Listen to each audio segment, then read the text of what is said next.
Today, a fatal confrontation is about to take place, so several armed fighters have gathered again in Liaoning province. Two factions, Dai Ryokbu and Yan Xiongchang, fought for their dominance in the north before the eyes of the people of Musung.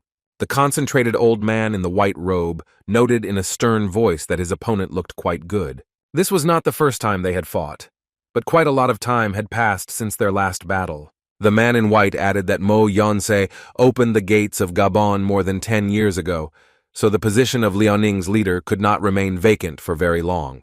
The leader of Yuan Songchang, the Sword of 10,000's Ho Sim, confidently said that today he was going to take over the entire Liaoning.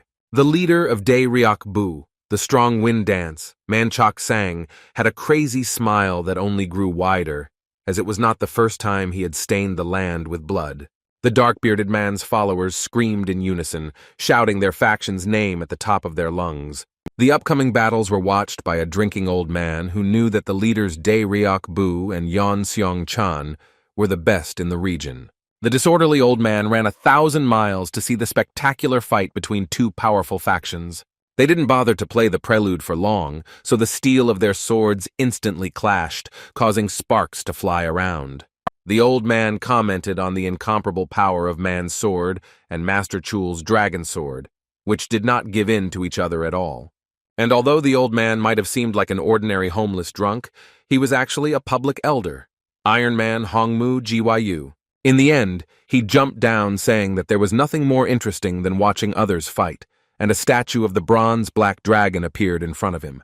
The old man's silver eyes tensed, and he added that he would definitely record the result of the fight between those two in their public data. His foot hit the ground with an uncharacteristically loud thud, as if a barely noticeable earthquake had passed through it. On the other side, in front of him, stood the silhouette of another man, who seemed to be protected by a huge black dragon. The tall figure turned his menacing blue eyes towards the old man, who was clearly startled by their unexpected meeting. Drops of cold sweat began to flow down the wary old man's face. One look from the man in front of the dragon made him freeze. Meanwhile, the battle between the two faction leaders continued, with Ho Sim using the dragon sword technique. Manchok Sang, using his incomparable strength, shouted back at him with a strong grin on his face. The battle between them flared up like a red-hot fire, and their attacks were so fast that they were more like barely noticeable flashes. The man under the dragon statue asked in a low bass voice if he saw the main forces of the central district in front of him. His cold gaze never stopped watching the fight, as he commented that under any other circumstances, he would have enjoyed the spectacle. But now he was in no condition for an exciting battle, especially when his heart was beating painfully against his chest. The man grabbed onto his clothes, leaning his hand on the bronze black dragon statue with a feeling of weakness throughout his entire body. His heart continued to beat faster, leaving behind an unpleasant vibration that prevented him from even taking a breath. He clenched his teeth angrily, muttering through them that he just needed a little more time. The pain spread throughout his body, causing him to press himself harder against the statue, feeling as if the space beneath his palm was being distorted. The man with blue eyes sternly lowered his eyes. This feeling seemed suspiciously familiar to him. He said something about his child. Raising his tired eyebrows slightly, the realization began to dawn on him as to why he needed his remaining time. The drunk looked warily at the silhouette in front of him. He still felt an oppressive serenity, as if there was not a person in front of him. The man's blue eyes lit up as he turned to the elder, saying that his descendant would be coming soon. Tom had nothing more to add, so he left the Earth's chambers at that moment, leaving behind a blue flash. The man rose up at breakneck speed, looking out over the war-torn province below him. The man's words were clearly imprinted in the elder's head, who still could not understand which descendant the mysterious master was talking about. There were screams nearby, followed by a loud crash, causing Hongmu Gyu to open his eyes in horror. Just a second ago, the statue, which had been frozen in place, began to change its shape, turning into something different, something strange. The bronze black dragon's form slowly melted, losing its connection with the mythological creature. The old man looked in amazement at the man who only had to touch the statue with his hand to radically deform it. He couldn't imagine what would happen if such a destructive force was directed at a person, so he shouted after him to explain. Meanwhile, on the other side of Koryo, not destroyed by the eternal battles and not covered by gray clouds, peace reigned. It was the Kaima Plateau, or more precisely, the Nangrim Mountains, the warm air of which nervously tickled the nerves of the local residents. From behind the branch of one of the many huge trees, a young voice could be heard enjoying the pleasant breeze. The guy was probably resting on the top of the tree more than once, because a female voice was calling him from below, asking if he had decided to hide on the branch again. Dan Saou opened his cloudy turquoise eyes in surprise, looking towards the source of the voice that had disturbed his peace. The girl lectured the boy that he shouldn't go into such dangerous places, but the young man, addressing her as Nuna, only suggested that she sit with him for a while. Gong Muai smiled, saying that she couldn't climb to the same heights as the guy, and probably he was the only one in the entire village who climbed trees. The young man looked at her warmly, saying that she would probably like the view of the sky from the top of the tree. Having insisted on her own, the girl once again asked Dan Saou to go downstairs, because Cho San was supposed to come to her house soon. Looking back at the boy with a bucket filled with vegetables, she gently invited the young man to have lunch together. Dan appreciated his friend's generosity, so in response he could only smile warmly at her with relaxed eyes. The boy liked his friend's offer, which is why he immediately jumped from the tree to the girl in sparkling anticipation. Even jumping down, he did not lose his chance to do a few gallant somersaults in the air. The young man landed gently on the ground and asked Gong not to worry, because she would be able to take care of him even if he got hurt. The two headed towards the village of Gun, and the girl couldn't help but notice that Danu was about to grow up. The boy was already accustomed to the typical comments from the villagers towards him, who were amazed that he lived in the Gun village if he himself was from the Dan clan. The young man himself did not understand how the villagers had the strength to discuss him every time he walked through the streets of their village, and the girl laughed and quickened her pace. Another man stood in their way, clearly unhappy that the girl was again walking with a guy from another clan. Gun Su Diak pointed out with disapproval that Mu A was already of marriageable age, but she was constantly communicating with some stranger, and not with normal men. Saou smugly lowered his eyelids, saying that Su Diak couldn't even go to the toilet on his own until he was 8 years old. And now he was trying to blame someone for getting married. As soon as the young man wrote his precise comment, Su Diak immediately grabbed him in anger, threatening that he probably wanted to meet his father in the afterlife. The rude guy continued to chant insults at the boy, saying that he was a year younger than him, and he had no right to speak to him in such a low manner. Su Diak wanted to add something else, but he was interrupted by a deep voice from behind him, slowly addressing him by his full name. The rough guy didn't even notice when the huge man picked up his body in one deft movement. He began to order the thug Cho San to lower him to the ground, but the latter did not even want to listen, looking at the twitching guy.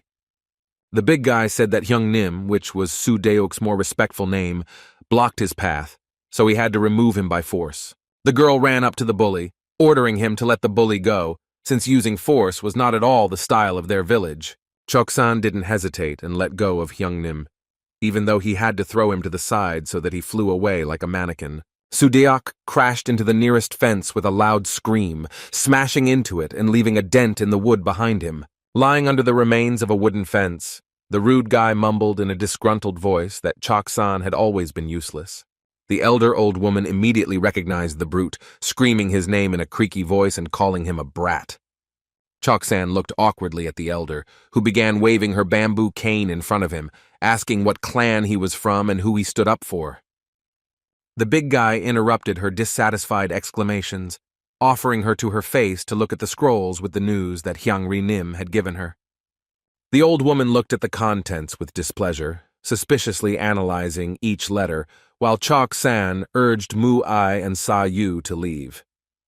But as soon as the elder connected all the puzzle pieces on the scroll, her eyes widened and her pupils narrowed in realization.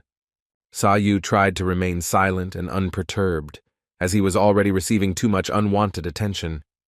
The old woman stuck her huge nose forward in disbelief, asking Cho San if he had read the contents of the scrolls himself. But when she hesitantly squeezed out the question, the big guy had already taken the other two with him and safely left the elder. The old woman's gray eyebrows tensed up on their own, and angry wrinkles appeared on her entire face as she shouted Cho San's full name again.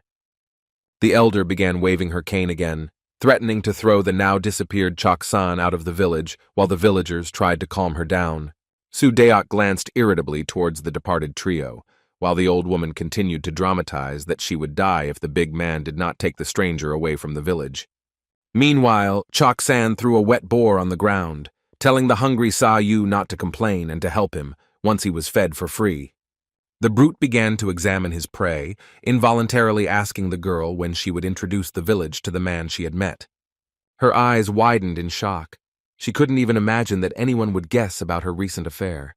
The thug's words surprised Saou no less, because he himself did not know that the girl had a secret boyfriend with whom she was dating. Cho San weakly clutched his knife, indifferently saying that the whole village had long heard about Mu Ai's affair. The big man's gaze became tense and frozen as he began to talk about the silk merchant from the Saou clan that the girl was probably dating. The girl became noticeably nervous, stuttering as she asked why everyone decided that they liked each other. Despite her nervous objections, Cho San continued to interrogate the girl persistently, asking if she intended to marry the silk merchant. In the end, Mu Ai gave in and said with rosy cheeks that she couldn't meet her lover because he lived very far away and she didn't know him that well. The conversation between the two was not so interesting to the young man, who leaned his slightly limp hand on the wooden surface, while Cho San explained that he was ready to give Mu Ai up if she wanted it. Saou exhaled heavily, briefly listening to the girl asking Cho San not to rush into marrying her off. The guy's gaze involuntarily fell on the tree on which, just a few hours ago, he had thrown his legs up and enjoyed the breeze. It seemed like time suddenly began to pass too quickly, because the boy didn't even notice when Mu Ai reached marriageable age. In the same way, he didn't notice when the bloody sunset was enveloped in the embrace of the azure night. The usually noisy village suddenly became quiet. On the street, one could hear only the light whistle of the night wind. As usual, the moonlight prevented Saou from sleeping peacefully, so he involuntarily walked around the room, examining every speck of dust in it. Despite the late hour, the young man still slung his bow across his back in readiness to head outside. Unlike him, Mu Ai was probably already seeing her 10th dream, her eyes tightly closed and her body hugged by a warm blanket. He should have already left, but he still couldn't take his eyes off his girlfriend, especially when she didn't see how he was staring at her with his eyes. Saou felt as if something was holding him back inside, but he still told the sleeping girl that he would return soon. The guy walked out into the street, walking forward with slow steps so as not to make too much noise. The boy didn't expect to hear a familiar voice behind him because he tried to be as quiet as possible. At the entrance sat a sleepy Cho San, who did not understand where the young man was going to go so late, and even to the mountains, involuntarily fearing that he was upset by his girlfriend's marriage. Saou tried to answer quickly, quietly asking if Cho San was planning to sell the skins he had collected soon. The brute nodded, calmly replying that he would give the collected skin to Mu Ai when she got married. The boy crossed his arms in displeasure, as he had heard that the big guy had always wanted to serve in the army, and by marrying off their sister, he could pursue his dream. Cho San worriedly said that if Mu Ai got married and he went into the army, Saou would be left all alone. The man nervously rubbed his hands, saying that despite the common surname of their village, its inhabitants were literally ready to gnaw each other's throats. Although Cho San's face remained impassive, goosebumps still ran down his body due to the fact that he had to share a surname with some people from his own village. Saou smiled at the big man, saying that he had made a promise to his father to stay in the village until he turned 20. The young man reassured his friend that he should prepare for the army anyway, and that their sister would be fine while he was in the village. Despite all the boy's pathos, a funny grin almost involuntarily appeared on Cho San's face, and he let out a laugh from his lips. The man asked the young man not to fantasize, because he would never trust their sister to such a fool. The two of them were talking quite loudly, so Mu Ai heard the boy say that he just wanted to protect the people who had become his family. The girl couldn't help but smile as she listened to Saou planning to go and collect ginseng in the winter, exclusively for the wedding. Cho San was slightly surprised that the boy could hunt for days on end despite his frail and thin body. The guy shrugged, smugly saying that he was more surprised by the fact that the big guy was also 16 years old, which slightly outraged him. The young man smiled sadly and said that they must do everything to make their sister happy. There was nothing more he could say, so he quietly stepped forward. Even the hunt itself was probably waiting for him. The bully shouted after the boy to give him the extra ginseng roots, because he had been very hungry for the last few days. Saou waved his hand at Cho San, calmly agreeing to his request that he not cry again. The village of Gun itself was modestly located at the foot of the mountain, where it was sometimes difficult to even notice it due to its casual appearance. Su Deok looked at the boy walking through the village with displeasure, asking where he was going at such an hour. When the young man addressed him by name, Su Deok rudely asked him to address him more respectfully because he was going to teach him a lesson. The boy didn't understand how Hyung Nim could ask for respectful treatment when he treated him like a bag of trash, and he was more interested in what Hyung Ri's letter was about. The elder intervened in their conversation, loudly tapping her cane and telling Saou in a displeased voice not to poke his nose into their affairs. Su Deok was slightly surprised by the old woman's behavior, who only asked the boy to forget about the letter about the Gong family and go his own way. The boy glared at the old woman but said nothing through his tightly pressed lips. The boy turned away and headed towards the exit of the village, but Hyung Nim had not finished yet and loudly ordered him to come back. The elder asked Su Deok to leave the young man behind with displeasure, but he did not understand why she simply let the stranger go. The old woman muttered with a hoarse laugh that Su Deok should just wait because the guy would die very soon anyway. A sly smile appeared on the elder's wrinkled face when she mentioned that Saou would be very unlucky if he met Hyung Ri. Meanwhile, above the village, in the distance, the clatter of hooves of dozens of horses could be heard, roughly beating on the wet earth of the mountain. A blue flag with a white emblem depicting a white circle and crescent was raised above them. A carriage followed the horses, and armed warriors with hot torches walked alongside it. Among the leaders, a tall man with a noticeable scar on his face stood out clearly, and the skin of his prey was draped across his shoulders. The man's eyes were hard to see under his cap, but there was nothing kind in them, only a sharp cruelty. Meanwhile, on the other side of the mountain, the boy was enjoying his little hunt, because its fruits were not long in coming.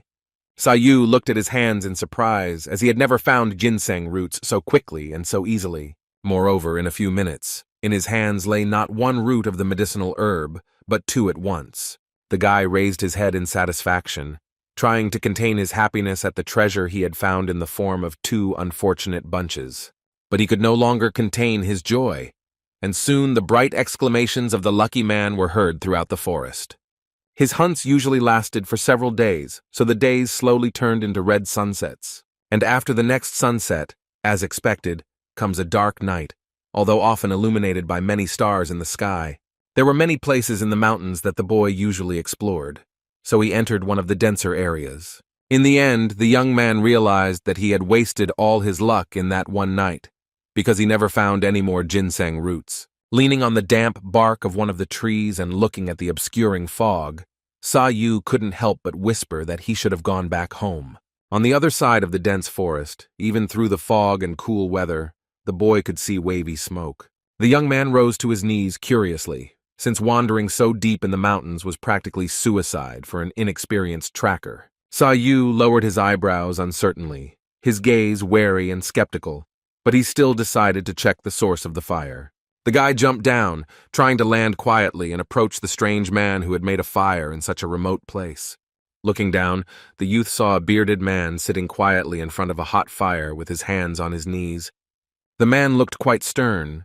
It might have seemed that he was sleeping in a sitting position with his eyelids tightly closed. The young man noted to himself that the old man looked too collected for someone who could get lost in the forest. On the one hand, the dangerous atmosphere did not come from the man, but on the other hand, the guy was overcome by a strange feeling from just looking at him. Saou's face took on a slightly nervous expression, as if the man reminded him of some kind of spirit that he shouldn't see. Even though he didn't feel any threat, the boy told himself to be on guard, as he should be with weirdos like that in the middle of the forest. The man opened his diamond eyes, telling the boy to get out, since he wasn't too uncomfortable with someone watching him, and then threatened to drag the boy in with his own hands. Saou became even more nervous when he was noticed, so an awkward laugh escaped from his throat on its own. The young man awkwardly raised his hands and with a forced smile asked if he could stay with the man until the morning, until the fog cleared. Trying to look as unprincipled as possible and feeling threatened by the old man's silence, the boy asked again if he could stay the night. The old man's cold blue eyes did not move for a second, maintaining their indifferent and skeptical look.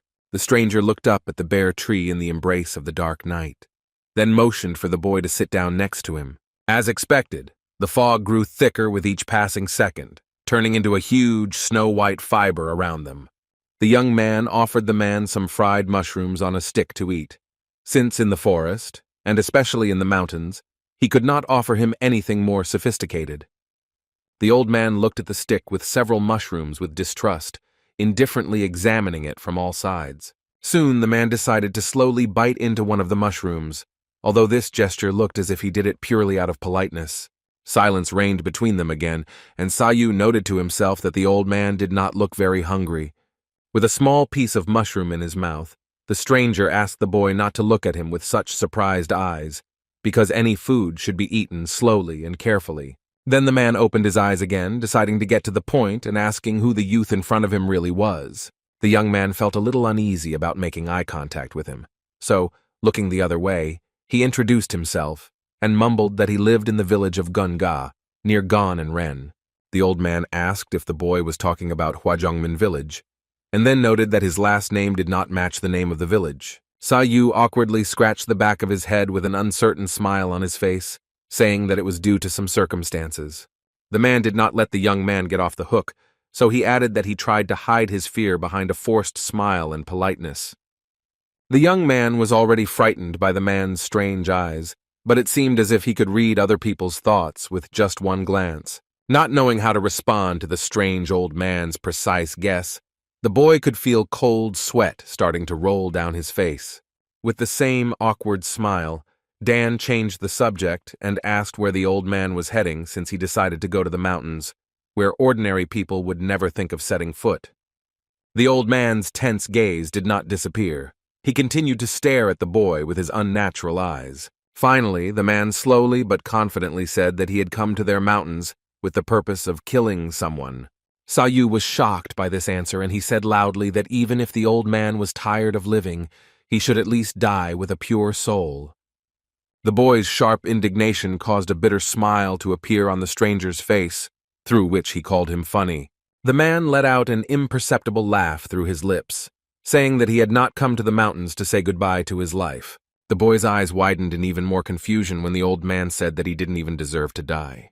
With each passing second, the old man's words became even more incomprehensible to Saou, because now he also mentioned that it was too early for him to die until he finished his journey. The smile on the man's face never faded as he added that at the end of his journey, he would simply wait until he died.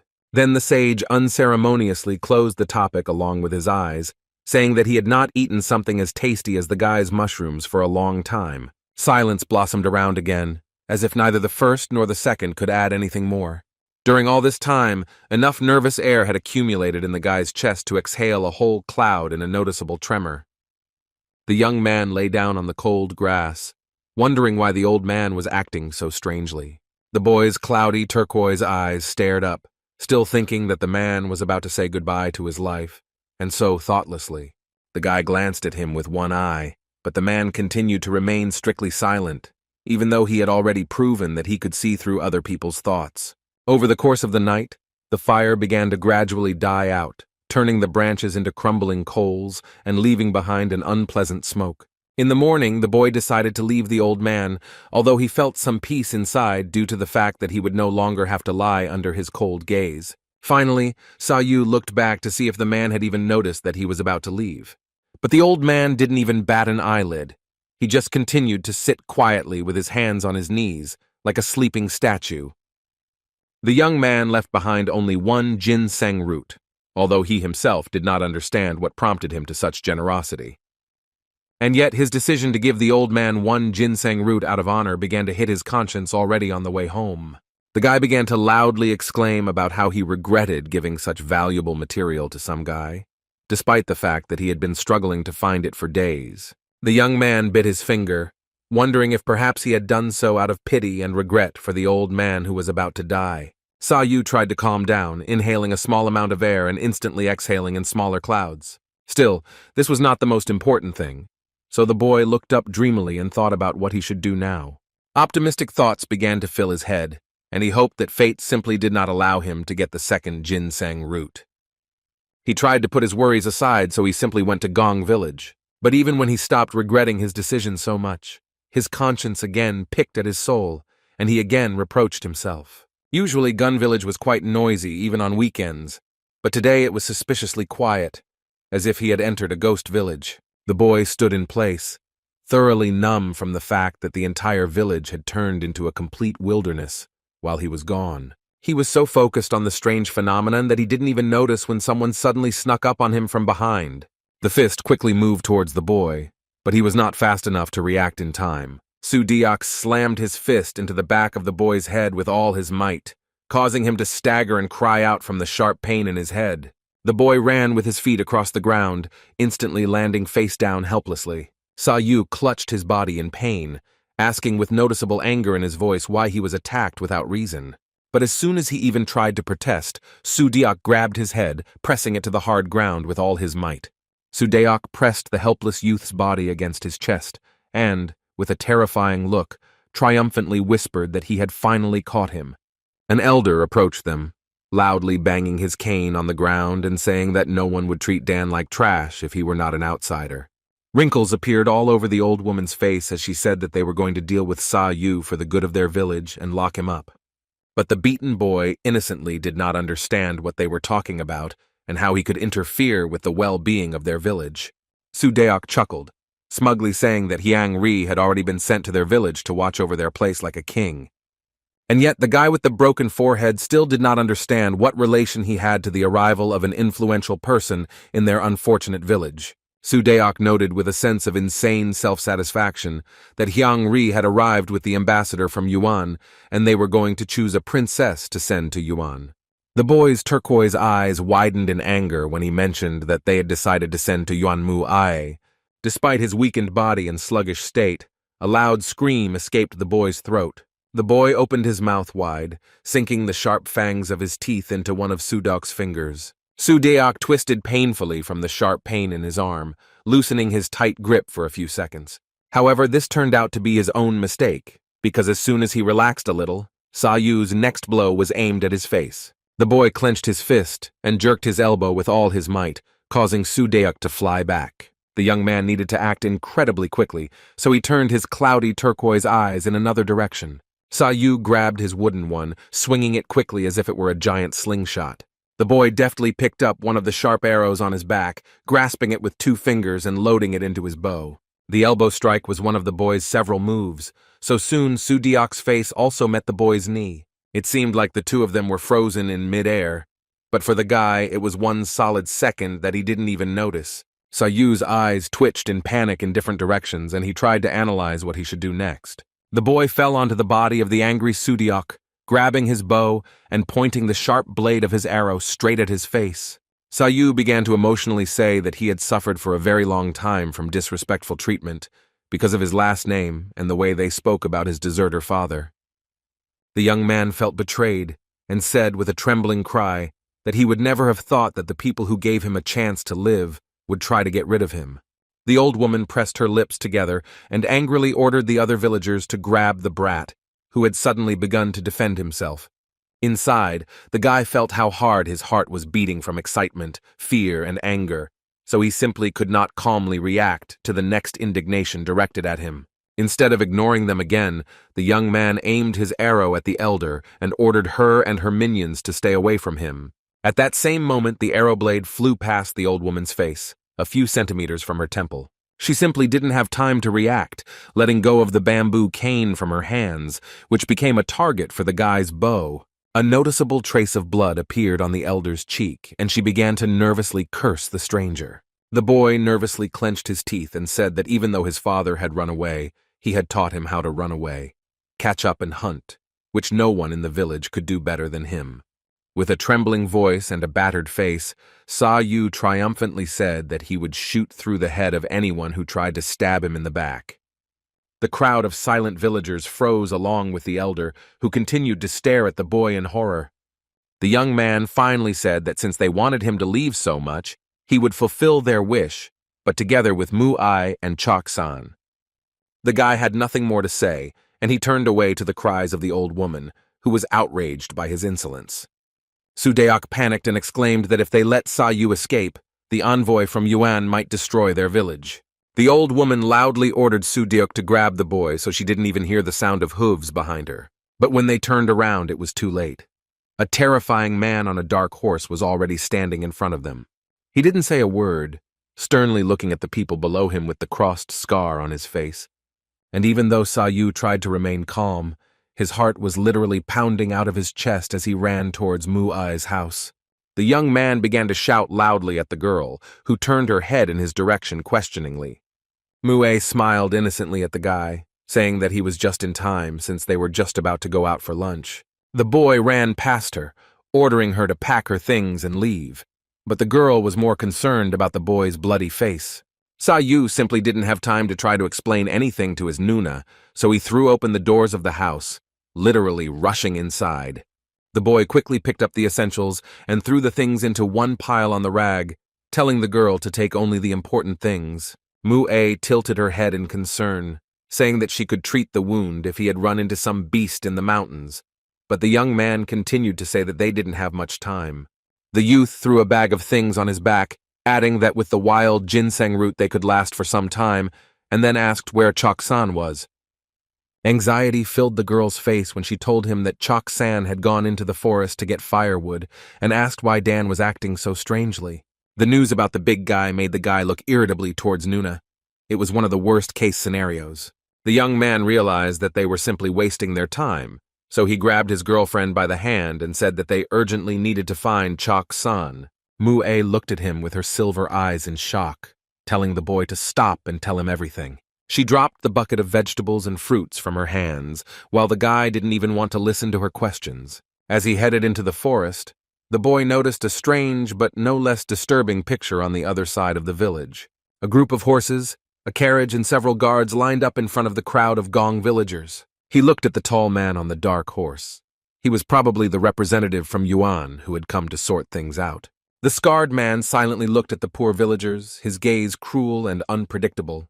Representative Yuan raised his eyes upward, piercing the atmosphere around him with just a single glance from his sharp pupils. The boy looked at him in panic, realizing that he had just met the scarred man's turquoise eyes with his own. Saou sped up, grabbing his friend even tighter at the mere thought that Mu-Ai might have been taken to Yuan. The man with the scar never took his eyes off the boy for a second, silently watching the running youth. Even without regard for his guards, Yuan's representative ordered them to seize Mu-Ai and bring her to him. One of the guards, who also had a scar on his face, asked what they should do with the boy. Their leader replied that he didn't care about the guy and they could kill him, but the girl, who was extremely important to Yuan, needed to be delivered safe and sound. As soon as he gave the order, the guards immediately rushed after the boy and the girl, literally bouncing off the ground. Village Elder Gong and Sudeok stared up in shock, looking at the guards with both horror and admiration. Two armed men literally flew into the air and began to confidently hover above them, like autumn leaves in the wind. A smug grin spread across their leader's face, revealing his sense of self-satisfaction from within. The Yuan representative happened to see how the boy was able to escape from Sudeok's grip with one deft movement. However, despite all of the boy's combat readiness, he noted that it was clear from the boy that he had never studied martial arts. No matter how well he aimed and shot, in the end he was still just an ordinary village boy with unique talents. The scarred man grinned in anticipation and said that the boy was destined to be a worthy prey. The young man tried to run as fast as he could, but he already felt that literally behind his back 2 living daggers were flying at him. He looked up, looking at the menacing shapes above him that he could compare to dark demons. Saou desperately took out one of his arrows. Inside, he was very irritated by the unreasonable persistence of Yuan's guards. The boy quickly loaded his arrow, drawing it as deep as he could, and aiming at one of the guards pursuing them. The young man let go of Mu-Ai for a second and fired, causing the sharp arrow to whistle towards the flying guard. One of the hovering men saw his opponent's move and began to draw his sword to block his attack. But one weapon was not enough for him, so a second later, he had a second sharp machete in his other hand. The man spun around in the air, creating a violent wind around himself and literally attacking the sharp arrow that was aimed at him. What had been a solid arrow just a second ago had turned into a cut stick with a blunt tip. The boy visibly panicked at how quickly and easily the guard had turned his only method of self-defense into nothing. But Saou didn't even have time to react when the guard flew up to him and grabbed his head tightly by the face. The boy's body was too limp and weak, so he simply fell to the ground under the pressure of the terrifying guard. Mu-A tried to run towards her friend in fear, staring at the painting in horror and panic. But as soon as the girl tried to move, another guard grabbed her after her, causing her to lose the power of speech.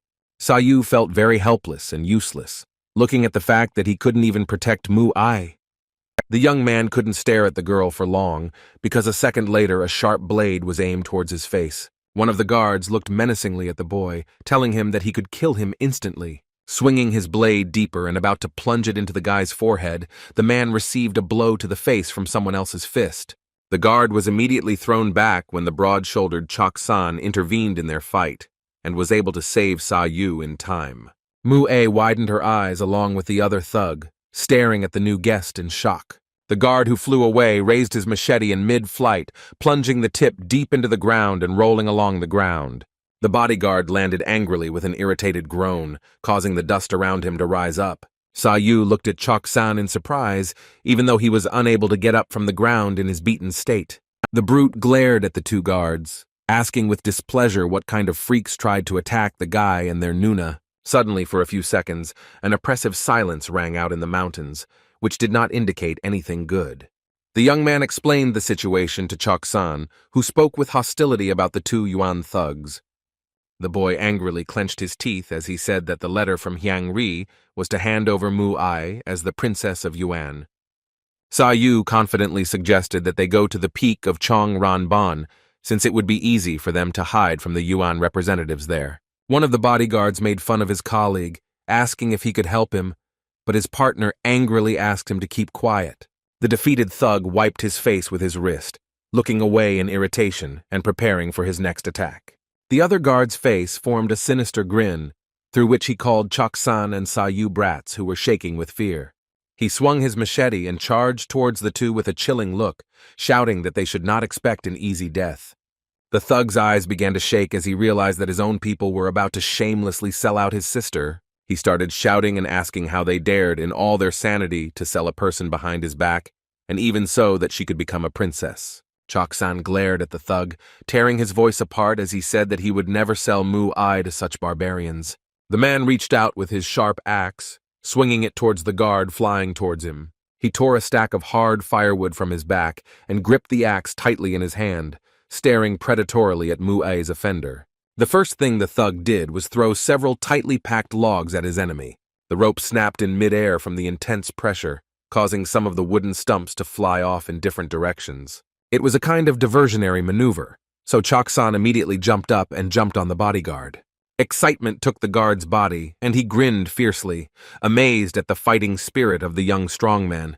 The thug instantly pulled out his machete in response and jumped towards Cho San. With one deft swing of his blade, the guard managed to cut through several dozen hard logs in front of him at once, and he shouted that he didn't have time for both boys. The guard's eyes became even more insane as he said that it would be better for those two to die at the same time. At that moment, the blade of Cho San's axe and the blade of the thug's machete met.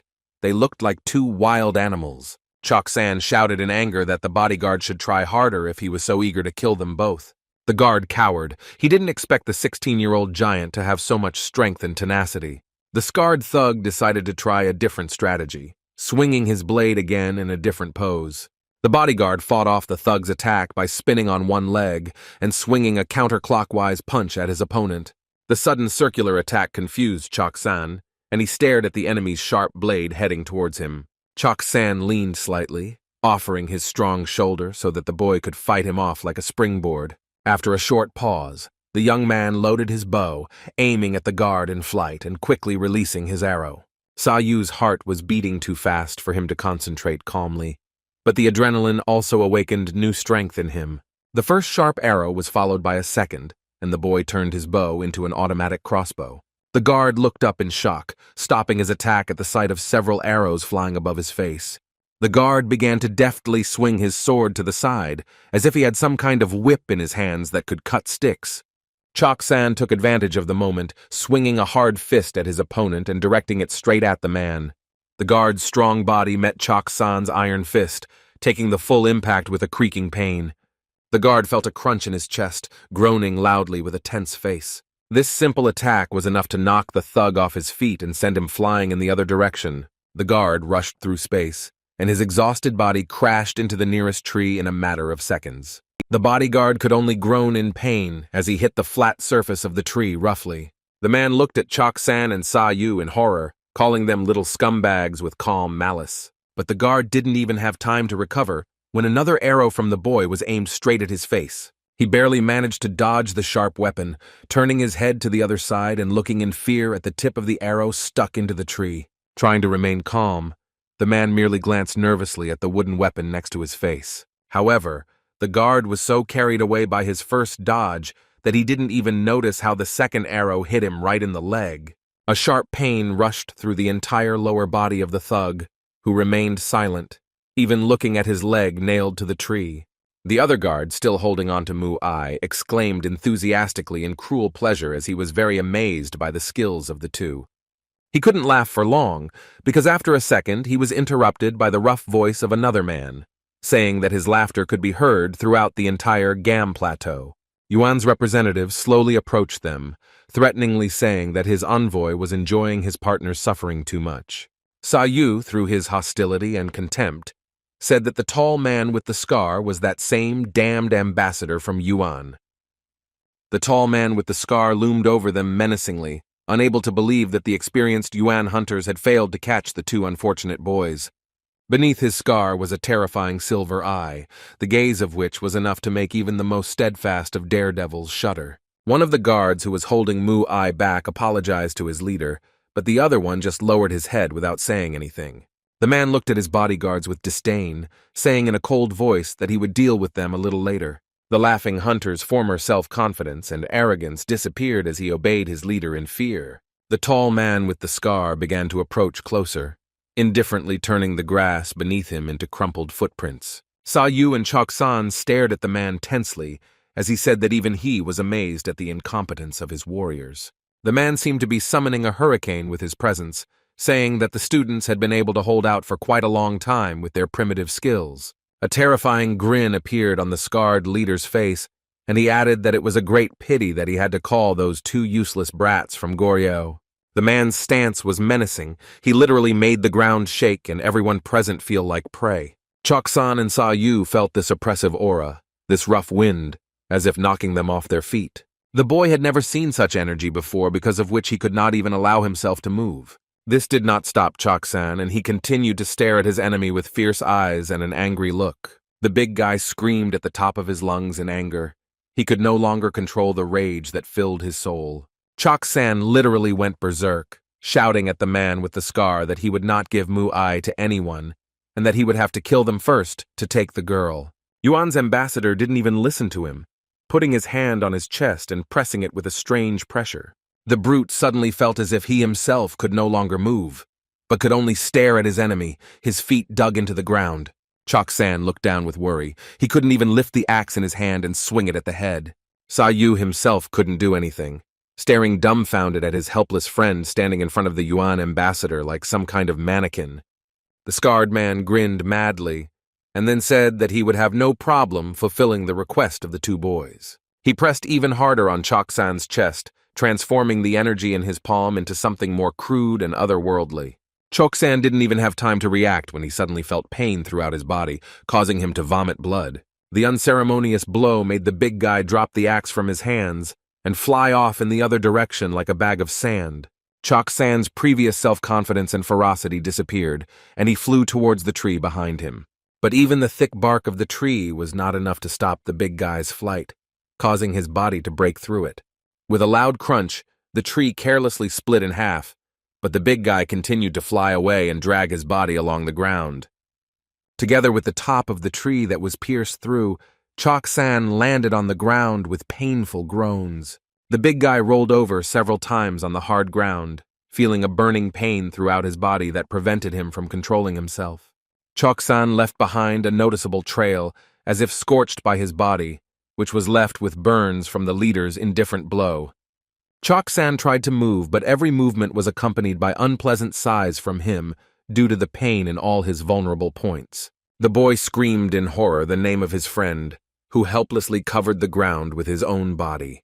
The leader glared menacingly at the boy, saying that he should worry about his own life. The young man tried to react as quickly as possible, loading his bow with one of the arrows and quickly firing it at the ambassador. The ambassador stood quietly in place, as if he didn't even care about the sharp tip that was about to touch his dried scar. The man only needed a few milliseconds to unscrupulously dodge the boy's attack. Still, Saou's charge was strong enough, causing the man's wild cloak to tear in two even when he dodged. The chief allowed his fluffy hat to take the sharp shot from the boy, which still could not penetrate his headdress. Taking advantage of the opportunity, the Yuan ambassador immediately charged his palm once more, aiming it straight at the youth's face. Saou trembled, feeling a familiar pressure all over his head, which Cho San must have felt a moment ago. The palm swept sharply across the boy's face, like a very rough slap across a thick layer of water. The young man flew back from the blow, turning over in the air several times at once and feeling a complete loss of balance. Saou silently fell to the ground, hopelessly taking the blow and effectively turning into an ordinary punching bag. The leader grabbed the remains of his cloak, slightly surprised at how strong the little guy was that he didn't die from one attack with such a flaccid body. The scarred man looked more like a predatory monster as he threw off his leather coat and said that the kid was a waste of talent. The ambassador from Yuan said with disdain that he would take Mu'ai to Yuan anyway, but leave the two boys to die on the ground. The boy clenched his teeth in pain all over his body as he listened to the man's words that they couldn't do anything against Yuan's will. The man looked away indifferently, saying that he would send his blessing down on those and let them choose which of the boys would die first. Cho San had no intention of giving up, so even with the unbearable pain all over his body, he stood up and stared at them with a shaking gaze. The big guy desperately shouted at the man with the scar to stop and not touch poor Saou. The brute had no other choice, so he grabbed the only weapon near him, the treetop he had pierced. With one hand, Cho San picked up a huge log and swung it towards the chief, shouting in rage not to touch his friend. The big man used all his remaining strength through the relentless pain, throwing a hard tree towards the man. The leader didn't even look in the direction of the pillar flying at him, asking whether it asked him to let them both kill each other. The scarred man rolled his eyes indifferently, adding emotionlessly that he was very touched by Cho San's wish. The Yuan envoy turned his striking palm into a strong fist, swinging it towards the log. The man's arm tensed for the first time in the entire battle, and he concentrated on charging it with a huge amount of energy. With one blow, he touched the bones of his hand to the rough bark of the tree, but only the latter shook. The man grabbed the log with his palm, squeezing it in motion and breaking it into small, miserable remains. But the leader didn't stop there, squeezing the tree in his hand even tighter, causing it to tear apart even more. The Yuan envoy grinned evilly as the tree debris flew past him, saying that Cho San knew exactly how to make a person angry. What was a wooden pole just a second ago has now turned into scorched fragments. Pieces of broken wood fell to the ground as the leader assumed a fighting stance and glared at the big guy. And during all this time, the man's face did not even move in surprise or defeat.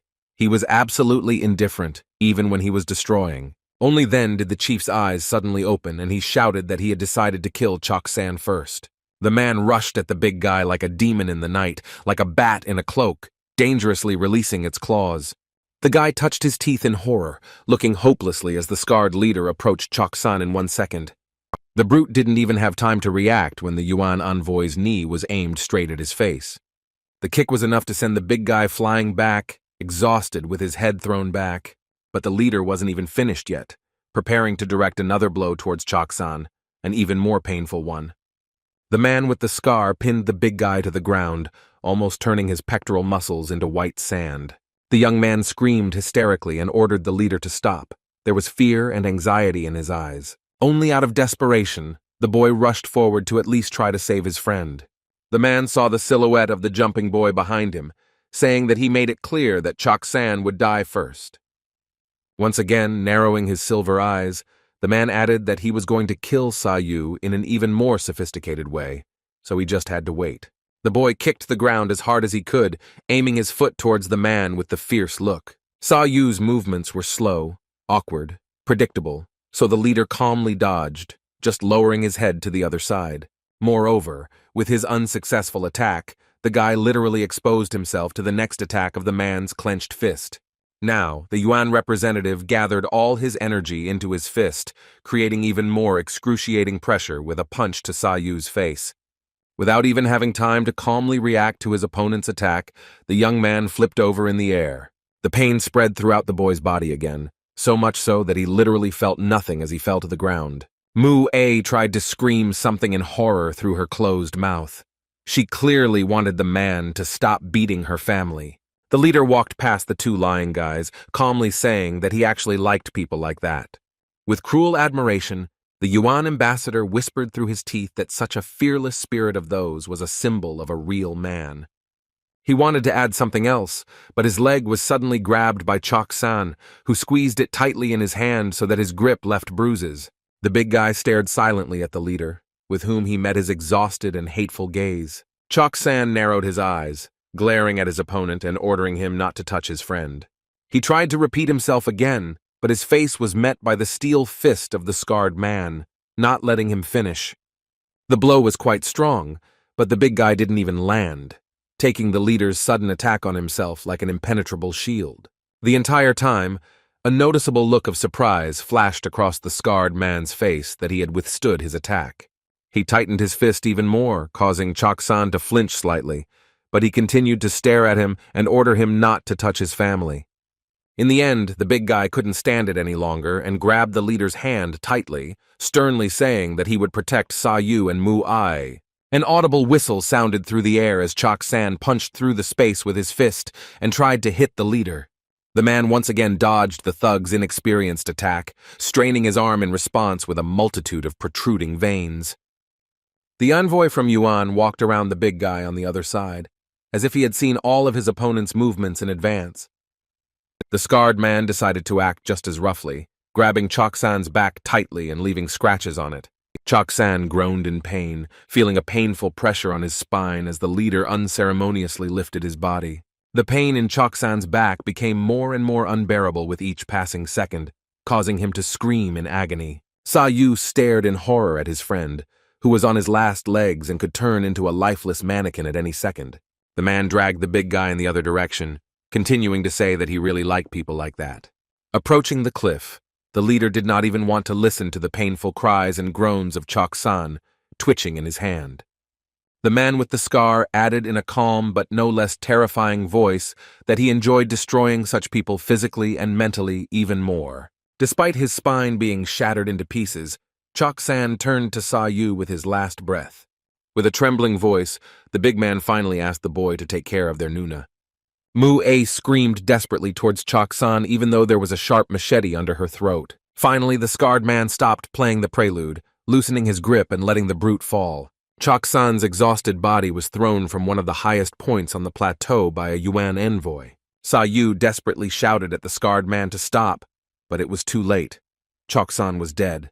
The boy crawled to the edge of the cliff in despair, looking down at the thick fog, in which it was impossible to see anything. The man said in a rough voice that the young man should not be sad because the same fate awaited him. The beaten Saou continued to look down in horror, feeling the emotions inside him ignite like fire in oil. Tears began to well up on the boy's face as he realized that he would never see Cho San again. He continued to shout his friend's name with bitter tears, as if holding back some blind hope. The boy angrily rose to his feet, even with all the pain in his body, suspiciously quickly heading towards his enemy. Saou didn't even use any special moves. He went for the scarred man with a point-blank jump, using his head as his only weapon. The boy's unexpected blow confused the man, causing his steel body to stagger. The guy decided to act faster, so he did a somersault in the air and ran his foot across the leader's chin. With the second blow, the young man once again directed his foot at the man's head, leaving a noticeable red mark on it. Rage took over the boy's entire body as he pinned the Yuan ambassador to the ground with his foot and pounced on him with his fists. The first fist was followed by a second, and the second by a third. Saou was already very difficult to stop when he began to unceremoniously beat his enemy. Each blow brought the young man more and more pain due to the burning discomfort in the muscles of his arms. The guards watched in horror as the unfortunate boy began to beat their commander. For a few oppressive seconds, The silence in the forest was interrupted only by the constant blows of the boy, who did not even give his friend's killer a chance to catch his breath. But soon his blows began to lose their former speed and strength, allowing the leader to grab the boy's hand, almost breaking the bones of his wrist. The boy stared at his enemy with his cloudy turquoise eyes, dumbfounded. Through his bruised and battered face, the scarred man asked if Saou was overcome with rage over her murdered friend. The man's calm tone evaporated almost immediately, and his silver eye regained its former cruel motive. The leader grabbed the boy's hand even tighter, saying that in that case he could now die without regrets. The young man froze, the anger inside him instantly died out, and he again felt great confusion throughout his body. Saou's body was so light that the Yuan representative simply began waving it around like a flag. In a matter of seconds, the man with the scar turned into a carousel, swinging the boy as fast and hard as possible. Having gained enough strength, the leader swung one last time and casually threw the guy aside. The boy fell to the ground with a loud thud, instantly tearing his back from the sudden rolling across the ground. The girl screamed Saou's name in horror, looking at the painting with tears welling up in her eyes. The man with the scar didn't even listen, approaching the exhausted youth in complete silence and preparing to carry out his so-called justice. Saou felt a wild tremor throughout his entire body, every beat of his heart echoing deeply in his ears. The scarred man closed his silver eyes, slightly impressed by the boy's sudden outburst of rage. Wiping the blood from under his lip, the leader said that he fought well, even considering his complete ignorance of martial arts. Through his teeth, the man forced out a vulgar laugh and said that a boy like that could entertain him quite well. The man reached inside his cloak, pulling out something that looked like a sharp hook on heavy chains. Grasping the tip of the metal hook, the Yuan ambassador stared at the boy with a mad, almost hungry light in his eyes. The wind seemed to have taken control of the heavy chains, causing them to tremble in the air as the man said that he would give it his all against the boy. Within a few seconds, the exhausted body of the young man hung on metal chains, staining them crimson with his blood. Most of all, the guy didn't understand what he had done to deserve such a fate, especially remembering Cho San's desperate look. He saw with his own eyes how his closest friend fell into the abyss, even though they had dined together just a few nights ago. The young man did not understand how this happened, why fate decided to get rid of him in such a cruel way. Likewise, he still wondered why this world decided to mock his Nuna Mu-ai. In just a short hour, his body had turned into an emaciated punching bag that no one cared about. The boy looked down lifelessly with only one thought, wondering why they had to go through this. The non-humans from Yuan were willing to go to such lengths to deal with them cruelly and take Mu-ai for the throne. Now Saou looked more like a living dead man, who had become so emaciated in a short period of time that his bones were literally bursting out. Under the light of the bloody moon, the boy could only wait for his last second to come, so as not to guess about Mu-ai's fate. Eventually, new guests did not keep him waiting long, and hungry, bloody wolves began to approach him. The wet predators opened their mouths. The young man already imagined how they would begin to tear his flesh, and how he would become their lunch. The guide dreamily closed his eyes in acceptance of his death. He already felt the wolf approaching him. The blood wolf was very hungry, his wild eyes glowing with anger and desire to tear apart the human flesh of his prey. The predator got tired of enduring it and jumped on the hanging guy who was bleeding with a very enticing smell. Opening its mouth, the blood wolf directed its sharp fangs at the boy's throat with an audible growl. But even with his eyes closed, the boy could see a strange blue flash not far from him. Suddenly the flash expanded and a sound like thunder from heaven was heard everywhere. The blood wolf's eyes widened, feeling a strange flow of power around him, as if something was blocking his path and preventing him from moving.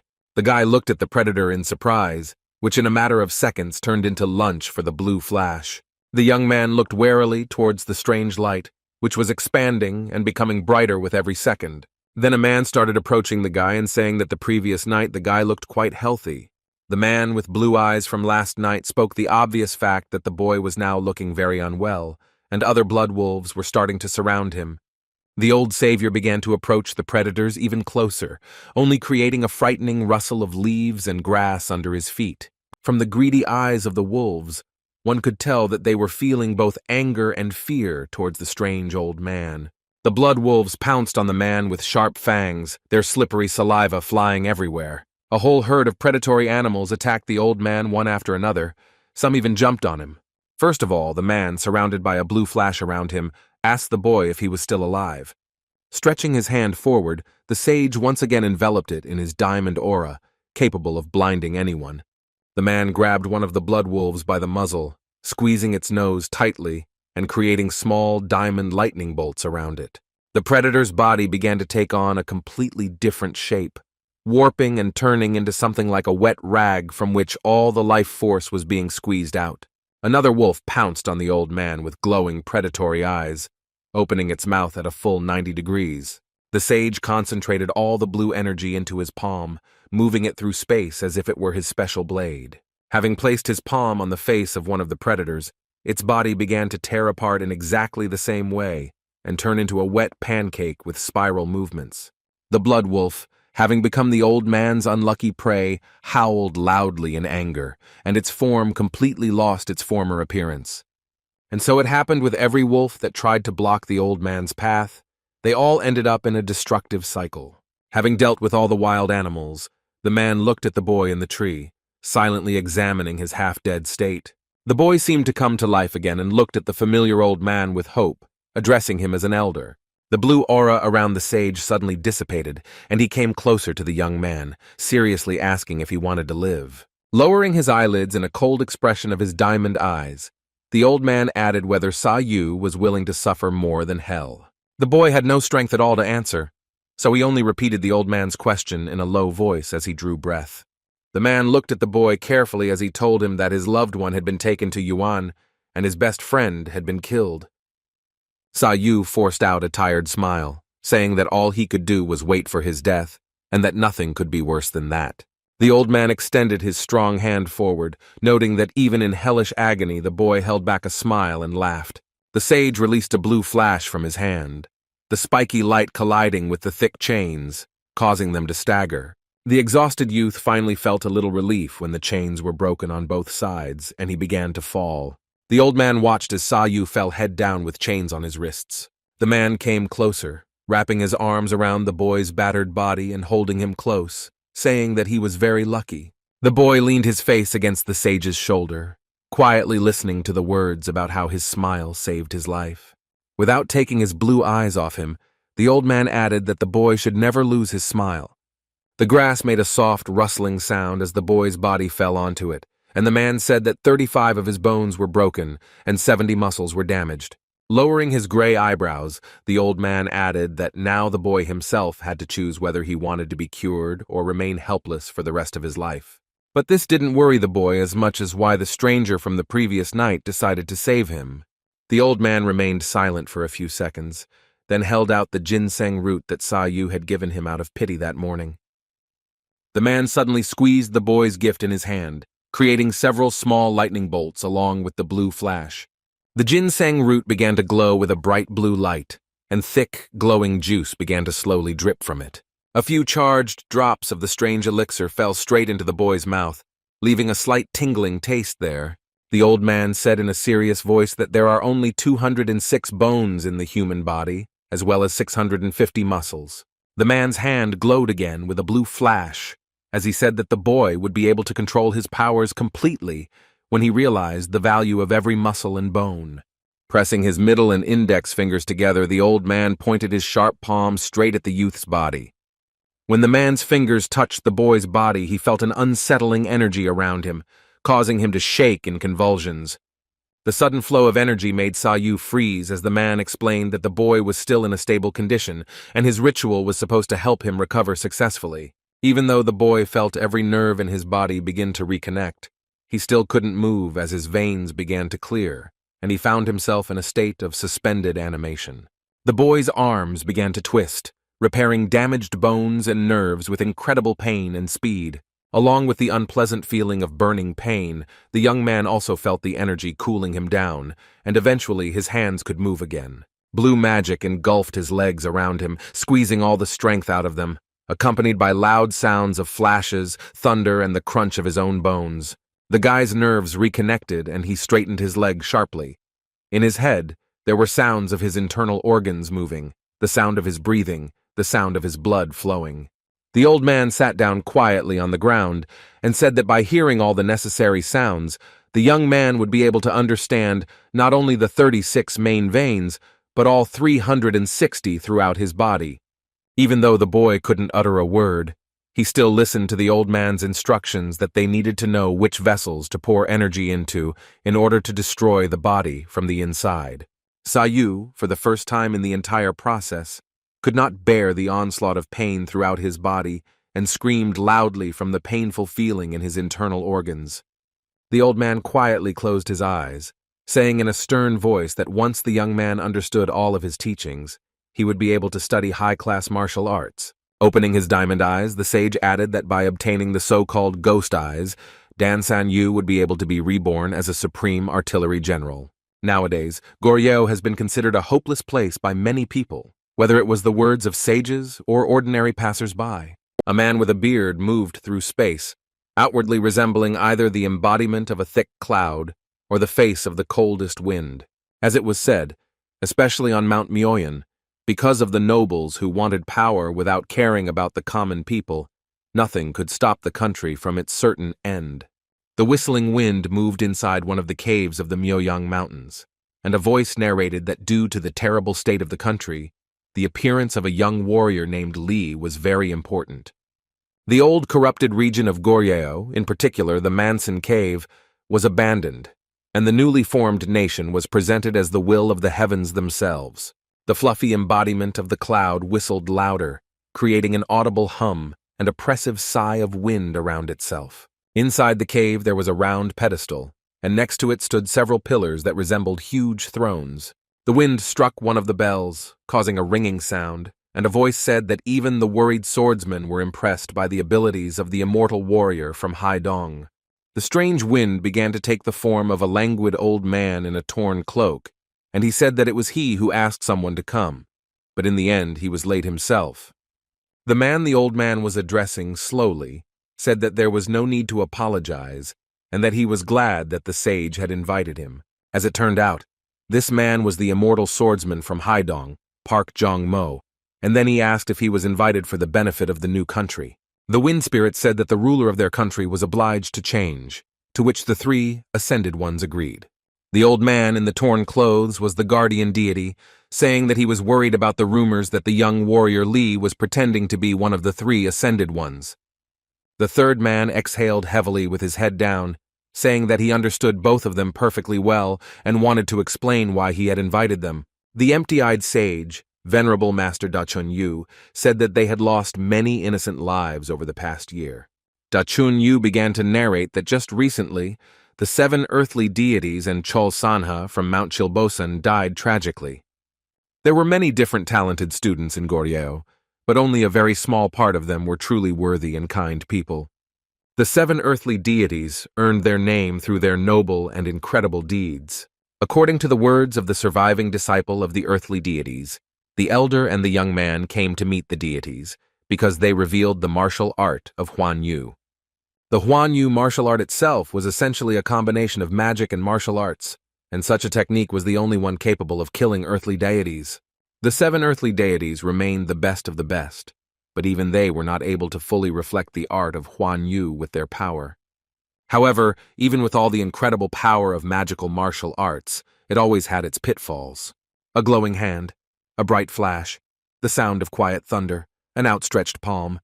All of them were the usual signs of using Huan Yu. The earth god's martial art, Goryeo, which required the loss of a person to create, was destroyed in a matter of days. However, despite the loss of one martial art, it was immediately replaced by another completely different one. Art that, by its very appearance, was capable of frightening an ordinary person, making him lose self-control. By squeezing the fingers of his hand together, the man turned it into his special blade, and then directed it towards his enemy. And one touch was enough to not only take control of his opponent, but also his entire nervous system, including the thread of every muscle. A new, even more terrifying martial art allowed one to tear a person's cardiovascular system to pieces. At such moments, the enemy had no choice but to watch as the last of his life literally flowed out of him. It was in this way that the earthly deities of Goryeo perished one after another, watching in the last seconds of their lives when they were blinded by a bright blue flash. Many earth deities confidently walked against a man with a deadly martial art. However, each time they regretted their decision, underestimating an ordinary person who destroys everything around him with his mere presence. The strange man's enemies tried to escape, but it was too late. He had already made his choice. No one could understand where the strange old man got so much power and miraculous strength from. It was believed that no human could break through the defense of the old man with blue eyes or avoid his attack. Some called the man the Endless Wall, all because if he saw his target, he would pursue it until it became his prey. The man jumped higher than others, could hover above them, fly, but most of all he succeeded in destroying everything that was not standing level. Even though the man was often ridiculed by the 7 earthly deities, no one knew his name. By pointing his middle finger at his opponent, the old man was literally delivering his verdict in real time.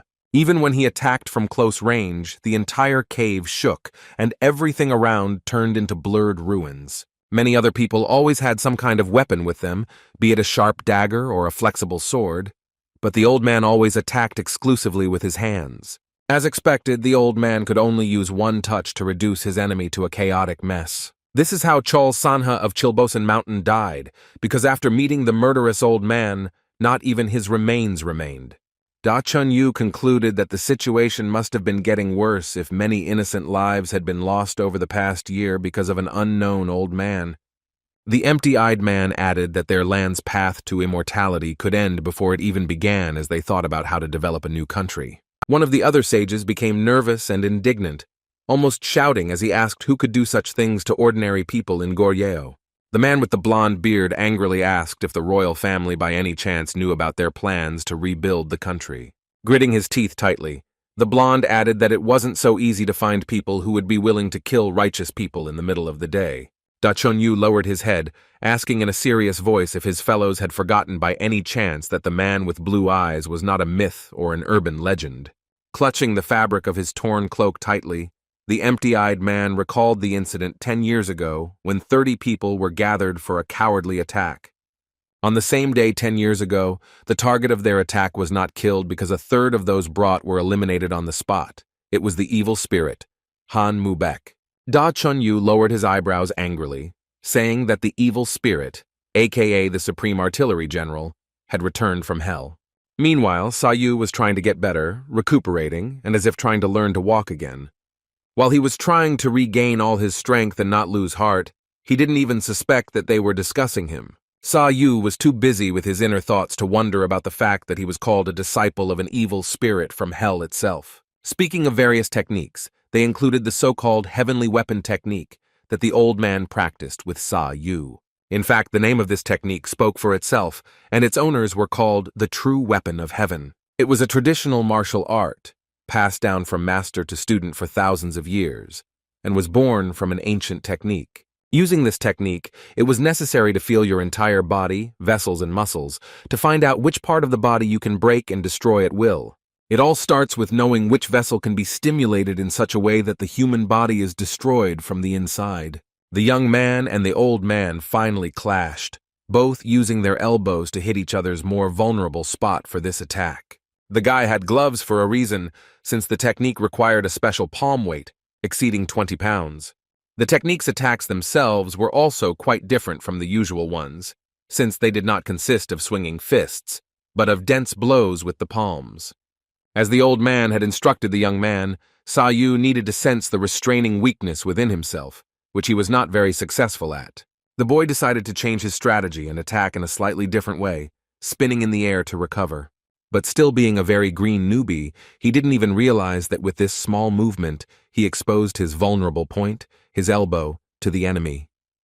The technique was based on 10 striking points, using a method of separating muscles and bones in order to displace them and damage nearby vessels. Feeling the old man's finger on the painful spot of his elbow, the boy tried to pull his hand away, but it was too late. The old man extended 2 more fingers forward, saying that he had moved and reacted too slowly, so he needed to remember with his body, not his head. The boy moved to the side, hastily dodging another of the old man's directed attacks at him. The boy's arm began to spiral again and twist unpleasantly, distorting his muscles and bones. Saou tried to press on his vulnerable spot to restore his hand that was twitching in a wave-like motion. The guy again felt a strange sensation throughout his body, and his hand crunched unpleasantly, bending along with the nerves. But while he was trying to suppress the growing pain in his hand, he didn't even notice the old man's 2 more fingers that were heading straight for his face. Realizing that he wouldn't be able to dodge such an attack so easily, the boy decided to jump back, almost stumbling. The guy tried to land on the ground as quickly as possible, grabbing his hand. The trembling Saou listened to the old man's words that even if he was tired, the enemy might still be at the height of his powers, so the young man had to fight until the death. The exhausted boy looked at the teacher, saying that there was no precise method of learning his art, only torn muscles and tendons. The man stared at the boy with his blue eyes, noting that even though he was a very ordinary newbie, Saou was holding up well. But this compliment was only made so that the old man would begin to fight more seriously, filling his eyes with blue aura. Just a second ago, the sage was standing in front of the boy, but now he suddenly disappeared, and the boy could only guess from which side he would sneak up on him. As it turned out, the old man used lightning ki to move through space at the speed of light and confuse the young man. Saou didn't even have time to react and prepare his attack when the old man's hand grabbed his chest and pressed his aura onto him. With the sound of thunder next to the boy's heart, the old man slowly explained that lightning chi was the root of the 10 striking points technique and all of the heavenly weapon techniques. Pressing even harder on Saou's chest, the man literally pierced it with his blue flashes and thorny lightning. Suddenly, as if the wind itself had swept him away, the boy flew helplessly in the other direction. The boy felt the pressure of lightning throughout his body, distorting his physical form, but he clenched his teeth in an attempt to endure the pain. Dan scampered across the muddy ground with his feet, leaving noticeable scratches and red marks on his heels. The boy clutched his heart, filled with destructive energy, as the elder explained that the basis of lightning chi was control. The mentor extended his hand with a blue aura, saying that he originally wanted to awaken the energy in the boy slowly and carefully, but he did not have time for it. The boy clenched his teeth tighter, trying to withstand the energy inside him through the pain, as the man ordered him to survive in such conditions in order to return everything that was taken from him. Thus, they spent half a year in persistent training and then went to Mount Miaoyangxian. There they were immediately ordered to stop and not to go inside under the pretext that the mountain was the cultivation site of the venerable master. The people shouted in unison that Saou was the disciple of an evil spirit, and then ordered them to stop killing people and leave. The old man asked again whether they had spoken of Da Chun Yu as a so-called master, and then added that he did not dare to stand in his way. The bald guard said that their master had given clear instructions not to let people like the old man inside, and this also applied to his student. He added that the two could not ignore the rules, and then ordered his subordinates to kill the boy and the old man. The bald guards and monks began to jump on the boy one by one, waving their weapons. The youth tried to concentrate his blue aura into his hands, creating pressure around his palms. Having gathered enough power within his hands, his gloves destroyed themselves and crumbled. Saou created a blue protective field around himself, raising his palms and causing his own hair to rise up. The boy closed his eyes tightly, trying his best to concentrate, and remember the words about him needing to become a master in controlling lightning ki. Slowly opening his ghostly blue eyes, the young man suddenly felt a sense of control throughout his body. Dan Saou smiled confidently, recalling that he could also add 10 striking points to the lightning ki to become a true heaven weapon. Meanwhile, the rain on Mount Miaoyangsan had become even heavier, and the constant bursts of energy from Saou made it seem like a thunderstorm was starting. Angry cries from the guards could be heard throughout the mountain, ordering the boy and the old man to be stopped so as not to allow them to meet their master. The guards took turns falling into the thick fog along with their weapons, not even getting a chance to touch the boy or the old man. Saou had already mastered the destructive technique quite well, so he was just as skilled at distorting the bodies of his opponents. Opening his arms in different directions, the boy began to rush through space at the speed of light, using lightning ki. The guards didn't even notice when the guy jumped and touched them, causing their bodies to lose their shape. Each powerful blow and flash was followed by the sounds of breaking bones and groans of enemies, while the old man simply watched. The man with blue eyes said that blood vessels were the basis of a person's blood supply, so they needed to be stimulated, causing the enemy to convulse. Another group of guards surrounded the old man from behind, shouting that the evil spirit from hell had already arrived to them. The monks began to run in a whole group towards the man, shouting that they could not allow him to meet their venerable master. The sage indifferently extended his glowing hand to the side, saying that just like in the human body, nerve endings were in everything that surrounded them. Directing a destructive flash at the nearest column, the man added that if they directed lightning chi into the center of the so-called nerves, they would be able to destroy even a mountain. The column began to crumble and lose its balance, falling in a thick layer of stone onto the guards who stared at it in horror. The guards at that moment began to run in the other direction, running away from the destroyed column in the other direction. Having dealt with one squad of annoying guards, the old man and the boy headed even higher, where they were not allowed. The boy charged himself with a blue aura, recalling his teacher's lesson that any murder was a sin, no matter the reason. He extended his hands forward with blue flashes, adding that even if he had to resort to murder and sin, he would not hesitate. The young man suddenly rushed forward with many blue lightning bolts around him, gaining insane speed in a matter of seconds. The guy suddenly stopped and assumed a fighting stance, starting to release hundreds of destructive flashes from his palms. The head monk watched as his men were dealt with as if they were mere puppets to be beaten. The guards didn't even have time to attack because of the boy's speed, and it was enough for him to touch them to knock them down. The head of the guards looked with irritation at the boy, who was suspiciously easily defeating the best guards of the mountain. The bald monk shouted angrily, asking if the impudent youth was really going to become their enemy. The chief guard jumped from his place, falling with his weapon straight onto the young man and the old man, who continued to watch quietly. Using lightning chi once again, Saou calmly dodged, saying that his mentor had already become an enemy for the entire country. Having destroyed the ground with his attack, the guard didn't even notice when the boy jumped up and in one flash swung his leg at him in the air. Looking menacingly at his opponent, Saou added that it was not for nothing that he was the elder's disciple, and could not be frightened by some mountain San. The bald guard didn't have time to follow the boy's attacks, watching as he began to unceremoniously rush around in front of his face. Having started to hit the ground chaotically with his stick, the guard still couldn't hit the guy who was moving at the speed of light. The head monk began waving his staff in frustration when he realized that he couldn't even follow Saou's movements. Gripping his steel weapon even tighter, the guard began to spin around with it. Having swung his sword enough and spent all his strength on the blow, the bald guard thrust the blunt steel tip forward. At that moment, the guard seemed to freeze, looking at the guy who was rapidly heading straight for his cane. In a rush of emotion and adrenaline, Saou was able to squeeze out a satisfied smile when he was once again surrounded by blue flashes. The moment was just perfect for the boy, so he grabbed the guard's steel weapon right by its blunt tip. The guard's eyes widened in horror, and he emotionally said that such a thing was simply impossible. The steel material of the bald monk's staff began to warp and melt in the young man's hands, losing its former dense shape.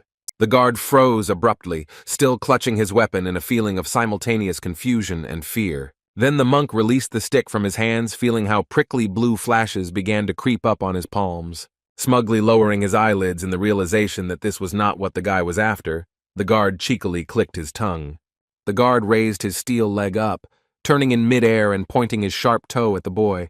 The bald monk spun in the air, making a deft jump and causing his iron leg to fall right on the guy's face. As soon as the guard's foot met the youth's neck, a loud sound was heard, as if something had suddenly split. The monk's leg literally froze in midair when the boy placed his glowing palm on it and stopped it. Saou once again used lightning ki, beginning to deform his leg and turn it into remains in a whirlwind. The guardian screamed loudly as he felt a twisting pain that started from his leg and spread throughout his entire body. The head of the guards fell down, landing painfully on the hard rocks of Mount San with his exhausted body. The boy released one of the guards' bodies from his hands, and the old man sarcastically asked if the monk had asked him to get rid of his anger. The old man and the boy stared at the exhausted and wounded guard, glaring at him with condemning, arrogant eyes. The bald monk was shaking. He couldn't even get to his feet or say anything towards the two intruders. Finally, the monk shouted that the murder of their venerable master would be a huge blow to all of Goryeo. The old man glared at the bald guard, saying that they would still see the consequences, and then asked if he would forgive his student in 10 years for what he did to his leg. The guard had truly never seen anything more terrifying in his entire life than the silhouette of a guy in whom he could only see blue eyes. And even though he was just a teenage boy after all, there was something too disturbing in the look in his ghostly eyes. The old man looked at his disciple with cold eyes, saying that they needed to go to the hermits, as they had already wasted a lot of time. The young man obediently looked away, agreeing with his master and moving forward. The old man led the boy inside the strange cave, saying that Saou needed to remember well that fear before killing someone, because it was not an easy thing to do. Entering inside, the sage explained that they were in a hermit cave for the boy's training, where he would eat only begudan and pay with pearls within the cave walls. The threatening whistling and whispering nearby suddenly stopped, and the entrance to the cave closed behind the boy and the old man. The old man pressed his eyebrows together with displeasure, saying that they were trying to lure them into a trap and close them down. However, this caused an almost smug smile to appear on the man's face as he said that it was a good sign. They walked inside, and the elder pointed to one huge stone, telling Saou that he needed to break it to become a heavenly weapon. They had to go down even lower, where in front of them now stood 3 thrones, behind which sat other sages. One of the seated sages said that 10 years had passed since their last meeting with the blue-eyed evil spirit, and the elder noted that he had been looking forward to this day. Da Chun-yu angrily asked if the boy was the old man's disciple, and then, without waiting for an answer, added that the evil spirit did not value the life of his protege at all. The old man noted that the hermit cave was a great place to train, so he was going to leave the boy there after he killed everyone inside the cave. The other blond man chuckled, saying that they would never get out because of the megalith that blocked the way out, and the boy was forever locked in the cave. The sage thanked them for their concern for his student, but noted that it was all the better to worry about his own life. The evil spirit at that moment threw off his leather robe, solemnly saying that he did not have time to figure things out for too long. Having revealed his body, exhausted from battles and training to them, the teacher asked Saou to open his eyes and concentrate. The elder asked him to observe all his movements, muscles, the flow of ki, even the damage and scars he would receive. Letting down his hair, the sage added that everything the young man saw would be a very valuable experience for him. The boy looked warily towards his teacher, involuntarily thinking that this would be the old man's last battle. Slightly lowering his ghostly eyes in a sad expression, Saou said to himself that he would remember that fight. Da Chun-yu rose menacingly from his throne, grabbing his sword and saying that an evil fate had bound them all together a long time ago. The empty-eyed man's face tightened, and he shouted that today they were going to put an end to all the misfortunes that had befallen them. All 3 deities grabbed their swords, pressing the hilts firmly to the ground and beginning to pull them out. For the first time in 10 years, the sharp blades of the hermits felt the touch of their owners. The earth began to shake, and a deafening roar was heard throughout the cave, but the old man only silently watched what was happening. One of the blades pointed towards him with its sharp tip, instantly piercing the space. The old man was surrounded by all 3 hermits, who pointed their swords at him and began to fall on him at the same time. One of the deities summoned a huge spiral-shaped vortex of air behind him, calling the technique the all-hand cutting blades. Another hermit pointed several index fingers at the old man. This was the iron finger technique. The teacher created a small protective barrier in front of himself and began to take on the painful hail of blows from the 3 hermits. The elder raised his diamond eyes with a confident smile through the pain, using the heavenly weapon technique. Raising his left hand, he used his signature technique, summoning a blue flash towards himself. The old man placed his hand on the ground, creating a triple blast from the blue flash and immediately erasing the hermits attacking him. Da Chun-yu nervously clenched his teeth, trying to withstand the inhuman pressure of the explosion that swept away everything in its path. Another hermit covered himself with his hands in anger, calling such a move an incredible meanness on the part of the old man. The last man in rags tried to break through the huge flash, but he couldn't even take a step towards the blue-eyed man. A loud explosion echoed throughout the cave, destroying the ground beneath them and creating thick cracks everywhere. One of the hermits crawled exhaustedly towards the old man, not understanding where he got so much strength from, and the teacher said that they would have to give it their all. The hermit looked at him with his blind eyes, dumbfounded, but still did not understand where the man got so much insolence from. There was a barely noticeable smile on the sage's face, and he said that they had to try hard if they wanted to die with honor. The blue-eyed warrior was a local legend, albeit a fearsome one, associated with his long, emaciated jade arms. He had special techniques and stood out for his neat and smooth movements, which he still managed to use to destroy. But no matter how graceful his moves were, and no matter how amazingly he controlled his abilities, he was known among people as the evil spirit. In order to obtain these strong arms, the old man had to cast aside all his emotions, so he could become a true heavenly weapon. While fighting against the three hermits, the elder used the most dangerous techniques in his pocket, such as the Kuran weapon. But even so, many people called the heavenly art demonic, rather referring to the blue demonic eyes of its owners. It was also called the martial art of Salson, although for the hermits of this land it was only a weapon of the killer. In the lands of Goryeo, martial arts represent leadership qualities, which is why they were never considered beautiful. 10 years ago, the old man was attacked by 30 hermits who had submitted to the venerable master Da Chun Yu. On the day of the attack, the old man barely managed to survive, relying on his last breath and bleeding, cursing those who attempted to kill him. He still remembered that night when 36 hermits lined up in front of him and treacherously plunged a knife into his back. Then Da Chun Yu approached him, suggesting that the elder change his mind and choose a name for a new party, since they all shared similar views. The exhausted evil spirit gritted his teeth in anger, saying that the formation of the new country had nothing to do with him. Only when he looked at the hermits who had betrayed him did he remember the familiar silhouette, and through contempt, said that he would never forget what they had done to him. The old man recalled how they had once shamelessly decided to deceive him and distract him, and in the meantime they had cold-bloodedly killed his wife.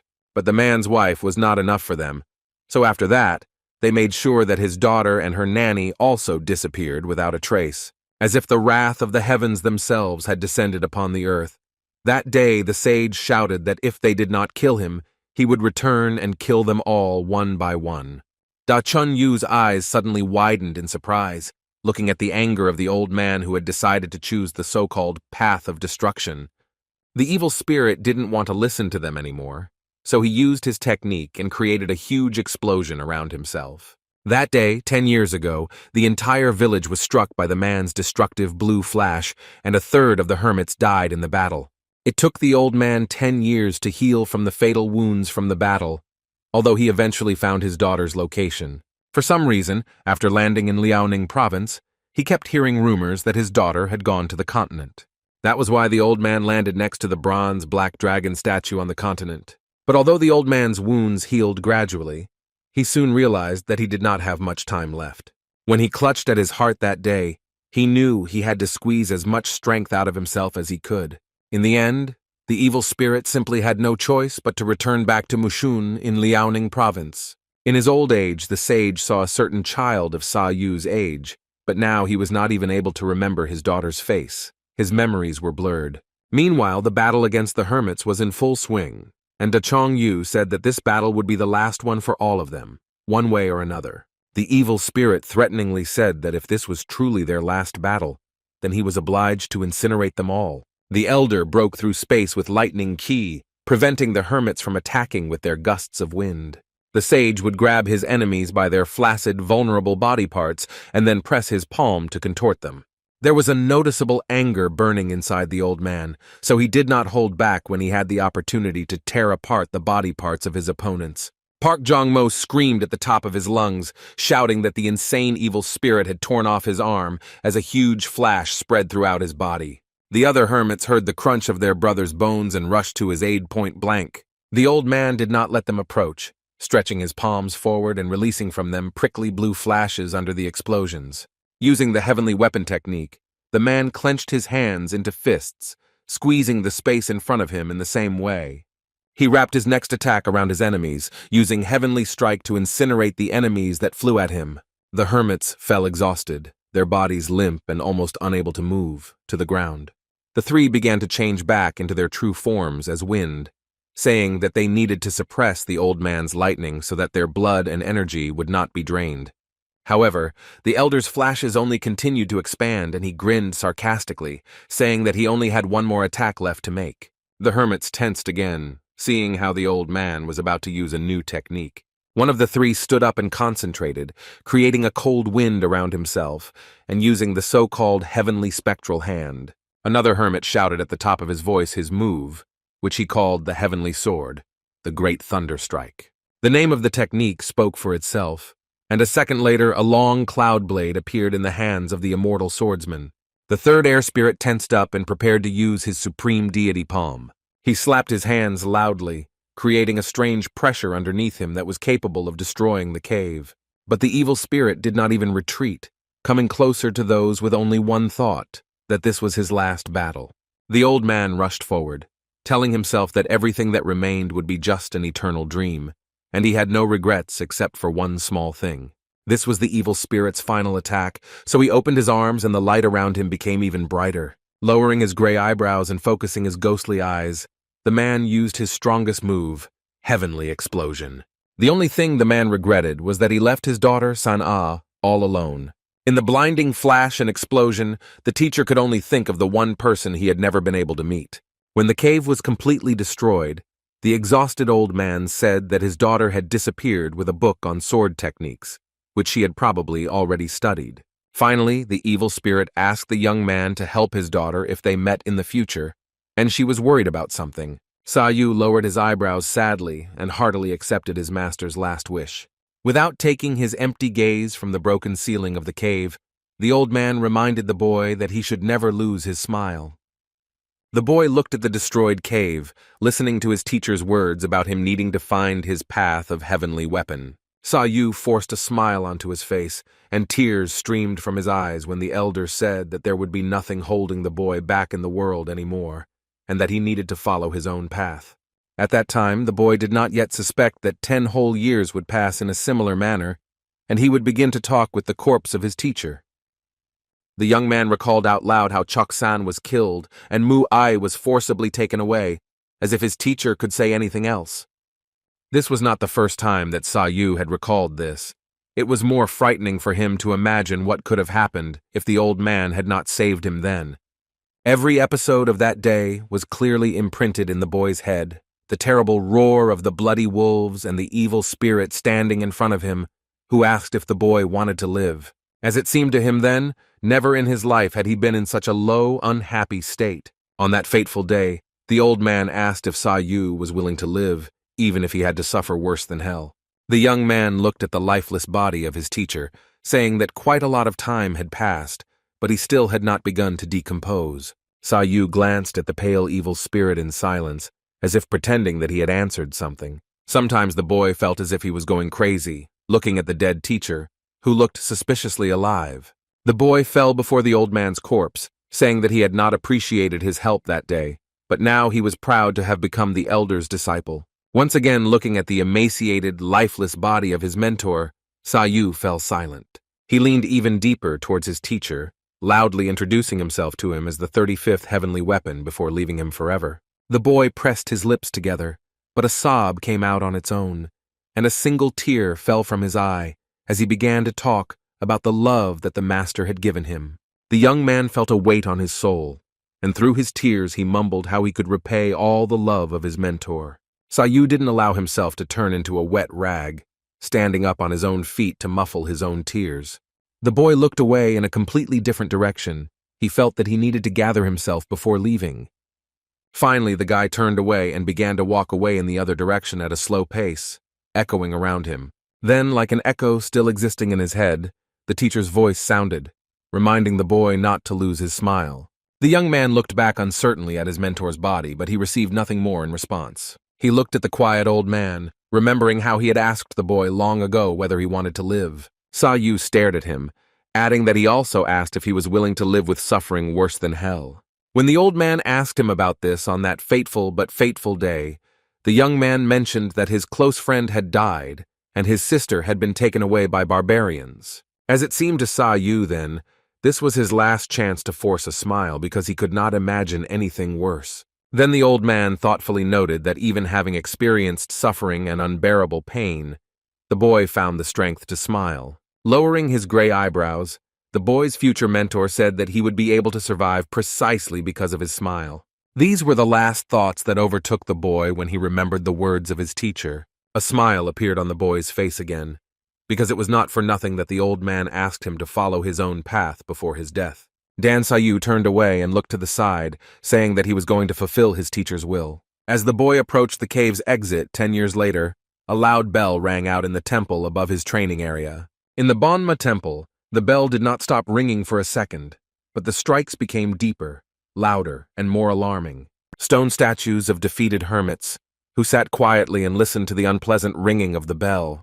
The monks and guards began to run out of the temple, shouting loudly that the evil spirit had awakened again. In front of the cave stood a huge crowd of armed guards and watchmen, thrusting their spears and batons forward. The monolith began to slowly open with a loud roar, revealing an entrance to a sealed cave. The bald leader of the guards stepped forward, saying that several years ago, an evil spirit was imprisoned inside the cave at the cost of the lives of 3 hermits.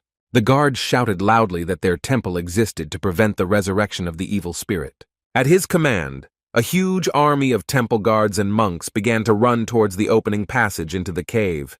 However, their leader suddenly froze and stared at the entrance, feeling a sharp alarm and a trembling sensation under his feet. The ground shook, and then the slight tremor turned into a full-blown earthquake, causing the guards to stagger. The passage into the cave continued to slowly open, and blue light began to appear from within, along with flashes.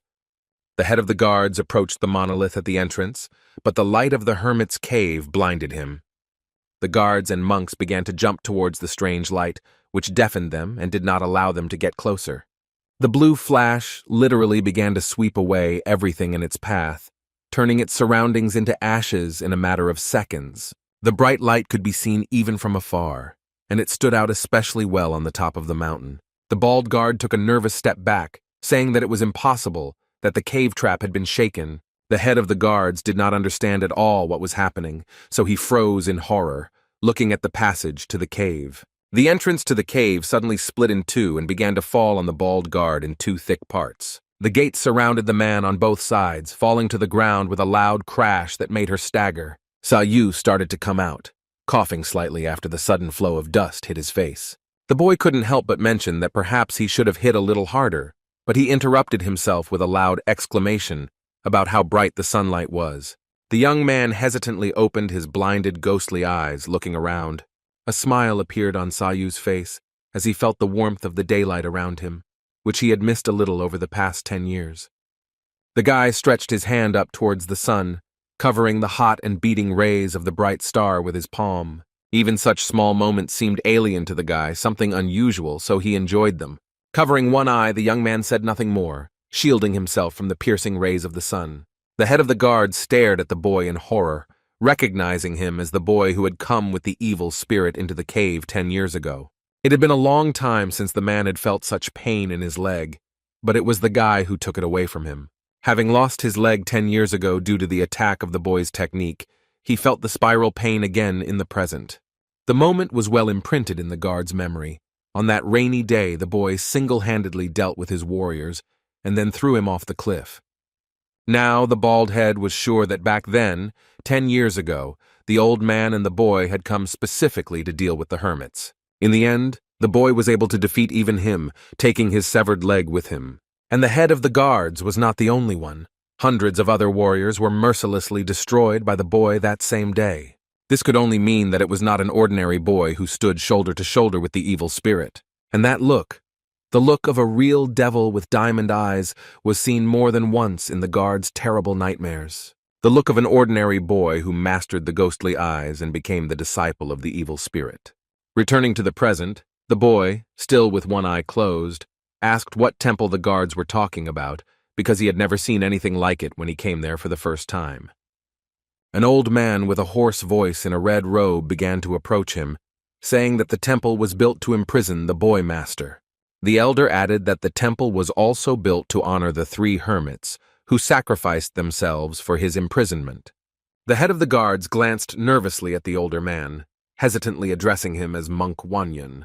Raising his palm upward, the old man seemed to ask the leader to be silent for a bit, addressing the boy.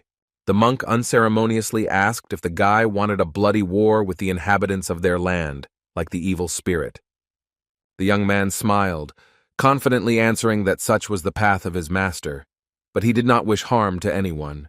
The boy's answer stunned the old man, and he said uncertainly that he was very surprised by the boy's answer, even though it was hard to believe. The head of the guards was indignant, because there was no point in listening to the opinion of the evil spirit's disciple, but the elder interrupted him, offering to listen to Saou's story. Despite the monk's words, the head of the temple guard still didn't want to listen to the guy, saying that he dedicated his life to martial arts after defeating the evil spirit. The guard became furious, and his eyes glowed with a bright golden light in rage, as if fire was about to emerge from his nostrils. The man rushed forward, shouting after the boy that the evil spirit's disciple was the so-called evil, and so he was going to defeat him. The head of the guards was approaching at an impressive speed, but the guy didn't even move from his place, watching the instant movement of him. Looking away with a slight smile, the young man said that he understood his opponent's plan, so he would deal with him first. But Saou did not rush, turning away in the other direction, asking him to wait a few seconds. The guard shouted angrily after the young man, calling him a coward who had already decided to run away from the battle. Approaching the entrance to the hermit's cave, the guy began to carefully examine the monument in front of him. Looking at one of the statues of the hermits, the young man was not impressed, and asked if the stone statues in front of him were really those same old men. Lowering his eyebrows, Saou said that the statues didn't really look like the hermits themselves, although the temple disciples probably worked hard on them. The young man extended his hand forward, slowly moving it towards the damp surface of the cave. The boy's hand glowed blue as he said that the statues weren't that important since they would soon be gone anyway. Touching the surface of the cave, Saou loudly used the heavenly weapon technique. Pressing his hand even harder against the wall, the boy pressed the lightning key into the cave and spread the flash throughout it. Blue shockwaves began to pass through the cave, creating cracks in it that grew larger with each passing second. The guy didn't stop, increasing his pressure and creating more and more destructive waves. Inside, Saou felt a little ashamed, as if he was addressing his teacher and saying that all this time he couldn't calm down because of his unfortunate student. Looking at the scattered remains of the cave, the boy said to himself that his mentor couldn't even really calm down because of him. The destroyed statues fell to the ground with a loud roar, and the boy said that now the evil spirit could definitely sleep peacefully without the pressure of the hermits above his head. Cold drops of nervousness rolled down the guard's face, and he said in despair that the entire hermit cave had been destroyed. The monk froze in horror at the picture, saying that the evil spirit's disciple had completely completed his training. The young man turned his head smugly towards them, asking if they were going to attack one by one or all at once. Continuing to look at the frightened guards with relaxed eyes, the boy added that they could do whatever they wanted. The head of the guard suddenly froze, and his threatening aura suddenly disappeared as he backed away on one leg. And then, an oppressive silence, in which it was even impossible to hear the nervous breaths of the guards. The monk asked the boy in a trembling voice what he would do if they let him go, since he did not want war. The guy shrugged indifferently and, crossing his arms, replied that if they just retreated, then he wouldn't have to strain himself. Slightly lowering the eyelids of his ghostly eyes, the boy added that he would be very grateful if the guards retreated while they had the chance. The old man repeated Saou's words in a puzzled tone, mumbling that for the young man, all these fights were just a hassle. The monk forced a nervous smile onto his face, thanking the boy for deciding to pardon them. The head of the guards, hiding behind the shoulder of the short old man, tried to object, because Saou had been locked up for 10 years, but the monk said that there was no point in holding the young man back. The news surprised the guy a little. He himself didn't even notice how a whole decade had passed since his master had passed away. Saou walked past the guards and the monk with a slightly anxious expression, indicating that he needed to hurry. The boy looked at the head of the guards, telling him that 10 years ago he had stood in the way of his master, and his severed leg was the result of their fair fight. Slightly lowering his eyelids, the boy added that if he really wanted revenge, he should find him and fight him. The monk turned to Saou with a puzzled expression, asking the boy where he was planning to go now. Abruptly, the guy stopped, and although he had his own goal, he doubted whether it was worth letting others know. Slightly lowering his chin, Saou said that he would fulfill the last wish of his master and best friend. Standing on the very edge, the young man looked into the distance at the landscape of snow-capped mountains, saying that he would go to the mainland. The monk laughed bitterly at the boy's plan, involuntarily assuming out loud that it would soon become very noisy on the mainland. The guy deftly stretched the tip of his lip, as if playfully confirming the words of the concerned monk. Without saying anything else, Saou set off, quickly rising above the mountain and a whole squad of guards. It seemed to the monk that there was no destructive aura emanating from the evil spirit's disciple, as if he had already surpassed his mentor, becoming a full-fledged heavenly weapon. Saou decided to relax and refresh himself a bit after living in a literal blanket of dust for 10 years. Having plunged into the clear water, the guy threw his head back, splashing crystal water everywhere. He woke up again, feeling cool drops on his body, creating a feeling of peace and cleansing. For a few seconds, the guy stood there with his head thrown back, looking at the warming sun above him. The young man fell straight into the water, enjoying the pleasant, cool layer under his body. He had already forgotten how good it felt to take a bath. And yet, he couldn't even believe that 10 whole years had passed like this. 10 years without a shower, without a variety of food, in the dark. Saou decided not to be distracted by such feelings, telling himself that he urgently needed to find Mu Aye and his master's daughter. Picking up his torn t-shirt, the guy couldn't help but notice that his things left much to be desired, and no bath would help them. Looking at the t-shirt, Saou already began to regret that he could have taken the things from the monks if he had thought about his things in advance. Several glowing pearls fell to the ground, and the guy suddenly remembered that they could be used as money. Another item that fell from his crumpled clothes was a small blue crystal butterfly. The butterfly trinket seemed familiar to the young man, and he said that a certain fox had probably already grown up in 10 years. He realized again that he had been distracted by some sentimentality, so he tried once again to focus his thoughts on what was important. At that moment, an incredibly pleasant smell penetrated the air, causing the tip of the boy's nose to twitch curiously. Saou immediately flew up, trying to look around to find out where the smell of hot food was coming from. The guy rushed towards the small house, which was the source of the pleasant aroma that made his stomach churn. It was very fortunate that Saou noticed clean laundry drying near the house at sunset. He kicked up leaves around him and made a lot of noise, but he was too hungry to think rationally.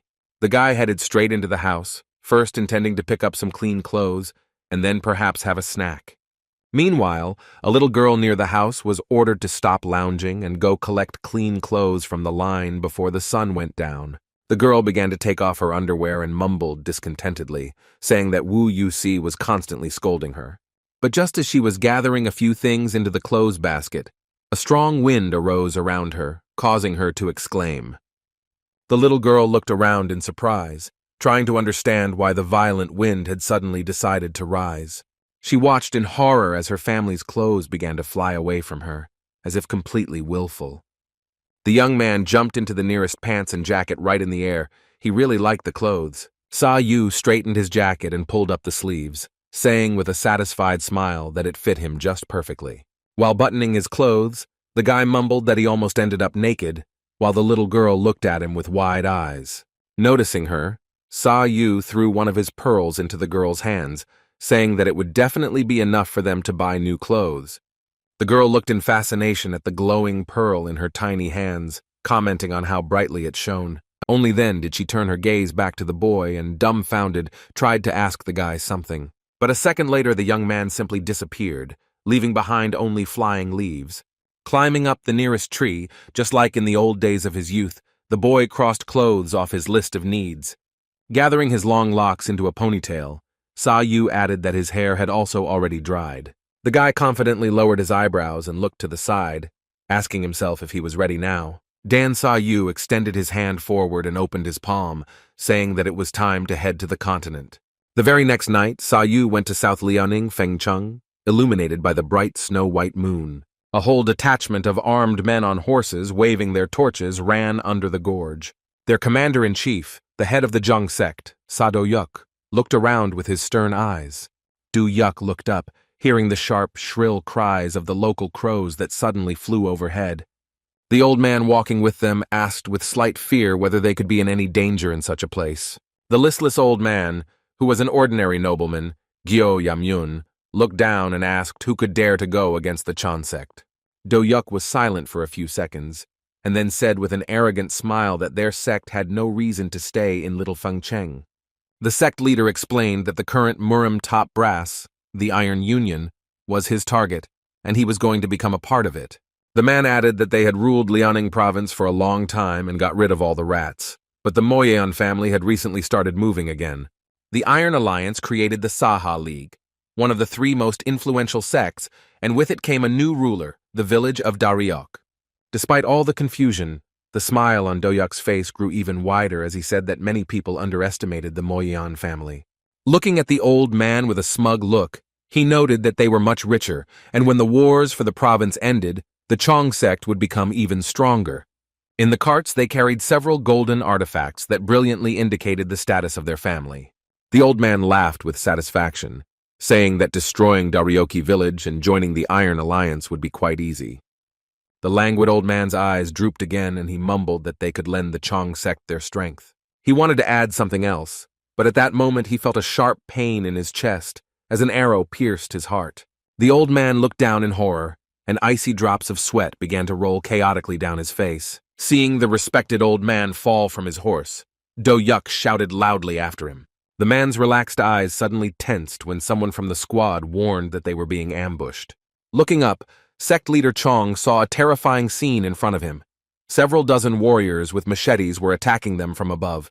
Many of them had scars on their faces and their clothes were torn. Do-yuk called them the 100 Skills Squad. This night turned out to be fatal. Otherwise it could be called so bloody that the entire bright moon could be drenched in blood. The Chong sect was defeated, and their plan to escape unscathed failed when they were all slaughtered by the 100 Skill Squad. An old man lay on the ground, still trying in vain to cling to the last notes of life. The sect leader, Saou, was pinned to the nearest wall by several sharp arrows, his lifeless gaze fixed on the stone ground. The defeat of the Chon sect was discussed by two people, one of whom said that Saou and Gyo Yamyun had deceived everyone and tried to steal the country's treasure. The man in the conical hat mumbled that they were defeated by bandits, and then called both of them freaks who dreamed of too much. The girl standing next to the man in the hat turned her indifferent gaze, but bewilderment lit up her eyes for a second. In a calm voice, she addressed the man as a brother, which caused him to suddenly fall silent and turn his attention to his sister. Looking back, they saw a strange silhouette at the very top of the gorge, staring menacingly at the two. They both recognized the mysterious man, asking if it was Cho San from Daryok village who had appeared before them. But as soon as they spoke the name of the mysterious silhouette, it disappeared, leaving no trace behind. The girl asked in an indifferent voice if they should have caught Saou, but her brother said that they didn't need to do that. The man narrowed his eyes and said, if Cho San was nearby, then the so-called Iron Mask was with him, because of which they could end up in a war against the village of Daryok. There was nothing else they needed to see, so they headed in a different direction so as not to lose track of the Chong sect that had found the gold. Meanwhile, in Bengshi, Liaoning province, the atmosphere was completely different, and people were living another ordinary day. Much more interesting things happened in the northern tavern, where people usually went to have their own way of entertaining themselves. It wasn't so calm there. The big guy was already drinking more than a dozen alcoholic drinks in one go. To say that he was drunk would be to say nothing at all. Foam from alcohol was literally pouring off him.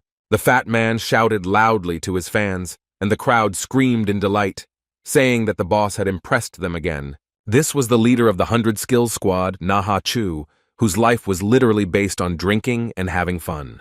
A thin man with a thin mustache approached him, chuckling slyly, and Naha-chu addressed him as Crow, asking if he was having fun. The smile on Raven's face didn't disappear, but spread all the way to his ears when he said that the squad leader shouldn't have forgotten about his payment.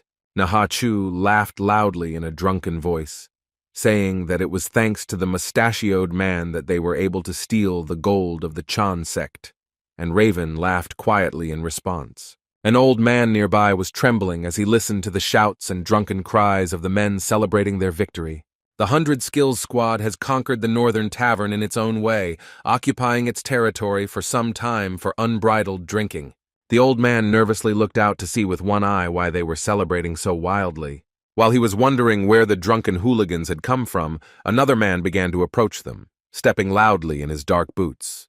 The smile disappeared from the mustachioed man's face, and Naha-chu even stopped drinking, staring at him in surprise.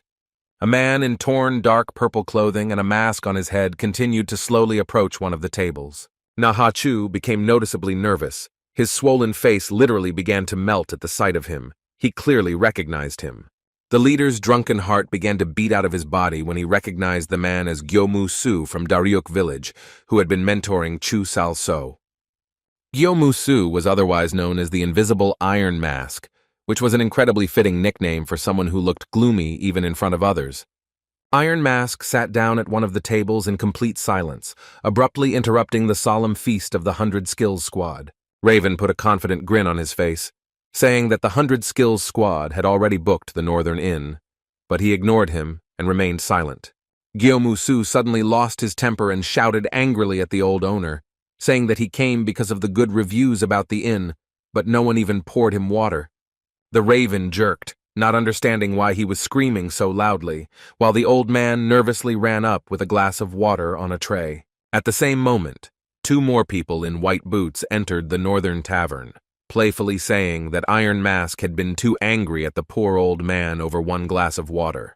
The girl in the white cloak said that she expected more from Daryok village, and her brother agreed, saying that they had come to finish their business and leave. The twins in white coats and hats were known as the 2 heroes. The boy's name was Moyeon Kwang-sun, and his sister's name was Moyeon-ji. Iron Mask said in a menacing voice that he wasn't surprised that even the Moyeon family was involved in their conflict. Nahachu looked at the boy and girl, nervously asking if they were the same twins from the Moyeon family. Moyeon-ji and Moyeon Kwang-sung ignored the leader of the 100 Skills Squad and greeted Iron Mask by nodding their hats. The crow from the 100 Skills Squad visibly panicked along with the other drunks when the 2 mentioned that Gyo-Mu-Su was from Daryok village. Iron Mask muttered in a stern voice that Daryok village, like the Moyeon family, tried their best to avoid conflicts, so he suggested that the twins leave. Moyeon-ji dodged the question, calmly suggesting that Iron Mask do the same on behalf of his village. A noticeable smirk appeared on Gyo-Mu-Su's face at the girl's audacity in suggesting something so stupid to him. The smug grin slowly turned into a sinister grin with a vulgar laugh through his teeth as Musu said that the twins had come a long way for the gold.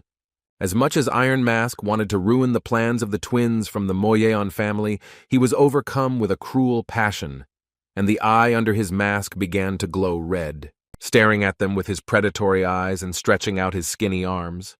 Gyo-Mu-Su said that in that case, he would have to kill everyone and take the gold himself.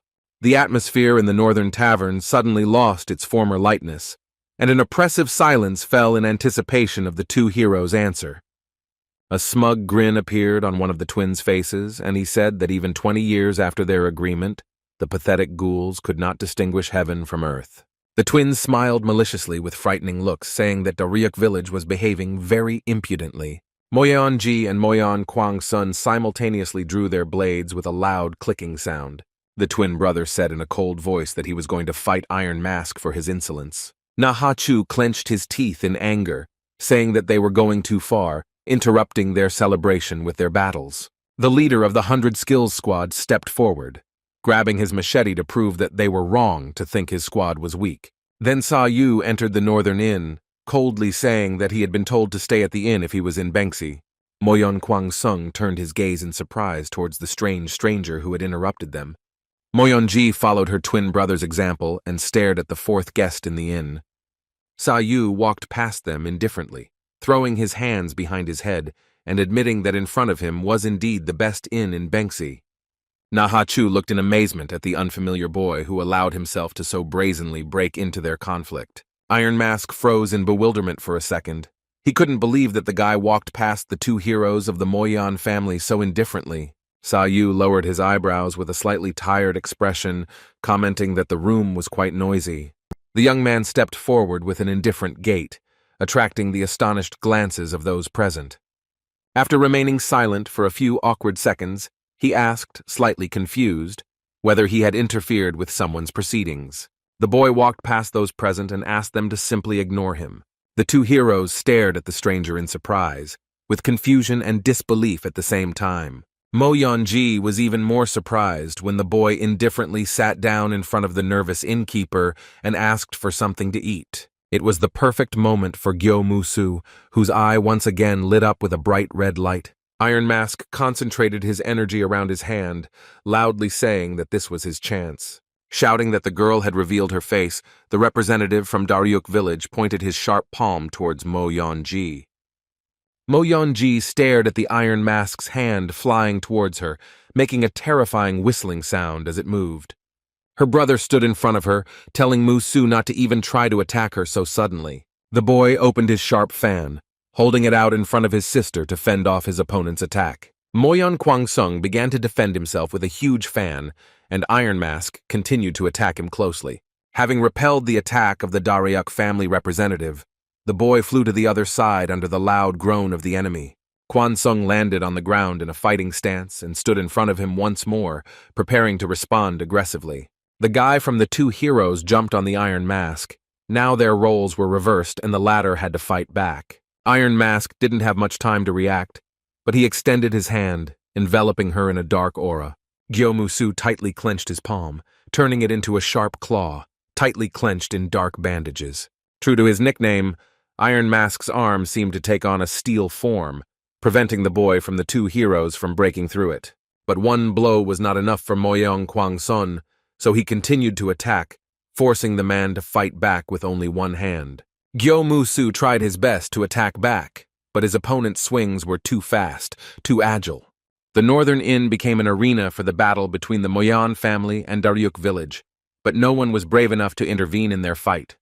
Overall, it could be said that throughout the battle, Moyong Kwangseong was in the lead, never losing his focus and composure against a strong enemy. Sometimes the man couldn't keep up with all the attacks of the young man from the two heroes, so he flew away with the shrill cries of a rooster. Slightly thrown into the air, Iron Mask took advantage of the moment and stood on his opponent's fan. Kwangsung immediately tried to cut Gyomusu's legs, but he jumped high and towered over him. Iron Mask jumped so high that he was only a few meters from the ceiling, grabbing onto the nearby wall.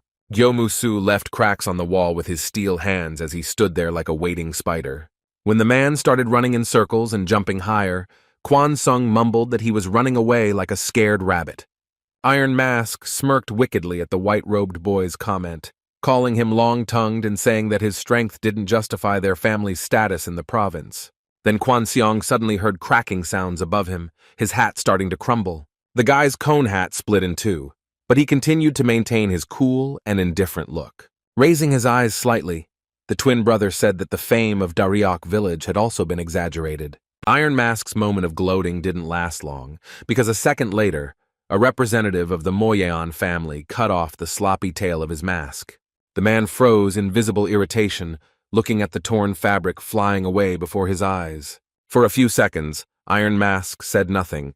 He simply stared at his enemies with his invisible but no less terrifying eyes. Moyeon-ji looked at her twin brother in confusion, and he said that his sister should take on the 100 Skills Squad, and he would slit the man's throat. Iron Mask angrily pressed both rows of teeth together and called the Moyeon family boy a brat in irritation. Raven looked at the leader of the 100 Skills Squad with excitement, wondering if the twins were stronger than he thought. Nahachu agreed with a hesitant and trembling voice, lowering his eyebrows uncertainly and saying that they had a chance. The leader of the 100 Skills Squad muttered fearfully that in the hustle and bustle of the twins' battle with the Iron Mask, they could have quietly escaped. However, Nahachu didn't even have time to move when a sharp gust of energy flew past him. Mo Yeonji's covered hat was stuck right into the wall, leaving several noticeable deep cracks on it. The girl said that her older brother always got all the fun, and she, as always, had to deal with some scum.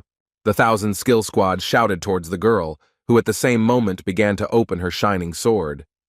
With her sword only half drawn, Mo Yeonji noted that it was already too late for the drunks to think about how to escape quickly. The twin sister smirked, ordering him to tell her where they left the stolen gold so that she could kill them painlessly.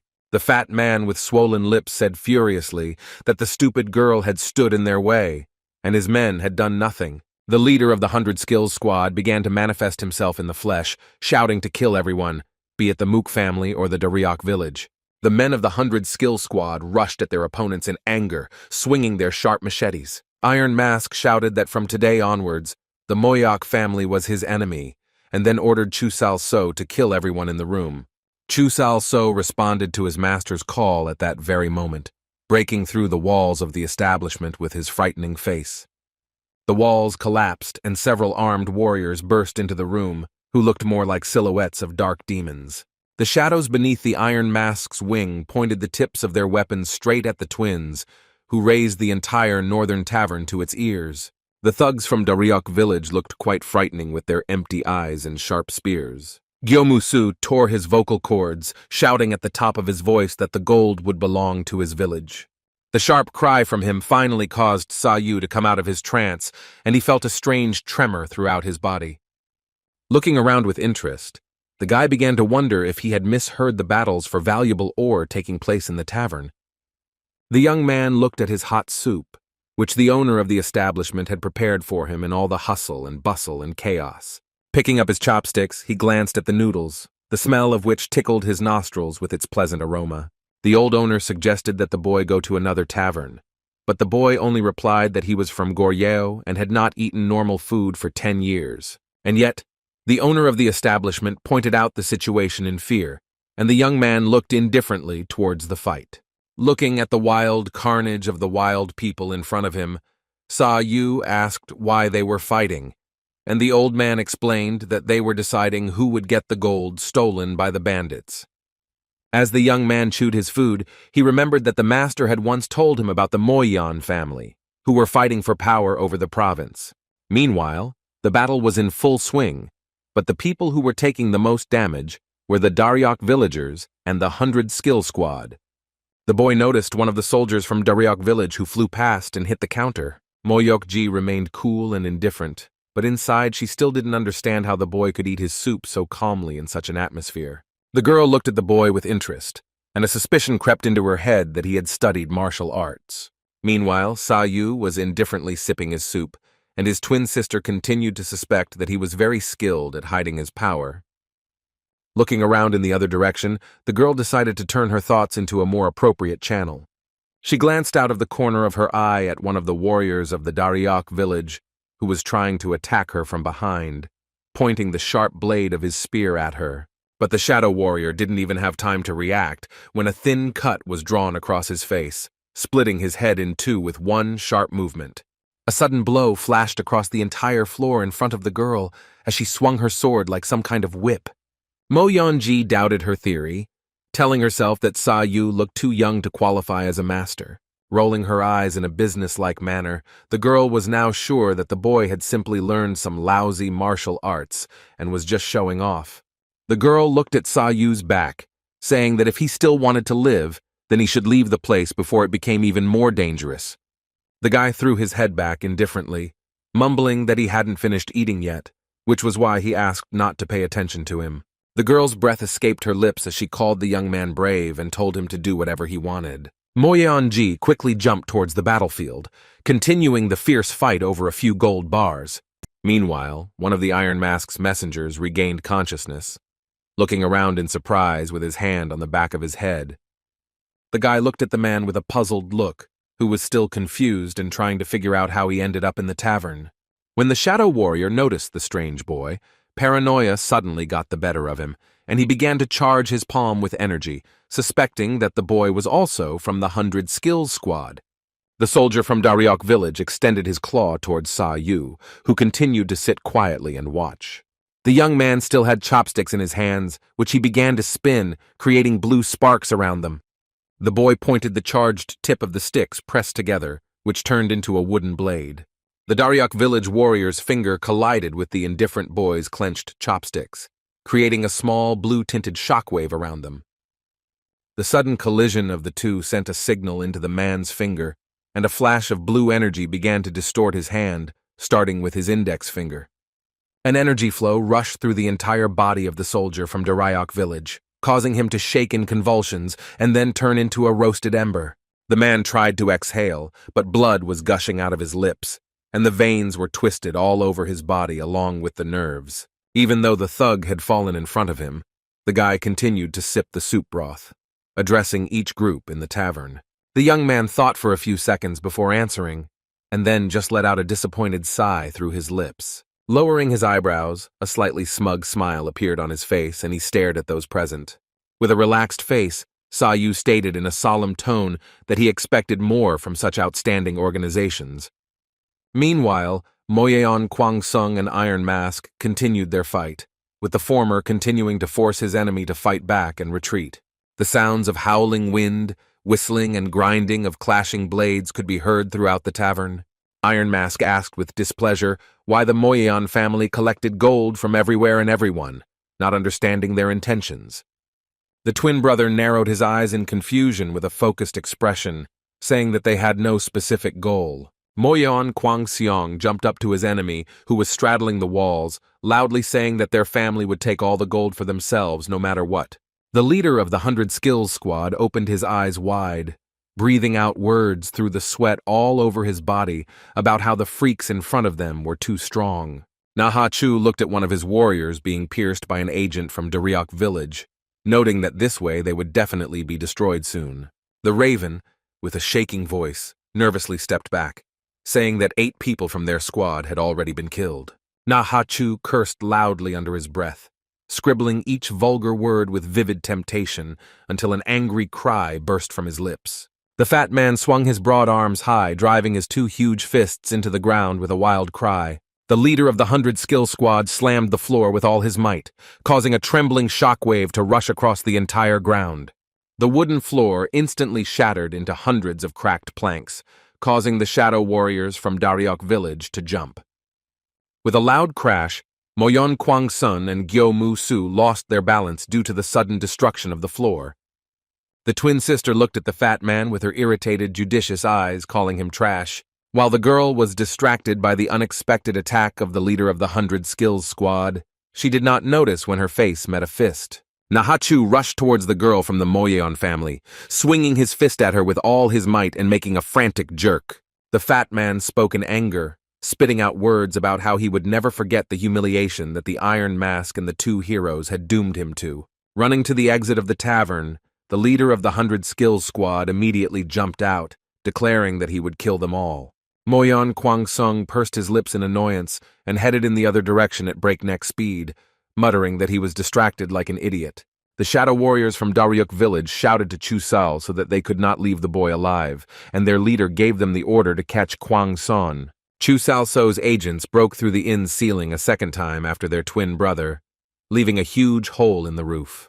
The first was Naha-Chu, who, with a furious expression on his face, was trying to escape from the other 2 factions who were also chasing each other.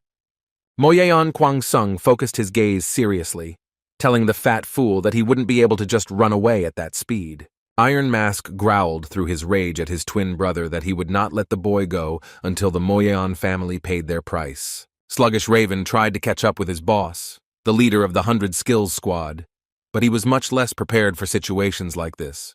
The mustachioed man was stopped by the wounded Moyeon-ji, who put the blade of her sword under his throat. The girl almost separated Raven's head from his body with one swing of her sword with a green aura, saying that he could only be heading to the afterlife. The bloodied Raven fell to the ground, causing the blood from his neck to spurt everywhere and leave marks on the wooden surface. Despite all her composure and readiness for battle, the girl's body trembled as she whispered curses at the 100 Skill Squad. The twin sister seemed to suddenly become furious when she said in a furious voice that she would definitely kill Naha-Chu now. The girl rushed through the front doors in one go, forcing them open so much that they were knocked down and broken in 2. The wounded warriors and thugs in the ruined building said that fools couldn't carry that much gold unless they were monsters with 3 heads and 6 arms. Saou stepped forward, puzzled, asking why the factions thought that only Naha-Chu knew the location of the gold.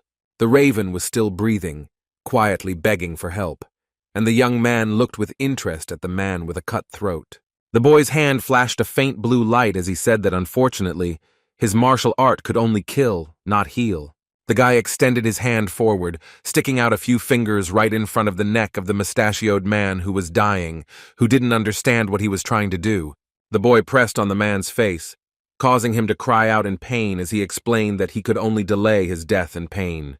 Raven began to feel as if all his muscles were twitching, as if all the blood and energy were starting to mix together. The mustachioed man felt the cracking of his own bones, which were being restored with incredible, almost unbearable pain. In a chaos of blue flashes, the boy mumbled that he couldn't stop Raven's pain, but he would let him die painlessly if he told him where the gold was. Still coughing up blood, Raven hurriedly shouted out that the treasure was on Mount Dunmayan in Umryong-gok, also adding that there was a cave hidden behind the vines. The cracking of bones did not stop for a second, but Saou thanked the man in a slow and calm voice. The mustachioed man's shrill, agonizing cries began to become quieter, and his body completely lost its vital energy. The boy looked at Raven with a slightly sad expression in his ghostly eyes, finally apologizing to him for making him suffer. The Raven looked at the boy with exhaustion when he asked him to prepare himself well before his last breath. Next, the young man simply gently placed his palm on the bloody man's face as he meekly closed his eyes before dying. The boy focused his gaze on the other side, repeating the location of the gold, Mount Dongmyun, and Umryongok under his breath. That was where the boy went first, to a place that looked more like a dark valley from which all the life had been squeezed out. The young man looked at the ground, noticing a horseshoe mark driven into it, which could indicate that a cart had passed nearby. The tracks were very deep and noticeable, so Saou followed them with the assumption that there must have been a lot of gold, and that it had been transported more than once. Something suddenly caught the young man's attention, causing him to look ahead with curiosity. As Raven had described, multiple tracks of horses and a chariot led him straight into a cave that had long been overgrown with thick vines. Carefully peering inside under the noise of the whistling wind, Saou looked around the damp cave. In front of the guy stood several dozen boxes, in which gold bars in unusual shapes were gallantly displayed. The young man had never seen so much gold in his life, and not even so close. A smile stretched across the boy's face as he lowered the eyelids of his ghostly eyes with noticeable satisfaction. Meanwhile, in the village, the fight did not subside for a second, and Iron Mask was preparing his next move, the Great Spirit Strike. Moyeon Kwang Sung swung his sharp fan, raising a green aura around himself with the Dragon Slash technique. And again, wherever the three groups went, they left behind only destroyed buildings. The leader of the 100 Skills Squad widened his eyes in horror, and several dozen cold beads of sweat ran down his face as he said that the family and the village had fallen apart in earnest. Moyeon Kwang Sung narrowed his eyes, asking Iron Mask why he fought so hard, even knowing how different their skill levels were. With a barely noticeable cut on his cheek, Gyo Musu shouted loudly that the boy had many more things to see, and then ordered Chu Salso to catch Na Ha-chu. The battle became even more intense as Chu Salso focused all his strength on the leader of the 100 Skills Squad, preventing his bandits from keeping up with his movements. For the first time ever, a noticeable look of excitement appeared on Kwan Sun's face, and his eyes twitched from one place to another. At that moment, his younger sister came running at high speed from the other side, telling him not to worry. Mo Yeon-ji rushed behind Moyeon Kwang Sung, looking at Iron Mask with a fierce gaze and saying that she would handle it herself. Chu Salso's charges instantly felt the sharp cuts of the girl's sword around their necks. Green flashes cut through the space with their sharp tips, which is why the Shadow Warriors didn't even have time to react. The girl took a graceful fighting pose in front of the stumbling Na Ha-chu, who barely avoided her next cut. Moyeon-ji reached out towards her fat man prey, simply not letting him get away from them so easily. This time, the leader of the 100 Skills Squad was not so lucky because the girl managed to squeeze his neck. Iron Mask dashed in the other direction, muttering curses under his breath in the unfavorable confusion. But just as Gyo Musu tried to escape, he was crushed by another green slash, almost cutting his throat. Moyeon Kwangseon approached the representative of the village of Daryuk, who began to dance in front of his cuts. At the last moment, Iron Mask managed to fight back with his hand, which left a huge bloody mark on it. Moyeon Kwanseong said in a stern voice that if the village did not surrender immediately, he would cut their throats. Meanwhile, Na Ha-chu screamed that all the gold they had stolen belonged to him, and he would never tell where it was. The fat man wanted to add something else, but the sudden flow of energy in the girl's grip made him swallow his next words. The 100 Skills Squad leader began to visibly tremble as his twin sister pressed him even further to the ground using a spiritual foundation technique. Moyeon-ji stared at the fat man with a crazy gaze, slowly saying that he would definitely say everything because she would force him to. Meanwhile, Saou self-sufficiently borrowed several gold bars from the cave, collecting them in a small bag. The guy agreed that he first needed to take as much gold as he might need in the future. Looking at the entrance, Saou couldn't help but wonder what he should do with the remaining treasure boxes. The young man guessed that any gold could help him out a lot later, but he couldn't take it all either. Coming outside, he mumbled to himself that Daryuk village was unlikely to win, which meant that the Moyeon family would arrive at the cave first. Looking back, the young man was once again convinced that he simply would not be able to carry away all the gold alone. So the boy decided to act a little differently, stretching his left hand to the side and saturating it with blue light. His right hand also lit up as he said that he must not miss his chance to take the gold. Stretching out both his hands, Saou declared that he was going to gather the lightning chi in all the rocks, trees, and anything that had a physical form. With a sharp whistle, the boy began to concentrate lightning chi energy all around, causing the earth to shake. He literally began to control the physical shape of the rocks in the gorge, turning the walls into huge boulders. The small blue spark soon turned into a bright sphere of energy, surrounded by biting flashes and lightning.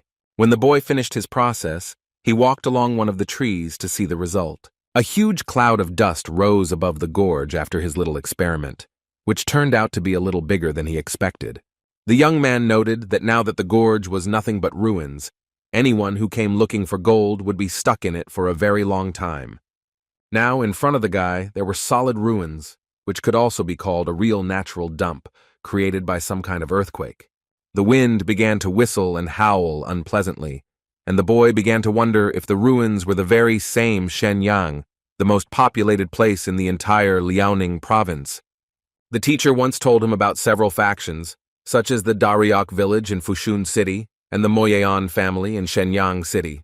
He didn't understand if all this was some kind of funny coincidence, because first the old man was looking for his daughter in the province, and then Mu Ai was taken to Shenyang. Meanwhile, it was night in the village of Daryok Fushun, and an oppressive, dead silence reigned in the main temple. Looking at the corpses before them, Iron Mask reported that they had lost 7 people, each of whom had fallen victim to the Moyeon twins.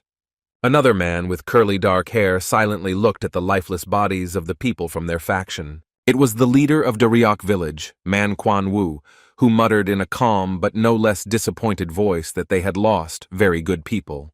Another boy, Man Sung Hyun, approached his master, saying that they shouldn't just stand there and watch their villagers get killed. Standing next to him was a dark-skinned girl, Man Hyo San, who added that the murder of Saou could only mean that war had been personally declared on their village. Iron Mask gritted his teeth in apology, saying that he deserved to be punished, but the master replied that Gyo Mu Su had already done all he could. What worried Man Quan Wu more was that the Mo Yan family was willing to break their peace agreement after 20 years for some gold, and then do something like that. The village leader shouted loudly to the other villagers and students that from today onwards, the Moyeon family would become their sworn enemy. He added vehemently that all his students were forbidden to leave the village walls while they prepared for war against the twins and their family.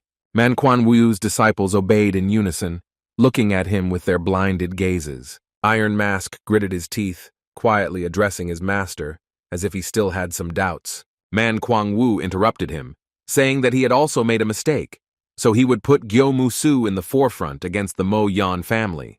Iron Mask did not doubt his master's decision, immediately obeying his will. The village leader gave a slight nod of approval, then looked forward with some curiosity in his eyes. One of the corpses was clearly different from the others, because there were no cuts on it, only an arm emaciated to the bone.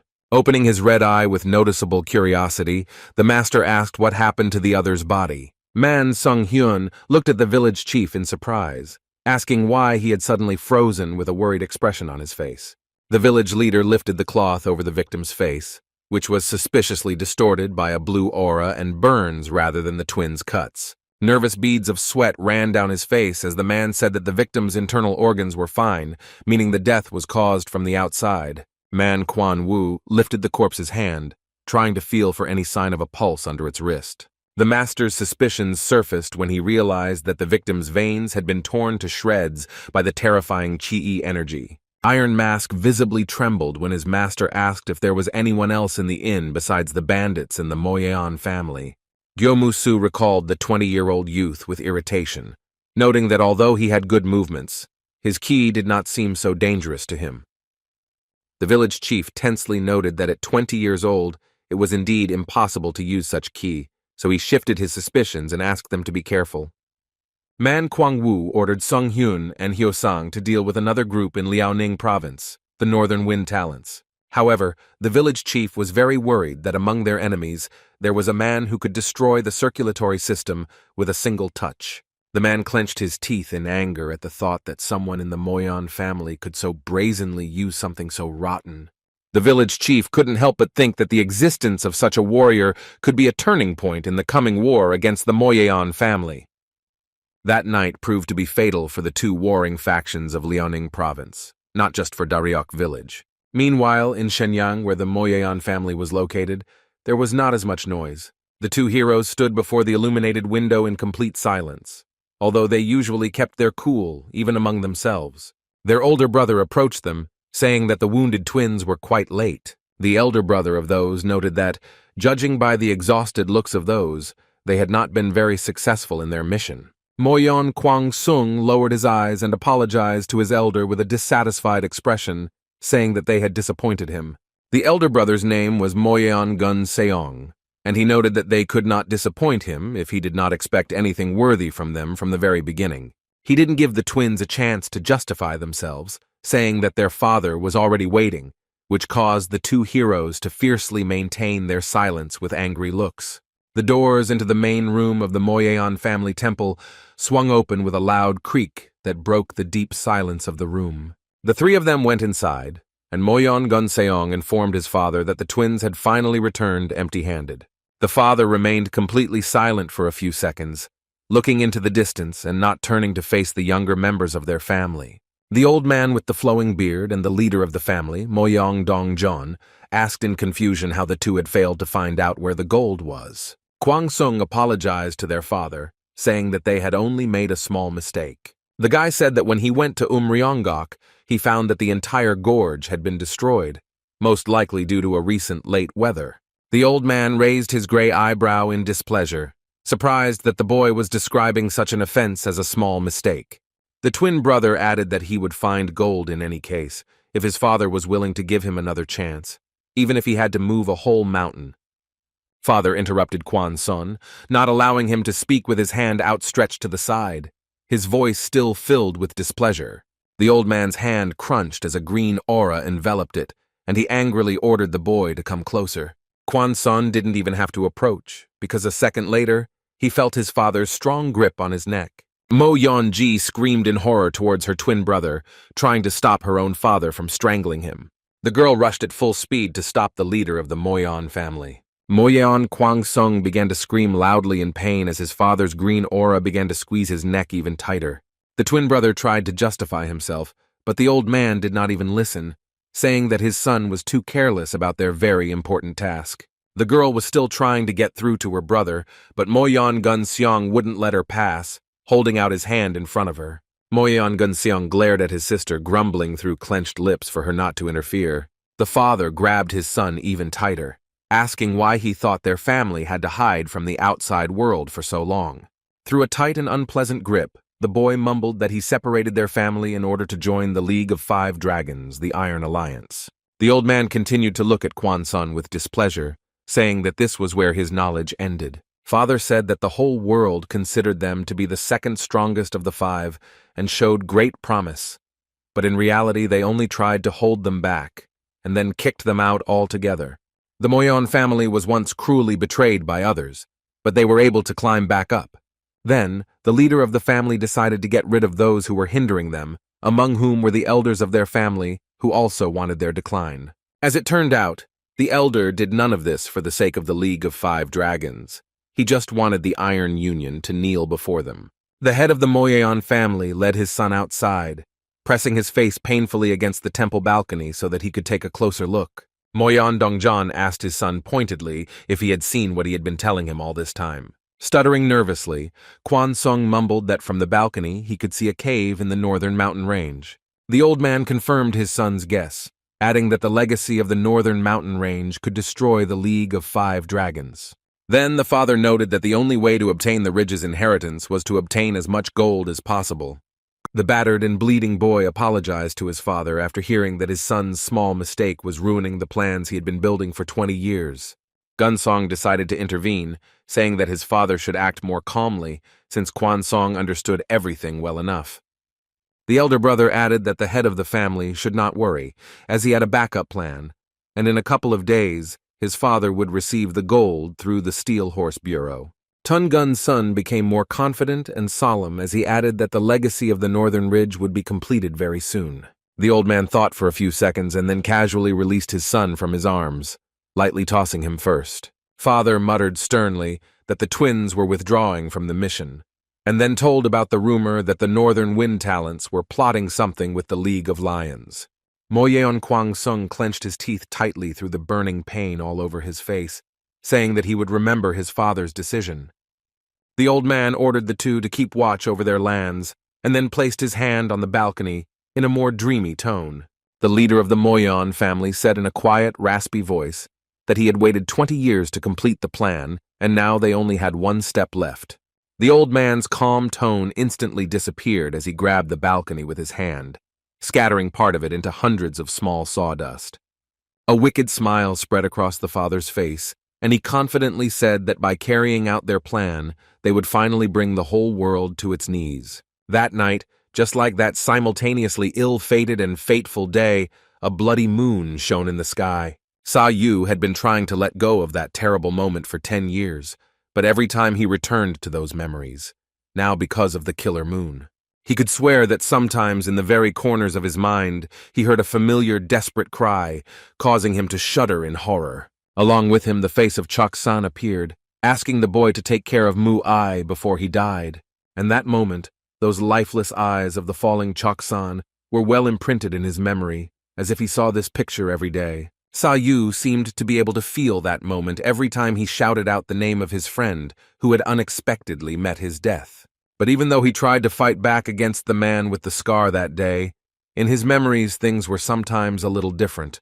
The guy sometimes felt like Mu-ai was trying her best to stop him and was just begging him to run away. At such moments the young man wanted to turn to her, run to his Nunya and take her with him, but he constantly forgot that this nightmare never had a good ending. Sometimes Saou remembered that day, and his sharp anger seemed so useless to him that he immediately saw the scene of his execution after the scene of Cho San's death. And this pain never went away. He still felt how the blades of sharp chains dug into his body and pierced his arms and legs through and through. In the end, the young man saw the same picture, when he hung with his exhausted body and said goodbye to life. What stuck in my head most of all were the words of the man with the scar, who said that he liked people like that. He stood before the exhausted boy, ominously calling the youth's spirit unshakable, as if mocking him. Staring at the half-dead guy with a malicious, cruel look, the man said that he liked something even more. In those dreams, even the ghostly eyes did not help Saou when he listened to how the ambassador from Yuan enjoyed the suffering of a person with a strong spirit the most. It was at this moment in his sleep that the boy finally woke up, although he felt a sudden cold throughout his body. His heart was beating so hard that it sent tremors echoing throughout his body, knocking his breath out of his lungs. And every time he woke up from this nightmare, it was a real relief for the guy, because it was as if he was living that damn day over and over again. Saou looked at his fire, thinking that he couldn't let go of Mu-ai and Cho San even when he tried to rest. Then the young man heard loud footsteps nearby, which created a light rustling of the grass on a rather windless night. The boy warily turned his gaze towards the suspicious sound, feeling a sudden sense of alarm. Not far from him stood a man in a large hat, whose face was frighteningly hidden in the shadows. And he was not alone, because behind him there were several dozen more tall men who quietly approached the guy. Coming a little closer, Saou relaxed slightly, and there was silence between them for a few seconds. The leading man slammed his fist into his palm in one deft motion, showing respect to the boy. The man apologized for interrupting the boy's rest, introducing himself as Mak-go-yo of the Steel Horse sect. He pointed to the people from their detachment and the cart, saying that it would be a good idea for them to find some place to spend the night. The dark-haired boy introduced himself as Mak Junhui and asked the young man to let him stay with him for a while. Saou inclined his head indifferently, introducing himself in a calm voice and saying that he didn't care if they decided to stay. They settled down next to the boy and began to cook food over the fire, turning vegetables into simmering soup and stew. Mak-go-yo admitted that he was even a little envious of the young traveler, but Saou replied that he was no longer a teenager and was 26. The man looked awkwardly at the guy with the spoon in his mouth, apologizing for his rudeness, since, as it turned out, they had only a year or two difference in age. The guy shrugged, indifferently lowering the eyelids of his ghostly eyes, and answering that such mistakes did not bother him. Mak Junhui handed the boy a plate of hot food as an apology, saying that his older brother Go-yo often forgot his manners with strangers. Saou thanked them for the food, saying that they had just met, but he had already become their debtor. Mak Go-yo laughed with a kind smile, saying that they were indebted to the generous young man and he could safely call him brother. The man pointed to their group, saying that they had an important matter to attend to, so they were heading to Shenyang, which made them afraid of being attacked by bandits. He explained that each time they stopped on that small mountain so that they could easily defend themselves from bandits. Saou became slightly interested and asked if their trip to Shenyang was related to the Moyeon family. Mak Go-yo apologized again, because even though they were indebted to the boy, they still couldn't reveal such details. The man said that they are seeking the trust of their clients, so they are obliged to restrain it in order not to lose their respect and not to end up in the red. Holding a hot plate in his hands, the boy accepted Mak Go-yo's refusal with honor, saying that he understood perfectly well their concerns.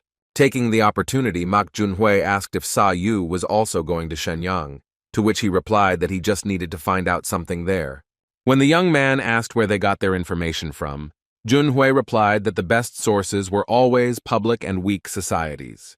He said that open weak societies had followers who were usually from the lower classes. Of course, the status of those did not exclude the fact that they did not have enough influence because their ears and eyes were spread everywhere. The guy thought about Junhui's words, remembering just in case where it would be most profitable for him to look for answers to his questions.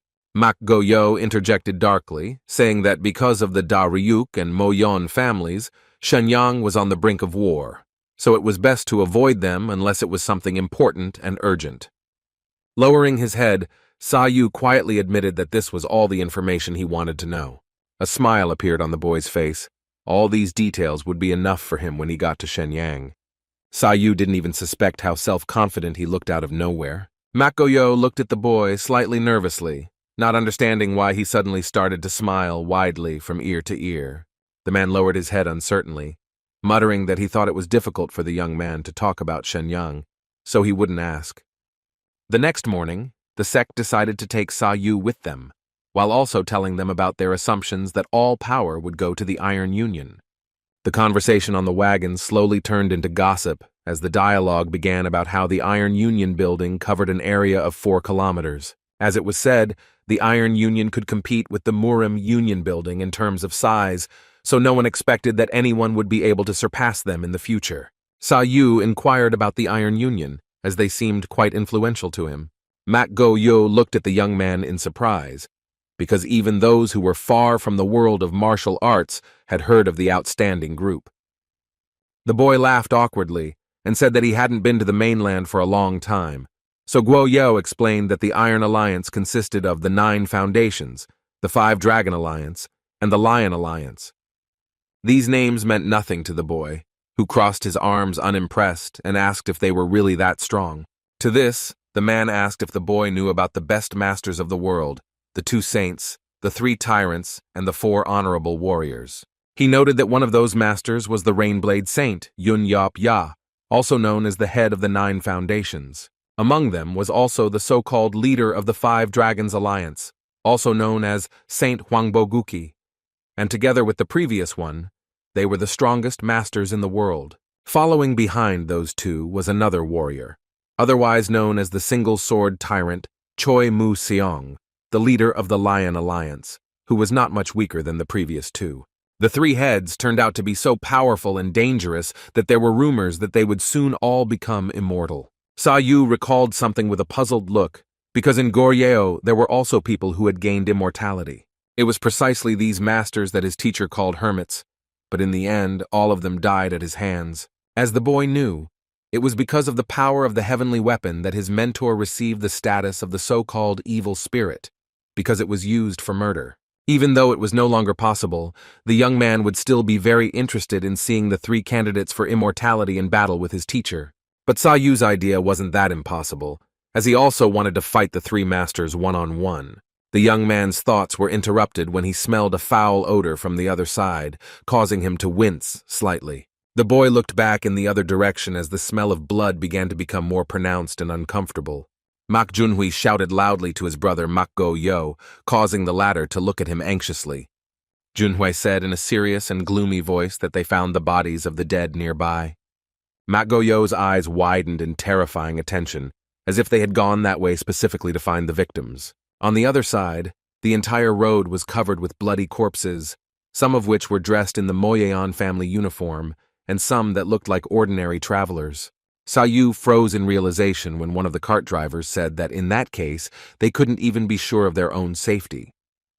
Looking down at the notice that Shenyang needed to be reached as quickly as possible, the boy saw a dead man in Goryeo clothes in front of him.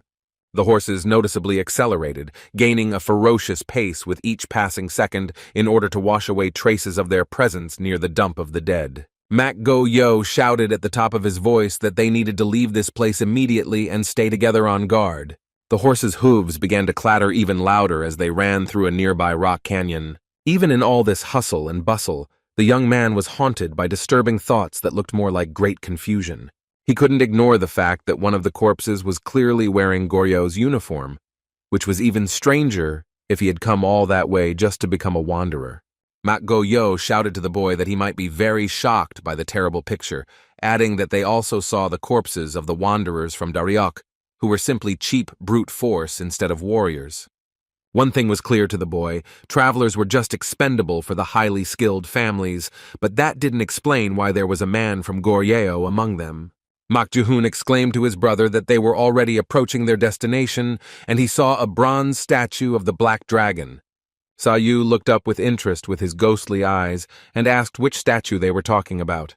He was told that a fierce battle between Goryeo and the central continent had taken place there, and because of the blood and tears of the warriors, the place was called Heolu Pyeong, and a statue was created in his honor. One of the brothers added, pointing to one of the statues, saying that there used to be 2 black dragons in Heolu Pyeong. Pointing to the second so-called statue, which had been transformed into a huge ball of metal, he noted that it had once been the second black dragon, and no one knew how that had happened. Such a statue weighed 10,000 pounds, so coupled with the mysterious nature of the disfigured statue, the boy assumed that his teacher could have distorted it to such an extent. However, it seemed to him that soon all the answers to his questions would emerge, since Shenyang was already just around the corner. For the remainder of the journey, the party was able to avoid potential confrontation with warring families by passing through the main gate into Dongjuk-ro. The boy thanked the 2 men for their help and escort, saying that they helped him get there safe and sound. Mak Juhoon hit his fist into his palm, saying that he was an excellent conversationalist and wished the young man not to encounter difficulties on his path. His parting answer made Saou smile warmly, causing a soft silence to fall between them for a few seconds. Mai Guoyo walked around the other side of the boy, placing his hand on his shoulder and smiling brightly, saying that he wouldn't mind having a drink with him, but they had to go. The man winked at the boy, telling him that if he had time next time, he should drop by. Saou raised the corners of his lips, saying that he would definitely go to those people just to meet them again. Waving goodbye to the boy, both men slowly sped forward with their carts. The smile disappeared from the young man's face, as he now had to think about what to do next and what to prepare for.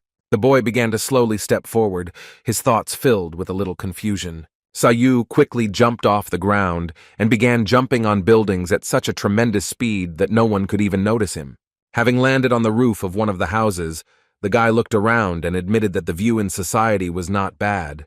But he decided to rise even higher, so he jumped right onto the entrance gate to the village to take a closer look.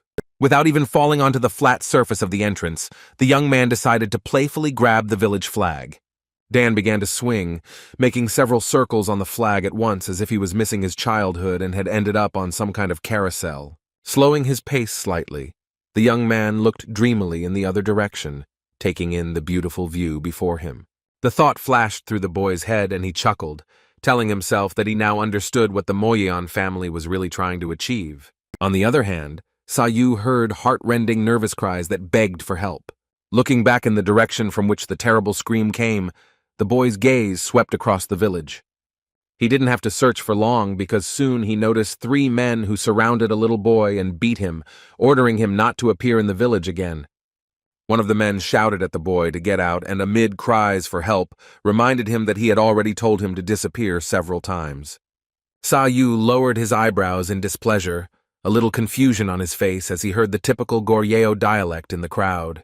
The guy decided to sort out the fight, quickly moving towards the three men.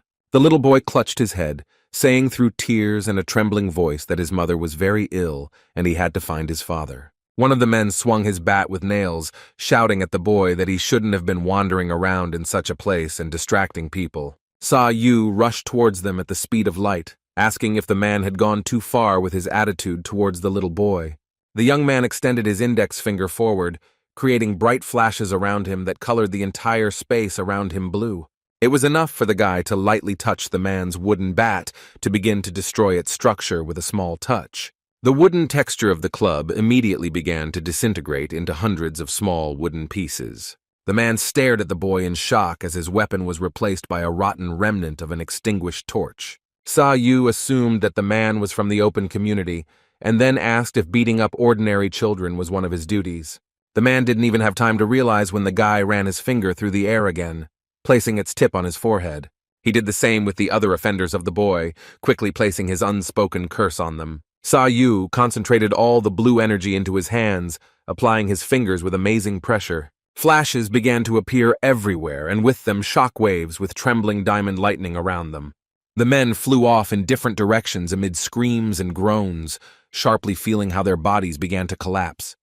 The guy's ghostly energy began to spin the exhausted offenders and twist their nerves so that they didn't even have time to take a breath. Having dealt with the little boy's offenders, the guy made the flashes around him disappear. The young man looked at the frightened boy with a battered face, who looked at him in horror and sobbed. Saou didn't believe that his ears could deceive him, so he simply asked the boy if he was from Goryeo. An old man on the roof of one of the houses watched all this, smugly drinking another liter of alcohol. The old man forced an intrigued smile, commenting on the picture before him as if he had wanted to see it all his life. The drunkard grinned even wider, adding that the young man's skillful movements reminded him very much of someone. With an audible sob, the little boy hesitantly asked the young man why he spoke the same way he did. One of the men didn't learn his lesson and started to get up, angrily asking how the boy dared to interfere with them like that. The man extended his hand forward to grab the young man firmly, as he was now completely disarmed. The guy indifferently extended his hand forward in response, digging his suspiciously hard fingers into the skin of his palm. The man's hand began to twist in convulsions, and an unpleasant crunching sound of bones began to be heard throughout his body. The boy squeezed his hand even harder, irritably asking what this little kid had done to them that they started beating him. Saou rolled his eyes in dissatisfaction, saying that in their village, probably no one thought about human rights at all. The old man jumped down and said with a wide smile that child, despite all the warnings, always brazenly made his way into their territory. A drunken smile spread across the elder's face as he introduced himself as Sage Hong Ha, and then asked the boy to introduce himself in return. The old man's appearance did not at all match his title of sage, but the guy decided to introduce himself anyway. The elder grinned wider, suggesting that the young man let the three scoundrels go, so as not to make cripples out of them once again. Saou narrowed his eyes and objected, saying that one way or another, the three men should have gotten what they deserved. Without listening to him any longer, the guy walked up to one of the men, twisting his arm once more with greater force. Amid the loud crunch of bones and the sounds of thunder, the young man said that there was no other way to teach those three scoundrels a lesson. The old man with the missing tooth said that the boy shouldn't even waste his time on the unfortunate offenders, and the child was already safe. In fact, Saou even slightly liked the elder's stubborn attitude, so he smiled back, calling him cunning. Having finally obeyed the village leader, the young man released the crooked hand of one of the men, causing him to fall to the ground with a groan of relief. The man grabbed his exhausted hand, which in just a few seconds had turned into a wrung-out rag. The old man laughed heartily, thanking the young man with the words that he had no doubt that he would listen to him. Saou, meanwhile, turned his relaxed gaze towards the little boy and asked what his name was. The little boy lowered his eyebrows in disbelief, firmly introducing himself as Oh Sun Woo. Dan placed a light hand on the boy's shoulder, telling him to show him his mother, who was seriously ill.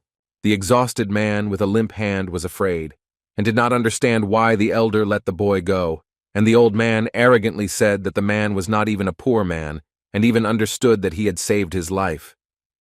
The drunken elder walked past them, limping slightly, saying that if he had not intervened, the entire open society of Shenyang would have been in danger. One of the men was shaking and greedily gulping air with foam at the mouth, nervously listening to the old man's words about how the guy had pardoned those, even though he could have killed them heartlessly. Rolling his eyes in the other direction, the old man asked the three if they had seen the blue flashes on the boy's palms. He called the boy's hands jade, which resembled the hands of that woman who did nothing against their village. The moment the elder saw the boy's thin, graceful hands, he realized that they were radiating a light that emanated demonic power. The old man looked down smugly with a wide, drunken smile, adding that he had already seen a similar light 10 years ago. He remembered the day when a mysterious tall man with diamond-like inhuman eyes stood in front of the bronze statue of the Black Dragon. The old man remembered the mysterious man as being rather silent, as he didn't even utter a word while he stood near the statue for an unknown amount of time. The elder remembered one thing in particular. It was about the man's thin palms, which emitted a blue, frightening light. And when he touched the statue of the Black Dragon, the elder saw something that remained in his memory forever. With one movement of his hand, the mysterious man caused the huge dragon statue to tremble and change its shape. The dragon seemed to be struggling in agony, as if experiencing terrible pain under the audible whistle of an energy flow. The old man remembered how much the simultaneously amazing and terrifying picture struck him, because he had never seen such power before. The man disappeared, leaving behind only a twisted statue of the Black Dragon, but the elder's soul has never found peace since then. 10 long years have passed, but the drunkard still hasn't forgotten that man, and the only thing he said to him on that fateful day, the look in the blue eyes, was forever imprinted in the old man's memory when the evil spirit said that one day his descendant would appear in Liaoning province. The events move again to the capital, where the Moyan family is located during a red but not bloody sunset. A group of armed representatives of the Moyan family walked along the walls of the capital, slowly stepping along its outskirts. One of the mustachioed men invited the master to go for a drink after they had completed some important task, but he asked if his soldier had forgotten that they had been at war with the village of Daryok. The commander-in-chief narrowed his eyes and said that Daryok were not so crazy as to attack them directly in Shenyang, but vigilance should not be lost for a second. But as soon as the chief expressed his subtle concern, he heard sharp footsteps nearby. Iron Mask jumped into the capital, piercing the commander-in-chief's chest with the words that it would be nice for them to have a drink before going underground. The commander, whose body was pierced, coughed up blood, asking through irritation and confusion how Gyo Musu ended up in their capital. The other warriors of the Moyan family retreated back and pointed their spears forward, ordering the man from Daryok village not to come closer. Iron Mask loudly shouted Chu Saljo to first remove all the family's lackeys who blocked his way. One word from the Iron Mask was enough for several dozen shadow warriors with spears to burst in on them, shouting to kill everyone. Within a few minutes, the brutal massacre was complete, and the high-ranking representatives of the Moyan family had only to watch its aftermath. Moyon Gunseong mumbled that their father had warned them that the offspring from Daryok village would already start attacking them with their fangs. The shadow warriors left only corpses of their warriors, and many of their white uniforms were stained with bright traces of crimson blood. The elder brother asked Quan San how things were going in general with the supervision of their family's territory. Moyon Quan Sung replied in a serious tone that it was difficult for them to predict what would happen next, and that there were many battles going on all over Shenyang. Gunsong smiled smugly, noting that the Daryok weren't that stupid and seemed to be simply trying to wipe out their weakest units throughout the area. At that moment, Mo Yonji joined their conversation, and she also had news that she wanted to share with them.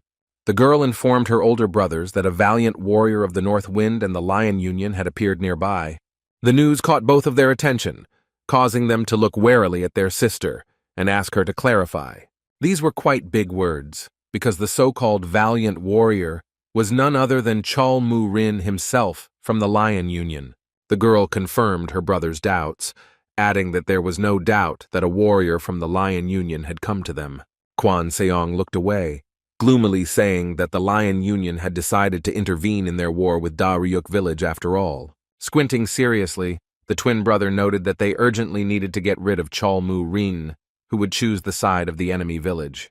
Gunsong added that they needed to think carefully, as it was very dangerous to make enemies from the Lion Union.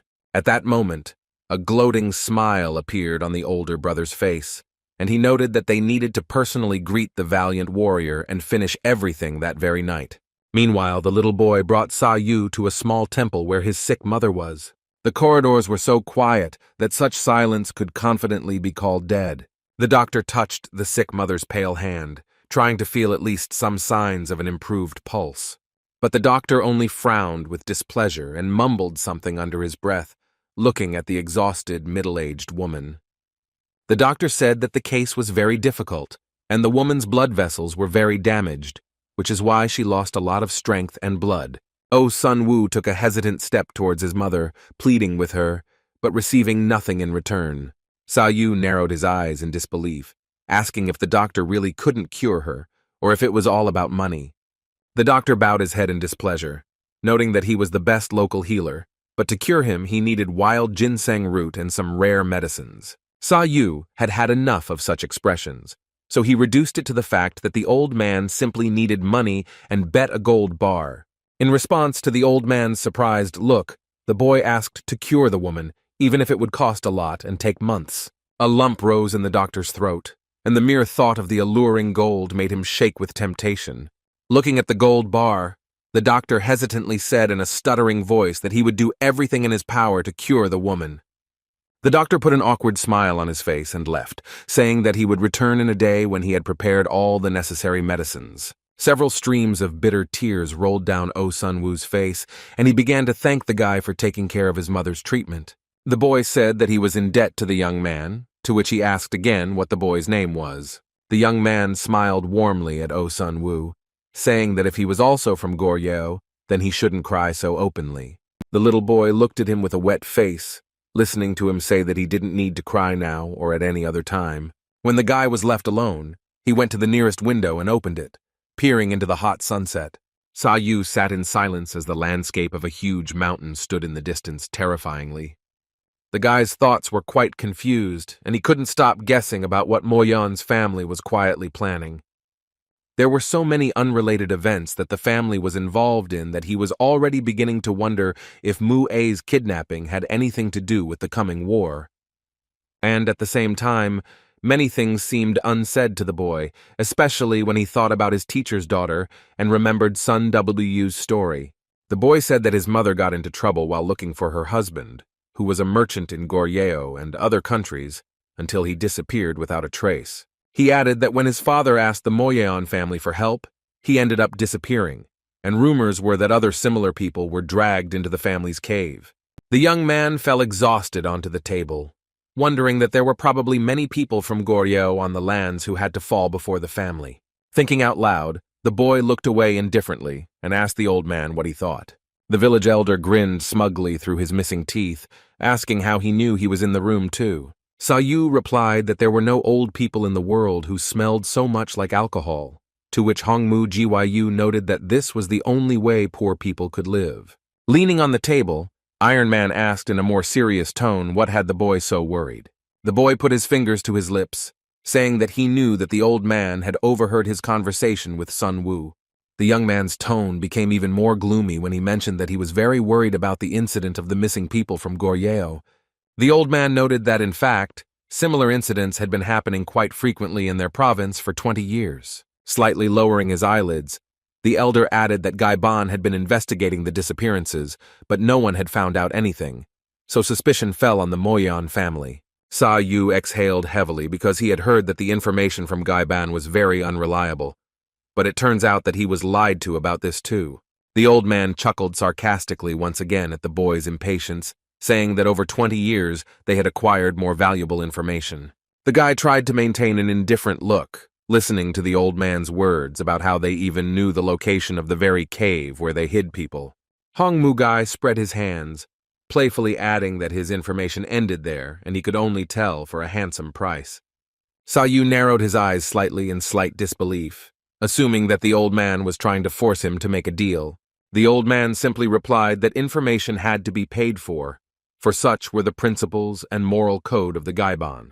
The boy couldn't think long about the proposal, because another man in dark boots loudly entered the room, greeting the others. Iron Man looked at him with an uncertain look, but Saou clearly recognized the guest who had come to visit them.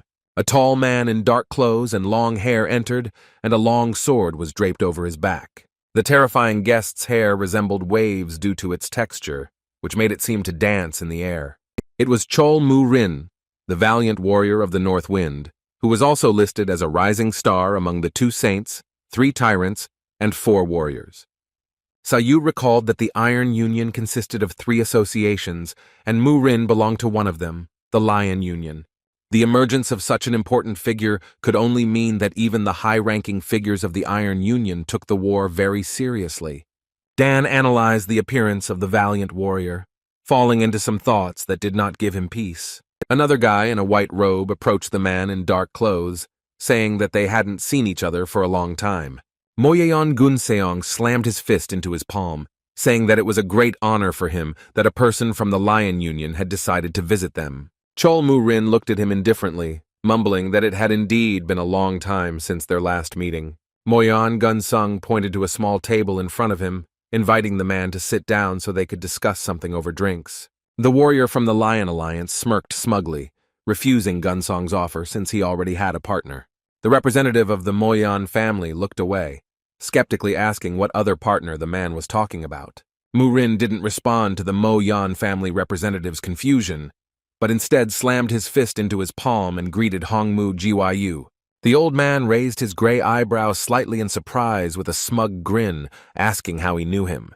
Chol said that he knew that the elder had settled in Shenyang 10 years ago. Gunsong suddenly froze in his tracks as he realized that in front of him was the same old man who was also called the sage Gaebon himself. The man from the Moyeon family blinked nervously with a tense face, feeling how embarrassed he was that he didn't even know about the sage for 10 years. Seeing Gunsong's confusion, San's cheeky smile appeared again, and he said that the Moyeon family was not very well informed. Moyeon Gunseong put his palms together and introduced himself, apologizing to the elder as he should have shown respect from the start. Saou didn't understand why the drunkard lived in such a dump and called himself an elder, and he laughed and noted that now the guy knew how amazing he was. Dan frowned angrily when Moyeon Gunseong had a certain question for the valiant warrior and his so-called companion. The man in the white robe asked what the valiant warrior was going to do if Liaoning was engulfed by the inevitable clash between the Moyeon family and Daryok village. The Lion Alliance warrior's face replied in a gloomy tone that the single-blade tyrant hoped that there would be no disagreements between the Moyeon family and Daryok village. He added that the tyrant was also concerned that everything that happened on their lands could have been carefully planned by someone. The representative of the Moyeon family asked in a serious tone whether Tyrant suspected them of this so-called plan. The valiant warrior asked, almost insulted, how Moyeon Gunseong could even think that they would be belittled like that. Turning his angry gaze towards the man in the white robe, the warrior from the Lion Union added that he really hoped they wouldn't have to deal with the family.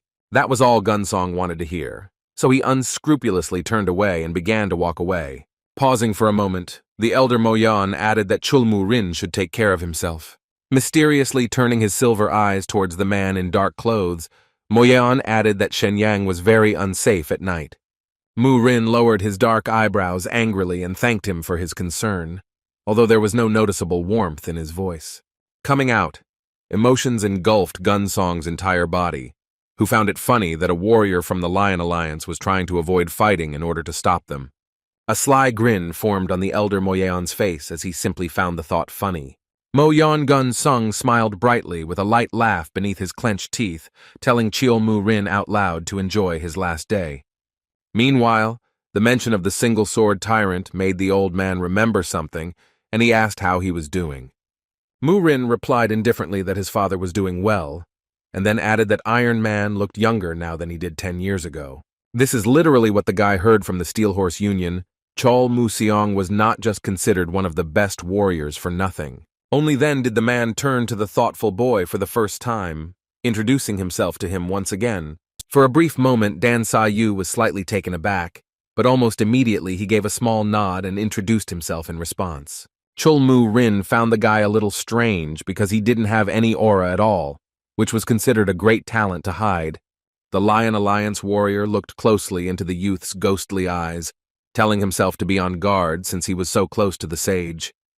Hong Mugai weakly threw his hands behind his head, saying that the warrior most likely came to find out information about what the Moyeon family was planning. The drunkard rolled his eyes slyly, immediately getting down to business and asking what exactly interested their guest. The valiant warrior replied in a cold voice that he was surprised at how knowledgeable the elder was. He added that his father did everything he could to stop the feud between the Moyeon family and Daryok village. The elder said thoughtfully that the village would suffer the consequences of its actions in any case, and Gaiban would not interfere in the conflict. Raising his bushy gray eyebrows slightly, the old man added that they would try to keep quiet until there were any complaints. The valiant warrior slammed his fist into his palm and laughed indifferently, saying that it would never come to that and that he would have to take his leave. Within a few seconds, the warrior from the Lion Union disappeared from the room, heading straight for the light of the full moon. Soon, he felt the presence of several familiar silhouettes at once, greeting the village chief Daryok, who came to meet him. The village leader stood behind him with his 2 charges, and then began to walk closer in the moonlight. The man in dark clothes said that the Gaiban had stopped doing business with the Moyeon family and did not want to interfere in the conflict between the two. Man Sung-hyun tried to clarify what exactly the valiant warrior of the North Wind meant. The warrior from the Lion Alliance chuckled confidently, saying that the clash was inevitable, and therefore it needed to be put to an end as soon as possible. The valiant warrior took on the role of leader and began to lead those to the entrance of the Moyeon family temple, saying that they would take away those sovereignty. The old man looked into the distance, thoughtfully asking the boy if he was planning to go further today, right tonight. The elder raised an eyebrow suspiciously as he watched the events unfolding near the temple, adding that the night would be quite long. The guy mumbled in a tired voice that now was the best time to sneak in, since everyone was busy with their own showdowns. Iron Man didn't even notice when the young man rushed upward in one quick leap, with a short prelude in the form of a fleeting flash. The sage shouted to him that they had better go together, while the boy flew up above the building and began to examine the painting, slowly flying over the houses. Meanwhile, Gunsong was already reporting the situation to his father, saying that the valiant warrior had already arrived in the lands of Shenyang. The head of the Moyeon family mumbled that the Lion Alliance and Daryok had united to get their hands on the northern ridge.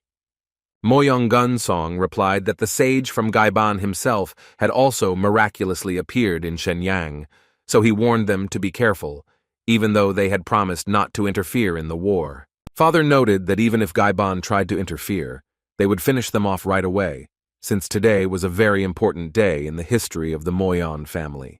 Moyeon Dongjeon solemnly declared that they were stepping up to a new level and would no longer be border guards on the continent. Father loudly declared that they must break through and take on the Iron Union itself. A blinding light surrounded the room as the father approached the table with 2 seals, saying that the whole world would tremble at their feet. A dim fog slowly began to rise over the capital, which even the huge glowing moon was unable to dispel. The guy slowly flew past a huge cloud of smoky fog, leaving small blue sparks behind his feet. Slowly landing closer to one of the rooftops of the capital, something suddenly caught Saou's attention. Not far from the capital, the boy saw a small detachment of several people on horses quickly fleeing from the territory of the Moyeon family. In this crowd, the young man could make out 2 familiar silhouettes, Mak Goyo and Mak Jinhu from the Steel Horse Union. Despite the fact that their squad was now much smaller than on the way forward, both men looked safe and sound. The guy exhaled with a little relief and smiled, hoping that their group had not been drawn into a bloody conflict. The old man slowly caught up with the boy, climbing up to him on the roof and asking with displeasure why he was fussing so much. Looking down on the other side, one could see destroyed buildings in flames and several corpses in white clothes of the Moyeon family. Amid the shrill cries of hungry dark crows, the young man replied that the inhabitants of the capital Moyeon had become food. As Iron Man walked past the rotting corpses, he mumbled that they would have come sooner if he had known about the family's plans to prevent such a tragedy. Saou replied that his martial art was not created to save people's lives, and the family attacked first, so they didn't have to worry. The elder's eyes widened in nervous surprise, and he asked hesitantly if the boy knew about those plans. The boy said nothing as they walked deeper, and a rusty sign appeared before them, the entrance to the North Ridge Cave. The entrance seemed to swing open, releasing from within several cold clouds in the form of tails of a prickly, icy wind. Inside the cave, a fierce battle between the two factions had already begun, despite its unbearable cold. The Moyeon family was not as prepared, so they practically exposed their bodies to the spears of the Daryok village warriors. Clouds of blue mist spread across the cave in front of the many disfigured corpses of the Moyeon family and Daryok village.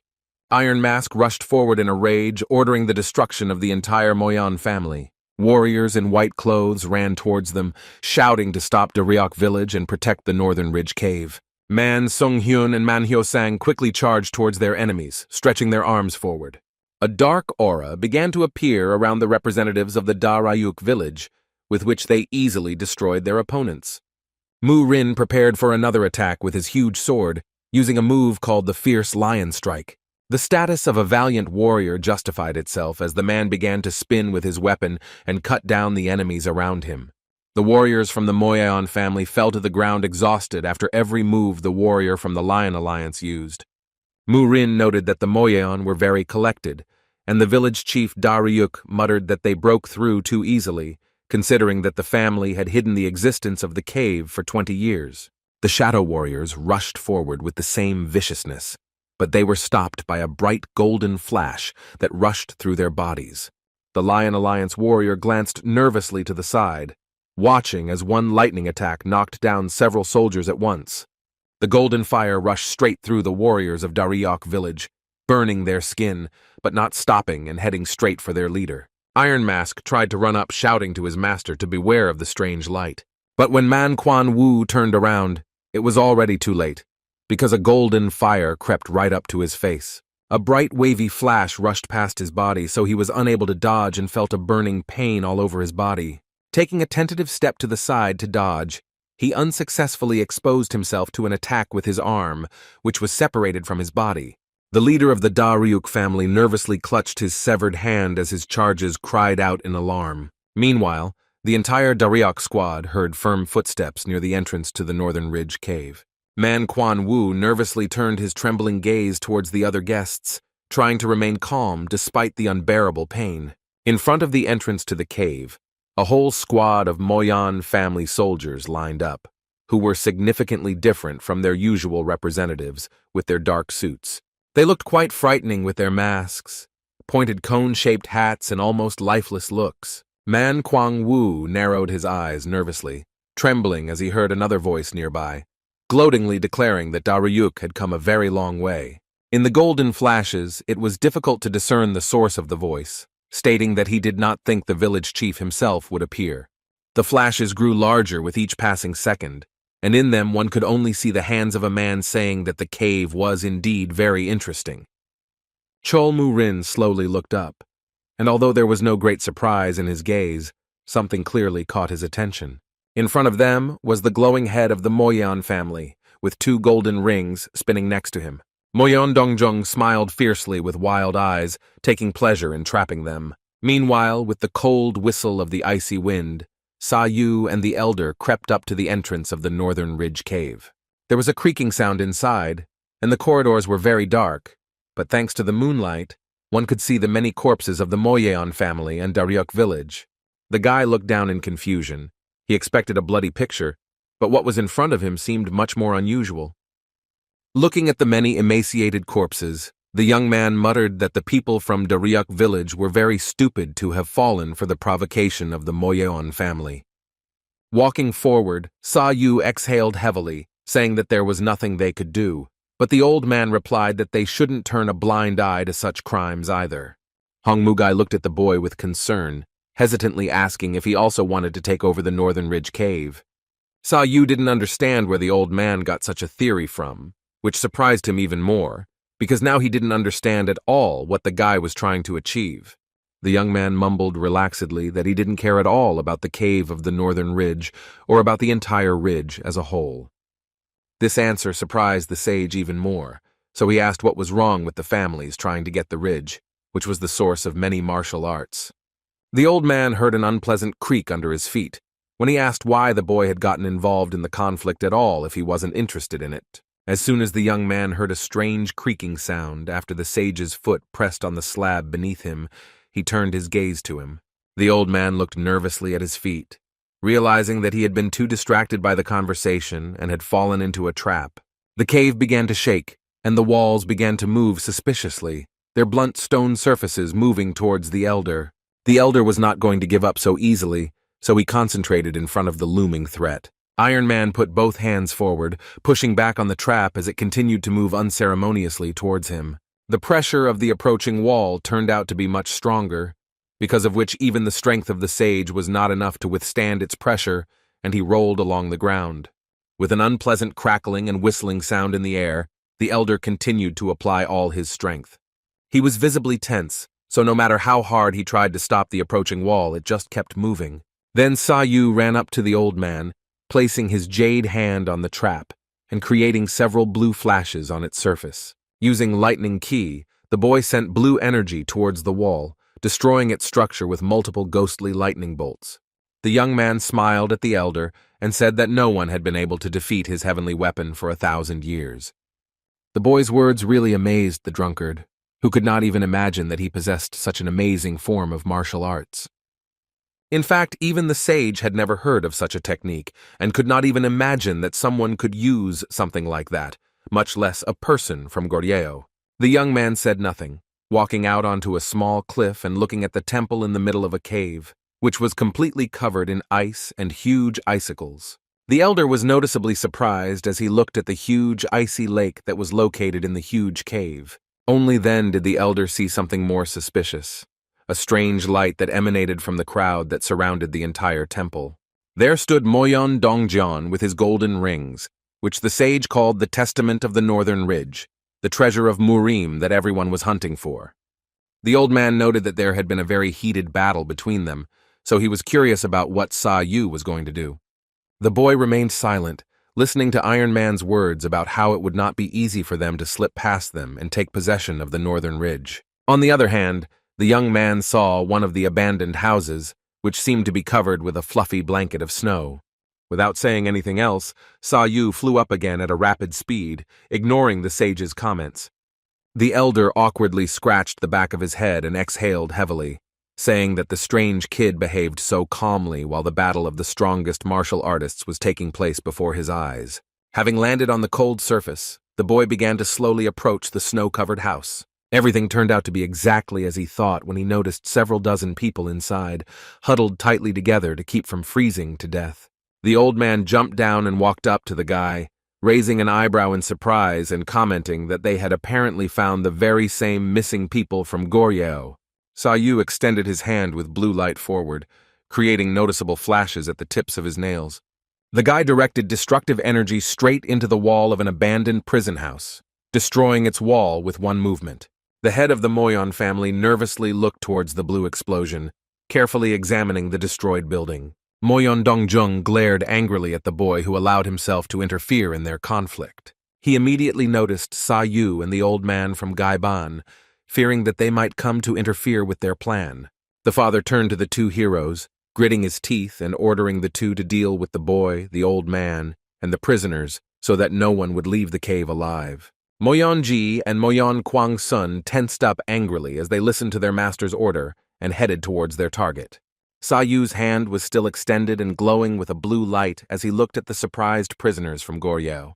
When the noise had cleared up a bit and the commotion had evaporated, the boy asked in a calm voice if the father of the boy named Oh Sun Woo was among them. One of the unhealthily thin men recognized the boy's gorge dialect, asking uncertainly if he was also from there.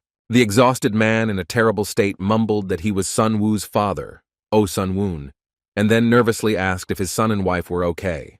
The young man calmly invited the man to come with him so that he could take him to his relatives. Tears began to well up on Oh Sun Woon's face as he emotionally thanked the boy, because he couldn't believe that his family would survive in such terrible conditions. The man crawled on his knees to the boy, saying that since there was justice in the world, he did not understand why they suffered and died all this time in prison. The thin man's sobs turned into sobs as he emotionally exclaimed that hundreds of people had died in the prison and that Mo Yon Dongjan was a real demon in the flesh. Sage Gaiban asked in confusion whether the head of the Moyan family had arranged all their torment. The young man tried to contain the anger inside himself, but the flashes around him showed that he was incredibly angry when he said that he had to meet Dong Chun. But as soon as the boy said this, he heard the voice of the two heroes nearby, who were approaching them with the words that no one would leave the place alive. Moyan Kwang Sung asked in a serious voice how the young man dared to release the slaves from the cave, the very heart of the Moyan family. This question made Saou even more angry, so he turned to them and asked what other slaves they were talking about. The twins found the guy's behavior and face familiar, although they were not sure if they had met before. Saou continued to look at the two angrily with a neutral expression, as if waiting for an answer to his question. Moyan Ji looked at the boy suspiciously, noting that something was wrong with the guy, and that he was unlikely to be from Gaiban. The elder was unsure whether it was worth teasing the twins, as he had heard that they were very strong and influential. Moreover, behind them stood a squad of assassins from the Moyan family, which she had been forming for 20 years while they were preparing that very plan for ascension. Saou indifferently asked the old man to deal with the victims and began to step forward despite the old man's worried look. To his confusion, the boy replied that he was still planning to meet with Moyan Dongjian. One of the thugs stepped forward, sternly asking what right the boy had to call their master by his name, and then adding that his life was not at all dear to him. The assassin in black began to draw his shining sword, loudly declaring that he was going to cut off the boy's head and personally present it to the master. Without retreating even a step, Saou coldly told the thug to get out of his way and interfere with him. The warrior in black angrily rushed at the young man, irritably calling him an arrogant boy. The thug got into a fighting stance, pointing the tip of his sharp sword forward and sarcastically ordering the boy to try and approach him as clouds of aura formed around him. The old man took a nervous step back, as he never thought that the head of the Moyan family would go to such lengths. Saou remained silent and stood in place under the whistling wind, even when his opponent's sword blade was just a few meters away from him. The boy accepted his opponent's challenge and a grin appeared on his face, which he couldn't hold back due to his anticipation. The young man extended his hands back, concentrating a huge amount of energy and lightning chi in them. The old man took another hesitant step back, even though this was not the first time he had seen such power in such a short time. The twins seemed to be frozen, watching how the guy was able to distort the atmosphere around him with one movement. Saou began to slowly walk forward to the sound of cracking lightning, saying that he had warned him. Extending his hand forward, Saou forced his palm to meet the sharp tip of his opponent's sword, causing it to crumble in an instant. The thug froze in horror, feeling how his weapon had been deprived of its strongest point in an instant. Saou didn't stop and concentrated even more of his energy on the thug's blade, moving his hands forward and destroying its texture even more. The boy smiled calmly, adding that the mercenary was probably trying to become an obstacle to the heavenly weapon. When the sword was completely destroyed, the boy came even closer, this time placing his palm on the enemy's body and creating a huge flash of pressure on it. A small explosion occurred in space, which in an instant caused the thug's body to distort at a rapid speed. A gust of crimson blood erupted from the killer's throat, as he felt as if his insides had been twisted several times. The last thing the mercenary saw was the terrifying silhouette of Saou, who said that if he challenged him, he should be ready to put his own life on the line. This was enough for the twins to immediately decide to open their swords, revealing cold steel in front of the guy. The two heroes rushed through space with swings in green and turquoise colors, deftly swinging their blades. Saou had already turned away, so he only glanced indifferently towards the two when Moyan Ji said that the guy would meet their father, but only with his head cut off. In response, the young man only quietly said that the twins, in all likelihood, also wanted to lose their lives. The youth extended his shining hand forward, saying that in that case, he would fulfill the wish of his opponents. A huge skull, shrouded in blue ghostly flames, seemed to appear behind the boy as he said that he would decide the fate of the Moyan family himself. Moyan Kwang San's attack was repelled very quickly, and he saw several sparks from the collision right in front of his face. The young man fought back with lightning speed, so he defended himself against the twins at the same time, despite the fact that they were attacking him from both sides at once. Then an old man decided to intervene and jumped on the twins' swords, preventing them from attacking further. The young man stopped and did not attack, looking at the jumping elder in front of him, who said that the little bastard asked for it. The sage flew into the air for a few seconds, fending off the attacks of the two heroes with his own legs, causing them to look at the drunkard with uncertainty. When the old man finally landed on the ground, he just laughed drunkenly and began to approach closer, involuntarily limping and asking if they wanted to play.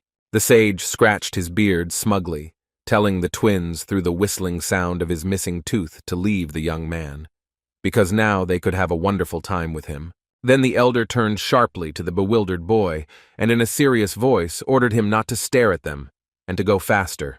The boy understood the old man's hint, and a confident smile spread across his face because he was helping him out like that. Moyong Kwangseong angrily shouted to the squad of ideal fighters to rush at the boy and the old man and stop them. The thugs immediately rushed from their fighting positions, heading straight towards the guy with their swords. Saou walked closer to them with a confident grin, creating even more blue lightning around himself. As one of the warriors ran up to him, the boy concentrated all his energy into his elbow, turning the other man's arm into a flexible hose with one blow of the bone. The youth extended his other hand to the side, causing bright flashes to appear around his slender jade fingers. Saou approached one of the enemies, pressing his palm onto the enemy's body with biting lightning. This blow was enough for the thug's body to fly off at great speed in the other direction, accompanied by the dull sounds of thunder and painful groans. Saou literally left a mark on his enemy with his blow, which began to eat away at his body and continue to distort him in flight. The young man raised his hand with flashes, intending to direct it at another enemy who was already flying towards him. The boy's palm met the other warrior's face, causing him to throw his head back with a loud crunch in his neck. That enemy flew away just like the previous one because he literally exposed his vulnerable spot to Saou's attack. The next thug angrily rushed at the guy, swinging his sword in different directions as he went. The thug swung his blade viciously, aiming the sharp tip at the boy's face at great speed. He decided to attack the guy from behind, so he stood silently for a few seconds, waiting for his next attack. The warrior's technique almost surprised the boy, who managed to see the sword next to his face a few unfortunate seconds before the collision. The warrior made a huge swing, leaving a noticeable blue trail behind his sword and freezing in place in confusion. The thug froze when he realized that he hadn't been able to complete the attack in time, and the guy had already disappeared somewhere right before his blow. Thus, Saou once again used the lightning chi to move through space at an amazing speed. The boy didn't waste a second of his time, firmly grabbing his enemy's hand and directing his energy into it. Having first destroyed the nerve structure of the thug's hand, the young man directed his blow at his neck, squeezing it with his aura. Saou performed an elaborate trick on his enemy, leaning on his neck and spinning around above his head. As the boy spun around and landed on the ground, he took the entire weight of his opponent and with a sharp movement threw him to the other side using the lightning key. The sword of the thrown warrior still hung in the air, its tip pointing and slowly falling down. This was the perfect chance for Saou, who at that moment decided to concentrate the blue energy in his palm. When the sword finally fell past his face, the youth suddenly extended his hand in front of him, knocking the hilt away with his charged palm. The sword rushed through space at the speed of light with an imperceptible whistle, piercing through a whole row of lined-up warriors. The thugs instantly felt the sword pierce their bodies, causing blood to gush out of their throats. In just 1 second, several enemies fell victim to the sword, which sank into the nearest wall. The killers took an uncertain step back, and one of them warned them to be on their guard, as the guy's strength was simply inhuman. Flashes jumped across the boy's hands as he paused in his fighting stance for a second and asked if they were familiar with the heavenly weapons. One look at Saou instilled fear and anxiety in the thugs, who had never seen such destructive power in their lives. The guy's ghostly eyes focused even more with flashes around them, and he said that he was going to make them remember this moment. The killers didn't even have time to realize when their bodies began to twist and collapse from just the guy's flashes. The young man aimed his shimmering blue projectiles in different directions, causing them to instantly collide with the thugs. Using lightning chi, Saou moved between the enemies to ensure that he could sweep away each of them in his path. The boy left behind a trail of corpses that twitched in convulsions in the air as the flashes blinded and destroyed them. It got to the point that some of the fighters nervously retreated back and simply held their blades out in front of them. At such moments, Saou would simply grab the blade with his jade hands and hold the sharp blade between his slender fingers. Everything happened so quickly that it seemed as if the guy was frozen in midair, holding back his opponent's attack. The warrior noticed Saou's sudden movements and nervously shouted that something like that was simply impossible. But the young man was too focused, so he just stood there, holding the sword with his two strong fingers. With this movement, the guy transformed the steel tip of a sharp sword into a misunderstanding that looked like a crumpled piece of paper in a matter of seconds. The energy passed from the blade of the sword straight to the opponent's hand, spreading throughout his entire body and turning him into something like a wrung-out rag. The warrior didn't even have time to realize when the unpleasant flow began to distort him so strongly that his body ended up in a spiral vortex. Saou made several wavy movements in the air, causing the exhausted thug to fly away, spinning comically in space. As the warrior fell to the ground with a loud thud, it was as if his sword had gone through the hardening process again and had turned into a warped plastic toy. But even such horrific images were not able to stop the other killers, who headed towards the boy one after another. Saou just silently watched as 10 enemies flew at him at once, all from different sides, trying to surround him. The guy decided to concentrate, using lightning chi-hi to come up with his next move as quickly as possible. Then Saou suddenly stepped on the ground, creating several small flashes on it and the sound of thundering lightning. There were noticeable cracks left on the ground, and the boy stretched his arms out to the sides, lifting the stones of the earth he had destroyed next to him. Saou slowly raised both of his hands, which were now glowing with a less bright jade light. Relaxing his palms for a second, the guy almost immediately opened them again, releasing sharp blue waves from them. The boy directed this attack towards the thugs who surrounded him, along with many huge stones that he split. A huge amount of lightning was directed towards the killers, who could not even see anything in the chaos of flashes and stones. Saou concentrated even more, trying to contain as much energy as possible before fully releasing it at his enemies. The thugs froze in anger, feeling a strange flow of blue aura through their bodies, which did not allow them to get closer to the boy. Then the whistling of the wind began to become even stronger, and the energy sharply increased its wild pressure. Several loud explosions echoed throughout the cave, followed by bright flashes all around, along with shock waves.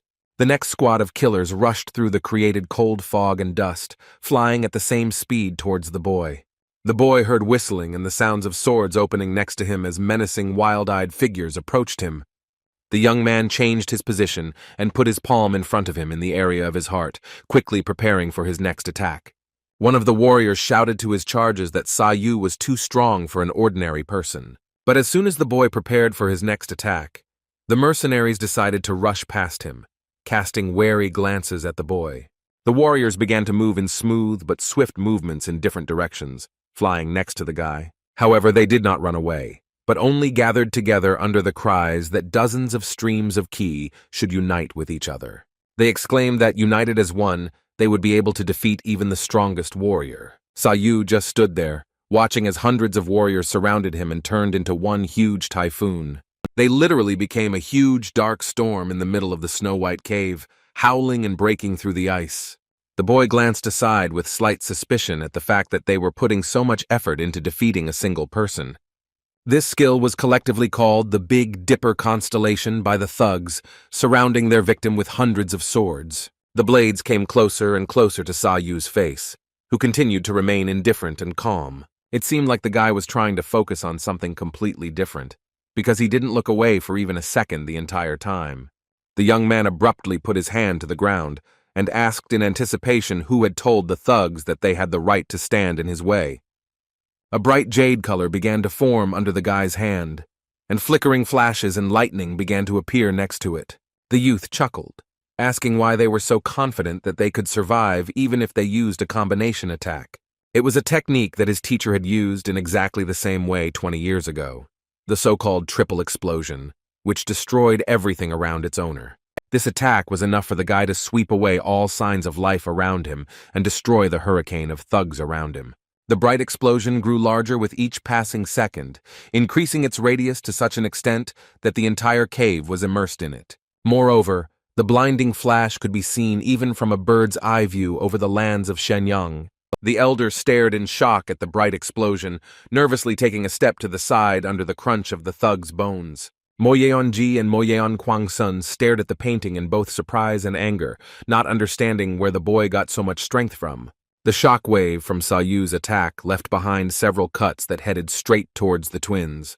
The light was able to blind not only the people in the cave, so soon loud cries could be heard that the ice lake of the cave had been destroyed. Mo Yeon-kwang-seong rushed forward, ordering his sister to destroy all the prisoners and go back to their father. The twin brother swung his sharp fan, creating green shimmers around himself and saying that he would finish off the old man. A thin green slash moved at great speed towards the elder, who was already distracted. The old man turned out to be incredibly dexterous and agile, so he was able to dodge his enemy's attack by doing a high backflip. Hong Mugai mumbled in flight that he was dealing with a bunch of scum, and then added that they could do whatever they wanted to him. Then the sage Gaiban grabbed the thick rope, waving it in different directions and throwing it towards Quan Sun. The drunkard instantly turned into a rather fearsome warrior when he said that the villagers were not guilty of anything. He literally turned the ordinary rope into a thick whip that could match the steel texture of Quan Sun's fan. The old man didn't let his opponents escape, directing the tails of his rope at the two heroes and preventing them from attacking in return. Explosions began to echo throughout the cave again, as the sage began to use his weapon to keep his enemies from getting close to him. The drunk grinned smugly, jumping senselessly to the ground and asking if the twins liked his whip. The elder's face broke into an even wider smile, and he said that today they would see why they shouldn't underestimate a poor old man. Meanwhile, Moyon Dongjan was gaining the upper hand over his enemies, and the entire Daryuk village was either running away or simply falling under his thin cuts. The father of the family threw his golden rings everywhere, which were able to pierce their targets in an instant. The person in charge of the entire Daryuk village was now Chol Mu-rin, who ran towards the head of the family to put up some resistance. Waving his sword with a purple aura, the warrior from the Lion Alliance angrily shouted at his opponent that he was a scumbag. The man in dark armor finally began to tense up, swinging his sword at the father of the family with a move called Iron Breaker. The leader of the Moyan family did not even fight personally, using as his weapon a human shield in the form of Moyan Gunseong with his silver rings. Chil Mu-rin lost his composure again when he saw that Gunsung had the same rings as the head of the family. Moyan Gunseong asked in a stern voice why the weak Mu-rin considered himself worthy of being among the rising stars of martial arts. The disciples from Daryuk village headed towards the head of the Moyan family, loudly shouting that they would kill him. Man Sung-hyun didn't even have time to get close to the father of the Moyan family when a bright golden flash rushed over his body. The same thing happened to Man Hyo-san, whose body was cut with a thin golden slit, preventing her from moving. The father of the Moyan family began to run towards the village leader Daryuk, solemnly declaring that with these rings, no one could defeat him. Moyan Dongjung extended his hand forward, approaching Man Kwang-woo in a matter of seconds. Village leader Daryuk was frozen, as if his feet were chained to the ground and he could do nothing. The father of the Moyan family grabbed the leader of the Daryuk village tightly and began to carry his body in the other direction at great speed. Man Kwang-woo hung over the cave cliff, and Moyeon Dongjan declared that Moyeon's family would soon be floating above the entire continent, and that village had caused them too many problems. The leader of the Moyeon family lowered his gray eyebrows smugly, saying that he had to deal with all the threats for the sake of his family's future and did not want to get involved with such imposters. It was at that moment that a triple explosion from Saou resounded throughout the cave, causing everyone present in it to shudder. The northern ridge cave began to shake loudly with blinding flashes that briefly deafened everyone inside. The thugs began to fly in different directions in the ruins, while their bodies were struck by blue lightning. The father of the Moyeon family decided to release the body of his enemy and painfully throw it onto the cold ground, turning towards the explosion. Before his eyes, the family leader saw hundreds of corpses of his exceptional swordsmen who had gone through 20 years of training. Moyeon Dongjun nervously took a step back, shocked that someone was able to wipe out all of his fighters so quickly. Saou began to walk forward, leaving behind earthquakes and bright flashes with every step. A bright blue fire flared up behind the boy, as he said that the fate of those experienced swordsmen had been sealed when they stood in the way of the heavenly weapon. Moyan Gunseong squinted his eyes in confusion at the sight of the guy who seemed quite familiar to him. Chul Mu-rin immediately recognized Dan Saou, whom he had seen the previous night together with the sage Gaiban. Saou continued to slowly approach the leader of the Moyan family, asking what right he had to arbitrarily dispose of other people's lives. A threatening whistle of wind sounded near the boy's face, and he asked again if the leader of the family was ready to take responsibility for the lives of the people he had brazenly locked up in the cave. Moyan Dongjan looked down on the boy, replying that no matter what tricks he used, he was taking too many liberties, and then added that he had no reason to take responsibility for the scum of Goryeo. The guy stared depressingly at the head of the family, saying that he should think before speaking, because he could say his last words at any moment. The noise in the cave rose again, and all that could be heard was the sound of clashing blades and explosions. Cheol Mu Rin stared at the strange guy, but inside he began to feel a suspicious sense of unease. He, one of the strongest warriors in the entire Iron Union, felt an oppressive atmosphere and fear when looking at an ordinary boy. There was something scary about the fact that Saou was able to single-handedly deal with a squad of perfect assassins, and then destroy the ice lake of the Northern Ridge Cave. Cheol Mu Rin felt uneasy not because of the young man's strength, but because of his suspicious calmness and composure. A single, nervous drop of cold sweat rolled down Cheol Mu Rin's cheek, as he felt like Saou was trying to show everyone that he was the embodiment of death itself. Moyon Gunseong smiled madly, loudly saying that the warrior from the Lion Alliance probably had nothing to do since his opponent was him, not Saou. The elder brother of the Moyeon family suddenly attacked the confused Mu Rin, who was able to barely dodge the attack of his silver ring with his sword. The valiant warrior now resembled a punching bag, which only just managed to fight off the attacks of his enemy. Cheol Mu Rin froze, feeling as if he was unable to even move as the shockwave from the impact swept through his entire body. The man in dark armor barely raised his irritated eyes, trying to look at Gunsong. Gunsong stared at Mu Rin as he reminded him of his question about whether he deserved to be considered one of the strongest. With a furious whistle, Cheol Mu Rin rushed towards his opponent, answering his own question and telling his older brother Mo Yeon to judge for himself. A dark aura began to engulf the valiant warrior's sword around it, creating wavy tongues of flame around it.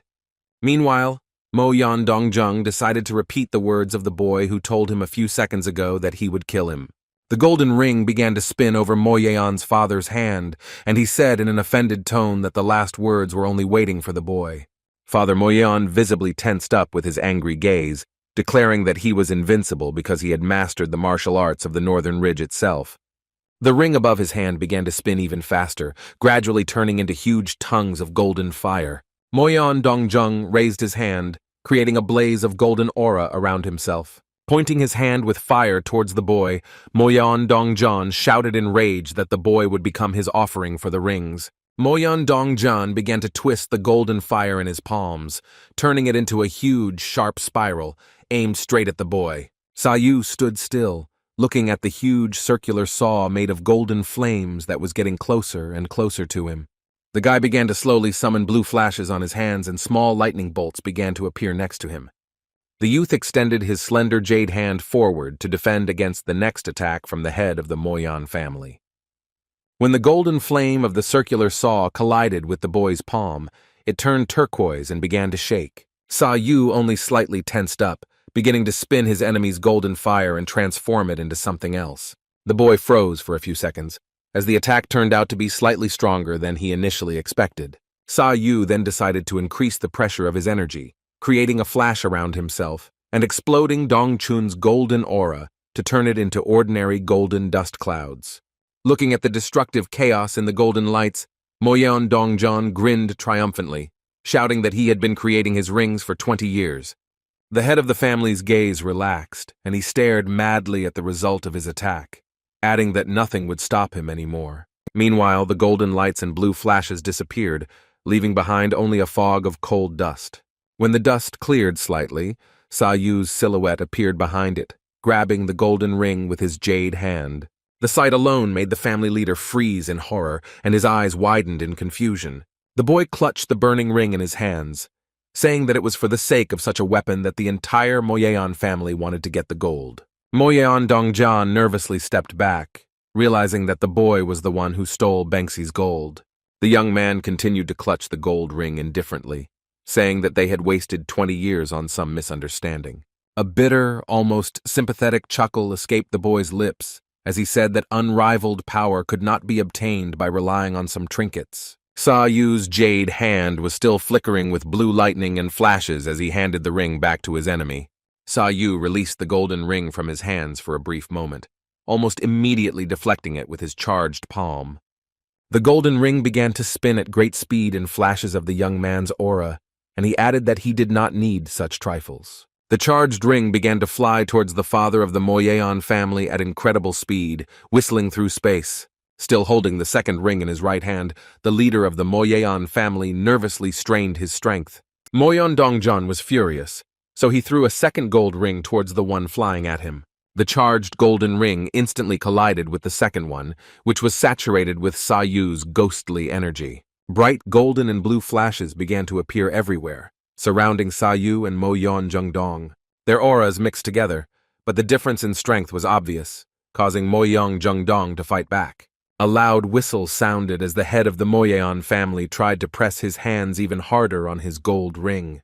The blue lightning began to gradually mix with the gold and increase in size so much that they became even more enormous. All the father of the Moyeon family could do in this situation was watch as the blue light gradually absorbed his own attack. Now it was Moyeon Jungdong's turn to defend himself, so he began to use all his strength to withstand the attack directed at him. Eventually, both energies dissipated and the ring returned to the head of the family, but he began to tremble, not understanding where the guy got so much strength from. Saou came even closer, saying in a stern voice that Moyeon Jungdong was not the head of the entire Moyeon family for nothing, so he had no right to disgrace her name like this. Both rings began to hover above Moyeon Jungdong's body, and he could only emotionally call the boy a scoundrel. The guy mumbled that the hundreds of people he had killed before had probably suffered more, so he shouldn't expect a quick and painless death. The youth began to concentrate his power in his jade hands again, taking a fighting stance as the dull sounds of thunder echoed. Dan Saou chuckled, stating that he wanted Moyeon Dongjeon to feel all the pain he had caused to the innocent people of Goryeo. The boy concentrated the ghostly energy into his foot, stepping on the ground and breaking it into hundreds of small stones. The young man then began to shift quickly from foot to foot, each step leaving a trail of flickering lightning as he sped up. Moyeon Dongjeon angrily thrust his hand back, spinning his gold rings even harder before pointing them towards the boy, saying that tricks wouldn't help the boy. He fired both of his rings straight at the youth, shouting that he would not be able to defeat him, Moyeon Dongjeon himself, who had the power of the northern ridge itself on his side. Saou stared ahead, quickly analyzing the trajectory of both golden rings flying towards him. Realizing that he wouldn't be able to repel this attack as easily, the young man quickly raised his body into the air, heading upwards. Saou instantly spun around in different directions with his lightning chi, dodging both rings. The boy stared sternly at his enemy with a wild gaze, slowly asking what other tricks he was talking about. At the same moment, the young man landed on the ground again, pressing both his hands to it and creating a compressed blue light beneath them. A depressing tremor ran through the ground, causing the boy to fly high into the air with a blinding flash. Saou threw his head back, threateningly asking his opponent how he dared to call the heavenly weapon itself some kind of tricks. The boy flew over the body of the father of the Moyeon family, directing all the blue energy flow into his leg. A blue shimmer surrounded the boy's foot, causing sparkling lightning to appear on his jade heel. The father of the Moyeon family didn't have much time to dodge the boy's fierce attack, which he had to defend himself from with his hand. The head of the Moyeon family's hand bent unpleasantly, and he angrily asked how the boy dared to fight him with some unknown martial art. But as soon as the master said this, the attacks began to become only more ferocious and stronger, not allowing him to relax for a second. Saou began to attack him over and over again, unceremoniously kicking his opponent one after another. In the end, with a loud crunch of bones, the head of the Moyeon family was sent flying in the opposite direction after a flurry of kicks. The young man froze in midair for a few seconds, and said with a smile that he was going to show Moyeon Dongjeon something. Opening his ghostly eyes wider, the boy created several bright lightning bolts around his pupils, saying that he would show him the heavenly weapons, which he called tricks. At the same time, Saou rushed towards his enemy at full speed, using lightning chi to instantly move. Moyeon Dongjeon wasn't going to give up easily. once again creating golden fire rings around his hands. With a loud whistle, he aimed the golden blade at the boy, but Saou easily dodged even this attack. Instead, the boy ducked and dashed under his opponent's body, swinging his jade palm. Flashes began to flicker above the young man's hand as he began to bring it closer to the enraged master's face at great speed. The father of the Moyeon family could only fend off the boy's attacks with his rings, even when it seemed to him that he had a chance to attack himself. At such moments, it was enough for Saou to simply hit the head of the Moyeon family point blank for him to fly back at high speed with vulgar screams. The leader of the Moyeon family screamed madly, feeling a fire of rage slowly blazing through his body, along with unbearable pain.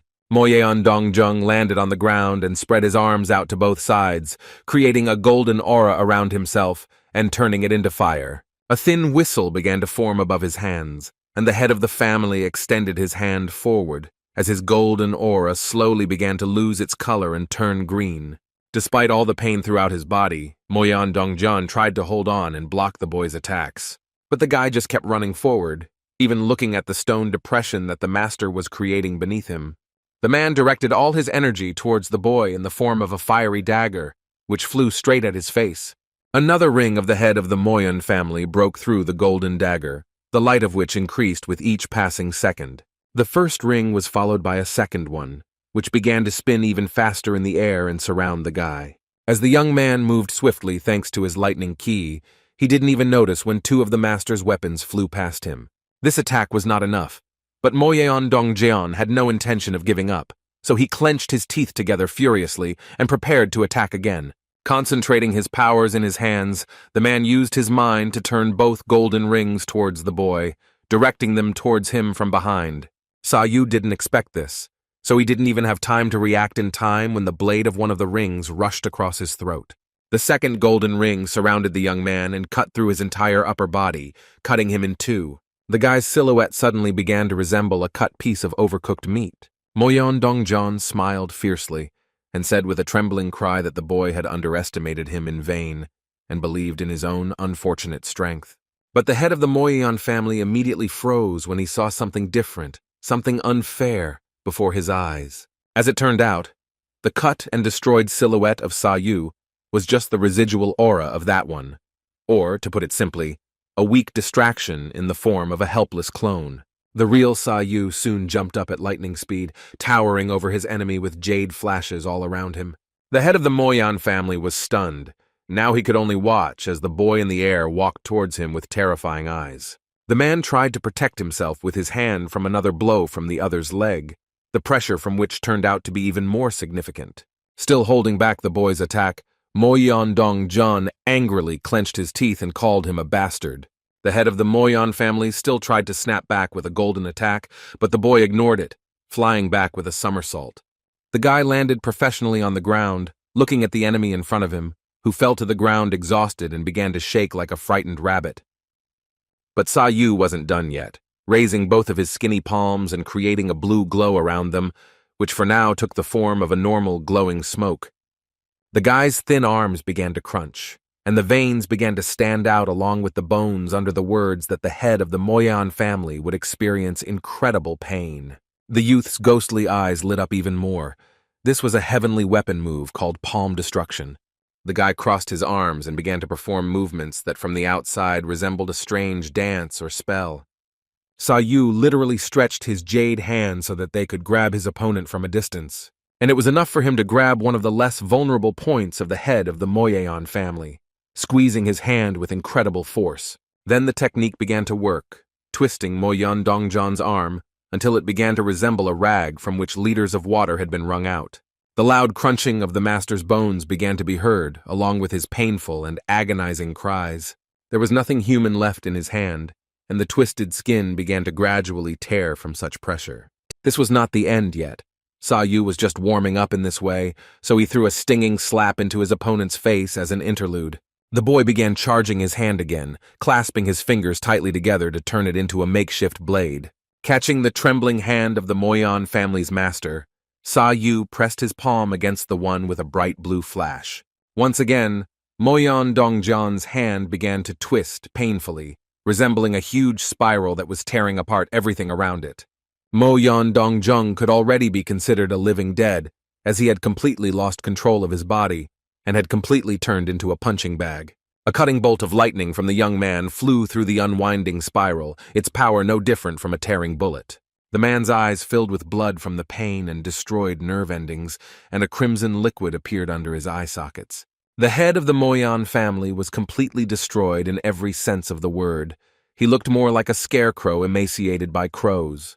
With his arm twisted and his body destroyed from the inside, the man stepped back weakly, although he had already completely lost touch with reality. Finally, the guy decided to use lightning ki once again, creating a huge explosion around him. Above Saou, the jumping flashes and lightning still danced as he continued to stand in a battle-ready pose. In this short time, the guy managed to get into the swing of things, so he forced a smile out of himself, not even expecting such abilities from himself. Meanwhile, Cholmu Rin began to gain the upper hand on Mo Yangun's son, repelling his attacks with multiple slashes. The valiant warrior said in a stern voice that the elder brother of the Moyeon family couldn't even repel his attack, but at the same time he allowed himself to doubt his abilities. Moyeon Gun Seong gritted his teeth in anger, realizing that he was literally giving in to his enemy. The eldest brother of the Moyeon family angrily declared that he would personally cut off the head of the warrior from the Lion Alliance, starting to spin the silver ring next to his hand. It was at that moment that they heard a loud explosion nearby, another devastating attack from Saou. A noticeable shudder ran across Moyeon Gun Sung's face, and sweat began to appear all over his body. An instantaneous bullet of lightning chi flew past them, leaving behind a huge convex mark on the ground. The two men now had before them the ruined interior terrain of the North Ridge Cave. Cheolmu Rin nervously turned his head towards the explosion, asking in a trembling voice what kind of terrifying force they had just seen. Moyeon Gun Seong began to suspect something, so at that moment he turned his gaze towards the source of the explosion. In front of the Moyeon family's eldest brother, there was now a powerless figure that could barely stand on its own feet in the sea of flashes. Moyeon Gun Seong shouted loudly towards Moyeon's silent father, whose body had completely lost its majestic form. All that could be seen was a miserable semblance of a man, completely transformed into a disfigured mannequin. Moyeon Dongjan tried to cling to life with all his remaining strength, squeezing out a single question and asking what was happening. In front of the master there remained only a destroyed cave, in which it was difficult to see anything in the huge fog of dust. Due to the feeling of fear, the head of the Moyeon family couldn't even realize how badly he was injured, looking at his exhausted arm. He tried to restore his energy, but Saou, who was standing in front of him, noted that nothing could help the master anymore. The guy mumbled that if the master wanted to live in this state for a little while longer, he should forget about trying to activate his ki. Hearing the young man's conditions, the head of the Moyeon family angrily clenched his teeth together, furiously calling the boy an arrogant goat. The bloodied master began to scream and order the boy not to speak as if their fight was already over, because they were just beginning. Looking at his hand, which was squeezed dry of life force, the family leader did not believe the young man's words that by activating his ki, he would die. Even though his hand now felt like a deflated balloon, Moyeon Dongjung exerted as much strength as he could and squeezed it tightly. The golden flames began to surround Moyeon Jongdan again, who declared with fighting spirit that he had mastered the Northern Ridge martial art and was invincible. Saou could only lower his ghostly eyes in disappointment, amazed at how stupid his opponent was. Moyeon Dongjan began to nervously say that he had no rivals in this world, but he didn't even notice that his hand had started to twist again. The nerves in his arm were once again being torn and shattered, causing the man to wince in pain as the shimmers literally shredded his tissue. The head of the Moyeon family stared down angrily with bloody eyes, feeling as if all of his blood and energy were being mixed up inside him, twisting violently. Pressing his index and middle fingers together, the man pointed them at his own body with golden lights around it. The father of the family tried to touch his shoulder with 2 fingers to stop the flow of his internal energy. But this one movement caused his bloody eye to open and fill with even more blood. The sudden movement caused the flashes to increase, and Moyeon Dongchan's arm began to spin even more painfully. The master felt as if the bones in his arm had been turned into hundreds of crushed pieces, causing him to scream loudly in pain. Saou crossed his arms in displeasure, saying that even with the master's good skills, they would not be enough to stop the process. The guy added that if the family leader couldn't control the lightning qi, then not only hundreds of arteries and veins, but also billions of capillaries would simply explode inside him. The master angrily glared at the boy with a bloody gaze, cursing him through sighs and clenched teeth. The man wanted to gain the upper hand at least at the last moment, so under the barely noticeable spark of his golden energy, he extended his second hand forward. Saou was able to notice in time that he was trying to summon his golden rings from behind. The boy dodged the attempted attack, doing a high backflip to the sound of a hissing flash. During the flight, the young man remained calm, saying in a cold voice that any actions the man took were useless given his skills. Something suddenly made Saou shift his attention, causing a cold bead of sweat to run down his face. Missing the boy, the ring simply continued, heading towards the man, cutting off his crooked hand. Moyan Dongjung trembled and groaned in pain as he watched his destroyed arm fly off to the other side. Only now did Saou realize that he wasn't trying to kill him with this attack, but was planning to cut off his arm to stop the flow of lightning qi throughout his body. The guy liked this turn of events much more, which caused an excited smile to appear on his face in slight anticipation. Grabbing the bloody spot where his hand had been just a few seconds ago, the man continued to stare angrily at the boy. The master raised his whole hand, creating a huge golden glow above it and lifting both rings above himself. The golden color of the rings seemed to mix with the man's crimson blood, turning the sparkling fire into a scarlet, hellish flame. The head of the Moyan family extended his hand upward, raising several more tongues of bright red flame above himself. The fire began to roar with a tingling, crackling sound as the man shouted that he would destroy the youth's soul with the power of the northern ridge. Moyan Dongjian opened his good eye, severing his vocal cords using a move he called the Fire Spirit Explosion. As he screamed, the flames began to merge together, turning into a fiery black hole with a golden core in the center.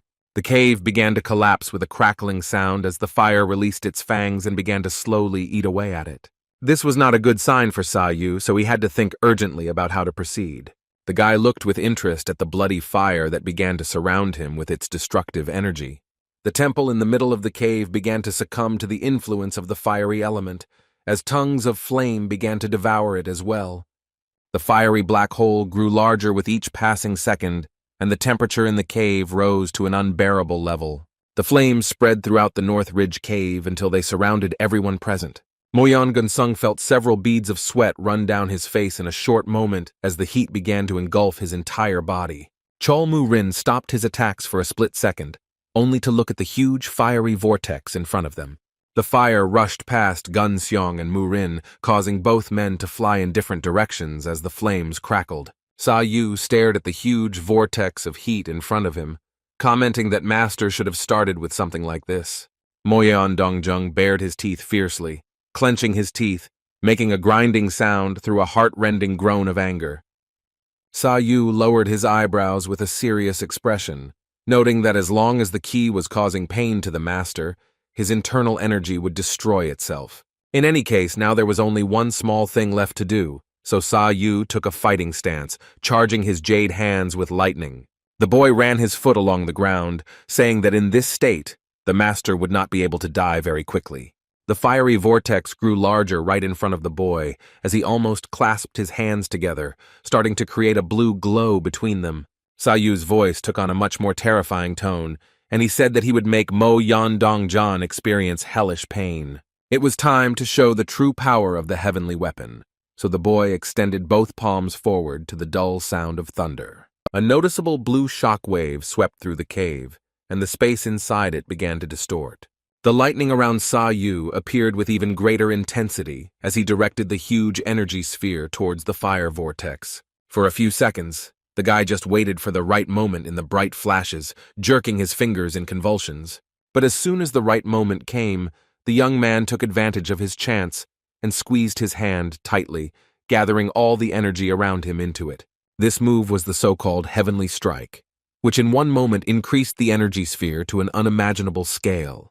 The golden rings began to gradually lose the fire around them as the youth's energy began to disperse the flames. A few seconds later, the entire cave space was blinded by a bright flash and explosion that destroyed both rings into small pieces. Explosions began to pass through the flames, causing the tongues of fire to suddenly disintegrate and evaporate into the air. Despite this, Saou continued to press his energy and completely destroyed his opponent's attack. Mo Yan Gunxiang tried to reflect the strange blue light by holding his silver ring in front of himself and Mu Rin. The eldest brother of the Moyeon family screamed towards his father, trying to cover his face with his hands from the bright flashes. But the explosions did not stop for a second, but only expanded in size and became louder and louder. Village leader Da Ryuk clenched his teeth in anger at the bright light, and the fact that he was unable to even rise from the cold ground. Saou's energy sphere spun in the air, literally gathering all the energy around it and becoming even larger. The still living people in the Northern Ridge Cave were scattered in different directions from the pressure of the ghostly energy. The elder and the twins were blinded by the bright flash of a huge explosion that almost wiped them off the face of the earth. Moyeon Dongjian's scarlet flame disappeared completely, and he could only stare at the huge sphere that was slowly heading towards him. The master trembled again from fear and exhaustion. He simply could not believe that the boy was able to destroy the entire ridge and its fire. Moyeon Dongjung's eyes widened as he began cursing the boy under his breath in an irritated voice. The guy meanwhile began to approach closer to the exclamations of the head of the Moyeon family, who did not understand what kind of monster was in front of him. Saou confidently forced a smile, introducing himself as Dan Saou, otherwise known as the Heavenly Weapon. 20 years to build according to plan began to crumble and turn into complete ruins. Moyeon Dongjung nervously clenched his teeth in the knowledge that he had failed, even after he had checked his plan 1,000 times to make sure it was reliable. He got rid of all the old people who could hinder him, and now some brat came and destroyed everything he had worked so hard for. Saou began to approach closer with his threatening steps, accompanied by the sounds of lightning flashing nearby. The master's bloodied eyes widened even more, and he froze in horror, as if he had lost his composure again.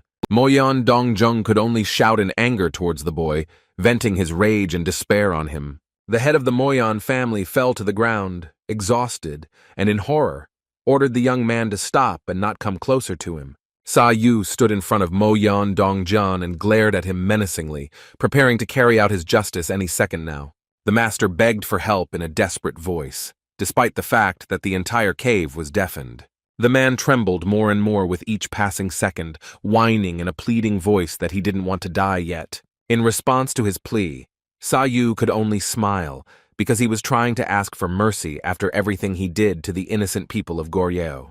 The guy continued to tower over his victim and stare menacingly, while lightning flashed nearby. The desperate Moyeon Dongjian screamed even louder, begging the young man with all his might for at least some mercy. Moyeon Gunxiang heard his father's screams, turning towards him in a numb posture. The head of the Moyeon family continued to order the boy not to come closer, repeating once again that he did not want to die.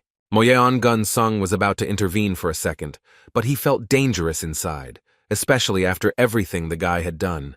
The eldest brother of the Moyeon family nervously clenched his teeth, telling himself that he couldn't just let it go, that all of his father's efforts for 20 years had been simply destroyed. While he was thinking about what he should do next, he didn't even notice when Cheol Mu Rin snuck up behind him. A sharp slash with a dark aura rushed over Moyeon Gunxiang's head, causing him to stumble and fly back.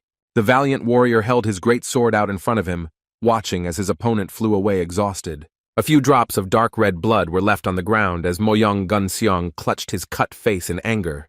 Looking at the shocked eldest son of the Moyeon family, Mu Rin joked that he was of such a significant status that he allowed himself to be distracted during a battle with the valiant warrior himself. The bloodied Moyeon Gunxiang turned angrily towards his opponent, calling him a freak. Moyeon Gunxiang shouted out Cheol Mu Rin's name while aiming several cuts of his silver ring towards him. Cheol Mu Rin looked at the 2 silver slashes that were flying straight towards his throat with a little surprise. The valiant warrior tried to fight off Gunsong's attack, but Gunsong pressed his attack, sending him flying back. Gathering his strength into his fist, Gunsong angrily growled that he and Mu Rin would have to postpone their battle until later.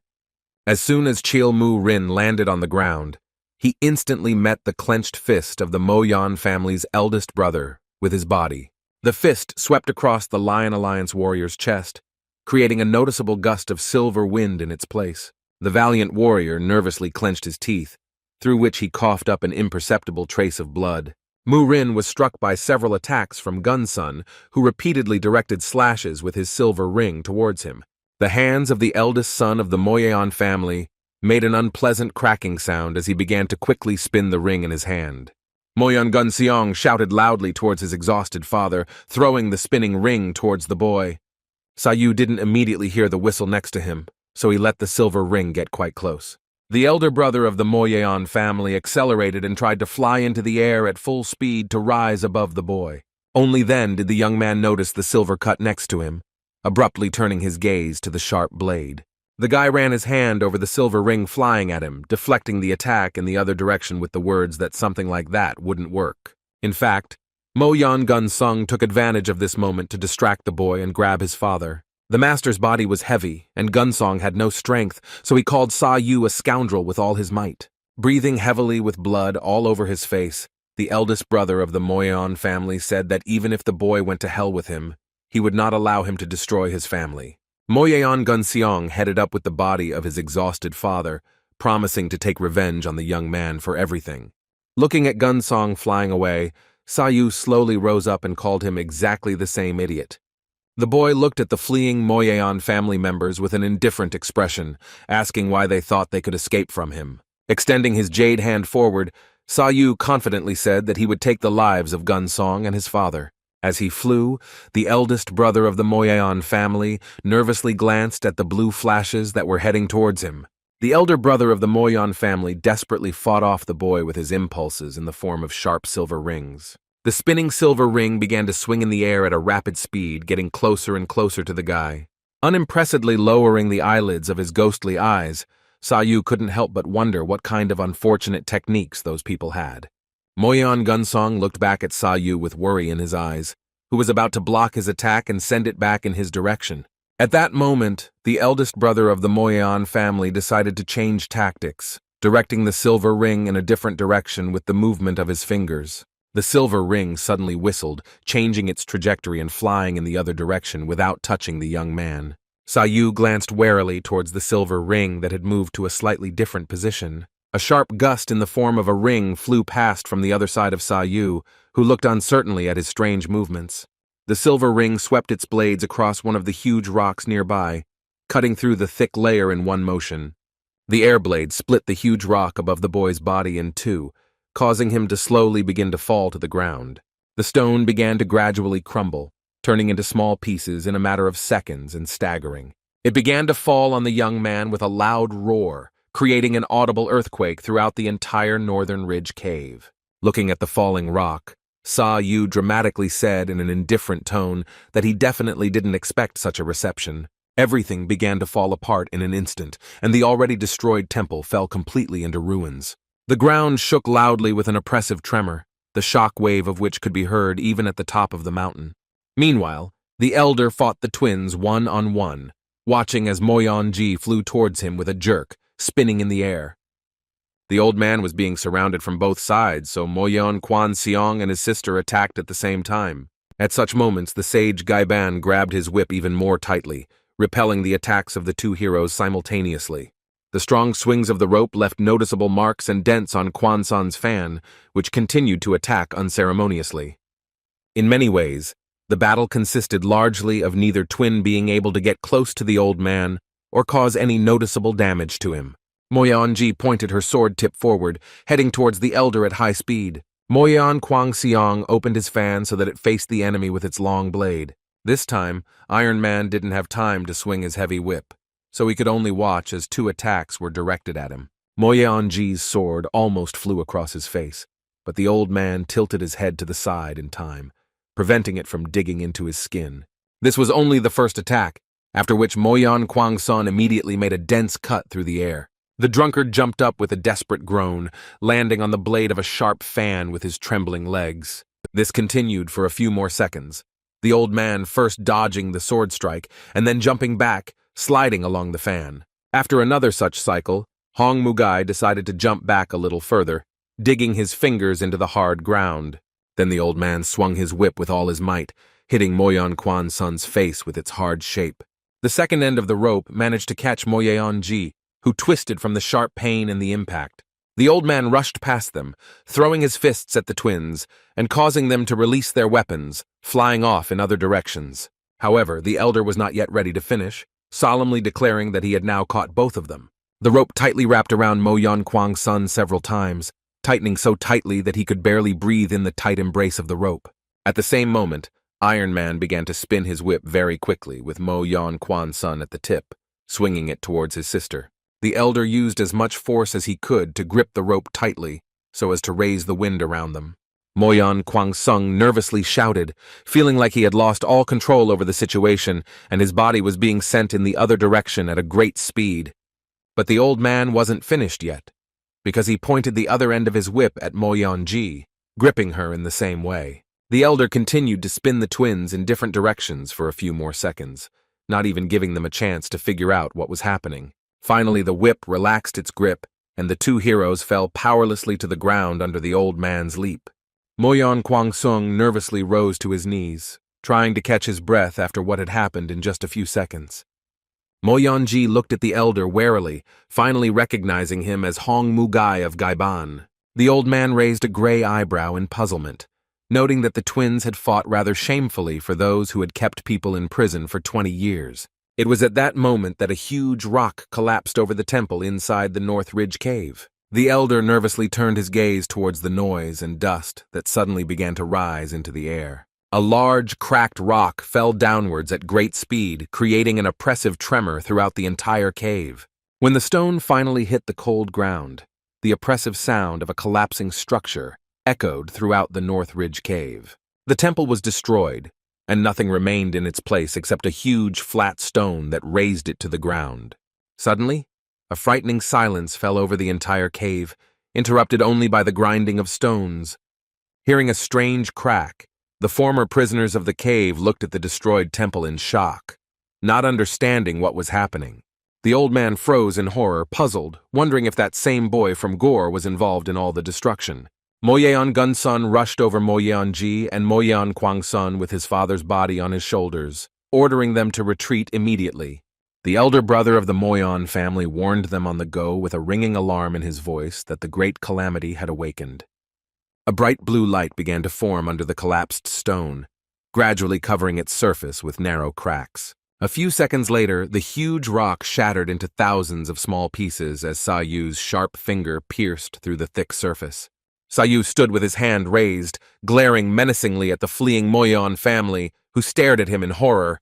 The boy cleared a path in front of him, clearing hundreds of small stones around him in bright flashes. What was a huge stone pillar just a second ago has now turned into crumpled fragments. Moyon Gun Seong tensed up even more in terror, exerting even more strength to leave the cave and take his father with him. Through his bloodied face, angry saliva escaped from Gunsong's lips as he emotionally called the boy a monster. Mo Yeonji excitedly shouted to her twin brother that they needed to escape quickly before the cave collapsed completely. One thing that Saou didn't understand was why he was called by some fancy nicknames, like a certain great calamity. The cave began to shake again, filling with fog that immediately mixed with thick dust. Mo Yeonji repeated to her brother once again that they needed to leave, but Mo Yeon Kwang Sung stood still, saying that he wasn't going anywhere. The twin brother clenched his teeth tightly and strained his face into a bitter expression, growling nervously that he couldn't let the old man go, even if he had to put his life on the line. Mo Yeonji's eyes shook for a second, but she collected her thoughts, looking at her twin brother with both sadness and confusion. The elder lowered his gray eyebrows, calling Kwan Son an idiot, and then asked why he thought he could defeat him with his ridiculous skills. With his sharp fan thrust forward, Mo Yeon Kwang Sung had no intention of giving up yet, summoning waves of their green aura around him. The twin brother opened his eyes wider, shouting emotionally that he would first tear off all the old man's limbs, and then destroy the inhabitants of Goryeo. His eyes filled with anger and darkness as he felt a sudden shocking sensation throughout his body. However, this shocking feeling was not his anger or his malice, but Saou's blow, which sent him flying back at lightning speed. The boy narrowed his ghostly eyes, saying in a quiet voice that he wouldn't be able to destroy anyone with such skills. Moyon Kwan Sung flew far away, letting go of his fan as flashes began to spread throughout his body. The brother of the two heroes rolled across the ground with a roar and his own groans, but he could not stop or rise. Instead, Quan Sun's body literally accelerated across the ground, hitting the nearest tall rock and breaking through it. Mo Yonji desperately screamed towards her brother, her pupils once again starting to shake nervously in fear. The girl ran up to her brother, who had been exhausted by one blow and who could barely even rise to one knee. Moyeon Kwang Sung began to cough, feeling lightning spread throughout his entire body and causing his body to shake in convulsions. He did not respond to the exclamations of his sister, who lifted his body and begged him to hold on with all his might. Saou walked out to the twins, commenting in a stern voice that the girl had no respect for other people's lives, but still cared about her brother. Mo Yonji nervously shouted with a mixture of anger and fear towards the boy, asking why he was interfering in their family's affairs.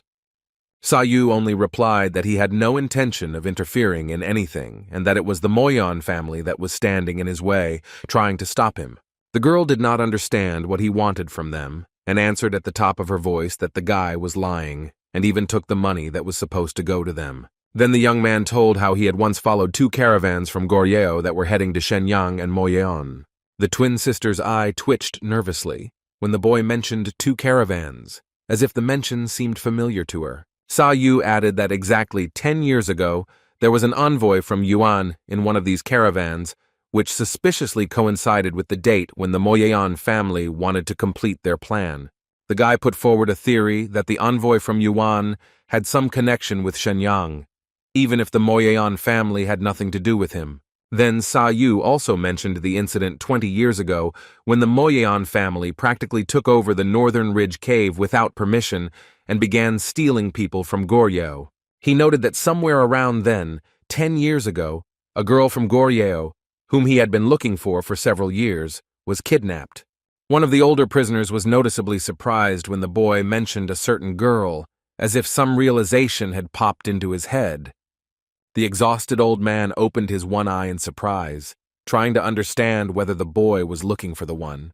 Meanwhile, inside the cave, a loud rustling sound was heard, coupled with an unpleasant hissing and a light whistle. At that moment, the words about a certain great disaster sounded in the young man's head again in time, and a large explosion occurred next to them. The girl screamed in horror that the great disaster had already begun, but they had not yet managed to escape from the cave. The bombs began to explode one after another, each one beginning with a loud crack and then continuing with a short prelude in the form of a whistle. The cave instantly turned into a testing ground, where bombs exploded every second, destroying it from the inside. Mo Yonji's eyes visibly frowned, and she stared at the boy again with a suppressed anger on her face, addressing him on the verge of shouting. The realization came to the sister of the two heroes as she shook her head slightly and exhaled in the realization that the boy had been hiding his true strength all this time.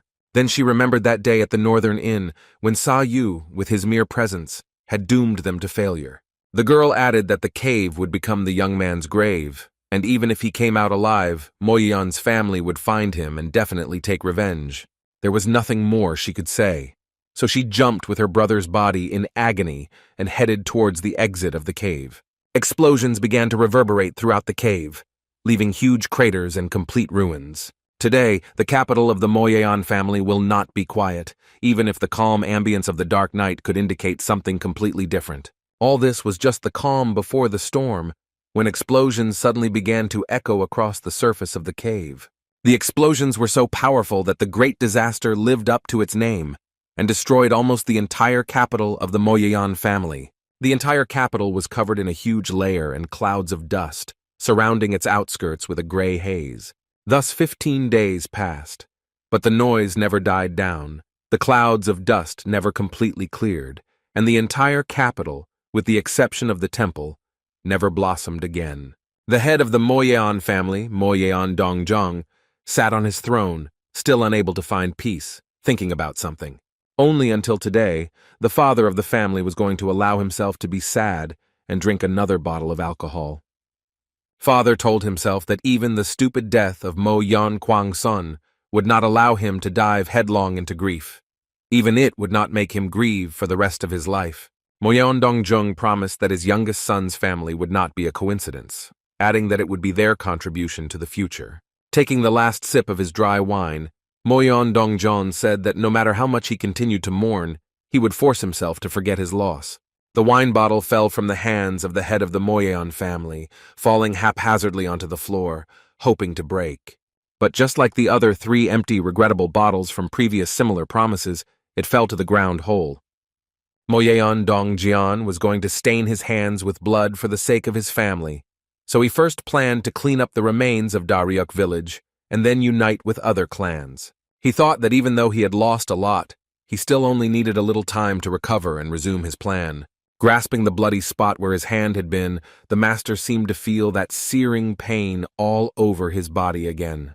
He didn't understand why Saou needed all this, because nothing was known about him, from his clan, age, and even his name. On the other hand, he was curious whose student he was, since he had never seen such martial arts anywhere else. But no, Moyeon Dongjeon tried to dismiss such thoughts, calling them nonsense that didn't make any sense. Looking at the sunset, the master could only console himself with the thought that the boy had died the day the cave collapsed.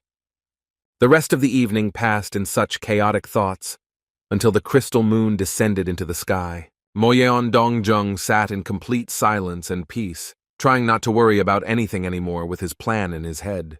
Then he heard a suspicious sound nearby, which made him open his only eye slightly. Moyeon Dongjeon froze in horror when he saw a familiar silhouette of a guy in front of him, whose hand began to glow with a blue light with flashes. Dan Saou reminded the father of the Moyeon family in a terrifying voice that he had already promised to take his life. The capital of the Moyeon family had never been as quiet as it was that night, especially compared to the night when the incident happened. Through the crackling and explosions, the young man managed to quickly break through the exit from the cave, along with those who found themselves there on that ill-fated night. At the exit to the Northern Ridge Cave, a huge beam could be seen, which moved the victims inside. The corridor was covered in rubble, so Saou had to clear it out himself. When they finally got outside, the old man looked at the boy in surprise, saying that he never thought that the boy could survive. Thanks to the combined efforts of the prisoners from Goryeo, as well as Cholmu-rin, most of the people managed to escape from the cave unharmed. The elder looked at the moon, relieved at how nice it was to breathe in some fresh air. One of the older prisoners broke the silence, asking if the girl the boy was looking for was named Khan, 6 or 7 years old when she disappeared. The thin old man mumbled that he had been locked up for 20 years, when men and women of all ages were brought to the prison. The old man said weakly that women and children were unable to cope with physical work, which is why they were sold into slavery, and the money earned was spent on excavating the cave. He said that one day a girl named Hansa-A was brought there, but despite her intelligence for her age, she was soon sold to a slave trader. As it turned out, the slave register book was still in Moyeon's family's possession, so finding that would also allow them to find the girl. This could only mean that meeting Moyeon's family in the cave would not be the last time Saou would have to deal with them. One thought still didn't leave the guy, as he still suspected that everything could have been the most ordinary coincidence. Saou didn't mince words with his enemy, directing several steel palms at once towards the head of the Moyeon family. The muffled cries of the father of the Moyeon family, who in horror took on every burning blow of the boy, were completely lost in the explosions. The master trembled as lightning began to surround his entire body, preventing him from moving and completely paralyzing him in hellish pain. Saou asked him in a slow voice if he had promised him that he would make him experience unbearable pain. The guy leaned towards the master with an imperceptible smile, who froze in horror and began to scream in pain, turning his ghostly eyes to the side as blue flashes began to appear above his eyes. Moyeon Dongjeon's eyes widened in pain as the boy said that it was time for him to pay for his sins.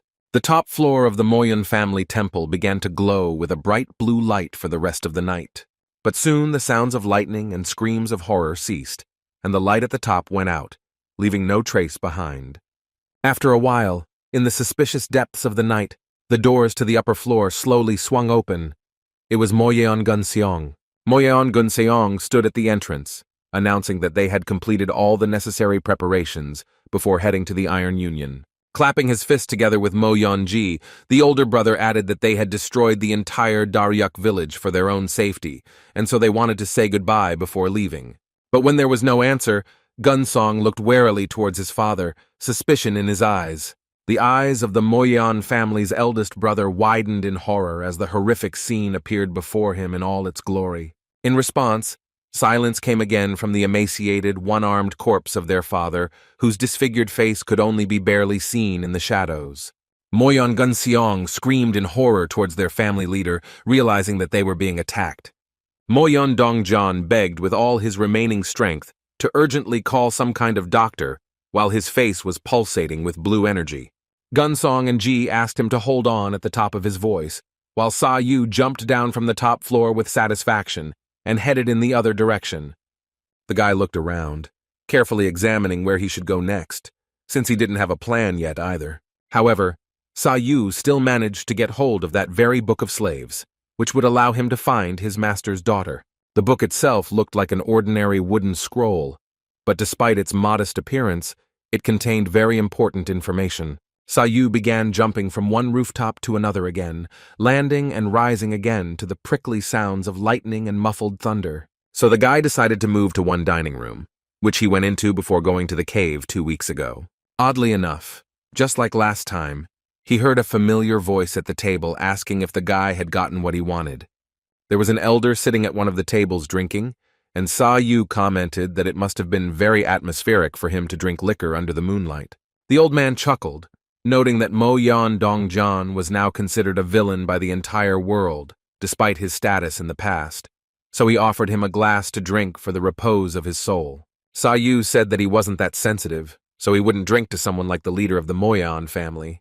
The boy pointed to the scroll in his hands, noting that he was pleased that he was able to find clues as to where his master's daughter might be. Looking dreamily out the window, the old man called him very indifferent, even though he had only stolen his friend's father, and then added that he would drink as much liquor as he had ever drunk in the cave.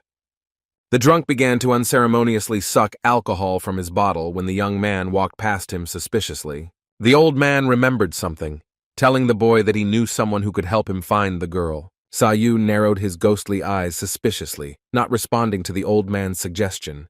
The young man then turned to the elder, declaring that he actually had some request for him. The guy opened the scroll in front of him, and on the table appeared a rather long list of sold slaves from Goryeo. After looking at the text on the scroll with a puzzled expression, Saou decided to ask if the elder knew about some black traders. The old man looked away, indifferently saying that he never thought he would ever hear such a question from the guy. The word seemed literally fatal, because wherever you looked on the scroll, it was displayed in almost every second sentence. Although the black traders had taken this name upon themselves, it was hard to call them that since they were usually called the Union of Traders. All information about them existed only in rumors and whispers, so no one knows their leaders and what they traded once they gathered together. The old man noted in a serious voice that they were very careful in hiding information about themselves, and then added that all that was known was that they were connected to the Five Dragons Union. In fact, Saou's answer seemed both big and useless, as there was very little information. Then the drunkard grinned with all his teeth, even the knocked-out ones, and said that with his status, he could try to find out everything he needed to know about the Union. The guy was noticeably interested in the old man's offer, so he asked him, almost hesitantly, if he could help him. The elder lowered his gray eyebrows in a more serious expression, saying that he could only say more for a handsome price. Saou was silent for a few seconds, and then said with a tight-lipped smile that Gaiban's greed knew no bounds. The old man's eyes widened in surprise when the young man asked if any of the information was worth that huge amount of money. The young man still had a backup plan for such a case, so he held out the glowing blue pearl from the hermit's cave, asking if such a payment would be acceptable. The elder froze in shock. The pearl in the young man's hands was a real glowing marble of a perfect spherical shape, which could cost at least 1,000 gold pieces. The drunkard nervously pressed his lips together, feeling an incomprehensible sensation that he himself did not know how to describe.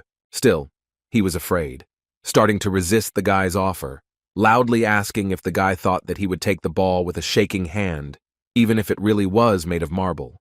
The old man nervously pointed his finger forward, demanding something else, but Saou still couldn't understand why he was acting so strangely. Iron Man then recounted an incident 10 years ago where he saw the bronze dragon being destroyed by martial arts. It was on that day that the old man's understanding of the world and martial arts was completely turned upside down. Then the elder bitterly realized how stupid it was to train all his life and learn something new. The words of the evil spirit in Shenyang left a mark on the elder's memory that he still couldn't erase. Having heard that a disciple of the evil spirit would soon come to Shenyang, the old man spent days waiting for the arrival of the same one at the statue. Thus, a whole year passed, starting from that very spring in which, as it seemed to the old man then, new legends were to be created. But then nothing happened for a whole year, and the next 12 months passed in another wait. And thus, the 10th summer had already passed, but the so-called descendant still had not appeared on the lands of Hiolu Pyeong.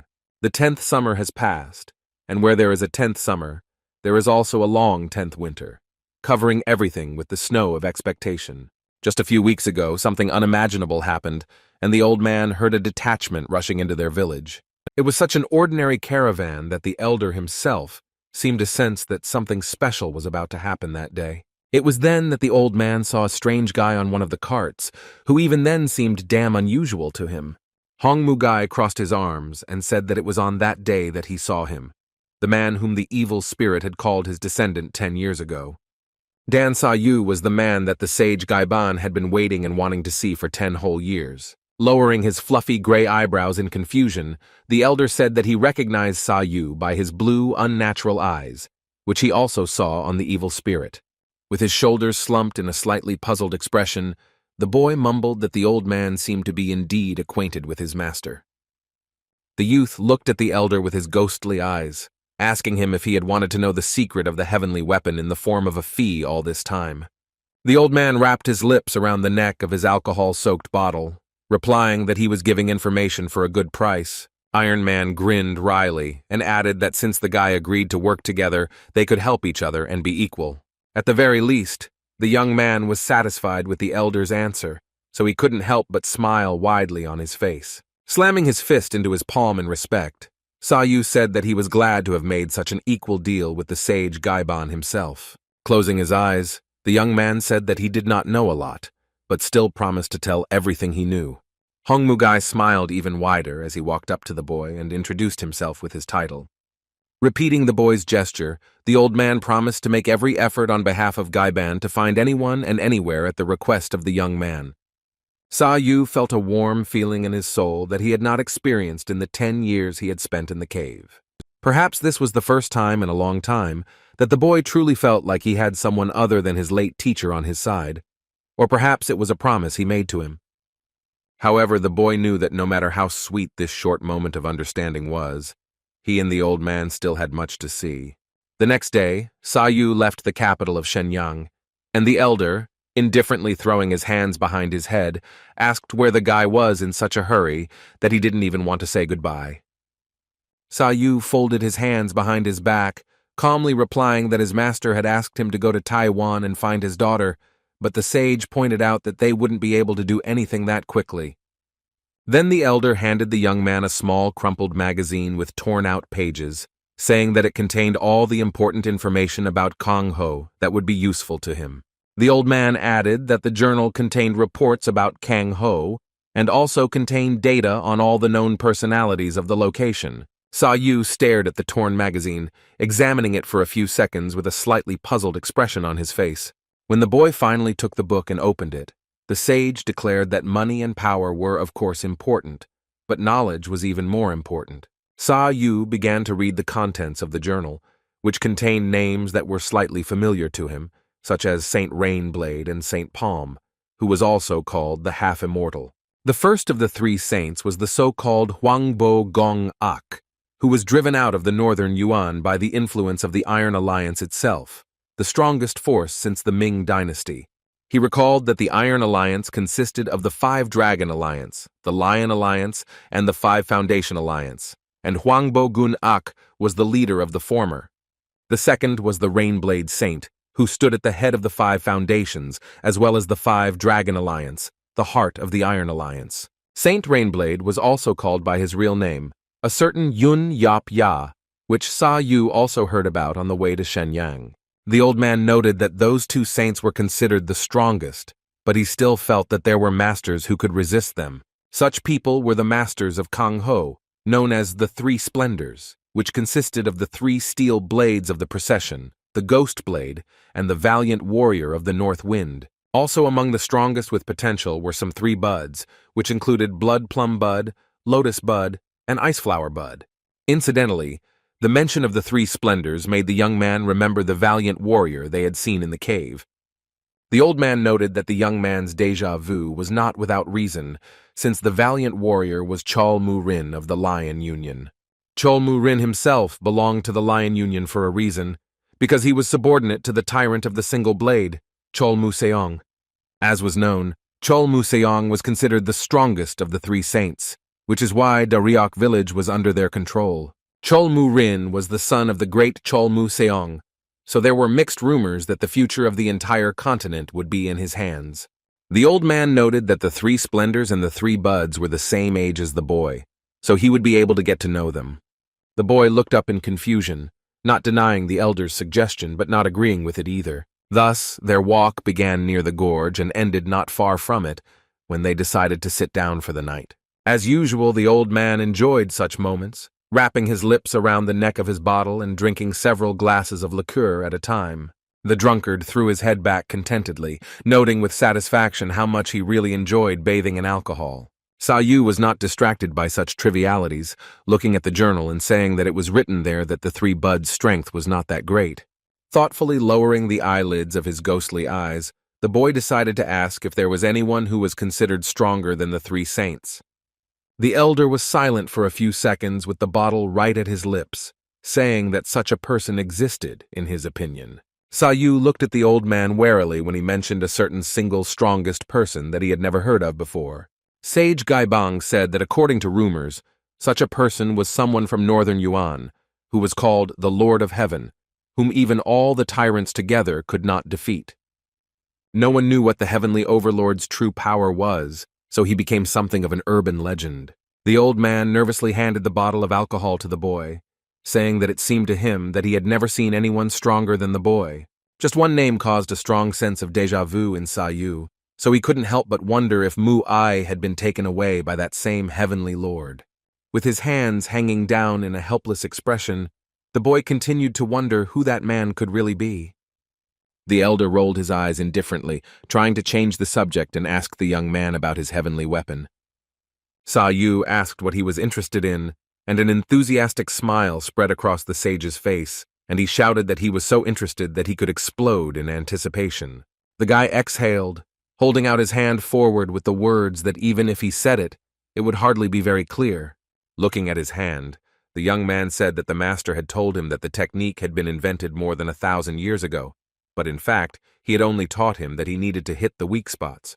This explanation really surprised the old man, so he said that the heavenly weapon was suspiciously similar to ordinary street fights. Saou decided to explain it differently, saying that in order to use it, one must understand the structure of the human body, as well as the theory of lightning chi and ghostly eyes. With a crack, small flashes and lightning began to appear around the boy's hand as he explained that all weak points became visible through the ghostly eyes. With a sharp wave of his hand, Saou confidently stated that the effect on the veins could destroy a person's muscles, but its power did not only affect living things. The guy quickly turned his gaze to the side, stating that he needed to direct the force to something that looked like veins. The young man directed his blue energy into the nearest stone, leaving an energy sphere on its surface. When the stone began to crumble before the old man's eyes, he froze in both anticipation and admiration. Saou stared at the stone as his jade hands began to glow even brighter with lightning around them. When he felt enough energy had accumulated, the young man suddenly squeezed his hand, with a bright flash on his palm. This heavenly weapon move was symbolically called Heaven's Strike, because the ball flash tore the rock in front of them into hundreds of tiny pieces in an instant. The lightning began to accumulate and turn into a huge ball of energy, destroying the stones around it with a circular explosion. The old man staggered and fell from the sharp wave because he could not even imagine that the young man could destroy everything around him with such ease. The elder's eyes opened wide. The guy seemed simply invincible to him, and he could not believe his eyes, even when he saw the miracle in front of him. At that moment, the sage Gaiban noticed that he had accidentally knocked over his bottle, from which the remains of his favorite liqueur poured out. Saou awkwardly shifted his gaze as Iron Man began to shout at him that he had deliberately confused him to deprive him of alcohol. The old man grumbled and jumped with displeasure when the guy suggested that he take a rest, since they had to set out early in the morning. The events move on to Fushun, in the heart of Daryok village, which was still recovering from all the losses. The village leader Daryok was informed that Moyon Dongjan had recently died of a heart attack, or at least that was what everyone was told. Man Quan Wu frowned with a dissatisfied expression and skeptically asked the valiant warrior about his opinion on the so-called heart attack. Chul Mu Rin closed his eyes, saying that anyone who believed in the power of martial arts would never believe such nonsense, and that the head of the family was most likely killed by Dan Saou. For a few seconds, there was complete silence between the two, in which only the whistling of the wind could be heard. Man Quan Wu recalled the brawl at the Northern Inn, where a fight broke out between Saou and one of Chu Salso's warriors, during which one of the corpses was mutilated by blue energy. Village leader Daryok thought for a few seconds, then noted that they should have forced the boy to join them earlier. Chol Mu Rin replied that even if they tried, Saou would hardly agree, since he did not care about the fate of Daryok village. The valiant warrior recalled the words of the boy when he said that he did not want to be used as a convenient weapon. Moreover, Saou then added that the Daryok village was still alive only because they did not steal people and make slaves out of them. Chil Mu Rin's hands trembled, and he said that they were very lucky that the young man was not their enemy, as even the Lion Union would not be able to compete with him. The valiant warrior noted that with the death of Moyong Dongjan, they could begin to gain power in Shenyang. But Man Quan Wu asked him to act with caution. The warrior from the Lion Union merely nodded and turned away, confidently walking in the other direction without saying another word. Under the light of the huge moon, Chol Mu Rin slowly walked down the steps, descending in complete silence. A confident smile flashed across the valiant warrior's face, as he said in his final words that Dan Saou was destined to be either his enemy or his ally. Now that Moyon Dongjan was dead, Chu Salso and the village chief Daryuk were the strongest warriors in the area. Rumors of the incident in the cave spread to other villages, reporting that Man Song Hyun and Man Hyo Sang were either mortally wounded or dead. A loud voice in the middle of the village said that he thought they could at least hope for a squad of swordsmen. A man in a large conical hat walked inside the room, trying to find the source of the disgruntled voice. He stood behind the other seated man, bowing slightly to say that he was greeting his master. But just as the guest was about to bow deeper to his master, he extended his hand forward, ordering his subordinate to stop. Putting his finger to his lips, the Great Celestial Alliance merchant master Zhang Du-su said that his protege would have a chance to bow later. The merchant master listened to the gossip about the head of the Moyon family from another table and how the family had valiantly resisted the intruders. One of the men at the table nervously said that there was an elder from Gaiban, Hongmu Gai, in the cave. Grabbing the fabric around his leg, the man added in fear that the old man and the boy were the very embodiment of horror. Even the thought of those two made the man without a leg shake, as if it were a disturbing dream come true. The man's eyes froze and became glassy, as he said that the boy's strength reminded him of the strength of a certain woman. The boy's arms were slightly different, but he remembered their thin shape in detail, as well as the jade light they emitted. The man could only call such hands hands that could belong not to an ordinary person, but to a real demon. These were demonic jade hands that were capable of crushing and twisting bones and exploding blood vessels. The man will not soon forget that pain, remembering how the young man touched his leg and in an instant destroyed its bones and blood vessels. The same thing happened to the entire squad of ideal fighters, and some were not so lucky, because their bones were destroyed not only in their legs or arms. The surviving thug said he could still remember the boy's speech and his pure Goryeo dialect. Hearing this, the master merchant was stunned by the realization of who the boy was actually trying to find. The man continued to talk about his observations and what happened when Saou put his palm to the ground. A bright flash, several explosions, and then complete blindness, in which there was nothing left. In 1 second, there were 3 large and loud explosions, and the former ideal warrior lost consciousness. And then, complete silence, because when the man woke up, he could no longer move, only turn his gaze. One thing the thug did understand was that the huge ice lake in the middle of the North Ridge cave had been destroyed, thoroughly. The beaten killer lay on the cold ground with a bloody face, but in fact, He was unable to squeeze out even the most miserable movement in his convulsions. The thug lay in ruins, his body slowly beginning to come to its senses, but his leg had already separated from him. And yet, even though he was bathing in a pool of his own blood, he felt no pain at all, because he was terribly amazed by the man standing in front of him.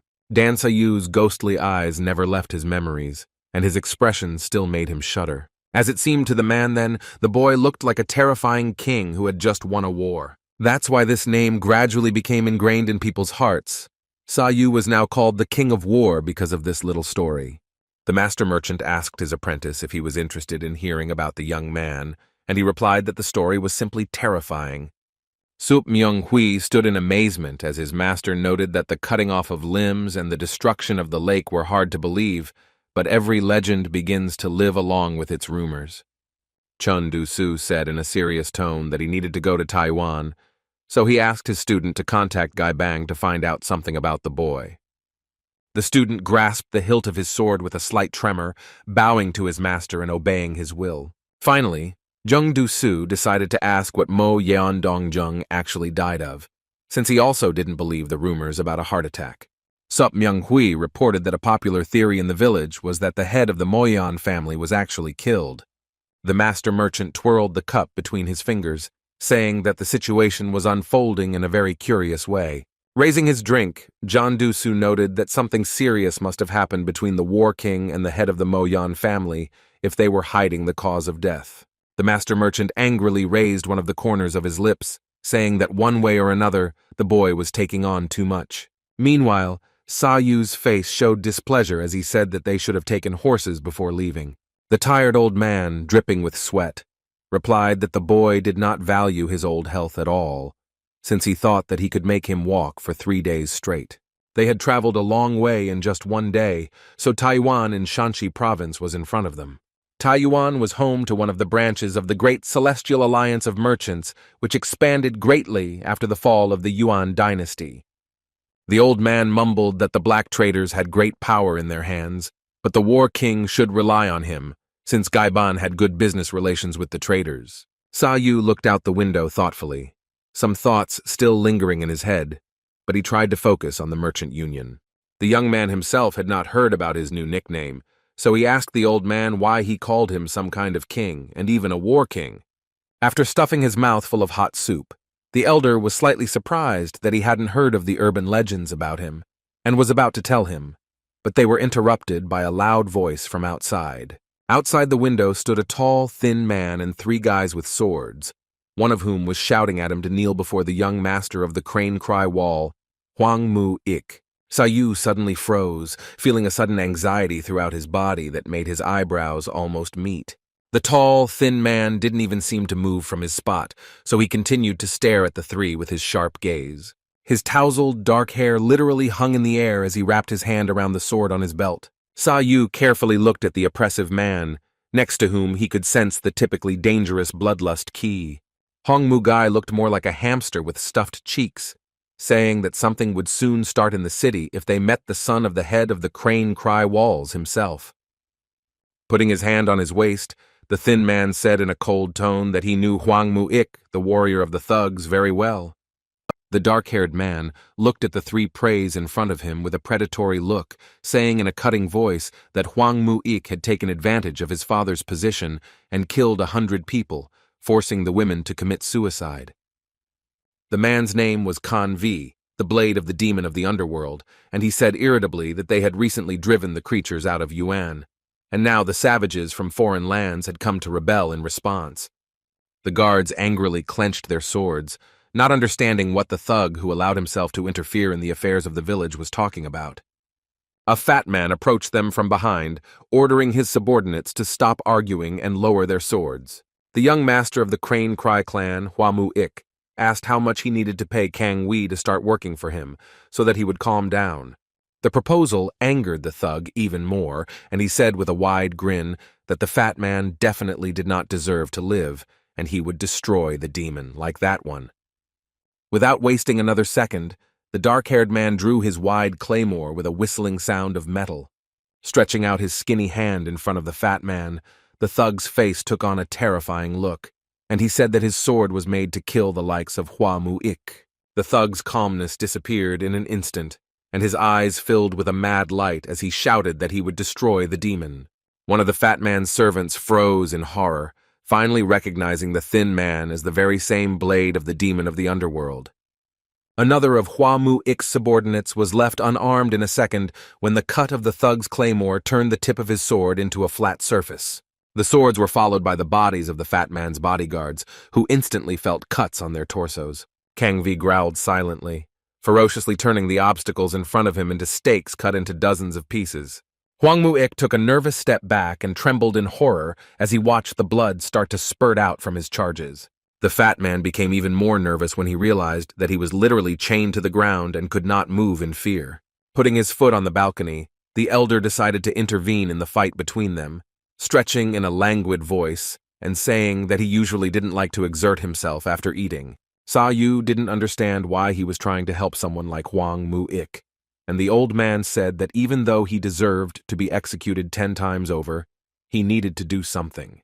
A mischievous smile spread across the old man's face, and he asked if the boy would like to help him catch the idiot and punish him according to the law. The young man laid his head indifferently on his palm and replied that he had no business or benefit from the old man's proceedings. Saou pointed at the crazy thug, telling the elder not to let his guard down, as even though he was weaker than Moyong Dongjong, he was still quite dangerous. The man jumped at Hwang Mu-ik with his sword in front of him, staring at him with his crazy, glowing eyes. Hwang Mu-ik could only scream in horror as his body was completely immobilized on level ground. Iron Man needed to act as quickly as possible, so he rushed towards the two at full speed, throwing aside the wounded bodyguards nearby. The thug immediately sensed the presence of some uninvited guest, stopping his attack for a second to turn his gaze to the old man. The elder made his move first, attacking the dark-haired man with his leg, which he blocked with the wrist of his skinny hand. But the old man wasn't going to stop there, so he put his hands back and began to crush his opponent with a flurry of kicks. With such a huge number of blows, Kang Vi became tense because he was unable to block each of them, taking every second one with his body.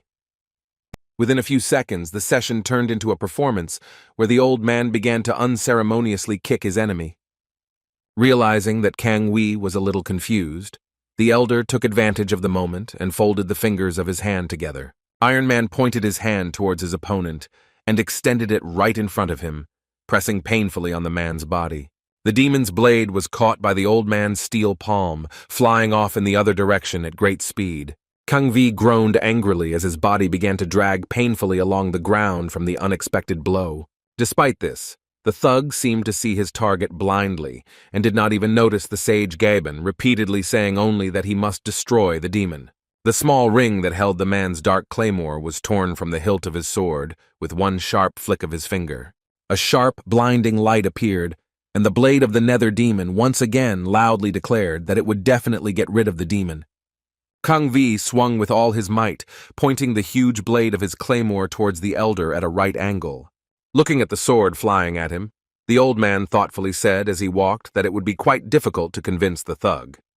The old man stood on the blade of his sword, shouting back that a thug with such strength would not be able to kill demons. Sage Gaiban swung his foot sharply, running the wooden surface of his sandals across the sharp blade and knocking it straight up. The black claymore flew into the air, but its handle was adorned with a noticeable sparkling thread, barely visible against the sky. However, Kang Vi took advantage of the moment, grabbing his falling sword with a fierce expression. Hong Mu-gai didn't understand why the killer in front of him acted so calmly, since he didn't notice the threads swirling around him. Only then did one of the threads visibly rush past the old man's face, and he froze in horror, realizing that his enemy was not so simple. A mad, smug grin appeared on Kang Vi's face, and he then tightened his finger around the ring of his sword's hilt, pulling it towards himself.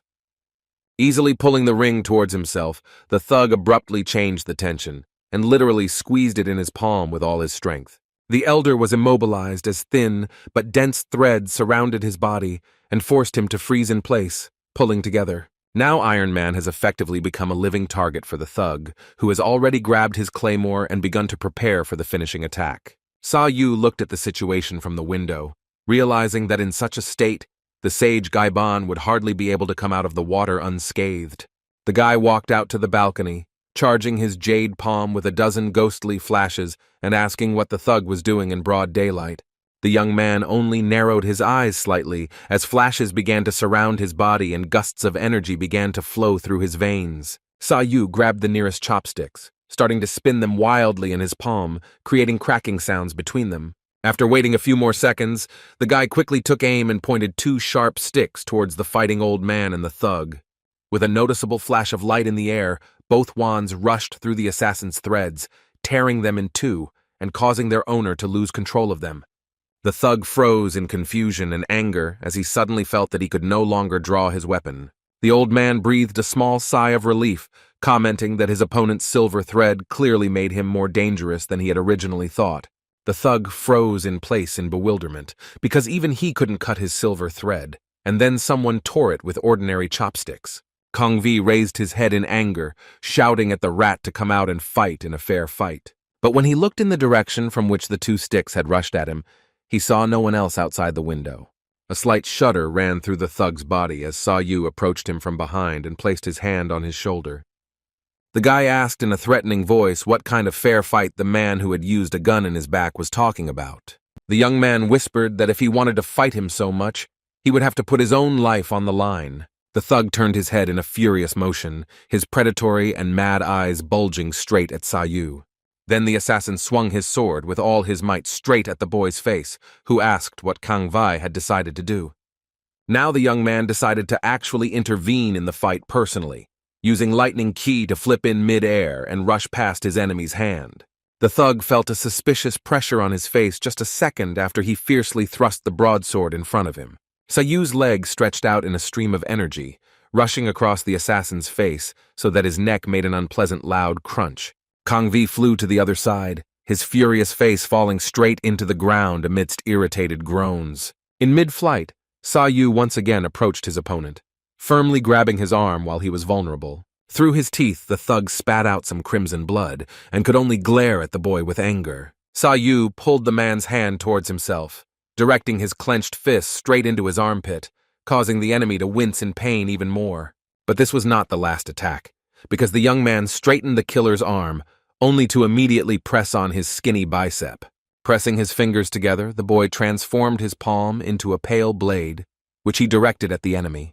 To the sound of a whistle and dull thunder, the boy pressed his palm with all his strength against Kang Vi's body, creating an unpleasant distorted pressure underneath her. This modest blow was enough to send the thug's body flying in the other direction with a small crash. Kang Vi fell to the ground and began to drag himself unceremoniously along it, tearing his thin skin all over his body. After turning over several times on the ground, the man tried to somersault back and land on the ground using his fingers. The thug's face was filled with a roaring panic, because he realized that they had only been fighting for a few seconds, but he could no longer predict the boy's actions. But the killer couldn't guess and be surprised for long, because a second later his own claymore, charged with blue flashes, was flying into his face. The thug was only just able to dodge the blade of his own sword, turning his head to the other side under the bright burst of energy. Stretching out his hand, Saou said that there was no point in his enemy trying to escape his fate. As small lightning flashed and crackled around him, the young man added that he could not escape from the heavenly weapon. Saou placed his middle finger and thumb together, creating a spiky flash between them along with a snapping sound. With a loud click, the boy activated his lightning chi once again, causing a small flash to appear in the air. The lightning around the charged claymore under the thug's body began to spread even more along the blade, creating large explosions in their place. The explosion began to grow louder with each passing second, forcing the thug to cover his face with his hands to avoid being completely blinded. But soon, a bright explosion not only blinded the killer but also deafened him, causing him to fly off in the other direction amidst piercing screams. The thug headed straight for the gates of the village at breakneck speed, preparing to meet the hard surface of those with his body.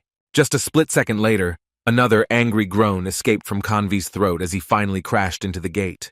The old man decided to take a look at the thread of the thug's claymore, noting that it looked like an ordinary silver thread, but something was wrong with it.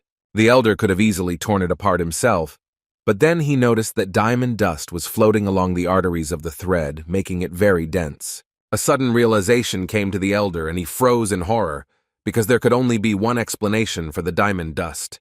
Meanwhile, an exhausted Kanvi lay in the ruins, not understanding what had happened in just 1 minute. But Saou had no intention of stopping, so he approached his enemy at breakneck speed with his eyes glowing. The guy literally jumped on his enemy with his palms, between which he began to create a blue energy smoke.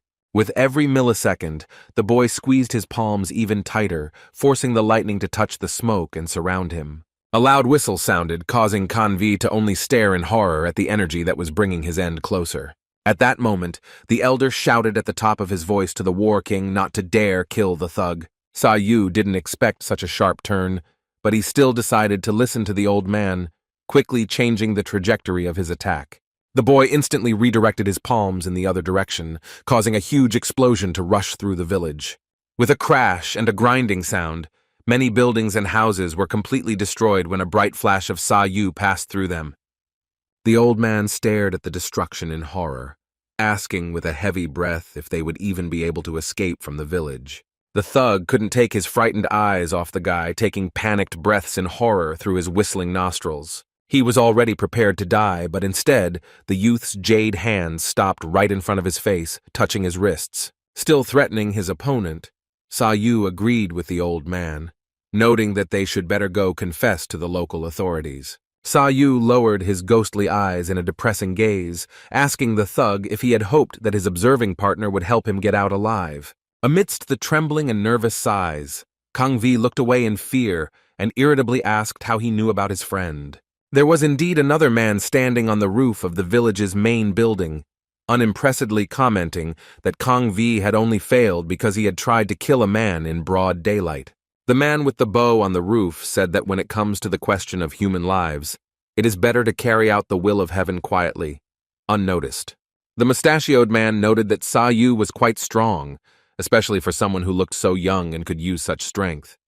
The man's long mustache twitched slightly with curiosity as he said that strength meant nothing. As he began to take out one of his arrows, he added that Saou's strength still couldn't compare to his divine bow. The man loaded his bow with an arrow, drawing it back with the words that he was going to prove that the boy was still just an ordinary toy made of flesh and blood. Lowering his eyelids, the archer told the boy to rest in peace in a calm but oppressive voice. Then the mustachioed man closed his eyes for a split second, as if concentrating once again and gathering his thoughts together. At that moment, the archer opened his eyes wide, causing them to glow with a bright golden light. Golden lights began to appear around him, and he released an arrow, shouting that he would show the divine vision of the golden eye. The arrow was aimed at the guy at high speed, as the man said that his eye could see even a needle lying kilometers away from him. The archer's vision was so precise and good that he could literally see even the waves of chi energy that ordinary people simply could not even discern. This was how he managed to spot Saou, directing a sharp golden arrow at his back. The man solemnly shouted that his persistent arrow would penetrate the boy's head and go right through it. At that moment, the archer heard the boy's voice in his head, ordering him to stop. Saou contacted that mental connection, saying that he had already let the man go once, so he shouldn't have brought his death closer with thoughtless actions. The mustachioed man's eyes lit up even brighter when he asked the guy not to say that he knew all this time that he was watching him. The archer gripped his other arrow tightly, threatening the young man that he would shoot another arrow into his head. Saou turned his head towards the man, asking in a calm voice if he was confident in his decision to challenge him. The boy's eyes widened, causing blue flashes to flare around his pupils as he agreed to fight him. Clenching his hand into a fist, Saou began to create a bright light underneath him along with shock waves, causing small flashes to appear near him. To the dull sound of thunder and the crackle of small lightning, the boy's silhouette was surrounded by jumping flashes that began to increase in size. Despite the fact that they were at a huge distance from each other, the mustachioed man could still feel the tingling of lightning next to him. The golden fire of that one began to dissipate suspiciously easily into the air as blue flashes surrounded it. A violent wind blew up, causing even the cone-shaped hat of the cutthroat archer to fly away, causing him to stagger on top of the main building. The man's eyes widened in shock as he looked at the boy whose mere presence made him feel inferior. But soon a smug, almost mischievous grin appeared on the mustachioed thug's face. Slamming his fist into his palm, the man could only admit how shameful it was that he couldn't even sense the danger of his target. his lips pressed together even tighter, and their tips widened slyly as he promised himself that he would gather his strength and return to fight the great boy master. Saou stared at the mustachioed man with a noticeable look of confusion on his face, causing the flashes and lightning around him to disappear in an instant. The elder looked around in different directions, asking if the local authorities would be able to fix anything in the destruction that Saou had caused. A slight fear appeared on the face of the sage Gaiban, in which he asked why the young man was acting so strangely and was so serious. The boy stared at the dragon statue that stood on top of the village's main building. It was now empty. The archer thug seemed to have been blown away by the wind, and he disappeared as if he had never even been on top of the building. Saou soon softened his gaze and looked at the old man with calmer eyes, saying that everything was fine. When they left the village, the old man still occasionally glanced at Yuan, saying that even from afar the village was beautiful. From time to time, the old man would offer the boy to go get a snack, in particular some sago soup, which was a special Gaiban recipe. The elder literally urged the boy on with his sudden generosity, which is why the young man could only take small breaths and awkwardly look away with a smile. After passing through the forest, the guy asked why the old man asked not to kill the thug, to which he replied that the killer used a very unusual thread. This answer did not impress the young man very much, who had already seen that the killer had a silver thread, which he was able to pierce with one swing of his chopsticks. The elder explained that the assassin's thread had diamond dust inside, which was traded by the black traders, so it would be a good idea for them to get hold of someone from the Alliance. Saou looked away, commenting that spying wasn't such a good idea either, since the thug had partners who could cause them trouble. The old man awkwardly scratched the back of his head, his eyes bulging as he asked if there was anyone else in the village with the killer. Saou told about a mustachioed archer who was quite a strong master and could become a huge problem if he decided to intervene in the fight. With his hands on his hips, Sage Gaiban smiled from ear to ear and said that the War King would cope with any problem, but Saou did not appreciate the compliment and asked him not to call him that. The old man ran forward drunkenly, saying that the nickname was simply Fiery, although the boy admitted that it would be better if he were called the King of War, and not the Sage. Hong Mugai was indignant because the boy was humiliating him with his nickname, but the boy did not listen as his attention was drawn to something else. In front of them was the entrance to the Gaiban building, but the sign next to it was empty, meaning the establishment was open to everyone. The lonely temple before them was enormous. Its sight alone was enough to create an inexorable sense of grandeur. Saou didn't understand why the old man was taking him to some abandoned house, even though he had promised to take him to the Gaiban branch. The old man chuckled, saying that the boy must have expected to see some kind of luxurious restaurant, but he only said that he simply expected more from the organization's main building. As the doors creaked, the elder looked at the boy with wide eyes, telling him not to wait and to go into the dusty room. Then the old man walked deeper into the room, pressing his palm against the wall, on which there was a well-camouflaged pressure plate. The room shook for a few seconds, and then the walls swung open, revealing a secret passage before the two. It began to dawn on Saou that the abandoned temple was just a simple disguise for the real building. As they walked inside, they heard the loud sounds of canes hitting their hard ends on the ground.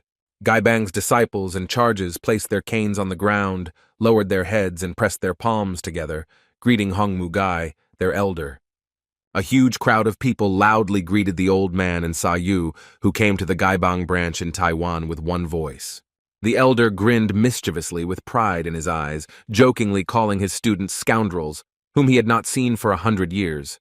As it turned out, the abandoned temple existed only to avoid attracting too much attention to Gaiban, while Gaiban himself was a few meters away from it.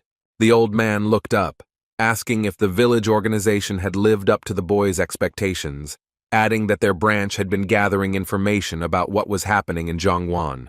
Pointing to the scrolls on the shelves, Hong Mugai added that all the information was sent to the main branch for verification, so they built a building to conveniently manage them. The old man sat down listlessly next to the scrolls, noting that they would be able to find information not only about the black traders, but also about the scoundrels from Yuan. Then they were told that they had already found all the information about the ambassador from Yuan, due to the fact that the incident had happened a long time ago, but they needed a little time to check everything thoroughly. The head of the Gaibang branch in Taiwan, Zhang Suo Yi, also revealed that they had found information about the black traders, whose union leader was a man named Yeom Sa-ik. Saou tried to analyze the information about the merchant master, who turned out to be a rather secretive and paranoid person without much information about him. The old man looked at the young man with a little curiosity, asking what he could say, since it wouldn't be very easy for them to deal with someone who was related to the Five Dragons Union. Saou raised the tip of his lip, saying that everything would be fine and he wasn't going to fight those without a carefully prepared plan. The old man raised a gray eyebrow with a bitter smile, asking how the young man was going to approach those secretly with his character. Zhang Suo Yi also spoke about the Netherworld Demon Blade, saying that it was currently under arrest and awaiting a decision. The elder looked at the reporter with a slightly puzzled expression, asking if he was talking about Kanvai. Meanwhile, events were unfolding somewhat more tensely in the Taiwan military court. It was there that the province's criminals were temporarily held, and Kanvi himself was conveniently located there. The thug sat behind bars, madly clutching his wounded body with his hands and muttering the same phrase under his breath, promising himself to destroy the demon. The killer had his eyes slightly closed as he growled that there were so many demons that the entire world would soon be plunged into darkness. His eyes widened in anger as he whistled loudly and shouted at the top of his voice that he must destroy the demon. The thug's hands filled with rage, growing in size in a matter of seconds and turning into fangs. Kang V's entire body began to expand, and his thin form now resembled a monster of enormous size. The prison guards looked in surprise at the strange sound and growling, one of whom said that the crazy killer was going crazy again. By abnormal, he naturally meant the Netherworld Demon Blade that killed young Master Crane Cry in broad daylight. The thug's arms began to twist and reform, while the guards reasoned that he would clearly be sentenced to death for his sin. Silver threads wrapped around the bars of the cell where Kanvai was, and the guards ordered him to be silent and keep quiet. They were about to threaten him, but the entrance to the chamber suddenly exploded, leaving behind a huge destroyed spot. Kang Vi began to slowly emerge from his confinement, saying that he must destroy the demon, and that he who does not destroy evil must become evil himself. The man's body increased in size, and now a 2-meter monster with broad shoulders and sharp fangs in the form of fingers stood in front of the guard. The thug grinned fiercely through the anger growing inside him, breathing fire through his nostrils with the words that even in prison there were beggarly demons gathered. At the same time, Saou looked at the elder, asking how he knew the real name and rank of the arrested thug. The old man lowered his eyebrows in a serious expression, telling in a gloomy voice that many in Ganho knew the killer, but something was bothering him. Sage Gaiban was troubled by the very nature of Kanvi, a man of serious build with a huge sword capable of cutting through 1,000 enemies at once. What made it all the stranger was that such a monster had allowed itself to not only be caught, but also locked up in a regular cell. Having dealt with both guards, the blade of the demon of the underworld began to walk along the prison corridor, breathing out through his fangs the phrase that he would destroy the demon. The tip of the lip rose nervously up the monster's face as a malicious, mad laugh escaped from its throat. As it turned out, what worried the elder the most was that Kang Vi was one of the strongest 5 warriors of the Five Dragons Alliance who protected the Iron Alliance. The problem was that Kang Vi had a strong sense of justice, so he himself decided who should be called a demon and who should be cruelly killed. Having burst out, the thug began to look around in anger, looking for how many more demons he needed to kill. In front of him, he saw a familiar silhouette, which made him straighten his sharp eyes, which lost their crazy look for a split second. Corpses with multiple arrows in their bodies were dragged all over the street, and in front of Kang Vi stood a man he called the Miracle Steel Archer. The archer killer put his bow forward, declaring that he simply had no choice and wanted to look at the brute, even if he died. The huge killer slowly stepped forward, asking why the mustachioed man was so eager to meet him. The archer did not answer his partner's question, only throwing a long scabbard towards him with a request to take it.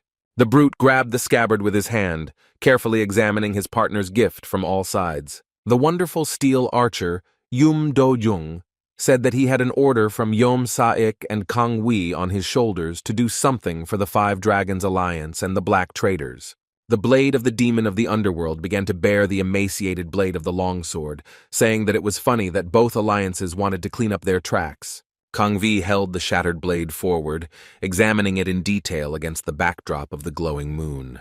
The big man stepped forward, ordering the archer to tell the merchant master to wait, as he had some unfinished business. Meanwhile, there was a loud dilemma in the Crane Cry clan, and Huang Mu-ik's screams could be heard outside. Young Master Crane Cry slammed the table loudly, asking his father why he was going to let the murderer go unpunished. Foaming at the mouth, Huang Mu-ik angrily shouted at his father that his son, the heir to the throne of the entire clan, almost died because of some freak. The young master leaned towards his father, declaring that they were the strongest in Taiwan and no one had the right to threaten them like that, but his father only had to wave his hand to execute the murderer. The leader of the Crane Cry clan pointed at his son, emotionally and with drool between his teeth, saying that his son was the only problem of the entire clan.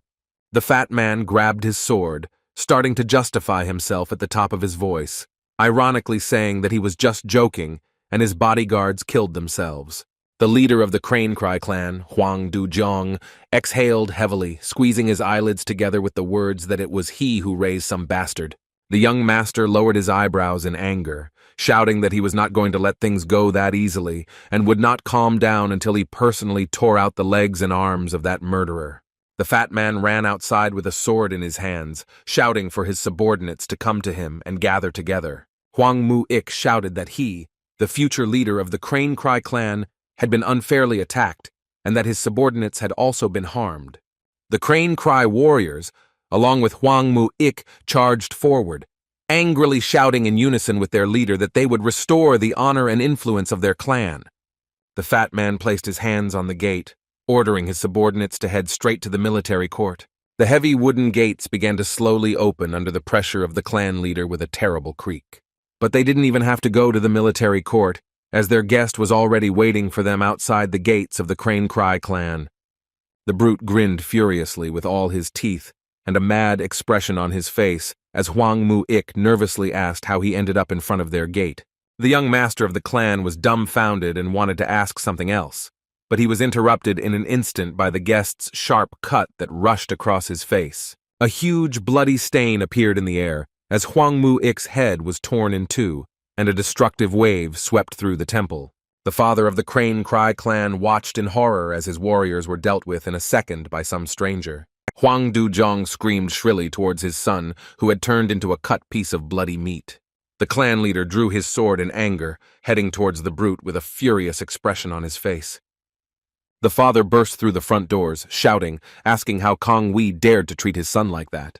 The thug chuckled as he thrust his sword forward, saying that Huang Du-jong should have done something about the monster he had brought into the world long ago. The father began to jump around in anger at the ruined remains that the thug had left behind in his single attack. Huang Du-jong jumped at his opponent from the other side, causing the latter to react slightly late. The clan leader swung his sword with anger in his eyes, declaring that he would make the brute avenge his son's death. The monster could only grin cheekily, swinging the blade upward in a languid, undulating motion. Huang Du-jong and Kang Wei's blades suddenly collided with a ringing sound. But despite the difference in size, the clan leader did not immediately fall from the collision. The thug broke into a mad smile, loudly saying that destroying demons was his life's purpose, and the people of Crane Cry had done evil, and therefore did not deserve to live. But the head of the Crane Cry could not hold back the attack for long, and soon their blades fought off each other with a ringing sound. The fat man flew away in irritation, while Kang Wei gloatingly put away his sword and prepared for the next attack. Flying up to the light of the moon itself, the leader of the Crane Cry clan began to spin very quickly in the air, creating a whistling wind around himself. The fat man fell to the ground, clutching it with his plump hand and shouting that the truth was still on the side of their clan. The leader of the Crane Cry rolled across the ground in a fighting stance, exclaiming that no one in all of Tianyuan would dare to dispute their status. The big guy chuckled with a funny, throaty laugh, saying that the truth was that he thought they were all trash. The leader of the Crane Cry clan growled angrily, asking why his son's killer thought he could do anything. Extending his sword forward, Huang Du-jong began to create wind around himself, saying that there was no point in talking to the thug anymore. With a loud whoosh, a huge air blade appeared in the air and moved downwards at a blazing speed like a guillotine. The leader of the Crane Cry clan created several of these air blades at once, which he used to surround his enemy. When the fat man once again shouted that he would show the big guy the strength of their clan, he only furiously shouted that he would cut off his head. Huang Du-jong put his index and middle fingers together, pointing at Kang Wei and aiming his hovering blades at him. Several air swords began flying at the big guy, one after the other, leaving behind only a long whistle. Soft blades with a white texture surrounded the big guy, who did not move from his place and only continued to stand in place. The brute laughed loudly and vulgarly, asking why the leader of the Crane Cry clan would call such a disgrace the strength of their clan. Throwing the sharp sword behind his back, Kang Wei growled savagely and then called his opponent's words sheer nonsense. The cold, shattered blade of the thug collided with the air sword several times, destroying them one after another. The brute turned his gaze in different directions, examining from which side the fat man's air weapon would approach him this time. Just as quickly as the air blades appeared, they began to disappear as the assassin began to swing his sword in all directions like a whip. With a crackling and dull sound of explosions, the man increased the number of blows, turning the blades from thin air into an unfortunate mist. Within a few seconds, all of the swords had been destroyed, and Kang Wei was spinning on one leg in an unsatisfied aftertaste. The followers of the Crane Cry clan nervously stepped back, saying that all the hovering blades had been blocked. A nervous, cold bullet of sweat rolled down the clan leader's face, and he took an unpleasant sip in realization. Gritting his teeth tightly, the fat man angrily called the man a scoundrel, causing the air around him to shake again. The leader of the Crane Cry began to act differently, holding the sharp blade of his real sword straight in front of him. A soft aura began to form around the blade of his sword, which resembled the texture of a huge sword made of clouds, and the leader shouted that he would ascend to the summit. The thug glanced with mild interest at the large air blade in front of him, with the subtle impression that this attack already looked more interesting. Huang Du-jong took off and charged at his enemy at full speed against the violent gusts of wind. An even thicker smoke formed around the sword as the fat man jumped and cried out that he must pierce the killer's heart. With a sly lift to the corners of his lips, Kang Wei forced a huge grin onto his face, hungry and hateful. The man swung his long sword like a staff, saying that even so, the fat man's abilities were poor. The madman's eyes widened and his vocal cords burst, loudly exclaiming that in that case he would destroy the clan leader along with his pathetic people. With his mouth wide open in a crazed expression, Kang Wei abruptly swung his long sword through the air, leaving a thin cut. It was the most ruthless attack the killer had ever made, causing dust to rise around him and create a bright, sweeping flash. Huang Du-jong didn't even have time to realize when the space around him began to distort, and the wind literally began to thicken to the point where it was no longer able to cut. The wind began to compress, turning into one dense layer of sharp, dense blade that cut the body of the head of the Crane Cry in two. Having cut through the body of its fat target, the wind became even more violent, and a blinding explosion occurred around. The air grew tense as the thug glared at his cut-up victim in a morbid satisfaction, enjoying every second of her lifeless body. The loud explosion could be easily heard and felt even from far away, beyond the borders of Taiwan itself. Meanwhile, Saou stayed in the main building of Gaiban to spend the night and think about what he and the old man should do next. As the flames crackled and sparks jumped from the burning wood, the old man looked at the small cast iron pot, proudly saying that the smell was not bad. Saou asked in a relaxed voice what kind of food they usually ate in Gaiban and why it looked so unusual. The elder chuckled mischievously, saying that this was a special dish of their organization when someone joined it. Iron Man laughed slightly, saying that the recipe called for stewing the snake in dog meat for several hours, then adding special Gaiban spices. As soon as the old man described what the dish was actually made of, Saou awkwardly moved away, nervously saying that he would probably refrain from such temptations. Next to them stood a concentrated Zhang So-yi, who had been receiving a report for several minutes already. The branch manager's face took on a slightly worried look, causing the elder to frown, asking what was wrong with him. Zhang So-yi became visibly nervous, muttering under his breath that Kang Wei had escaped from prison and attacked the Crane Cry clan. The young man and the old man were silent for a few seconds when they heard the frightening news. Saou lowered his eyebrows in displeasure, an angry expression on his face. They needed to act quickly and do something against the thug. It was quite quiet inside the Crane Cry clan, despite the loud, destructive explosion that had just occurred a second ago. Soon the bloody retribution was over, and Kan Vai followed the moon along Taiwan, mysteriously clutching his sword from behind. Looking away, his face tensed slightly and his eyelids narrowed, as if he saw something suspicious. And so it turned out, on the other side he heard the sounds of dice and cubes, which were often used in board and gambling games. There was a table below, surrounded by several people who were already filled with excitement, and one of them got 2 sixes at once. Perhaps the thug would have stood there for a few more minutes, looking with interest at the party, but he heard a voice from behind addressing him.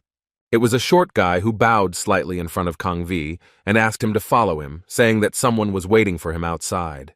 The thug still clutched his scratched longsword tightly as he followed the boy down the hallway towards the front doors.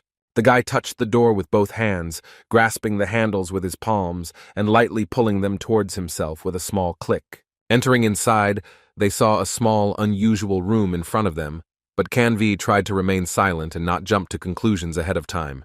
The guy placed his hand on one of the figurines in the room, pressing lightly with his palm and causing a shrill creaking sound to occur. The walls of the room began to slowly move in different directions, opening a noticeable passage in the form of doors between them. The guy stopped standing in front of the killer, stretching his hand forward and showing him a small corridor that had formed in front of them. When they walked inside, another man was waiting for them, his eyes downcast, saying that he couldn't believe that the Blade of the Nether Demon had personally decided to visit them. The killer walked inside with a stern voice, addressing the man in front of him as the leader and noting that the meeting place was quite good. The thug commented on their hideout, saying that anyone else would have thought he had come to play, but the secret room was well hidden. Kang Vi slightly tilted his head forward with a mysterious expression, getting down to business with a whispered question as to why the leader had called him over. The leader of the black merchants, a pale man named Yam Sa-ik, chuckled smugly as he said that he needed the help of the Netherworld Demon Blade. The assassin's eyes almost met his eyelids as he asked with suspicion and slight irritation if this was an order from the 5 Dragon Alliance. The pale man said in a slow, oppressive voice that this was his assignment, and it would definitely benefit both of them. A wide grin appeared on the thug's face, as if he was ready to burst into laughter at any moment. Kang Vi turned away, throwing his hand in the air and telling the leader to find someone else, as he wasn't interested in such offers. Yom Sa-ik dramatically said that he was very sorry, throwing his head back and asking if the killer would believe him when strangers broke into the territory and took all the wealth for themselves. The thug suddenly fell silent and stopped, and for a few seconds there was an unpleasant, mysterious silence between them. After holding on to a few slow seconds of silence, Kang Vi asked in a stern voice what the merchant leader was talking about. Yom Sa-ik slowly said only that the Great Celestial Alliance of Merchants was going to interfere in Taiwan. The head of the merchants smiled bitterly and said that the current heads of the union were a father and daughter who had come to them from Goryeo 10 years ago. Kang Vi's eyes widened as if they might fall out of his sockets as he angrily asked how those two dared to act so brazenly. The pale man chuckled, saying that he had only told the thug the pure truth, which was why he had noted that the situation in the merchants' union was extremely dire. Joining his hands, Yom Sa-ik added that in Taiwan only 2 branches were afloat, but the influence of the union was noticeable, greatly affecting their well-being. The head of the traders noted that in his opinion, such treatment of them was very unfair, even if negotiations had already begun. Smiling even wider and closing his eyes, the pale man could only say that the profit of those unions did not matter at all. They should not build relationships with foreigners anyway. Kang Vi immediately grabbed the sheath of his sword with his hand shaking with anger, loudly saying that he must destroy the demon. A hateful grin spread across the thug's face as he asked through clenched teeth how the two dared to set foot on their land. The killer exclaimed in a terrifying voice that everything that lived outside their continent was evil, and evil must be destroyed. Rolling his boot across the floor, Kang Wei said that he would definitely show that Youngwon's strength was limitless.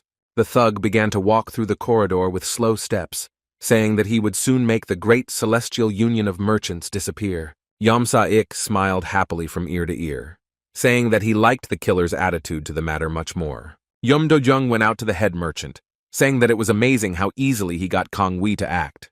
The mustachioed man mumbled something under his breath and then said that Yam Sa-ik definitely deserved the honor of being called the best among the black traders. The merchant leader turned his gaze to the wonderful steel archer, noting that he was praising him too much. The pale man smirked smugly, muttering that he had heard that Kang Wei's parents had died at Yuan's hands, so it was quite easy to pinpoint his sore spots. The steel archer stood his ground, saying that this was why their leader seemed so dangerous, and then asked if everything had gone according to plan. The head merchant fell silent for a moment, tilting his head back a little more and closing one eye in discreet thought. But soon, a smug smile flashed across Yom Saik's face again, with which he asked Yum Do Young to go with him to the Bloody Tears clan. The steel archer's eyes darkened noticeably, and a suspicious, sly smile appeared on his face, and he noted that the other's proposal was wonderful. It was an oppressive night outside, and even with the slightest noise from outside, one could tell that something irreversible was approaching. The night was slowly drawing to a close, but as usual, Taiwan was quietest during the day. In one of the restaurant buildings, Saou was also sitting, who had rushed with the old man to Taiwan immediately after the news about Kanvi. Pouring himself a small mug of bitter liqueur, the boy commented that the moon was beautiful tonight. Looking at the glowing moon, the young man noted that, together with the liqueur, the atmosphere was unforgettable in its own way. Saou lowered his eyebrows thoughtfully, wondering if he should have killed Kang Wei when they encountered him a while ago. Once they were informed that the thug had slaughtered the entire Crane Cry clan, the elder was shocked. The head of the Gaibang branch in Taiwan also revealed that all the followers of the Crane Cry were killed, and the clan leader and young master were hanged. That night, the old man frowned thoughtfully, not understanding why Kang Vi acted so harshly, that he decided to hang the two most important people in the clan as his punishment. The old man then ordered the branch manager and his subordinates to select 4 fighters to follow Kang Vi and not miss a single detail about it. Saou remembered well the brilliant moon of that night, which in its own way turned out to be bloodied by the thug who came to the enemy clan. The boy quietly said that Gaiban could take care of the information, but he also remembered that there was a connection between the Black Traders and the 5 Dragons Union. Saou exhaled, noting that it was better for him not to interfere in their affairs without some kind of plan, so first he needed to go to the Great Union of Merchants. The boy was so lost in his thoughts that he didn't even hear when the doors to the restaurant opened and several more people entered. The guy was still trying to figure out how exactly the conflict between the merchants would play out, but he finally noticed new guests in the restaurant. 3 people entered inside, a girl in red clothes with black hair and 2 men next to her hugging their swords. The girl stared to the side with her silver eyes, and on her face was a noticeable transparent red mask. The old man once showed the boy the Ganhuo record book, so he noticed the blue pattern on the men's robes, noting that those people were definitely from the Mount Hua sect. On the other hand, the girl had flower buds painted on her, and since Mount Hua had flowers whose scent spread throughout the world, she was definitely one of the 3 buds, Danmok Song Cheon. The Mount Hua sect was a Taoist sect that did not allow women, but Danmok Songchan broke the rules and went against the prohibitions and restrictions. One of the men following the girl said that all the seats in the restaurant were taken, so they would have to go to another one. The girl was silent, looking at the people one by one, but Saou seemed rather suspicious to her. Danmok Song. Yuan stared at the drinking boy, looking at his body and noting in her mind that he was emitting a very unusual aura. Looking at Saou's ghostly eyes, Danmok couldn't help but wonder if the boy with such a look was even a local. Despite her brother's comments, Songchan stepped forward with interest, heading towards the boy's table. The girl stood in front of the table, asking if Saou would mind if they sat next to him since all the other tables were occupied. The boy nodded, saying that the table he was sitting at was still too big for him alone. Danmok Song. June nodded in response, thanking the boy for his generosity and sitting down next to him. One of the men accompanying her turned to the waiter, telling him to bring them 3 servings of thin noodles and 2 servings of gyoza. The girl frowned slightly, apologizing to the guy for occupying his table without introducing herself, after which she gave her name, justifying the guy's suspicions.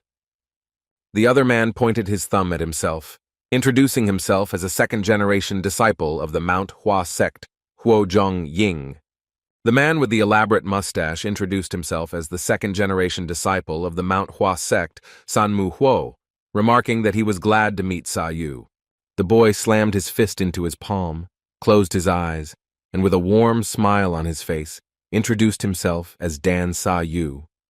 Sang Moo-ho looked at the boy curiously, asking with interest if he could inquire where he was from. The young man poured himself another glass of liquor, saying that he, in fact, did not belong to any sect in all of Zhongwan. Slightly averting his ghostly gaze, the boy said that he only knew how to defend himself, and barely knew any martial arts. The girl tensed up, carefully analyzing the guy and telling herself that he had incredible endurance, so they should be more careful with him. Then Saou suddenly stood up from the table, as if awkwardly announcing that he already had to leave. Finally smiling at them with a relaxed expression on his face, the young man said that he was glad to meet those three. Ho Jong-in glanced at the silhouette of the boy leaving, commenting that he was a very unusual person to act so calmly with them. Dan Mok Song Jong raised her chin and said that the world was very big, so it was impossible for the boy to know everything about everything. Jong-in looked at his sister with a slightly worried expression, adding that the boy's accent was very different from theirs, so he might be related to the netherworld demon blade. Song Chan continued to maintain an indifferent expression, noting that it was still too early for them to confirm anything, especially because of some accent. The girl noted in her mind that Saou was definitely an experienced master, even though she didn't feel any key energy from him. In its own way, this made Song Chun shudder nervously and tense up even more, as she felt a little afraid due to the boy's lack of ki. Sang Moo-ho moved his mustache in different directions, suggesting that the netherworld demon blade had planned his crime himself, without anyone's help.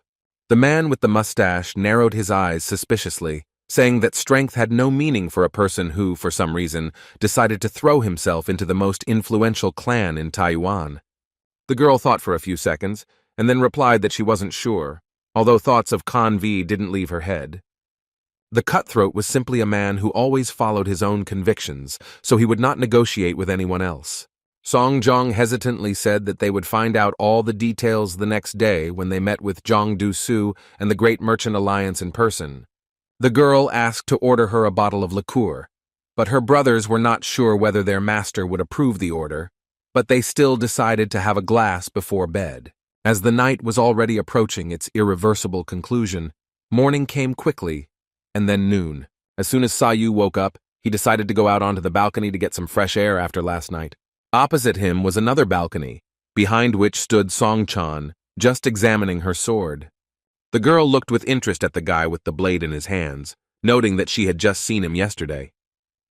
In front of her was definitely Dan Saou, and although she wasn't interested in him at all, she was still uneasy about the presence of such a mysterious person nearby. Song Chun frowned and thought, wondering where Saou was planning to go so early. Opening the blade of her sword with a loud clicking sound, the girl examined the cold blade for a few seconds. The click was even louder as she slammed her sword shut, causing the blade to disappear into the sunlight. Song Chun still didn't trust the boy, so she jumped off the balcony, heading towards the boy at high speed. Within a few minutes, her worried brothers began asking to come into her room, saying that they needed to go to a meeting with the Great Union of Merchants. Having not heard an answer several times, San Moo-ho said in a stern voice that since his sister did not answer, he would have to go in himself. Opening the doors to the room with an unpleasant creak, both brothers saw that the room was completely empty and their sister had disappeared somewhere. The mustachioed man looked around, not understanding where Song Chan could have run off to, especially at such an important time for them. They looked out the window out of curiosity, but even so, they were unable to see anything that resembled their older sister. Meanwhile, in another room, right in front of the window through which the blinding light came, Kang Vi sat, whispering to himself that he must destroy the demon. The thug sat in front of his dark sword, rocking back and forth, and continuing to say that he would destroy the demon. The killer trembled nervously, saying that his enemies were demons that he had to make disappear. A bright, crazy smile flashed across Kang Vi's face, through which he whispered that he must hurry to the massacre. Grabbing the hilt of his dark sword, the thug's hand once again became very tense, turning into a thick claw. Throwing the long sword onto his back, Kang Vi solemnly shouted in a crazy voice that the netherworld demon blade would destroy the foreign demon. Meanwhile, the events moved to the Great Celestial Merchant Alliance itself, where it was reported that the Blue Dragon Alliance from Jiangsu Province had ordered 2 spears and 100 swords. Another man noted that the Blue Dragon Union probably produced weapons themselves, and then said that they had dinner with the deputy head of Taiwan today. The head of the Great Celestial Alliance of Merchants branch in Taiwan, Master of Merchants Chung Du-Su, said that Taiwan was a place to make money for both merchants and imperial servants. The master merchant visibly tensed up, nervously saying that the newly appointed deputy also wanted to make money, which was why he invited them to dinner. Another man with a pen in his hand, the manager of the Great Union of Zhongban Merchants, sadly said that he himself understood perfectly well the true goals of the latter. With his arms crossed in a businesslike manner, Chung Du-Su raised his chin and said that they needed to make careful preparations and make sure that the money for repairing the fortress would go only to them. The master merchant cleared his throat nervously, quickly singing that they needed to bribe the deputy correctly. Du-Su exhaled heavily, rolling his eyes with a dissatisfied, tired voice, saying that he needed to feed him properly first. Zhang Bong put down his pen and closed the book, agreeing with his colleague under the pretext that he himself would make sure that everything went smoothly. The manager of the Great Union of Merchants stood up, slamming his fist into his palm and saying that he would immediately begin carrying out the task. Slightly squinting, Chung Du-Su remembered something and decided to ask one last time whether a certain Meng Hui had returned from Shenyang, since he wanted to talk to him. Within minutes, Chung Du-Su was informed that the real culprit of Mo Yan Dongzhan's death was the same war king who had become an urban legend. As the master of the merchants was informed, even Gaiban tried to hide information about the boy, but he was not going to give up and asked about the matter with the black merchants. The Great Merchant Alliance's warrior protector, Sop Myung-Huo, stared at the merchant master and coldly said that there had been no movement from the black merchants yet. Chung Du-Su was silent for a few seconds, and then said with an irritated face that he couldn't believe that the black merchants had been silent for 3 months. The master of the traders said in a puzzled tone that the black traders probably saw them as an obstacle, which was why they were actively supplying weapons, which did not give him any peace at all. The chief was especially worried about Yom Sa-ik, who was a difficult person to work with and would definitely not sit idly by, so he asked Myung Hui to check on his servants. Seop Myung Hui replied that the one connected to Yom Sa-ik was the Netherworld Demon Blade, one of the 5 strongest warriors of the Dragon Alliance, who had recently arrived in Taiwan. Chung Du-Su had already heard stories about a madman who rushed to Taiwan and managed to cause a real fuss in just one day. First, the thug brutally killed the young master of the Crane Cry clan, Wang Mu-ik, cutting his body in 2. But this was not enough for the madman, so with a mad expression on his face, he also decided to attack other members of the clan. In this way, even the head of the clan, Huang Duzhong, was killed and was also torn into 2 pieces. The news spread throughout Taiwan very quickly, especially after a huge explosion was heard in the Crane Cry clan. Even after Kang Wei achieved his goal and killed 2 of the most important people of the most influential clan in Taiwan, he did not stop. It was not enough for him to kill the son and father of the Crane Cry clan, so the thug continued to shout that he must destroy the demon. The killer screamed at the top of his lungs as the Crane Cry warriors ran up to him one after another, and he cut them into several pieces in the same way. The blade of the demon of the underworld carried out its justice, depriving the so-called demons of life one by one, not even allowing them to run up to it. In the end, the clan's entire land was covered in bloody corpses, and Crane Cry itself was cut out by the roots. As rumors went, Kang Vi enjoyed the results of his brutal massacre for a long time, indifferently stepping on the bodies of the tortured corpses beneath him. The clan was not just slaughtered, it was destroyed, but something still didn't fit into the head of the blade of the demon of the underworld. Swinging his sword with half his strength, Kang Vi stated in a menacing manner that the tablets were of no use to a clan that no longer existed. So in one night, the Crane Cry clan was destroyed and wiped off the face of the earth, and its tablet was split into 2 halves just like its leader. Sop Myung Hui reported that they still didn't know why Kang Wei had come to Taiwan, but he was connected to the 5 Dragons Alliance, which meant they should expect the black traders to make a move soon. Chung Du-Su crossed his arms thoughtfully, saying that Myung Hui was right, but they still didn't know what the black traders were really planning. Yom Sa-ik and the Nether Demon Blade were clearly planning something, being bound by the fate of the 5 Dragon Alliance and the black traders. Du-Su tilted his head to the side, almost sadly saying that if the young mistress had been with them during such a difficult time, she would have seen through the plan of those two long ago. The merchant master noted that he should contact her, but she was currently dealing with the affairs of the Iron Union, so she was too busy, so they would have to deal with it themselves. Another man ran up to Sop Myung-hui with a scroll, loudly announcing that the young lady had sent them a letter. Chun Du-su suddenly came to his senses and, in anticipation, demanded that the letter be handed over to him so that he could personally look at its contents. The master merchant nervously opened the message, scanning it with his own eyes and hoping that the young lady needed their help. But as his eyes scanned the letter in more detail, John Du-su's eyes widened even more, but not in joy or relief. After a few seconds, the master merchant's eyelids fell and he squinted in the awkward silence from what he had read. The man nervously lowered the message down, loudly slapping the papers on the table in the oppressive and uncomfortable silence. Sop Myung-hui looked at the merchant master for a few seconds, not understanding what made him fall silent. The warrior protector tensed, confusion appearing on his face as he asked why his master had turned so pale. The master merchant folded his arms in a businesslike manner as he stood up, saying that some difficulties had arisen during the negotiations, as the demands had been too high. He groaned in displeasure when he said that this could only mean that they were demanding sole rights to supply weapons and political marriage. Myung-hui was loudly indignant at the news, but Jung Dong-su calmed him down, saying that they should be patient and listen to the lady who had already done so much for them. The man had not seen the young girl for a long time, so he would like to meet her again as soon as possible. The young lady's servant in a pink robe approached her from behind, folding his hands together with some news. When she asked what her servant wanted to tell her, he said in a slow voice that the Union of 5 Dragons had sent a man to her. The young mistress of the Great Celestial Merchant Alliance, Ha So-ho, turned to her subordinate and said that she was ready to receive the envoy. Meanwhile, Danmak Song-jong continued to watch Saou, standing on one of the elevated areas to see where he was heading. Saou walked out of the hotel, heading forward along the crowded street, but the girl still felt that he was planning something suspicious. She simply couldn't believe that such a weirdo decided to go out in the early morning just to explore the outskirts and the city center.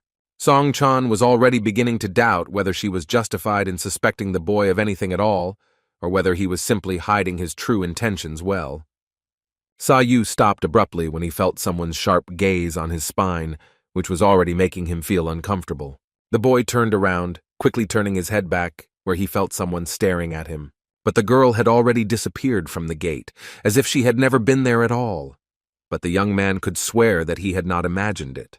To be honest, he didn't understand what interesting thing he could have done to make Song-chan start keeping a close eye on him. Saou exhaled heavily, looking away and saying that since the girl wanted to follow him so much, she should have asked to go with him instead of following him so ineptly. Song-chan hid behind one of the buildings, trying to remain silent even though she had already managed to give herself away. The girl looked away suspiciously, not understanding how the guy was able to sense her presence even when she perfectly camouflaged the traces of her aura. But she couldn't guess for long either, because she saw another familiar person not far from her. Saou also came face to face with him, lowering the eyelids of his ghostly eyes in displeasure and calling the person in front of him quite interesting. Turning his eyes with a serious expression, Saou added that he first chopped people down, and then walked around the village indifferently. In front of the boy stood Kan Vi himself, tightly clutching his old sword and looming over the boy with an oppressive aura. The blade of the demon of the underworld said with a firm, cold voice and false drama that he did not think he would see the boy in such a place. The boy angrily turned his ghostly eyes to the man, addressing him by both his name and rank. The thug was silent for a few seconds, and then seemed to remember something, noting that he and the guy had just one unfinished business. Danmak Song. Jong looked at the thin man in front of her with suspicion, doubting for a moment that it was the same Kang Wei in front of her. The girl had a lot of questions. She didn't understand what he was doing on the street at such an ordinary time, and he also knew a suspicious guy. Pulling a mask over her face, Song-chan theorized that Saou might have some connection to the Crane Cry clan, as one of her brothers had suggested earlier. The girl didn't want to create too much noise throughout the village, but she still grabbed her sword, thinking that she should intervene. The guy put his hands on his waist with displeasure, saying that he heard that the blade of the demon of the underworld had ended up in the military court. Kang Vi replied indifferently that they would never have been able to imprison him, but he was more worried that the boy somehow knew his name, even though he had not introduced himself. Saou only replied that it would be stranger if he didn't know anything about it, after everything he did. The boy's mind slightly tensed, as the thug acted as if he hadn't broken his arm and shoulder just yesterday, but now he could also see his foreign eye color and strange accent. The man nervously pressed his lips together, because it was because of the guy that he couldn't punish the Crane Cry clan the first time. And although he wasn't strong enough against him, he couldn't kneel before the demon either. Then a sly grin appeared on the thug's face and he laughed, saying that even his hands were itching. He said that it was as if he himself had been waiting for this meeting and would not tolerate the fact that the enemies of the Ming dynasty were walking freely. The man thrust his blade forward, revealing the shattered sword, shouting that he had to destroy the demon in front of him. Kang Vi stared at the guy with a crazy smile, through which he said that he would cut his throat. Then Danmak Songjong intervened, saying that she couldn't believe that the thug was making conclusions based only on what he knew. She held out her sword in front of the assassin and stood in front of Saou, calling this kind of attitude towards people impudence. Saou crossed his arms, not understanding why she was standing up for him, but the girl only greeted him politely. She stared at the killer, saying that they would deal with the guy later regarding his connections with the blade of the demon of the underworld. In fact, the boy himself did not understand why she came to the conclusion that he was somehow connected with that thug. Saou found her behavior rather strange, so he assumed that she simply didn't understand something. The girl pointed the blade of her sword at the killer, saying that they had not seen each other for a long time, and she did not expect to see the elder there in Taiwan. It took Kang Vi a few seconds to recognize Miss Danmak herself in front of him, as he himself did not expect to see the strongest woman from the Hua sect in such a place. The thug didn't understand what Blood Plum could be doing in such a place, and at such a time when she was supposed to be handling an important mission for the Nine Foundation Alliance. Kang Vi decided to maintain some politeness and composure, holding up the sword he was wearing, saying that he just came to see the city. The girl narrowed her eyes in disgust, asking if the murder of innocent people was on the viewing list, then adding that it had the whole of Taiwan in an uproar. The assassin nervously twirled his sword, saying that the Crane Cry clan was definitely not innocent, and since they were killed, it meant they were sinful, especially if they obeyed the demon. Danmak Songjong ordered him to stop being stubborn, as the Crane Cry clan was the final figure in politics with an excellent governing apparatus. The man pressed the corners of his lips to his face in displeasure, answering with contempt that because of the scoundrel at the head of the clan, tens of hundreds of people died. The thug grinned slyly from ear to ear after a few seconds, asking if the victims who died at the hands of the Crane Cry clan meant nothing to the girl. Throwing his sword over his shoulder, the madman loudly exclaimed that the young master personally killed ordinary people while his father simply watched, and those who did not fight evil were demons themselves. The man glared at the girl, saying in a slow voice that the infected shoots needed to be cut off personally, so he cleared out the entire clan with his own hands. And despite all his words, only one phrase sounded in his head. He had to destroy the demon. Grasping the sword with both hands, the thug could only think about the fact that he needed to kill the monster. That was his whole truth. Even if he had to live with his hands bloody up to the elbows and his whole body in a bloody lake, those two would never break his faith, never convince him otherwise. Lowering his eyebrows and saying that he would never change, the thug changed the subject, saying that even his statements didn't matter. At that moment, the man grabbed the hilt of his sword tightly, causing the blade to fly through the air with a ringing whistle. Holding the blade in front of his face, Kang Vi said threateningly that he didn't care about the obstacles in his path, even if it was someone from the Iron Union. Saou crossed his arms and exhaled heavily, telling himself that the thug was stronger than he thought, and he was also planning to start a bloodbath in the streets in broad daylight. Danmak Songjong lowered her head, calmly saying that the Hua sect was under the Iron Union, and Elder Kang was under the Five Dragon Union. Looking at the man in front of her with her silver eyes, she noted that a fight between her and him could easily start a whole war.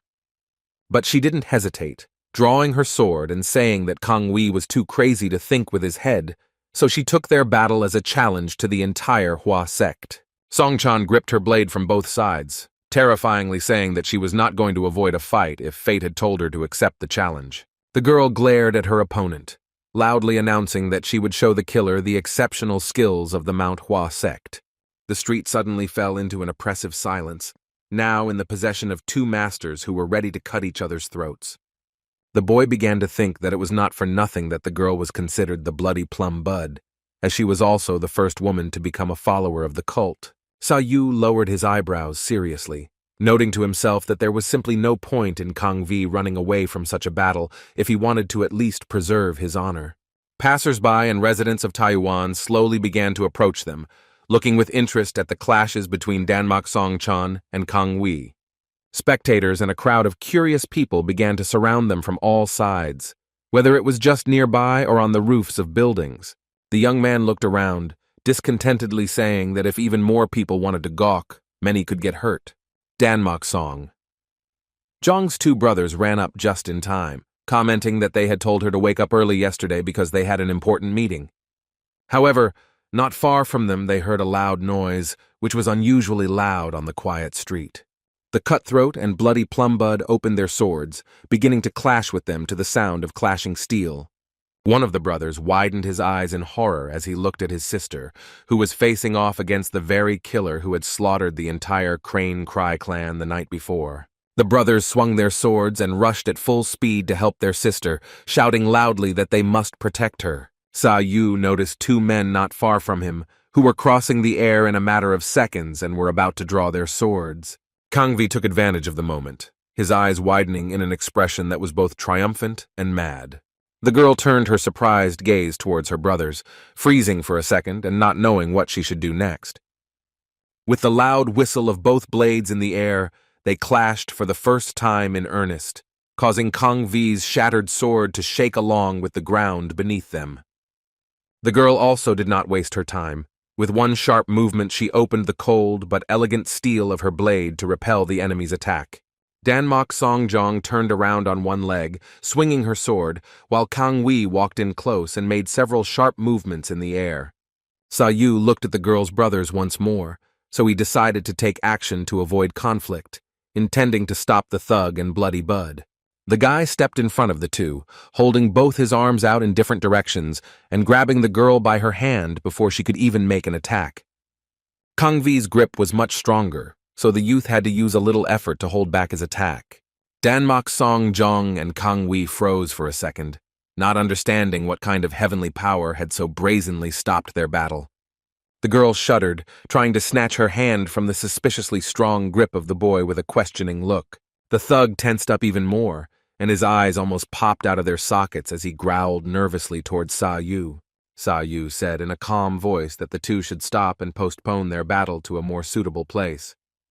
The guy looked at Song Chong, saying that she should restrain herself more since she was considered the strongest female master, but was so easily provoked and could put others in danger. Saou also glanced at Kang Wei, noting that even though he was an incredibly strong warrior, he was still fighting a man from a friendly alliance, whom he forced to draw his weapon. The thug froze. His eyes showed madness, anger, confusion all at once, but inside he felt only one thing. He needed to destroy the demon.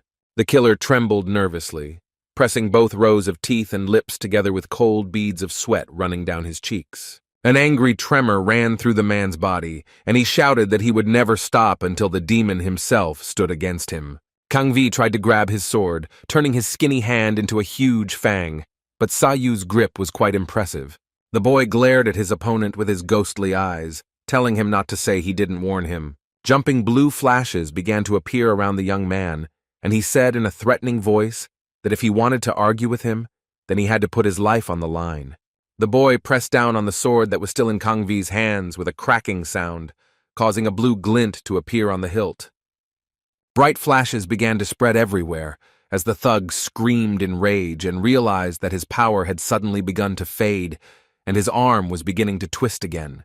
The distorted Kang Vi screamed at the top of his lungs, feeling the thorny destructive energy begin to course through his arteries and blood. For a few seconds, the exhausted Kang Wei still wondered if this was the moment, if it was really time for his death, but Saou stopped his torture. The thug staggered on his feet, feeling a sharp weakness throughout his body and a lack of energy. He couldn't believe that this was what death felt like. Saou let go of the enemy's weakened hand, which was now barely clutching the destroyed sword, and the thug thought that he had not even managed to suddenly release his power. Eventually, the nether demon blade realized that he had made a mistake and tried to attack an enemy of a completely different level. A few drops of sweat rolled down his face, and he said in his thoughts that now he definitely wouldn't be able to defeat Saou.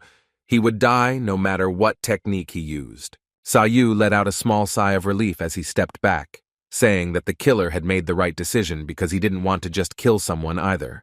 The Danmak Song Jong brothers ran up to her worriedly, still clutching the hilts of their swords in readiness. The two stared at the painting in surprise, asking what kind of conflict they had and how it ended so quickly. The mustachioed brother's eyes widened, exclaiming that he couldn't believe that young Master Dan had been able to stop those two before they could tear each other's throats out. The young man gripped Danmak Song Jong's hand tighter, angrily asking why she was still holding her sword when her opponent had already retreated with honor. The girl's eyes widened even more when he told her that she needed to throw down her weapon in the same way and leave the battle. The boy left the thug alone, walking in the other direction with Song Chun, who he still held tightly by the wrist. Kang Vi let out a painful breath through his throat, asking in a cold, slow voice what the boy's name was. Saou stopped abruptly, looking back with a slightly puzzled expression, wondering if he should have revealed himself before. Still, the boy turned his head towards the man, introducing himself to him in a stern voice as Dan Saou. The crowd of spectators suddenly froze as the fight suddenly stopped, and Kang Wei suspiciously fell silent, looking at his feet. Kang Wei knew that Danmak Song Jong had been given some kind of order ever since he left the alliance, but Dan Saou was a real monster in his eyes. The thug couldn't calm his thoughts, even though he tried to concentrate and distract himself. But inside, he felt the need to destroy the demon. The exhausted killer trembled with his thin body, his eyes bulging from their sockets, saying that he would definitely kill the boy, and he needed Yom Sa-ik's help for this.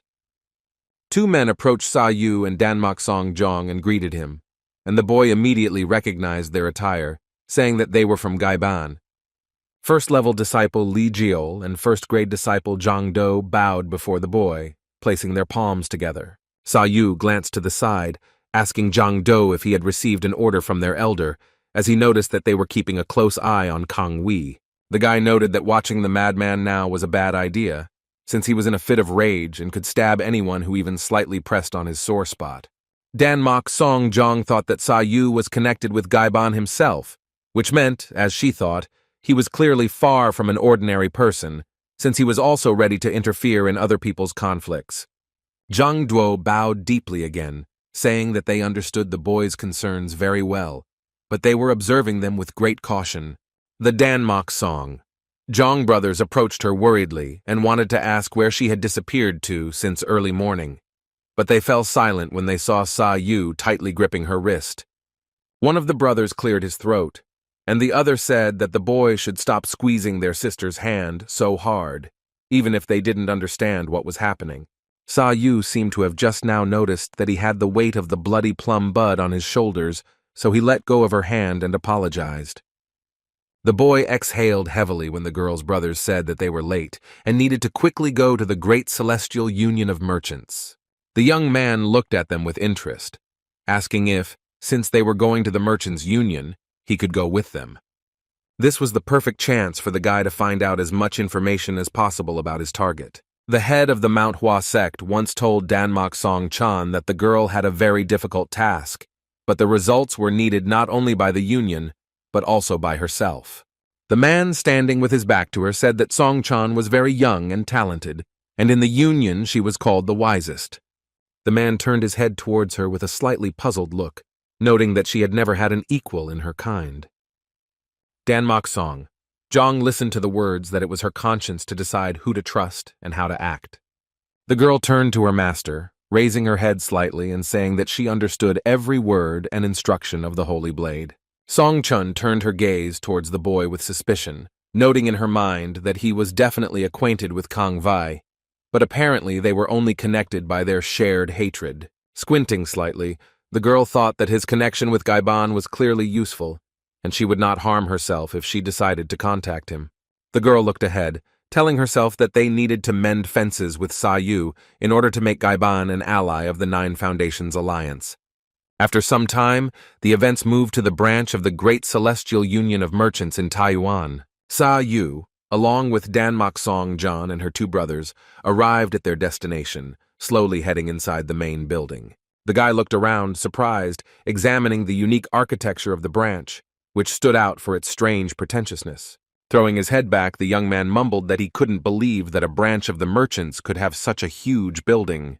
Danmak Songjong approached the man at the entrance, introducing herself to him, and saying that she would like to meet with the head of the Taiwan Merchants Union office. The guy saw some unusual decoration in the girl's hands, which seemed to him to be some kind of personal seal. Between her fingers, the girl clutched a small trinket in the shape of a crystal butterfly, saying that the leader would understand everything when he saw it.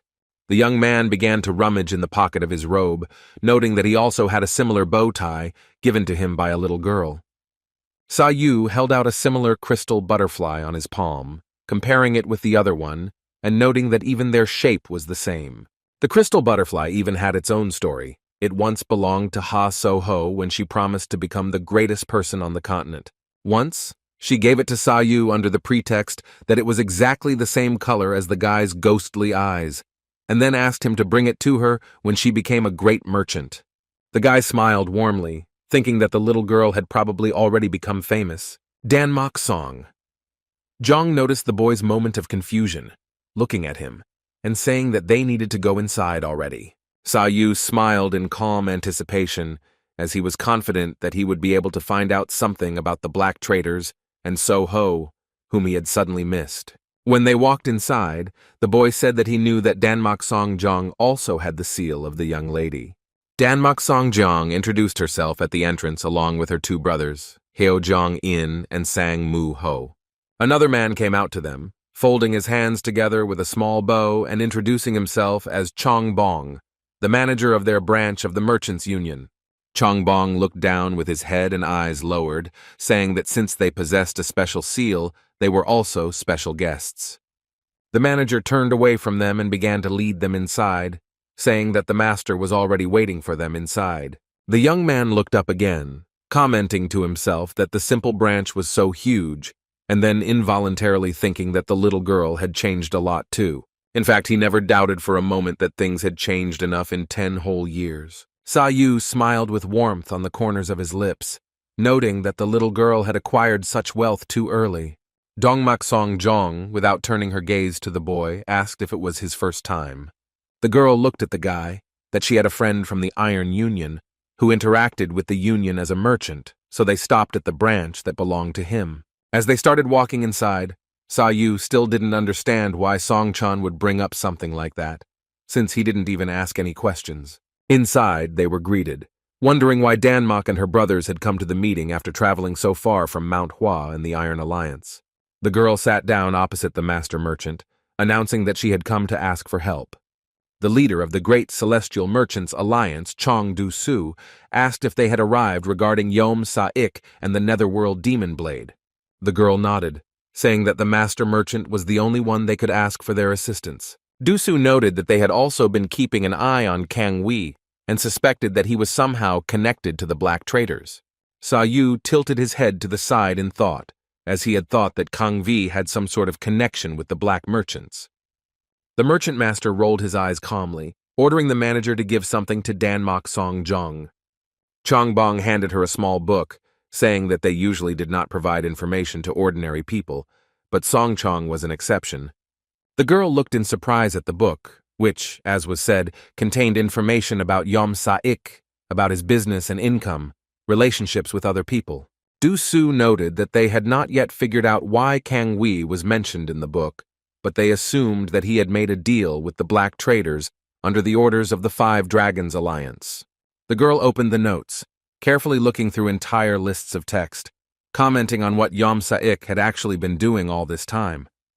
Danmak Songjong visibly frowned as she read that 20 years ago, the black traders had made a deal with the Moyeon family to trade in humans and children. The information struck Saou and sank right into his head, causing him to shudder for a second at the mere mention of a family he already knew. Chong Du-su noticed the boy's surprised look out of the corner of his eye, looking at him with slight suspicion. telling himself that he had been sitting quietly the entire meeting until the conversation turned to the Moyeon family. The merchant master quickly analyzed the boy's cold, emotionless face, which made him feel a little afraid, especially his unnatural eyes. Chong Du-soo pressed his lips together in intense confusion, trying to figure out who the guy in front of him actually was. The girl thanked them for sharing such valuable information with them, but they would have to pay, so she asked what price they wanted for the information. Chong Du-soo folded his hands together, saying that he was not a merchant for nothing, and he only wanted to minimize the losses of their alliance if an incident occurred. The girl lowered her eyelids, mysteriously asking if she could inquire why he had put forward such a condition, since many had already forgotten that the cry of the crane had been cut out. The man responded in a professional tone that yesterday there had been an incident in the military court, and then a purge of the clan, which could be considered revenge. However, Du-soo was doubtful of such a theory, as they suspected that the vice chief of Taiwan might have some connection with the Five Dragons Alliance.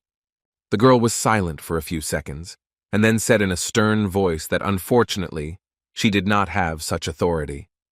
Du-soo decided to insist on his own, mysteriously leaning towards her and saying that it would be quite difficult to attract the entire alliance, but it should not be difficult for them to send people from Taiwan. The young man tensed slightly, peering into the conversation between the two, which was more like strange whispering. The girl's tone became more ferocious as she clenched her knee, and said that if this was their price to find out what the Five Dragon Alliance was planning, then it would not be a loss for them. Dong Mak Song. Jong mumbled that she would convey Jung Du-soo's request and try to mobilize the Iron Union branches in Taiwan as well. The merchant master smiled smugly, finally acknowledging Saou's presence, to which he replied that he was merely the girl's escort. The man's lips stretched into a wide smile, saying that since he had been let through and allowed to stay, he was certainly an unusual escort. Song-chan said in a serious voice that Saou was only with them because he had one request for him. The guy was silent for a few seconds, with a slightly surprised expression on his face, because it was the first time he had heard about any request. The girl's eyes widened, noting that he was closely connected to Gaiban, so she began to recall the case of Moyeong Dongjeon's death, over which Gaiban had taken complete control. The merchant master tilted his head to the side as he heard that Gaiban was on the boy's side, since he did not give answers to the questions of either the Nine Foundation Union or the entire Iron Union. Saou stared at the girl tensely when she mentioned that if he helped them with his connections with Gaiban, the Nine Foundation Alliance would guarantee benefits for him as well. The young man closed his eyes, suddenly realizing that the girl had been pursuing him all this time out of personal suspicions. The boy decided to deflect Dongmak Song-jong's question by opening his eyes and coldly answering that his relationship with Gaiban was not as close as it might seem. A faint smile appeared on Saou's face, and he said professionally that since they had arranged a meeting for him, he would be willing to accept her request, but he told her not to expect much. The Bloody Plum Bud brothers trembled in fear, suddenly feeling an inexplicable pressure throughout the entire room. Even Chong Du-soo felt a tremor throughout his entire body as he stared at the youth with a slightly tense gaze. Feeling a heavy wind around her, the girl froze in horror, realizing how wrong she was in her theory. Without holding back for a second longer, Saou abruptly turned away, saying that he had to go already, even though they continued to shout after him. But even with the screams behind him, the guy didn't listen, indifferently heading towards the very exit. The girl lowered her eyebrows angrily, thinking that she should have been wary of the young man from the very beginning, and thought that he could be attracted by ordinary money. And yet, Dan Mok Song-jan didn't even intend to give up, planning to act more carefully and try to gain the guy's trust. Du-soo exhaled heavily, dramatically saying that the boy was some kind of sissy to leave the conversation because of an unfavorable deal. On the other hand, the merchant master thought about the boy's surname, Dan, and then about his Goryeo dialect and ghostly eyes, wondering if he had any relation to their young mistress. Looking out the window with an indifferent expression, the leader of the Great Celestial Union of Merchants returned to the topic of their conversation and began discussing the details of their deal with Danmok. Saou walked out into the street, actually feeling some sense of insult inside himself, but at least he recognized what he came for. The guy actually had enough confirmation that Yom Sa-ik had made a deal with the Moyan family 20 years ago, and now he just had to figure out where it was stored. At the entrance, the young man was met by a short man who bowed slightly and greeted him loudly, but the former was seeing him for the first time. Gaiban's first-grade student, So, smiled with his missing teeth and introduced himself, saying that Elder Hong had asked him to escort the boy to him. Meanwhile, close surveillance of Kanwi was carried out so far that envoys from Gaibang had to go beyond the Taiwan Oyo mountain. The thug's skinny legs looked more like solid bones as he walked wearily through the dense forest. The messengers could not understand where the killer was heading and why he had to go so far. The fat student whispered that everyone else was looking everywhere for Yom Sa-ik, and they forgot something in some forest, violating the personal space of a madman. His partner angrily ordered him to stop grumbling, as they had a very important mission and were obliged to follow orders. He wanted to add that they needed to keep a very close eye on Kong Vi, but at the same time, his eyes widened, feeling an unpleasant sensation in his stomach. Student Gaiban grabbed his growling stomach with a grimace on his face as he realized he was about to vomit again. The fat man shouted angrily towards his partner, asking how he had gotten a stomach ache for the second time that day. The fat disciple Gaibang again turned his gaze to Kanvi, who moved from his place and disappeared somewhere. He panicked, shouting under his breath that they had lost their target because of his idiot partner, but he didn't even hear the footsteps behind him. The fat man turned his gaze, pretending to ask his partner if he had returned yet, but he immediately froze in realization of who was really in front of him. Kang Vi stared at the one with the sword on his back, speaking through a growling voice that he seemed to be looking for him. The thug looked madly at his prey, asking in a depressing voice why those rats were chasing him.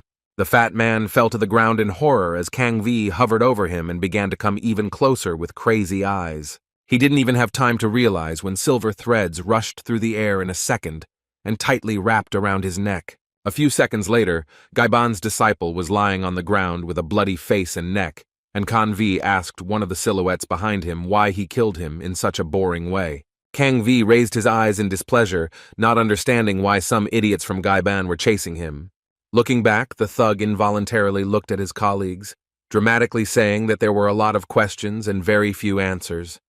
The thug said with a grin that he was glad to see the steel archer and the other assassin in the white cloak with threads on his hands, adding that the Redwater building should be nearby. Kang Vi stared at the stern steel archer, asking him to help him, but he only remained silent in response. The mustachioed man sternly said that there were definitely rats nearby, and then looked at the assistant in the cloak, ordering him to search everything properly. Hearing that they couldn't let any more rats get in, the cloaked assassin just nodded in response. Meanwhile, another student, Gaiban, hid nearby and pressed his hand to his face, listening in horror to the vulgar laughter of several murderers. 2 streams of tears rolled down his face, and he tremblingly promised himself that he would definitely return and avenge the death of his friend. The assassins began to descend the mountain, and a sharp laugh escaped Kang Vi's throat as he looked up and said that it was no wonder he hadn't found the temple in such a place right away. The Black Merchant Union's Taiwan branch, otherwise known as the Red Water Fortress, looked quite intimidating with its beige and bloody colors. Inside, Yom Sa-ik himself sat on a small throne, asking his messenger if they were going to deliver his message to the 5 Dragon Alliance. The man in the white cloak with glowing eyes said in a cold tone that they had trained their warriors so well that they would obey orders without question. He pressed his cloak tighter, adding that if their warriors were allowed to master martial arts for a couple of years, they would become the most powerful weapons. Yom Sa-ik pressed his fingers together, saying that the process was going quite well, but there was still something missing. Pointing to one of the muscular warriors, the messenger said that all their tools had acquired human form, and could themselves become weapons with martial arts to boot. And there were dozens of such warriors, all of them obeyed orders, and were ready to attack at any moment. The envoy called them the best creation of the Red Water in the last 20 years. Yom Sa-ik pressed his hand to his face in confusion, saying that he was not concerned about the warriors' abilities, but that there was nothing exceptional about them. The mere mention of 20 years made the head of the black traders wince in the realization that so much time had passed since he last saw that girl from the cave. The leader nervously bit his own lips because now she could have learned a great martial art. but he missed her. Then the steel archer and the nether demon blade approached them, so the pale man asked if Kang V wasn't supposed to go to the merchant union. The madman grinned fiercely, saying that he had one request for the leader to begin with, and Yom Do-jung asked his partner if he was going to deal with the scum he had brought with him. Yom Sa-ik raised an eyebrow in confusion, not understanding what other trash they were talking about, and then asked if Kang Wee was being followed. The skinny thug sat down and said that he had been followed, but he had dealt with one of them, and his subordinates would take good care of the second one. Yum Do-jung confirmed his colleague's words with a slight nod, noting in a stern voice that he also found no traces. Kang V threw his head back, relaxedly telling the black trader leader to relax, since they had no problems at all. Yom Sa-ik couldn't help but think that there might be some suspicions towards them, so he came to the conclusion that they should move their fortress. Kang V stared at him in confusion, just like Steel Archer, who said that it would be a huge loss if they demolished the place that they had developed for over 20 years. Of course, the head of the black traders is sorry to lose something so valuable, but in such a situation, it is very important to make a quick and necessary decision. Gaiban would come for them sooner or later, so the leader bitterly bit his finger, ordering Yum Do-jung to leave with the goods to the Five Dragons Union at dawn the next day. As long as there was disagreement between the clans in Murim, and as long as the Ming were opposed to the Mongols, he could not allow the slave trade to disappear. The pale man left his thoughts, wondering what the blade of the underworld demon wanted from him. At the mere mention, the skinny thug couldn't help but grin furiously, which turned into a huge grin. A wide, mad smile spread across his face, and he said that he needed the head of the black traders to find someone for him. Meanwhile, the events moved to the main branch of Gaibang in Taiwan, where there was a lot of noise tonight. The elder sat on the steps, asking if Jeol had been killed by Mount Oho, to which the surviving envoy tearfully explained that they had only been following Convai on orders. The old man listened with a serious look to the cries of his student, who told in detail that his partner was killed while he went away to take care of personal needs. The disciple beat his head on the ground, sobbing, begging for punishment, and then exclaiming that he had done nothing while his comrade was dying in agony. Saou crossed his arms with a dissatisfied expression, noting that in the end, a murder had happened after all. The elder looked at the student with a puzzled expression, saying that Zhang Do was not guilty of anything that Kang Wee and his accomplices had done.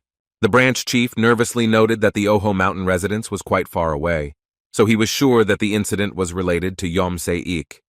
He added that they needed to attack them as soon as possible, so they had called in all the scouts from whom they should soon receive news. Hong Mugai muttered that no one would have thought that someone would be smart enough to build something in such a godforsaken place, and he also heard that Yom Sa-ik was involved in selling children.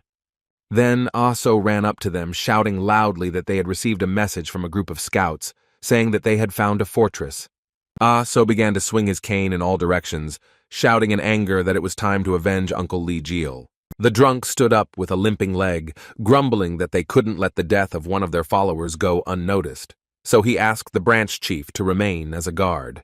The head of the Taiwan branch, Zhang, nodded when the old man asked him to be careful with the merchant union, who were clearly up to something. The old man shouted loudly that he understood perfectly well that everyone felt hatred towards the murderers of their brother, but he himself gave the order to him, and also felt guilt in his soul. The elder shouted at the top of his lungs that even if they wanted to personally stab Kan Wee in the heart, he simply could not send them to hell in such a state. The followers of Gaiban began to swing their weapons wildly and cheerfully when their teacher said that this time the second-level students and scouts would go into battle. There was little left to do, and the old man had already done his share, so he involuntarily asked what he and Saou had planned next. The guy thought mysteriously for a few seconds, and then replied that after everything that happened, he needed to meet Yom Sa-ik in person, so he would go to him. In the end, the matter turned out to be even worse and more terrible, because it was not just human trafficking, but also the trafficking of innocent children, among whom could be the master's daughter. Saou looked at the elder, reporting that even 1,000 people would not be able to resist Kang Wee, so he would like to take responsibility for it. The old man lowered his eyelids, saying only that even though they were facing a huge defeat, they could not let it go unpunished that someone important from Gaiban had been harmed. For a few seconds, a thoughtful and awkward silence blossomed between them, as if they were both collecting their thoughts. The elder grinned imperceptibly under his thick gray mustache and asked if it was time for them to leave. A warm smile appeared on Saou's face, and he tilted his head to the side, saying that they needed to go. Meanwhile, the events are again transferred to Mount Oho, or to be more precise, to the House of Bloody Tears, made in the style of the Black Traders. A limping old man began to quickly approach the two guards at the gate, shouting at the top of his lungs and wondering about something. One of the guards turned his irritated gaze towards the old man, asking what such a beggar was doing in such an important place. The old man's eyes widened, looking at the guards in surprise and dramatically declaring that the Black Traders' building was enormous, almost bigger than a mountain. His stomach rumbled, and he began to slowly approach closer with a chuckle that he was a little hungry, adding that he could treat them to some sag soup later if they came across Gaiban.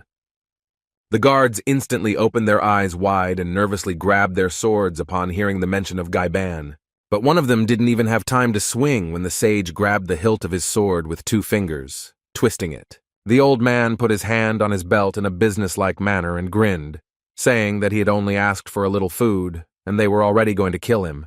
Looking at the sword again, the old man grinned drunkenly, saying that he didn't want to see anything inedible, and asked him to keep the sword for himself. Within a few seconds, the gates to the Black Traders' estate were knocked down, and the guards flew out of there exhausted like a cork. The old man laughed loudly at the entrance, declaring that Ligeol was quite the scoundrel, since he had to go such a long way to avenge him. With a wide smile on his face, Iron Man told his warriors that they needed to finish this quickly and get to the party. A whole squad of dozens of armed students of Gaiban broke through behind the elder, while he was shouting that the time had come for them to gather at one table. The enraged followers of Gaiban rushed forward with their steel sticks, shouting that they would avenge Ligeol's death on the damn merchants. Meanwhile, the Black Trader guards also started running out from different directions, drawing their swords and asking how they dared to set foot on their territory. In just a moment, the entire Black Merchant clan was filled with the sounds of clashing steel, and the old man noted that he had created an excellent war for Saou. The old man mumbled that they called themselves Black Traders, but in reality they were just a bunch of scum who were ready to send all their fighters against the Gaiban. The elder laughed fiercely, as the outcome was already obvious, but Saou was more amazed by the abilities of Gaiban's disciples and his strength. Watching one of his disciples turn the bones of a Black Trader guard into flour, Hong Mugai could only laugh, saying that the guy was also good at complimenting. The elder praised himself, saying that the Gaiban were truly amazing, and that he learned everything he could do thanks to their sect. The elder folded his hands behind him and muttered a little sadly that he wished he had a successor someday. After a few seconds of silence, the old man pointed to one of his fighters, saying that Sung Woo would be perfect for such a role. The old man glanced at the battle in front of them, adding that he had thought of taking Sung Woo as a disciple back in Shenyang, but for now, he wanted to see how things would unfold. They indifferently broke through the fighting warriors and corpses, and Hong Mugai said that if he trained hard, he would reach great heights. The old man also said that Sung Woo had already refused this once, under the pretext that their fighters would be standing forever for offerings, and that this could not be called something good. While they were talking, Iron Man didn't even notice when one of the guards walked towards them, pointing his blade forward and shouting that he would slit the throats of those two. Despite the sharp sword flying straight at his face, the old man continued to hum wise thoughts about how, even though they were not all the same, they could still hope for the next day. The old man used his special attack, throwing his leg forward so that the nails of his big toe dug right into his enemy's nostrils. The guard froze as the elder's foot painfully found itself in his nose, and he continued to read out his instructions in sad thoughts. The guard opened his eyes in despair, writhing from the mere feeling of the old man's fingers right up his nose. A smug smile appeared on Iron Man's face as he said that despite his grudge against Sung Woo, he still let him go. Sung Woo was a boy who said he wanted to become a merchant, but even that was eventually let go by the elder, who kicked his opponent's body to the side with one kick. The old man grinned and said that Sung Woo believed that any scum would remain scum for life, but at the same time, he always just wanted to cure his sick mother. Saou lowered his eyebrows in slight confusion, not understanding what was so bad about the boy from the old man's memories wanting to become a merchant. On the other side was an angry Yam Sa-ik, who slammed his fist hard on the table, furiously asking how they dared to interfere like that. The black traders had a shipment scheduled for the morning, but they needed to attack now, so he shouted loudly, asking where Kang Vi had gone. The steel archer sat nearby, reporting that Kang Vi had gone to Taiwan on business, and said that he would destroy the Great Merchant Alliance before dawn. Yom Sa-ik tensed up and growled.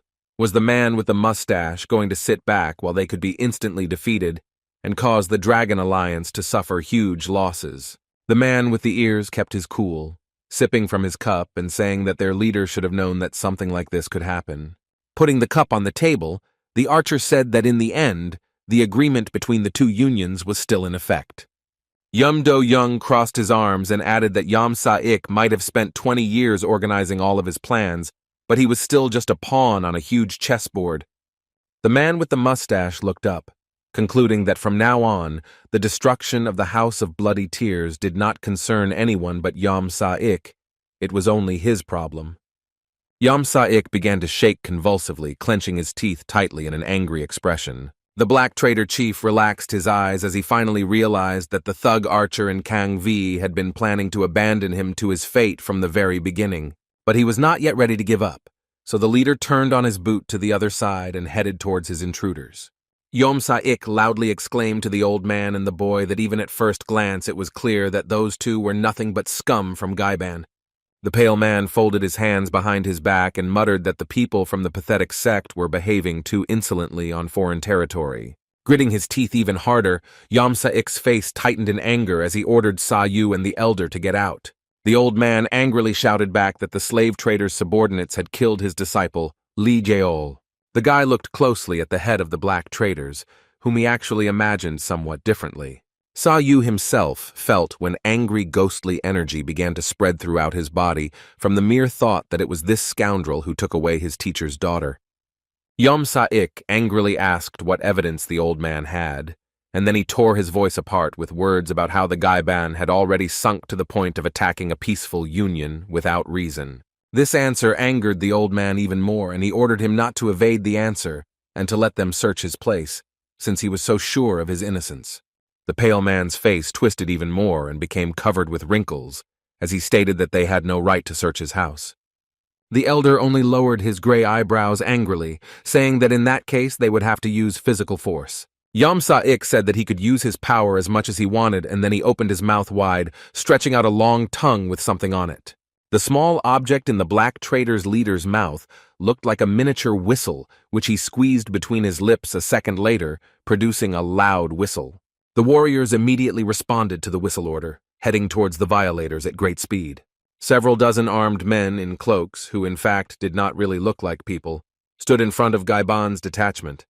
It was all because of their looks, their glowing eyes and hidden faces, which by their nature seemed alien, unreal. Some of the Gaiban fighters took a few steps back in both anger and fear, ordering them to get out of their way. One of Gaiban's students swung his cane angrily, shouting at the warriors who stood in his way that he would kill them all if they did not get out of their way immediately.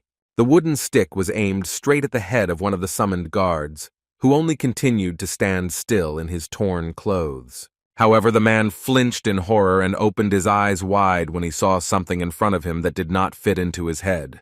The second-level student Gaiban gripped his cane even tighter, but only to redirect his blow. When the hood fell from his target's face, he saw not a seasoned warrior or a fearsome bodyguard, but an ordinary child with lifeless eyes and a battered face. Saou and Hongmu Gai froze when they realized that the laughing Yom Sa-ik was actually using the children as human shields. Clutching the whistle between two rows of his teeth, the leader of the black traders said sarcastically that they would have to get through his security if they wanted to search everything in his house. He triumphantly shouted that they would have to kill all his child slaves, but such idiot sissies were not capable of even that. Stretching his arms out to the sides, Yom Sa-ik playfully asked why they suddenly froze and did nothing, also adding that his children were completely brainless and did not feel pain. This made Saou even more angry, and the jade glow around him began to increase with each passing second. The steel archer noted that Yom Sa-ik was using their child fighter merchandise as a shield, which was already a violation of their agreement. When he threatened the head of the black traders that his decisions might become a problem in the future, He suddenly fell silent. A wicked smile appeared on Yom Sa-ik's face, and he threw his head back, saying that if the archer wanted his goods to be safe so much, he should stand up for them himself. The words of the impudent leader of the black traders made Yum Do-young even more indignant, and he asked how he dared to say something like that. The steel archer said nothing more in response, calling for a certain white swordsman to come to his aid. A split second later, a man in white clothes appeared on the balcony of the bloody house. The white swordsman appeared with a snap of his fingers along with the rustling of the wind, hugging his sword as Yum Do-jung ordered him to deal with their situation. The white-robed swordsman raised his head in obedience, revealing behind his hood only a withered skull with glowing wild eyes. The white-robed thug looked more like a mutilated mummy as he jumped from his seat and quickly walked towards the army. The skeleton opened his snow-white sword with a blinding gleam, causing a shrill whistle to sound in the air. Behind the thug, other warriors began to appear in similar white clothes with skulls instead of normal faces. Saou counted 12 among them. The white swordsman didn't even say anything. He just pointed his blade towards the Gaiban squad, and his servants repeated after him. They unceremoniously began to fall to the ground with their sharp blades as their commander ordered them to destroy them all. One of the men standing in front immediately found himself the victim of a sharp blade from one of the thugs, which rushed through his body with the blade. The blade was stained with the dark blood of his victim when he held it out, as if to say that this was the fate that awaited the other students of Gaiban. The hood flew off the face of the white swordsman, also known as the commander-in-chief of the 5 Dragons Alliance-armed warriors. The white swordsman thrust his beastly eyes forward, saying that they would leave none of the scum alive. The other swordsmen rushed at the Gaiban squad at the same time, waving their snow-white blades in front of them. Everywhere, heart-rending screams began to be heard from the scum of Gaiban, who in a matter of seconds found themselves with their bodies cut up. Saou folded his hands behind his back and tensed up, feeling the wind around him rise even stronger, causing his hair to hang down on him. He looked at the slaves, whose arms and legs were quite long, despite the fact that their faces clearly indicated that they were children. Their bodies were stretched so much that they could barely stand on their feet, and their skeletons were adapted so that they would assume a fighting form before they were ready to kill psychically. The slaves' minds were completely subdued, so they had no sense of pain, no sense of regret or conscience, so they would not surrender, even if their bodies trembled with fear. It was the peak of the destruction of the human system, both mentally and psychically, a real atrocity from which they would never recover. Just the thought made Saou's stomach turn, and the anger inside him grew even stronger, especially thinking that Yom Sa-ik could do something like that to his teacher's daughter. The old man saw his partner's irritation, so he put his hand on his shoulder, saying in a serious voice that if the War King intervened now, the situation could get worse. The elder continued by saying that the white swordsmen were an elite unit of the 5 Dragons Alliance, so they were not afraid to die for the sake of their alliance. The old man frowned, adding that the white swordsmen would be ready to kill anyone if the order was so they wouldn't even bat an eyelid before cutting. Saou began to argue, saying that Chief Gaiban was going to remain inactive until the situation worsened completely, but he only replied that they would handle everything. Sage Gaiban said in a calm voice that Gaiban and the 5 Dragon Alliance had never been comrades, but they had promised to maintain peace among themselves. Meanwhile, the Gaiban scum barely dodged the attacks of their thug opponents, clumsily holding out their sticks in front of them. The sharp swords of the skeletons cut through the wooden texture of the canes of the fighters from the squad with great ease. While the old man explained that there were and will be losses, history always repeats itself. While the white swordsmen were slaughtering the entire Gaiban squad, Hong Mu-gai explained that Saou was simply a different person and obeyed different laws, so he could become prey for the 5 Dragons Alliance. Saou said that he heard the children crying in front of them, and although he didn't know why they were crying, they clearly didn't want to be in a place like this. The boy activated a ghostly aura around himself, causing his hair to fly in the wind as he replied that he didn't care at all whether he became prey or anything else. When Saou said that he couldn't allow others to violate the rights of others, the old man only sighed heavily in response, already knowing what was about to happen. The old man exhaled again, telling himself that perhaps this is how people should act, following the call of their hearts. The elder noted in his mind that Saou was right about the fear of innocent children, and he, as an old man, had forgotten how to see the truth in life. He had run away from battle so many times simply because of prejudice that he had lost sight of the point. But now, he was going to change that. Hong Mugai learned his lesson this time, opening his whip in front of him, and saying that the boy should personally go to Yom Sa-ik while he dealt with the white swordsman. Iron Man took one deep swing of his thick whip, causing it to twist and spin in the air. This move was the beggar's whip, which caused the whip to spin in a spiral motion and head straight towards its target. With a whistle through the air, the whip grabbed the hand of one of the white swordsmen, who hadn't even had time to swing yet. This was the old man's chance, so he immediately flew into the air and began to quickly pull the rope towards himself. Hong Mugai moved his hands very quickly over the surface of his whip, pulling it towards himself and causing the skeleton to stagger. The swordsman was confused when his skull met the old man's foot, who had managed to get closer and ask if he kept his faith because of his strength or if his faith kept his strength. Either way, the answer didn't bother the old man at all, as he couldn't even fight off his attack and dropped his sword.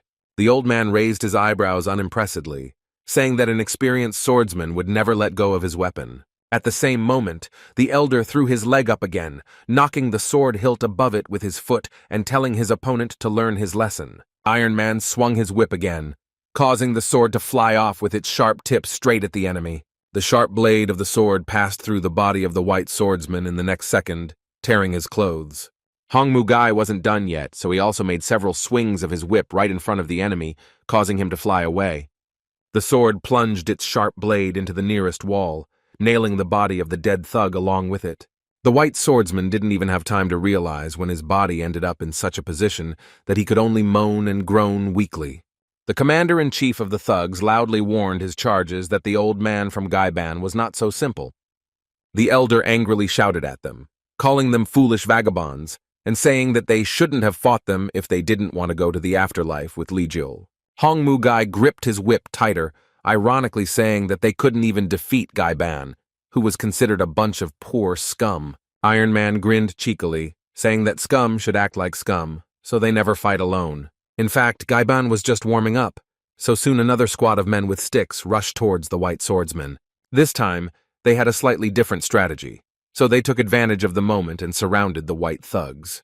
The elder took a step back and then began to swing his whip forward unceremoniously, asking if their enemies had seen them all fighting together. The old man threw his whip towards the squad of white swordsmen, shouting loudly that there was a special Gaiban formation in front of them to hold off the enemy. With one swing of his whip, he left behind a small crack in the ground, causing the swordsmen to scatter in different directions. One of the swordsmen said loudly that they had to destroy the scum before they had a chance to reach them. But at the same time, the skeleton did not have time to notice when one of Gaiban's fighters crept up behind him and extended his cane so that his back made an unpleasant crunch from the collision. The white swordsmen of Gaiban were surrounded from different sides, beaten with their sticks, which left visible cracks on the skulls of some of them. The white swordsmen lost their threatening aura as their bodies began to fall to the ground, and they began to let out painful groans. But Gaiban's squad only continued to advance towards them, twisting their sticks so that they simply had no chance to react to their attacks. One of the thugs tried to change tactics, making a high jump and stepping on his enemy's cane. The commander-in-chief of the white swordsmen rose above the dregs, raging at them with his growling voice and preparing to cut them down in one wave. The skull's eyes glowed even brighter with a white light as it swung with all its might, and shouted that it would destroy them all. Meanwhile, one of Gaiban's students used his partner's shoulder to push off from him as if from a springboard. While the white swordsman was still swinging, another fighter from the Gaiban squad also raised his cane, shouting that they would not let him kill them so easily. The strong wooden cane met the thug's skull at the same moment, creating a wide crack and several barely noticeable scratches. The skeletons began to fall to the ground one by one as the Gaiban squad gradually began to gain the upper hand over them and turn them into their toys. Now it was the scum's turn to taunt their opponents, so they stood on the shoulders of their comrades and took turns fending off the attacks of all 12 assassins. The Gaiban fighters worked together, so every attack and every action they made was carefully planned. The thinner disciples of the sect stood on the shoulders of the stronger, more muscular fighters, thrusting their sticks forward in a holding formation. The old man shouted loudly that it was time to have fun, and Saou simply couldn't hold back his smile, once again convinced that Hong Mu Gai was truly an amazing person. The Black Trader leader clenched his teeth nervously as he watched how he had completely lost control of the entire situation once again in just a few minutes. Sa-ik angrily asked what the white swordsmen were doing that they couldn't even deal with the pathetic scum. There was only one small thing left to do, so Saou created a blue glow around himself, saying that he and Sa-ik had something to discuss. The steel archer tried not to interfere, but the situation began to escalate, especially when he realized that the boy was clearly connected to more than just helping the old man from Gaiban. The mustachioed man pulled the string of his bow, saying that he never imagined that Saou was up to his ears in their affairs. Then Yumdojung suddenly released the string from his fingers, creating a springy sound around him. However, he was much better prepared this time, so he was ready to start a battle with a much stronger boy. Meanwhile, Saou charged himself with another dose of blue flashes, forcing himself to make a fairly high jump towards Sa-ik. Sa-ik was so alarmed by the white swordsman's inability to even defend themselves properly and kill some homeless people that he didn't even notice Saou above him. The guy decided to act desperately, so he unceremoniously used lightning ki to move towards him in a second. The leader of the Black Traders was angry under his breath, saying that if he had known that this would happen, he would have fled long ago. It was only then that Sa-ik noticed a strange surge of energy next to him that made him instinctively flinch. The boy quickly landed his jade feet on the slave merchant's balcony, causing him to take a few steps back. The young man looked menacingly at Sa-ik, who had fallen before him, speaking coldly through the crackling lightning around him. The Black Trader leader trembled nervously, and his eyes widened as he excitedly asked who the boy in front of him was. The youth extended his jade hand with 1,000 flashes forward, ordering him to answer his question and asking if he knew a girl named Han Sang-ah. The boy's eyes lit up with an even brighter blue light as he continued to tell about how 20 years ago he brought a child with that name to the Moyan family. Saou would have continued threatening him until he got the answer he wanted if he hadn't seen a familiar figure nearby. The steel archer took aim at the boy, saying that they would have met one day anyway, but he never thought it would be under these circumstances. The mustachioed man smiled wildly, showing all his teeth, saying that in any case, he was glad to see the young man again. But there were no more pleasantries from Yumdojung, and at that very moment he sharply fired a golden arrow towards the guy. The arrow was aimed at the guy's face at high speed, causing him to freeze in confusion. Calling it a second would be an exaggeration. It only took a few milliseconds for the arrow to approach Saou, blinding him. Saou tried to react as quickly as possible to the arrow next to him, but the pressure from it was so strong that he still flew back. The young man broke through the balcony with a loud groan, feeling as if he had suddenly lost control of his lightning ki. With a sharp blow, Saou's hair itself was torn apart in midair and his short ponytail was torn out. The boy grabbed the golden arrow with all his might with a trembling hand, trying to understand what had happened in that short moment. The boy was silent for a few seconds, looking at the ground with his ghostly eyes. The steel archer jumped onto the balcony to see the fruit of his attack, which he had been honing well for several days. Sa-ik laughed loudly at the top of his lungs, shouting that Yumdojung had once again lived up to his status and name, but he was in no hurry to celebrate. The man with the mustache's eye lit up with a golden light and his face tensed as he realized that something had gone wrong. The steel archer's arrow was capable of piercing through diamond and a strong shield of chi energy, but this boy simply caught it. And so it turned out. A few seconds before the collision, Saou managed to catch his enemy's weapon, although the latter managed to disperse his lightning ki. The boy was familiar with bows from his past, so he noted that the arrow almost hit him and was surprisingly fast. The young man threw the arrow to the ground, saying that Yumdojung had made a good attempt if he was just trying to wait for the right moment. Saou dramatically stated that he was very sorry because this was the archer's first and last chance to kill him. The man with the mustache suddenly felt a tremor throughout his body, an inexplicable fear and anxiety that made him freeze. The steel archer, of course, knew that the youth's ki was very strong, but he never imagined that he was so powerful. His strength literally made him feel the same pressure as the 4 valiant warriors, as if only the 3 tyrants could resist him. Yumdojung swallowed nervously, sweat dripping down his face as he told himself to pull himself together, as he now didn't even know at what point death might await him. The archer knew one thing for sure: this was his last battle. which meant he had to give it his all. The man with the mustache leapt from the balcony, jumping high above the boy's body and knocking his next arrow. The steel archer said loudly that he would show the boy his best techniques as he promised, and then fired a glittering arrow towards him. The arrow almost hit Saou's leg and left a huge crack in the ground, but he took a step back in time. Do-young rushed forward towards the boy, who didn't understand why he was trying to get close to him when most archers preferred to keep their distance from their enemies. The steel archer stared at the boy with his golden eyes, loudly exclaiming that each warrior had their own techniques, and his technique could not be comprehended by anyone. He began to charge his next arrow with golden lights around him as he shouted that he had found the perfect distance, and the boy would never escape his gaze. Saou still didn't understand what kind of strange strategies his enemy had, but he still increased the flow of lightning qi around himself. With a loud crackle of fire and lightning, the archer shouted once more that he would not let his enemy go so easily. It was the 10-yen shu technique, with which the steel archer was able to create an entire explosion with just one charged arrow. And as they say, where there is one arrow, there are all 10. So he turned his bow into a high-speed automatic crossbow with which he fired 10 exploding arrows per second. With a loud crack and explosion, the arrows began to leave behind destroyed ruins and flashes everywhere, preventing Saou from making his attack.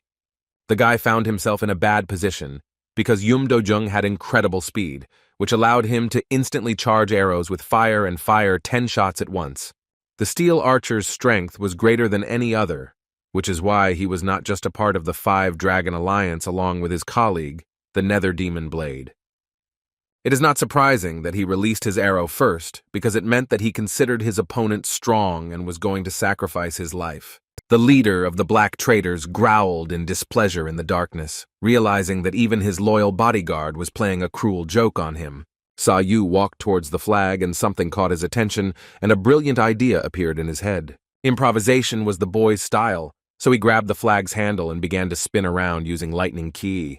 He was of course not against his usual tricks, but he would like to have a little fun and spin around. Saou gained enough speed, and then aimed his body straight at his enemy, saying that it was more fun for him to exchange blows this way.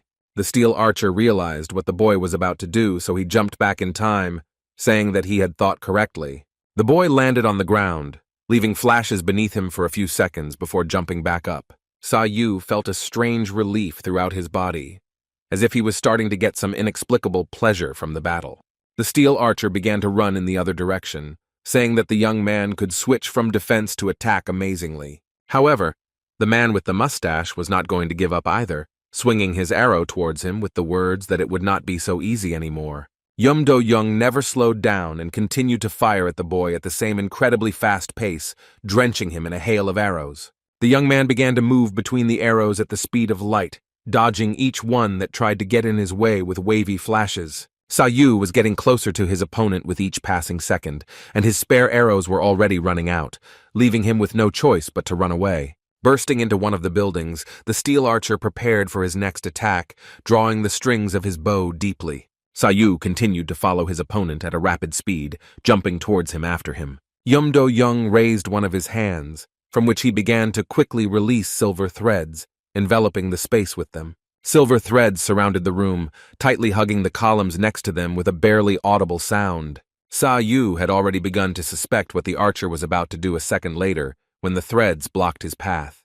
The young man stared at his opponent's strategy in confusion, who in the meantime took advantage of the moment by creating threads around him. The steel archer's eye glowed brightly with golden light, and he tightly clenched his hand with the threads in his fist, saying that he would catch the bastard. The sharp threads cut sharply through the boy's long hair, leaving a small, severed lock of hair in the air. Saou stopped abruptly, landing on his heel as his cut hair flew in the wind, saying that he now understood why this particular archer was closing the distance. The boy understood the strategy, describing that the steel archer planned to close the distance so that they would be in a confined space and he could kill him with the threads. Do-young twirled the sharp threads in his hands, saying that he was just having a little fun. But now that his intentions were exposed, he was not so interested. Saou was slightly surprised by this expression, as it seemed to him that for the steel archer, this entire chase and battle was just a game. The boy no longer stood on ceremony with his enemy, extending both of his fingers forward in the shape of scissors and pressing them to one of the strings. With a snap of his fingers, the silver threads began to fundamentally shrink and collapse as Saou spoke out that the child slaves were forced to live in adult bodies with childish faces. The threads began to explode along with the columns they were wrapped around, and the boy said that every person should live their own life, but the children's eyes were filled with anger. While the entire room was filled with explosions and loud sounds of destroyed columns, Saou summed up that the children had already lost all faith in life and considered the whole world their enemy. The boy began to come closer, and his blue energy began to increase in size as he angrily said that they were having fun while innocent children suffered.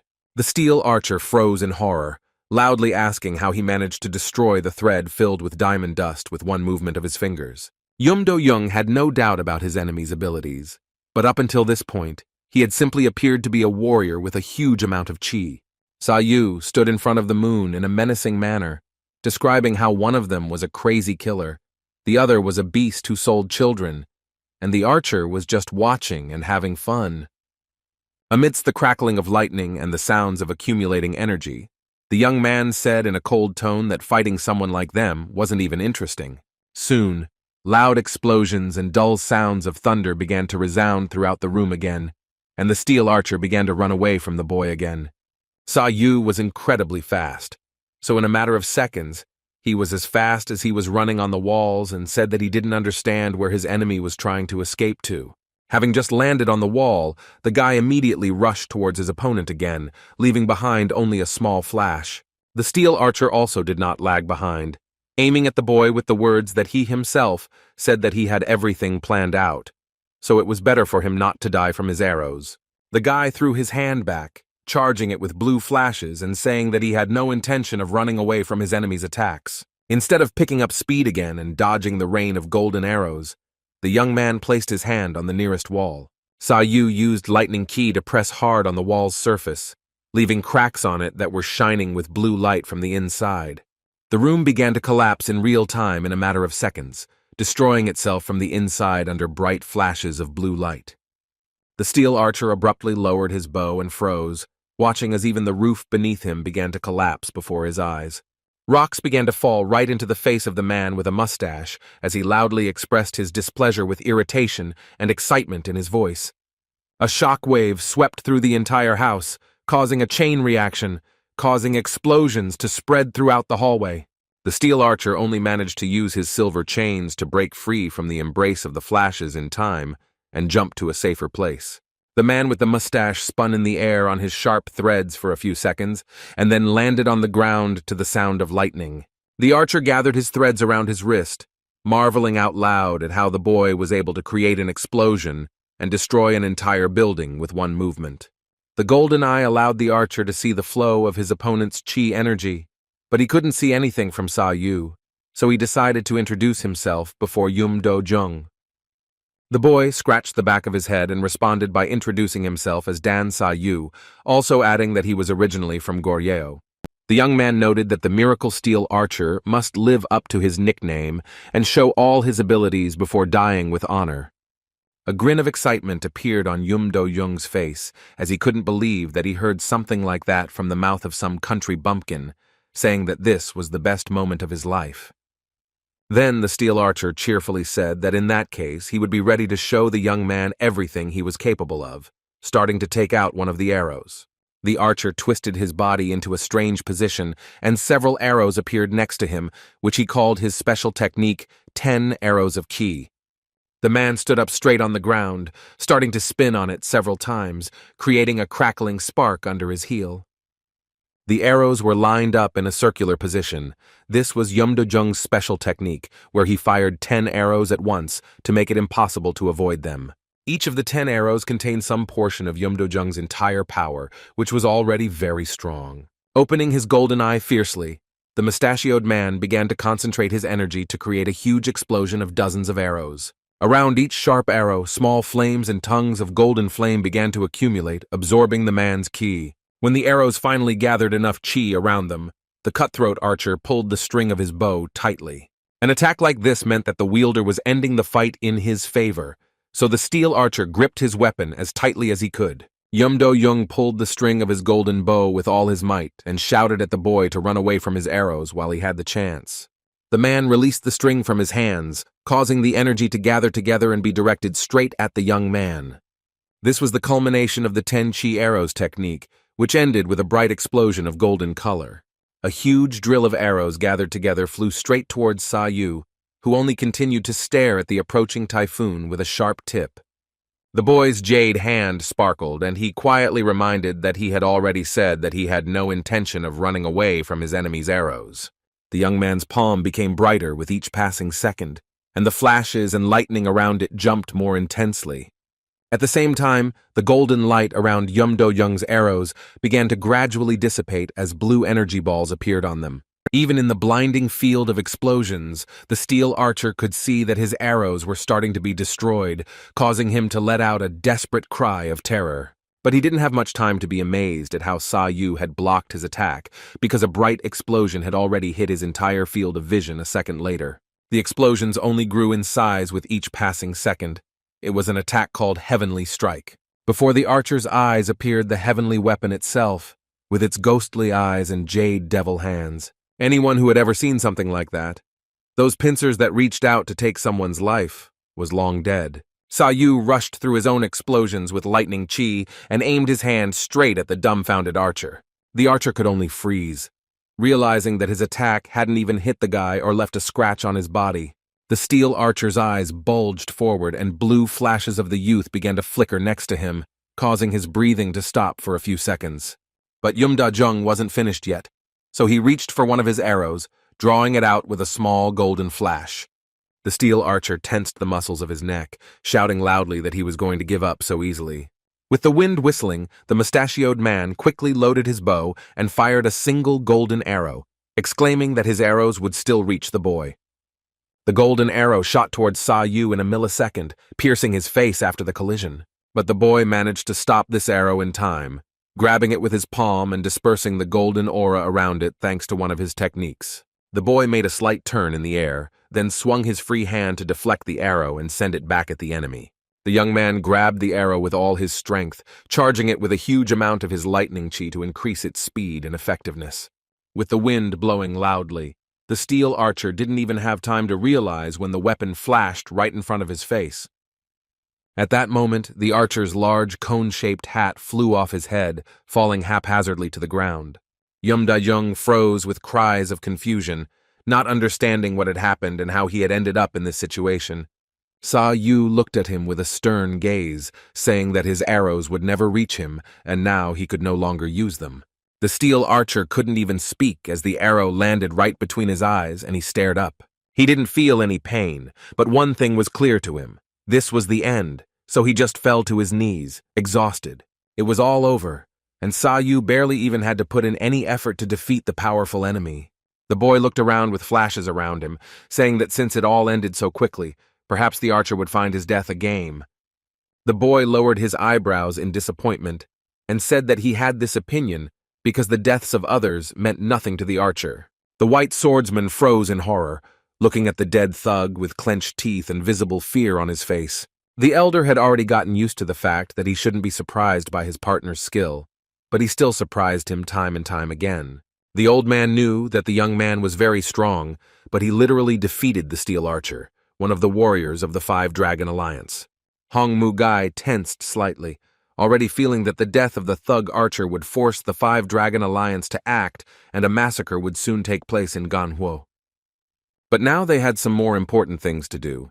They needed to catch Yam Sa-ik, who had already rushed to escape from those who had attacked his village. Even though Yam Sa-ik had trained for a very long time, just the sight of Saou made him feel fear all over his body, and Gaiban had probably already destroyed all his creations. The leader of the black merchants fled on horseback towards Taiwan, already hoping that Kang Wei would help him escape and hide.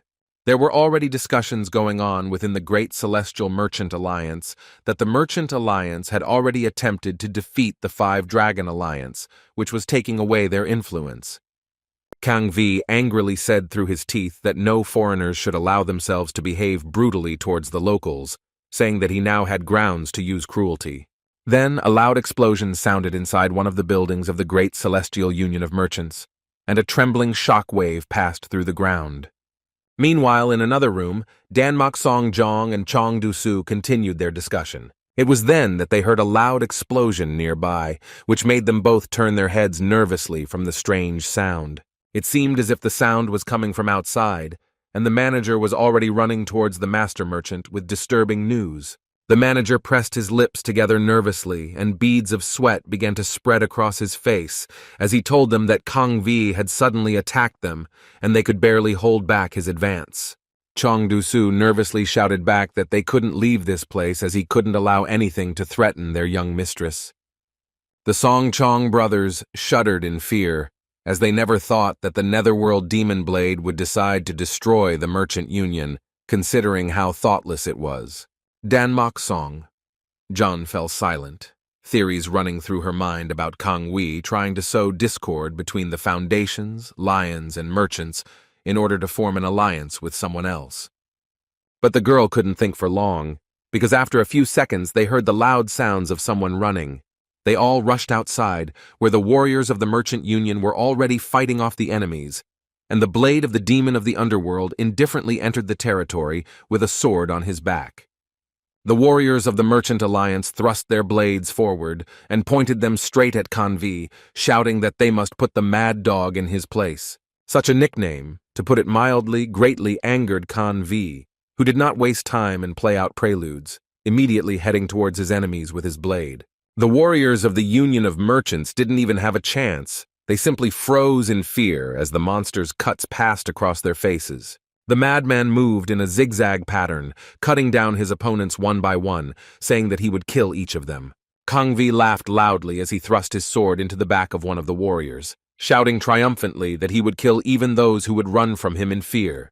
In the end, the field of Merchant Alliance warriors turned into a chessboard of helpless pawns as the demon screamed that he would kill anyone who stood in his way. The exhausted and cut bodies of the slain warriors rose into the air, jumping chaotically against the backdrop of the moon. Kang Vi gripped his weapon tighter, tearing his throat out with words about how it was the Union's fault that they chose to serve the degenerates, and now they were paying for their sin. One of the warriors tried to go around Kang Vi from the other side and plunge his blade into his back, shouting that if he continued like this, there would be no forgiveness for him.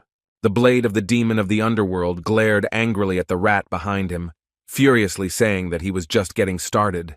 The man gripped his sword even tighter, twirling it in his hand with a loud whistle before plunging it into his opponent. The warrior from the Merchant Union didn't even have time to realize how quickly Kang Vi's sword passed through his body, splashing blood everywhere. The thug lifted his victim's body with one hand, shouting that he hated it when weaklings pretended to be nothing.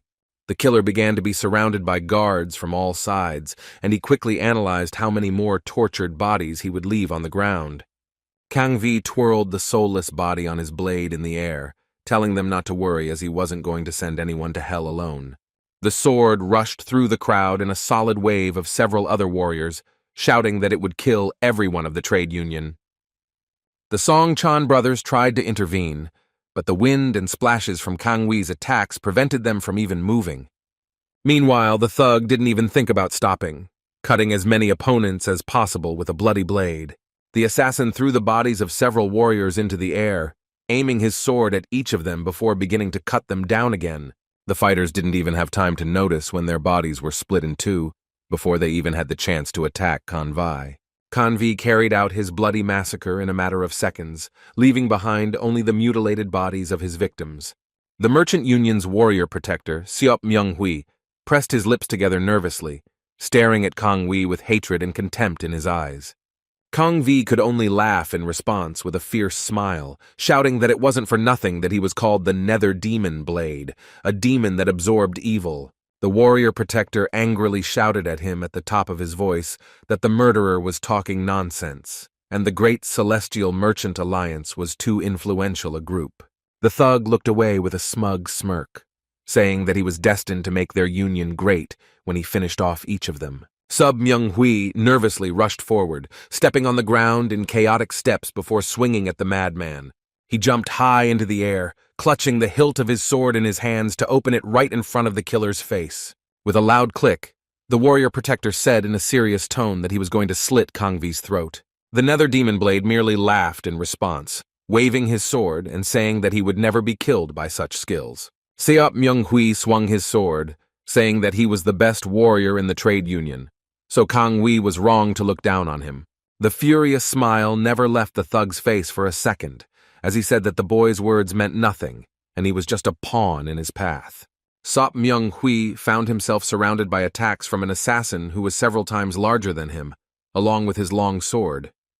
The madman began to swing his sword across the space, leaving behind a huge number of cuts and screaming that his opponent could only fight back. Seop Myung-hui groaned quietly into the sea of slits, claiming he was just warming up.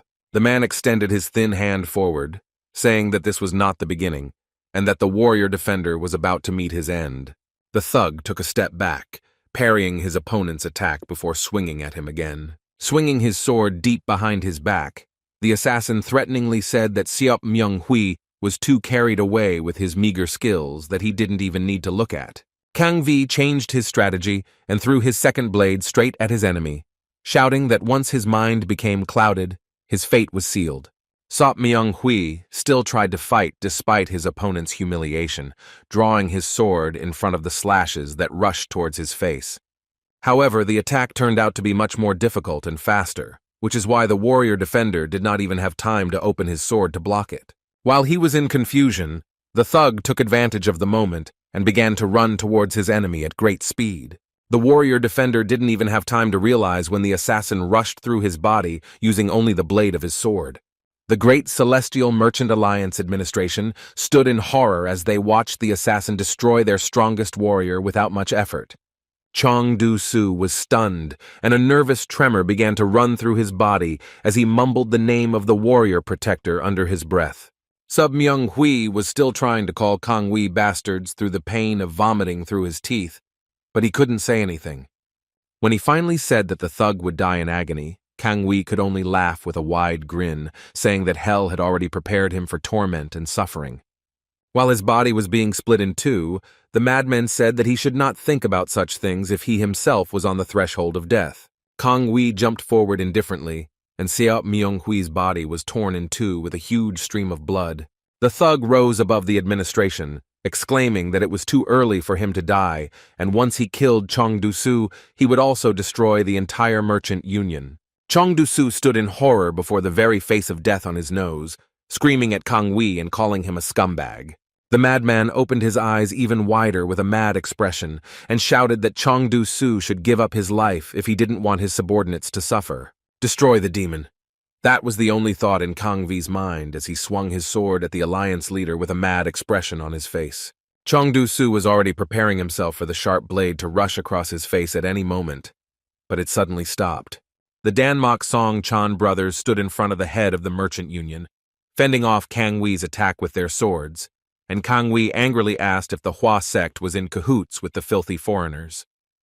Amidst the loud screeching of swords and the pressure of blades, Ho Jong-in asked what kind of nonsense was coming out of the killer's mouth. Sang Mu-ho's eyes widened fiercely, and through the clashing blades he replied that he simply couldn't agree with Kang Wi. Danmok Song Jong jumped on Kang Wi's sword, replying that it didn't matter even if there was some truth in the thug's opinion. The madman stared at Bloody Plum Bud and San Mu-ho, who jumped on top of him, shouting that no one had the right to kill people just like that. San Mu-ho made an attack on the assassin, and noticeable sparks began to appear on the blade of his sword, jumping in different directions. Kang Vi was creating quite a lot of pressure with his weapon, so Ho Jong-in had to exert as much effort as possible to prevent him from attacking.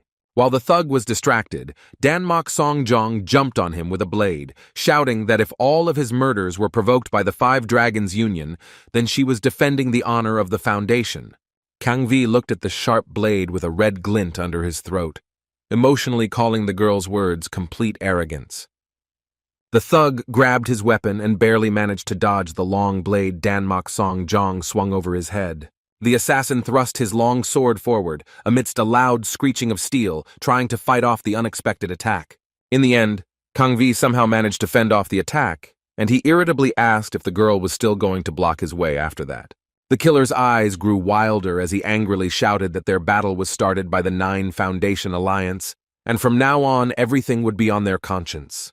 The Danmok Song Jong brothers felt a threatening aura around them again, and Heo Jong-in asked why Kang Wei expected anyone to believe such nonsense. The two of them jumped on the thug, saying that the Five Dragons Union was to blame for everything, and the killer shouted that they would determine the culprit later. The dead couldn't speak anyway. The thug held his blade out in front of him, repelling the brothers' attack with the words that he would cut off the demon's head and present it personally to the Five Dragons Union. But Kang Wei suddenly felt the situation begin to spiral out of his control when he realized that he could no longer defend himself. The thug's eyes widened nervously, telling himself that he had underestimated his opponents and that the brothers had turned out to be much stronger than he had expected. The girl raised her blade with a red glimmer at the tip, loudly declaring that there was no way Kang Wei would be able to kill them all, and then blame it all on the Mount Hua sect. Danmok Songjong shouted that Kang Wei was destroying the reputation of not only the Nine Foundations Alliance, but the entire Iron Alliance, and he would pay for it with his life. The girl's extended blade, with an imperceptible red gleam, met the thug's destroyed blade, which at the same moment sent an oppressive shudder through it. From such a sharp blow, Kang Wei released the sword from his hands, and with a loud roar, slammed into the nearest wall, destroying it with his strong body. The building collapsed, but the girl was not going to stop, causing the man's body to fly as far as possible. For a split second, the thug felt a weakness throughout his entire body, telling himself that the rumors about Danmok Seong Cheon's strength were not a lie. But at that moment, the thug's eyes widened in anger, and he shouted that he had not devoted 20 years to martial arts for nothing. The Nether Demon Blade's arms began to grow in size as he loudly said that he didn't care at all about the title and status of the stupid girl in front of him. Kang Wei once again made his physique much stronger, shouting that he would show that there was a gap between him and the girl that she could not overcome. The Song Chong brothers took a hesitant step back and tensed up as they looked at the bright light that suddenly surrounded the man. The girl's eyes widened and she froze in horror, as she hadn't seen anyone use the body-changing technique for a long time. Kang Wei's body became brighter with each passing second, and his arms and legs grew to absurd sizes. Danmok Seonjong decided to act before she completely lost her ability to attack, so she began jumping high on the rocks in the air. The girl hugged her body with the blade and sheath and began to spin in the air, leaving red petals behind her. This attack was called Light Wind of Fragrance, and the girl landed on the ground to complete it. Danmok Songjong held out her blade in front of her, and the atmosphere around her seemed to soften, despite the fact that the monster itself was nearby. The brothers tried to stand still on the ground, but it began to shake, and the light emanating from the madman only grew brighter. Kang Wei held his sword out in front of him with a fierce smile, through which he was simultaneously laughing and letting out shrill gasps. He walked towards the Mount Hua sect with trembling legs, growling as he said that their techniques had always been very graceful. Ho Jong-in stared at the man in horror, as this was the first time he had seen a technique that could change the body of its owner. Sanmu Ho only stared at his opponent in fear, as he shared his brother's opinion as well. A cold bullet of sweat ran across Danmok Songjong's face as she asked if it was the true form of the thug in front of them. The thug limped angrily and began to approach the three of them, saying that they would definitely lose consciousness if they found out about the Five Dragons Union's true plans.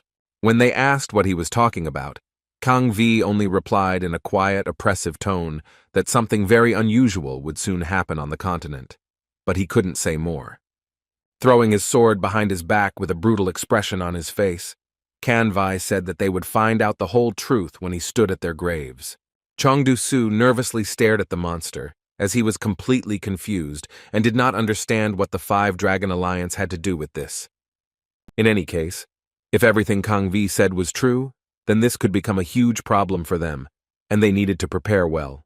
The thug's face lost its previous mad grin, and he pressed the corners of his lips together in an expression between irritation and contempt. The girl turned out to be really strong, but her brothers were also quite experienced. He underestimated those three. The man's eye twitched nervously, and then swam in abnormal self-satisfaction at the thought that it would take him a little longer to kill all three. In that case, the battle had to begin as quickly as possible, so Kang Wei gripped his sword tightly, causing veins to appear on his huge arm. The thug extended his blade forward, it now seeming suspiciously small compared to his monstrous body. The girl tensed up at the sight of her enemy and then simply asked if Kang Wei was right-handed. The furious grin returned to the thug's mad face as he ignored Danmok's question and merely shouted that he would kill her. Meanwhile, events outside Taiwan on Mount Oho were still unfolding as a battle, despite the leader having already fled. Loud explosions and screams could be heard not far from the Black Merchant sect's Taiwan branch, next to the House of Bloody Tears. The white swordsmen ran towards the intruders, shouting that 8 of their people had already surrendered, and they needed to urgently destroy their formation along with the old man. Hong Mugai gripped his whip tightly, swinging it at the thugs, saying that their formation was created with their shared blood. The whip was aimed straight at the face of one of the assassins, as the old man shouted that they would never let them be defeated so easily. Knut grabbed the neck of one of the thugs, squeezing it tightly in such a way as to make him choke on his own breath. The old man took advantage of his chance and began to pull the whip hard towards himself to choke his opponent even more. Iron Man's gaze became even more wild and furious as he continued to pull his enemy towards him with all his strength. When the white swordsman got close enough to him, Hong Mugai swung at him with all his might, driving his knee into his target's face. And so it was with every white swordsman who allowed himself to approach Hong Mugai, exposing his shattered skull to his attacks. After beating up several enemies, the elder finally landed on the ground along with the exhausted thug in white. The commander-in-chief of the white swordsmen roared angrily with his head on the ground, cursing the scum out loud. The old man did not listen to the angry cries towards his students, pressing the skeleton's head to the ground and causing its mask to crumble into hundreds of pieces. Waving his whip like a toy, the elder merely said that they were first forced into battle and then tried to defeat them with their outbursts of anger. In any case, they defeated the thugs, so Hong Mugai asked Saou if he had contacted the leader, to which he replied that Yom Sa-ik had escaped. The young man agreed that the leader of the black traders had completely lost hope, but added that they needed to find him before he ran away completely. Saou glanced at the group of exhausted white swordsmen, asking if they could use them to gather enough information. On the other hand, even if they had 12 beaten sources of information, all the thugs were experienced warriors who would not utter a word, even under threat of death. However, the young man said in a cold tone that they would tell them all the information themselves, since he would be able to interrogate those. The elder accepted his partner's request, so within a few minutes, several white swordsmen were kneeling in front of Saou. Of the 12 thugs, 6 were killed, while the rest merely lost consciousness from the strong blows. The old man mumbled that they had a lot of things to worry about right now, so they needed to report the incident to Gaiban and win over the defeated swordsman. But of course, the old man was most worried about the children, despite the fact that they first needed to catch Yom Sa-ik in order to somehow negotiate with the 5-Dragon Union. Looking at the lifeless eyes of the child slaves, the elder said that in their state, they could not even assess the situation sensibly, and the 5-Dragon Alliance would continue to deny their involvement. Iron Man wanted to check something, so he extended his hand forward towards one of the children. One of the boy's eyes widened in horror as the old man approached him and asked him not to worry. The boy trembled violently and froze in fear as Hong Mugai touched his shoulder and said that Gaiban would try to heal them. At that moment, one of the slaves reached for his sword, pulling out a long blade with a loud clicking sound. The boy swung his sword with fear in his eyes, pointing the blade straight at the face of the elder who dared to touch him.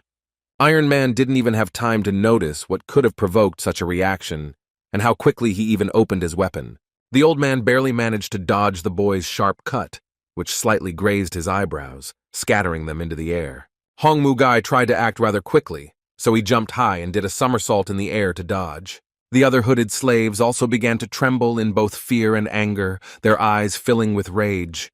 They began to run quickly towards Saou and the old man, who realized that they had accidentally triggered the defense mechanism of those. As Saou expected, the slaves considered the entire world as their enemy, so they took the old man's gesture as a signal to attack. The boy stepped forward, telling the elder to leave the slaves with him, adding that he would take care of them. The old man nervously shouted to the war king not to rush, because in the end, the slaves were the most ordinary children and it would be cruel to beat them. Saou stepped forward, slowly standing in front of the old man and calming him down, telling him not to worry. The young man directed the power of his ghostly eyes to his feet, leaving a bright blue flash under his foot, with the words that he would not kill anyone. With the power of thought, Dan raised the nearest stone slab, around which jumping blue flashes began to gradually form. The young man extended his jade palm forward, and small lightning bolts began to form above his fingers. Using lightning ki, Saou decided to channel the energy into the inanimate slab in front of him, spreading a destructive glow across its entire surface. Extending one finger forward, the boy instantly destroyed the stone slab, turning it into dozens of small fragments. Saou said that it must have been very difficult for the children to be forced to do something against their will, and then he threw rocks at them. The stones began to fly through space at the speed of a bullet, hitting the bodies of the slaves and forcing them to retreat powerlessly. This all reminded Saou of what had happened to him, because if he had never met his master, he might have been dead long ago. The master gave him a second chance, but these poor children had long since lost the sense of freedom and the fact that they could do something. Bright flashes and the sound of stones spread throughout the street, and the slaves stopped approaching, standing there dumbfounded and confused. The other scum from Gaiban were surprised that Saou was able to defeat 100 people in a few seconds, but the elder had already gotten used to the guy's inhuman strength. The young man said that he didn't have enough strength now, which is why he couldn't save the children earlier, and then promised that none of them would fall into Yom Sa-ik's hands again. Energy spheres tingled through the bodies of the slaves, who stared at the boy with both anger and fear in their eyes. One of them trembled, and pain was painted on his face from the blows of the stones that Saou sent at them. The boy approached one of the children, hugging him and whispering to him to cry when he was sad, to laugh when he was happy, and to run when he was scared. Saou pressed the slave's head to his shoulder, telling him to live as he wanted from now on, and then no one would stand in his way. Bitter tears began to appear in the boy's eyes, which slowly rolled down his face, and he moaned sadly on his lips. Loud crying began to be heard throughout Mount Oho, and the elder said in admiration that he could not believe that the young man could pacify the poor children. The white swordsmen came to their senses one by one, falling exhausted to the ground with their own irritated groans. Hong Mugai set about thoroughly warming up the thugs in white so that they would at least begin to remember how to move their tongues. Saou approached one of them, saying that he was obliged to tell him about the place where Yom Sa-ik went. He only laughed in response, since he had no intention of giving out even a gram of information to Saou, calling him an idiot. The battered white swordsman said with a smug grin that he would not answer any of the boy's questions, no matter what he tried to do with them. Saou's eyes filled with blue light, and he asked in a quiet, slow voice if he would remain silent even if he died. The young man decided to test his own question, so he pressed his index and middle fingers together, pointing them with a sharp movement at the thug. The white swordsman instantly felt shockwaves along his body along with blue flashes, causing him to shudder. Energy blasts spread throughout his body, spreading energy through his arms, causing them to crack and move against his will. Saou placed his palm on the hand he had taken control of, forcing him to squeeze the sword, saying that they had abused children with this weapon, so with its help, he would find out the whole truth.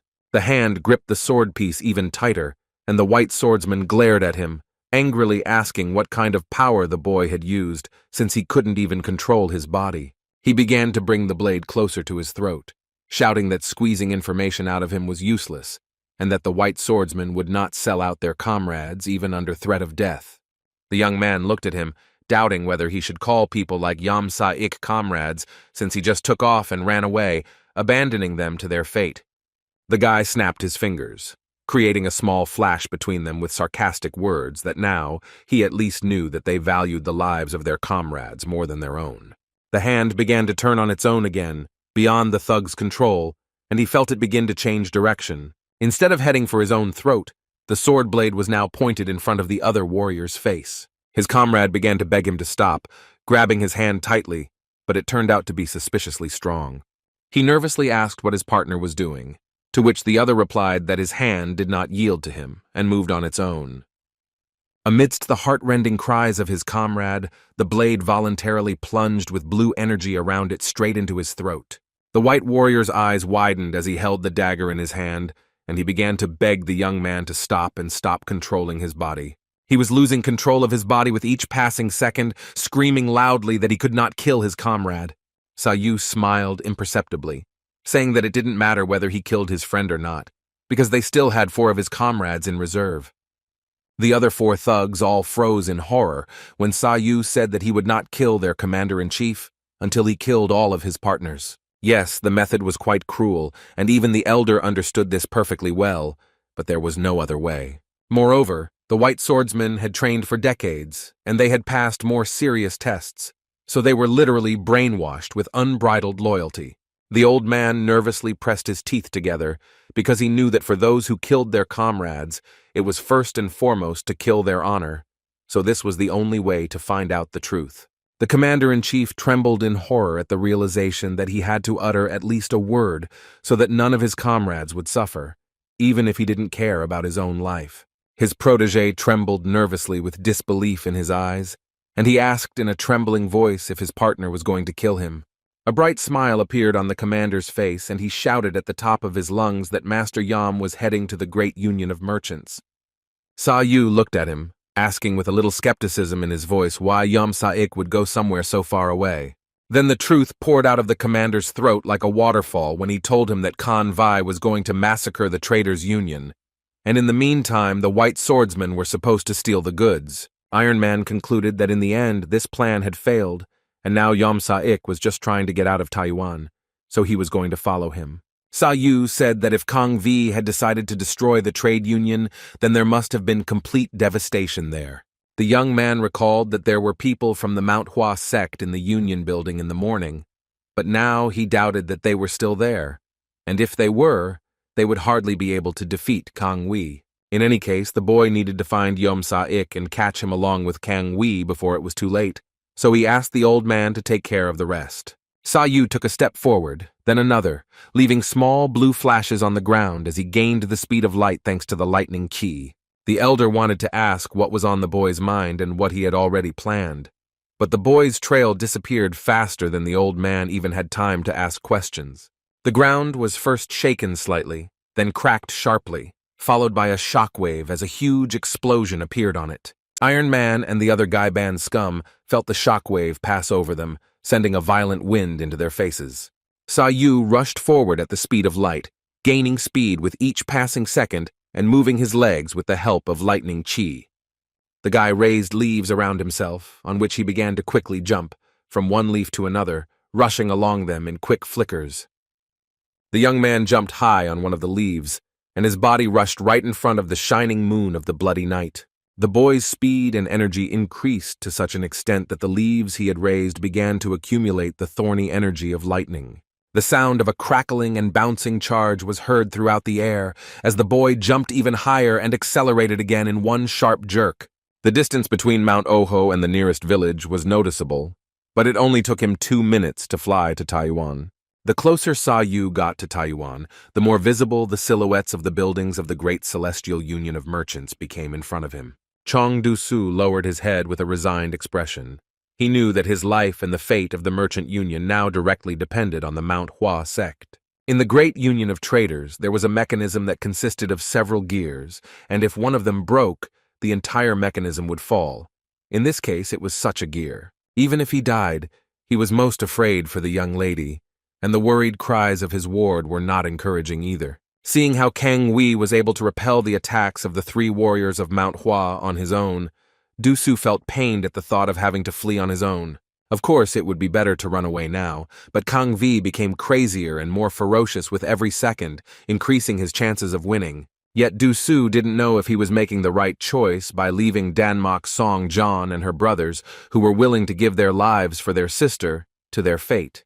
The master merchant's hand trembled nervously, and his fingers stretched out in a spasm as he reminded himself that any merchant was obliged to keep his promises, even under threat of death. Du-Su clenched his hand tightly into a fierce fist, telling himself that if he didn't keep his promise, his entire life would become meaningless. Chong Du-Su stepped forward in front of the shining moon, and in his mind he only apologized once to his young mistress. He, as the head of the Great Celestial Union of Merchants, Chong Du-Su, simply could not be the kind of person who would allow himself to break the promise he made. Meanwhile, Kang Wei swung his long sword in a jump and asked in a loud voice how those 3 dared to stand in his way. The Mount Hua sect became slightly tense as they had only lost sight of Kang Wei for a second, and he had immediately decided to attack them from above.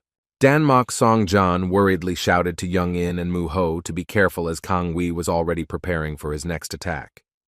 The Nether Demon Blade swung his heavy sword through the air several times, shouting that they had fought well, but now it was time for him to show why he was called that.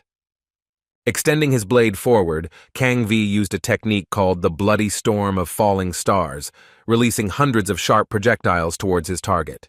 Danmok Song, Zhang visibly tensed up, quickly analyzing the attack in front of her and taking a few steps back in response.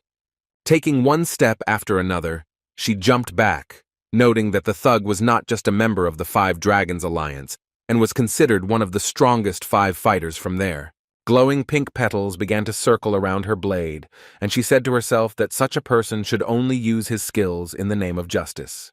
The girl began to circle on one leg, wrapping her hands around her long sword and its scabbard to get into a ready pose. Soon, a sufficient number of dense petals had accumulated in front of her, through which she rushed with the sharp blade of her sword.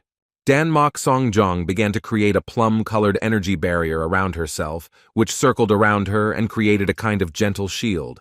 When she had built up enough energy around herself, she swung, causing her sword to absorb the energy from the petal shield, saying that they had no other solution.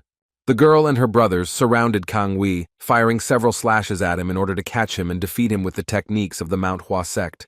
The petals slowly began to turn into small pink lights and fly towards the sharp blade-shaped projectile. As soon as the flame and the projectile collided with their sharp tips, they were blinded by a bright light under a blinding flicker.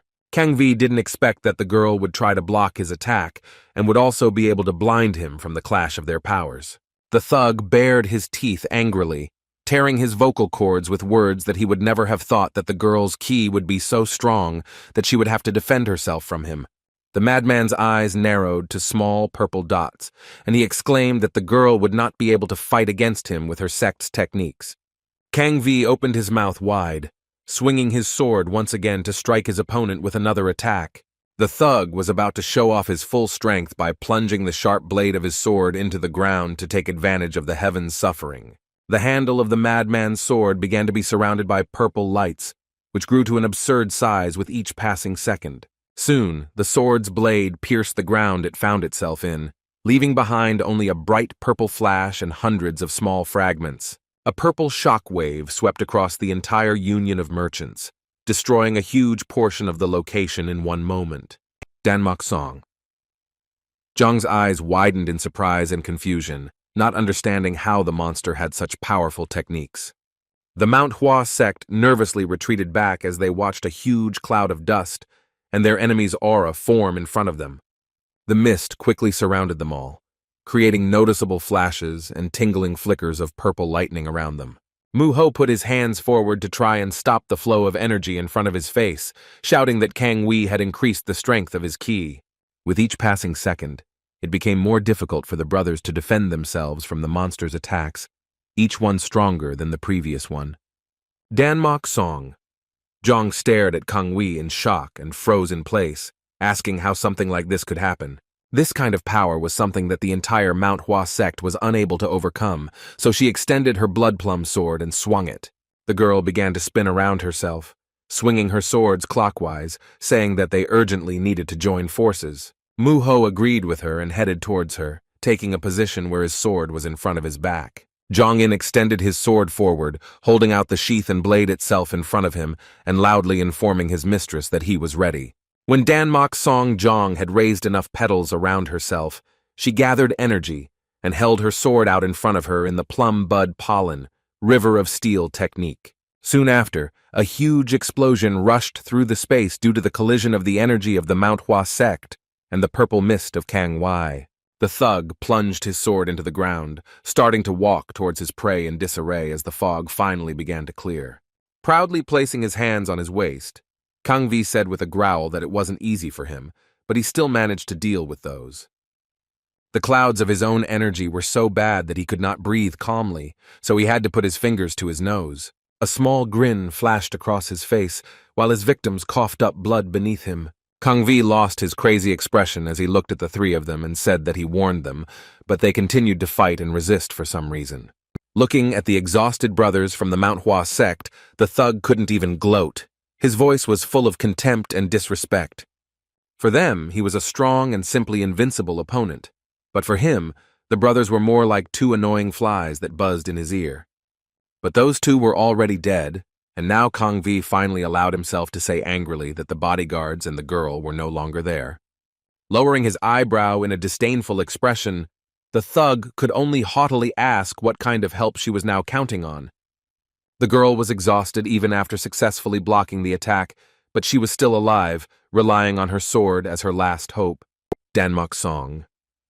Zhang leaned more heavily on her sword and tensed up, glaring at her enemy through gritted teeth and anger. Looking at this picture, which was undoubtedly beautiful to him, Kang Wei grinned fiercely with a cruel smile, feeling great pleasure from the sight. Meanwhile, in the rest of Taiwan, the events in the Great Celestial Alliance of Merchants were not so audible, even with all the explosions. The Gaiban squad headed through the streets of Taiwan, following the village branch leader as he led his men out on guard duty.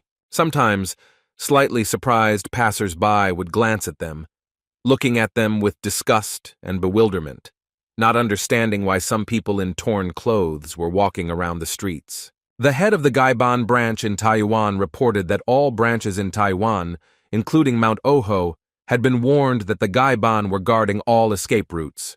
Zhang glanced at one of the younger men, Aso, telling him not to get involved in their affairs, but he said that he couldn't sit idly by after killing their Ligiol. It was at that moment that they heard a loud explosion nearby, along with petals that rose high into the air. The head of the Gaibang branch in Taiwan nervously gritted his teeth as he realized that the explosion came from the territory where the Great Celestial Merchant Alliance was located. While they were distracted by the shaking ground and the explosion that rushed past, they did not even hear the loud clatter of hooves behind them.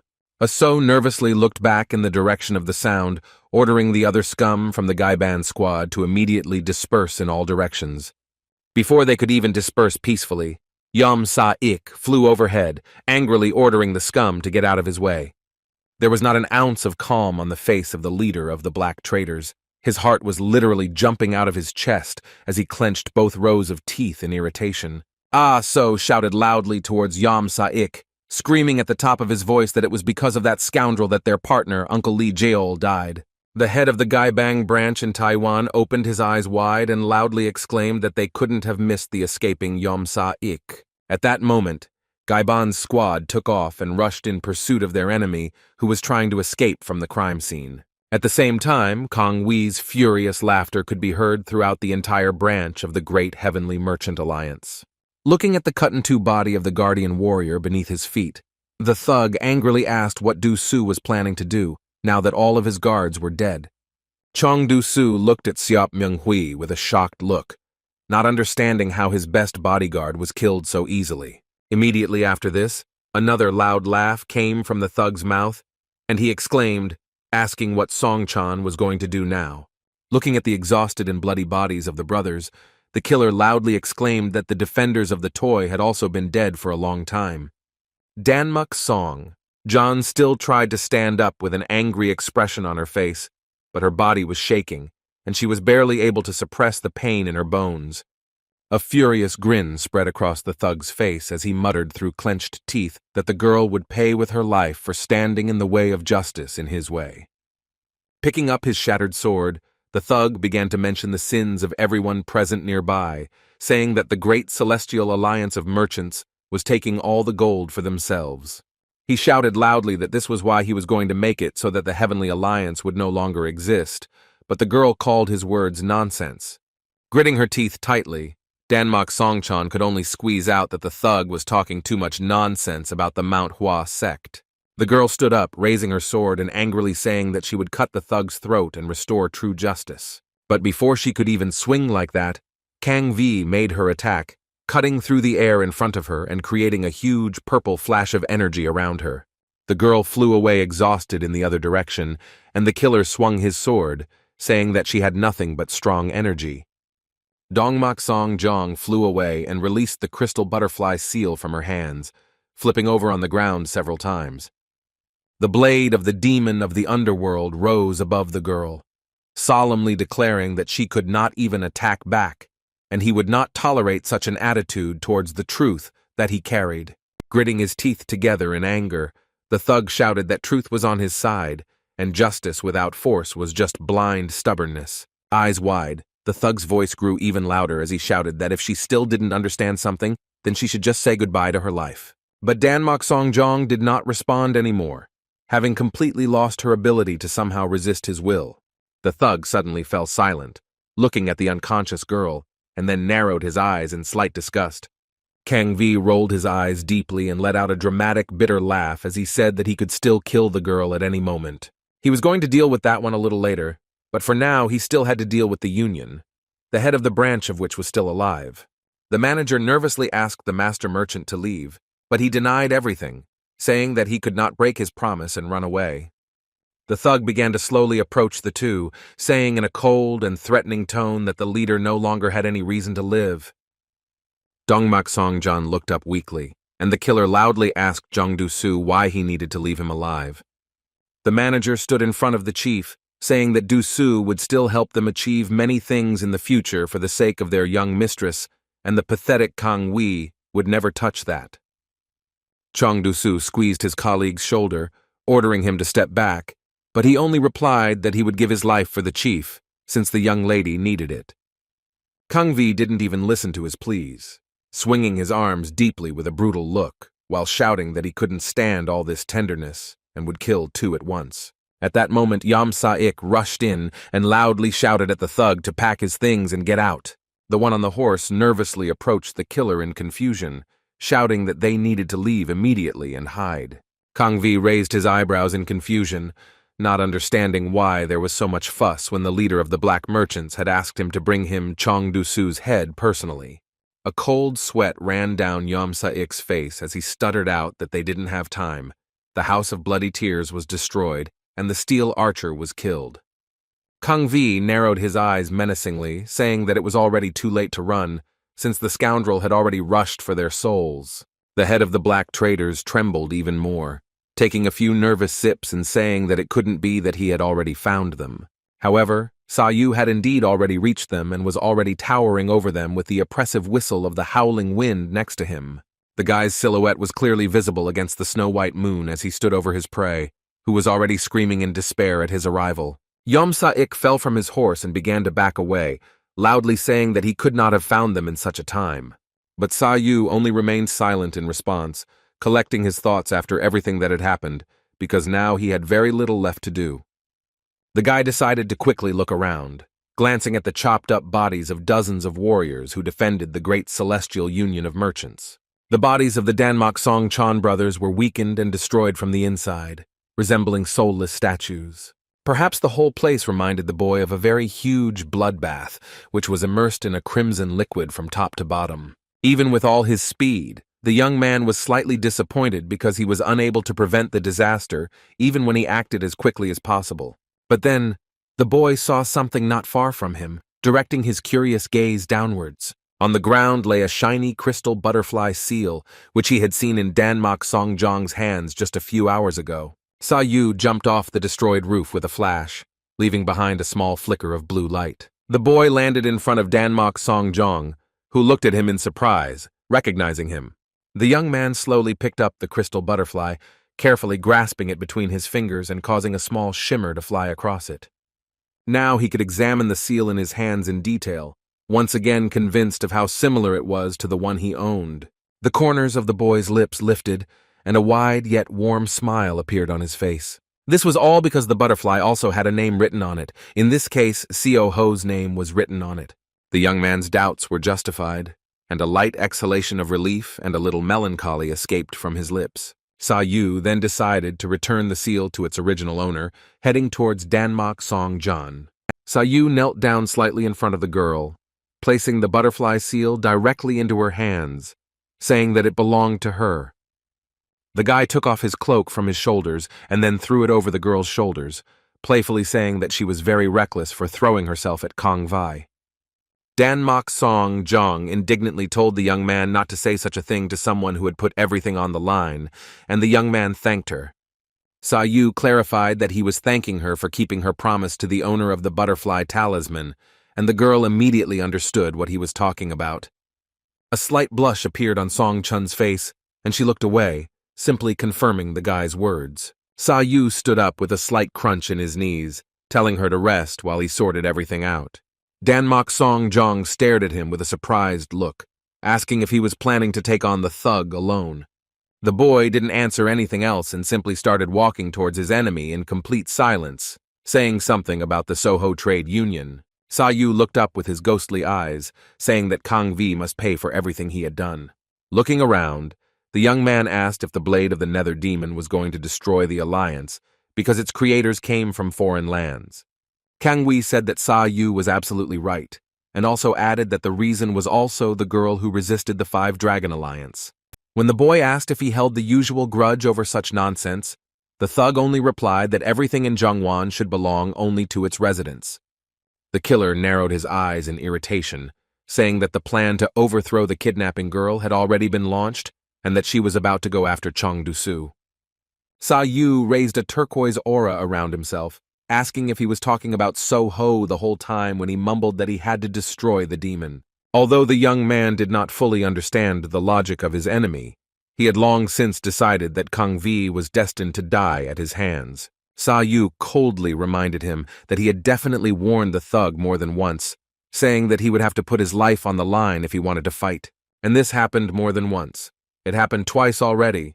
The second time he literally made Kang Vi feel like he was on the verge of his last breath.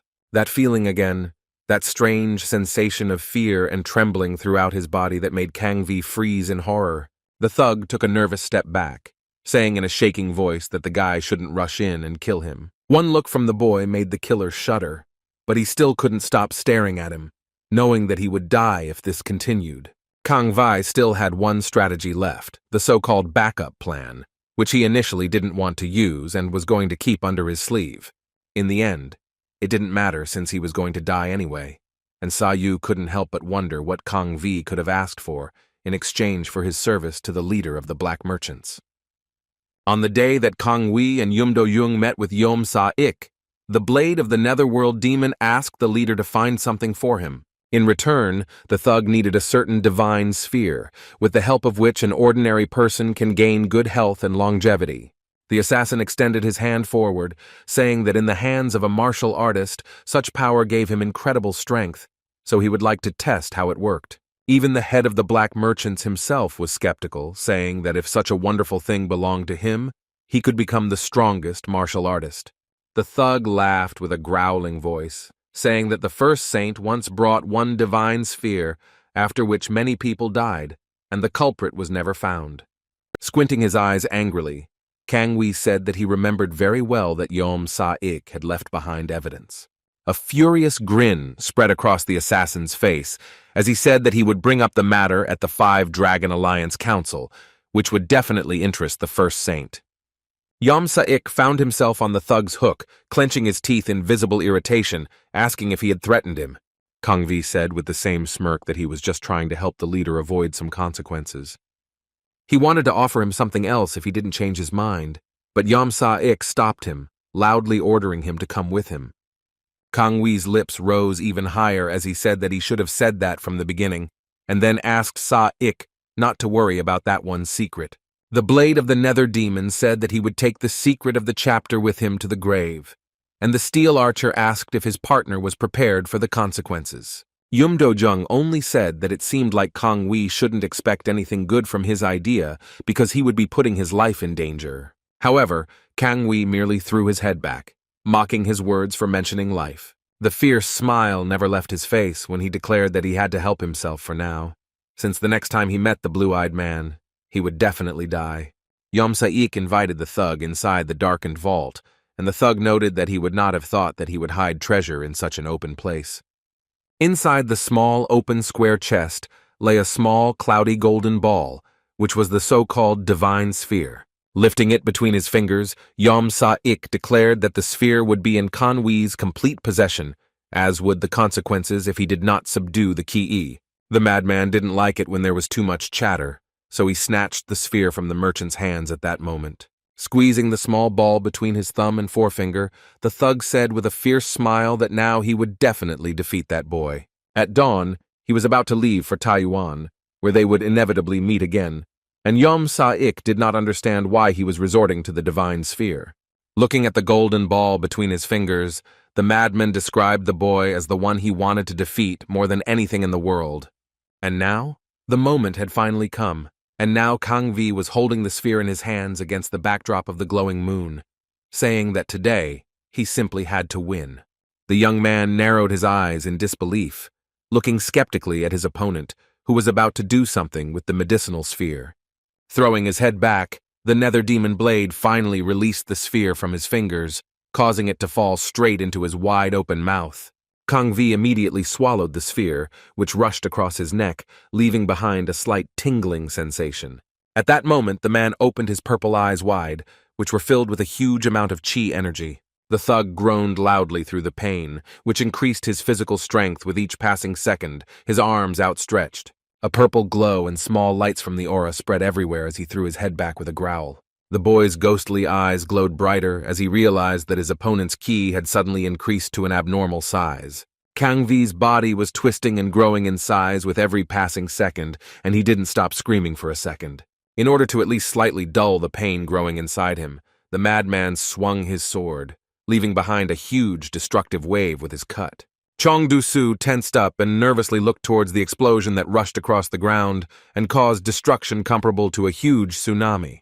Dongmak Song-jong stepped forward, her eyes wide in horror as the thug only needed to swing his sword once to strike like that. Swinging his huge claw once more, Kang Vi himself was surprised that he could create such significant damage with just one movement. The man looked away for a second, coldly addressing Saou by his full name and asking if he needed to be that strong to defeat him. Saou merely extended his jade hand with flashes forward, saying that the two of them were apparently ready to engage in battle, so they should begin. A passionate, almost childishly happy smile appeared on Kang Vi's face when he said that this was exactly the kind of justice he had dreamed of. A purple aura in the form of fire grew around the man as he rushed forward at full speed, shouting that this was his justice. Swinging his sword like a giant staff, Kang Vi shouted at the top of his voice that he now had a purpose and would no longer wander around Zhongwan without a reason. His goal, which he had been seeking for all these long years, and perhaps even his whole life, was to destroy this demon before his eyes. The unceremonious swings began and explosions followed immediately after them, when Kang Vi began to hit everything that surrounded him with his blade. In fact, the madman simply lost any fighting style he had, so he began to just mindlessly punch the ground. Saou stood before hundreds of explosions per second as he loudly shouted that he would grind the demon's bones into dust, that he would destroy his blood and flesh. Loud explosions and flashes were heard everywhere, and Kang Vi couldn't stop, still saying that this was his justice. In this chaos of flashes and explosions, Saou snuck up behind him, saying that he would also promise him something, causing the assassin to shudder and freeze even in this form. The guy ran right past the demon blade of Hell's sword, saying that he would die by his hand today, in that very spot. The youth took advantage of his enemy's moment of confusion, grabbing his sword with both his palms and running lightning bolts over it. Saou got closer to his opponent with each passing second destroying his sword. While he was dumbfounded by what was happening, the boy properly charged his jade hand and placed his palm on the thug's chest, leaving a bright glow on it. Kang Vi immediately felt his arm begin to twist from side to side, painfully curdling his blood and tearing his muscles. His sword was destroyed, and Saou grabbed his hand like the first time and pressed even harder on his bicep. With a loud crack of lightning and the crunch of bones, the entire body of the thug found itself in a huge funnel of prickly lightning, which began to twist his body like a rag. A satisfied smile appeared on the boy's face, and he calmly declared that he would personally destroy the blade of the demon of the underworld. Saou promised that there would be no trace of his existence left on the continent, while Kang Vi could only tear his throat out, screaming in pain. The guy increased the pressure more and more, twisting his opponent's body to such an extent that it barely retained any semblance of anything human. Under bright flashes and bursts of lightning, the young man slapped him on the body, causing the madman's body to fly powerlessly to the other side. Before he crashed to the ground, Kang Vi flipped over in the air several times, not understanding why he couldn't feel anything. Having turned over several times on the ground, the killer had already completely lost touch with reality, but Saou still jumped on him with a new charge in his palms. Saou first took a few steps through the clear air, and then rushed towards the enemy with all his might, breaking through space at the speed of light. Before Kang Vi even had a chance to dodge the boy's attack, his eyes widened as the boy placed his hands on his chest again. The thug was once again thrown off in the other direction, and the cycle continued as Saou began to close the distance between them again. The guy jumped high again and landed right on his opponent's hand, stepping on it and creating a distorting flash underneath it. The killer growled in pain and again lost control of his arm, which began to twist itself in convulsions from the broken bones. Kang Vi tried to regain control of his entire body, but every move he made sent him flying, and he began to shake in the air. Saou, meanwhile, took advantage of every such moment, pressing his palms against his enemy's body again and again to continue the torture. Under the bright flash of lightning ki, a huge dent was left on the thug's body, and his bones turned into a flattened pancake for a few seconds. Kang Vi groaned loudly, growling as his exhausted and weak body flew through the air, flailing its limp body parts in different directions. The youth was still incredibly focused on the battle, holding both his jade hands out in front of him in readiness for the next attack. The madman rolled across the ground with his mouth wide open, filled with both confusion and anger. Amidst the crackling of lightning and the loud rumble of the earth, the killer's body began to drag along the hard surface, while angry groans escaped from his throat. Saou slowly walked towards his prey with menacing blue eyes, peering into his exhausted and tormented body. A smug smile appeared on the guy's face, because now they had switched places and it was Kang Vi who had to fight back. An oppressive silence fell over the shattered great celestial union of merchants as a huge cloud of floating dust rose above it. Saou began to circle around his enemy and examine the destroyed body of the one with whom he could not even rise from the ground. But soon, Kang Vi groaned loudly and stood up with growling groans, grabbing his left hand, but still not feeling anything in it. Throwing his head back with his useless arms, the thug asked almost triumphantly how the guy had tried to wipe him off the face of the earth with such force. The blade of the pit demon laughed loudly, cutting through the remaining vocal cords with screams that he would not die. Looking at his exhausted and emaciated hands, the thug said loudly that he would live even if his muscles were torn out by the roots and his bones ground to ashes. With its head thrown back and arms outstretched, the monster stared at the boy with a wild gaze, screaming that he would always survive. His pupils were destroyed, and he growled and declared that he would live on as the frozen body of an immortal who had returned from hell. The thug tried to get his muscles back into place, straightening his arms more and spreading the fingers of his palms. Kang Vi began to raise purple smoke around himself, which gradually turned into lights in front of his eyes. Looking at the smoke in front of him, Saou repeated the words of his enemy, who called himself the frozen body of an immortal.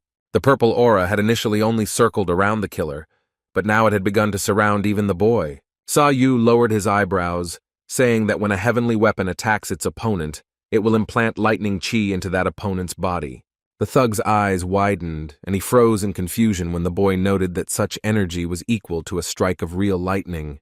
The young man was already remembering how it happened to Moyeong Dongjeon, who succumbed to his energy, causing the lightning strike to shatter his bones, explode his muscles, and destroy his blood vessels. That explosion was clearly imprinted in the boy's memory, since he himself did not expect such destructiveness from himself.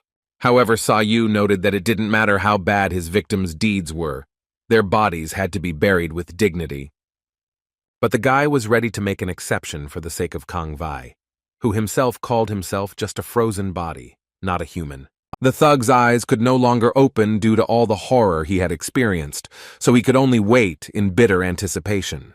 At that very moment, that same lightning strike occurred, causing many small tingling flashes to rush through Kang Vi's body. Chong Du-soo tensed up as he watched bright explosions and flashes start to appear near them. Danmok song.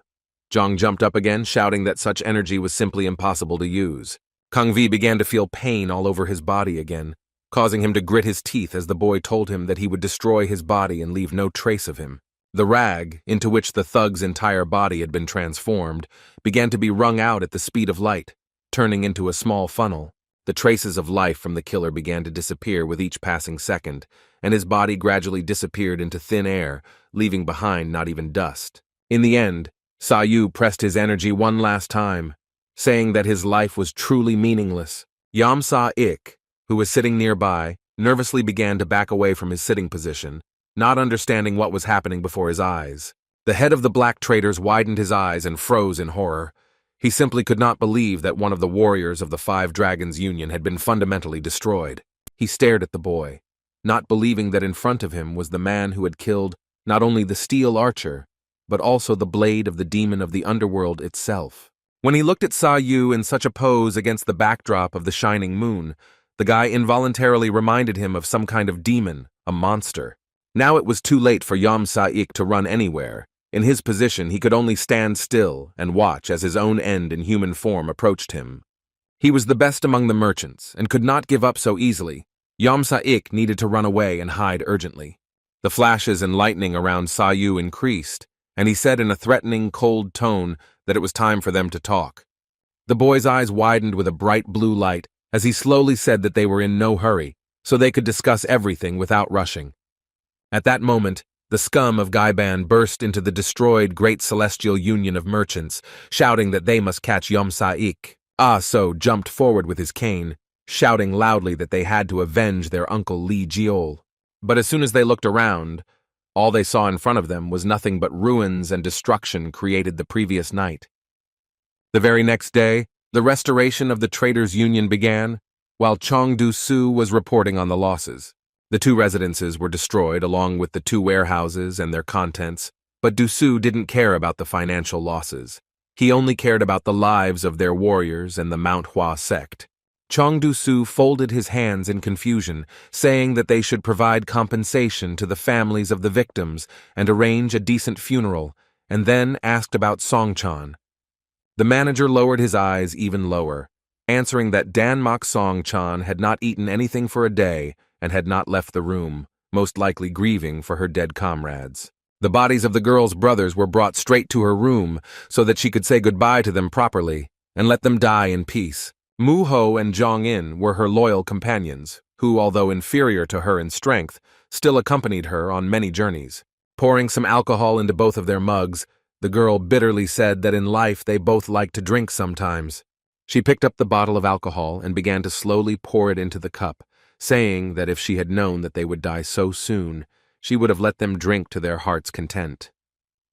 The girl turned her exhausted, lifeless eyes to the side and asked forgiveness from the corpses for not being able to protect them.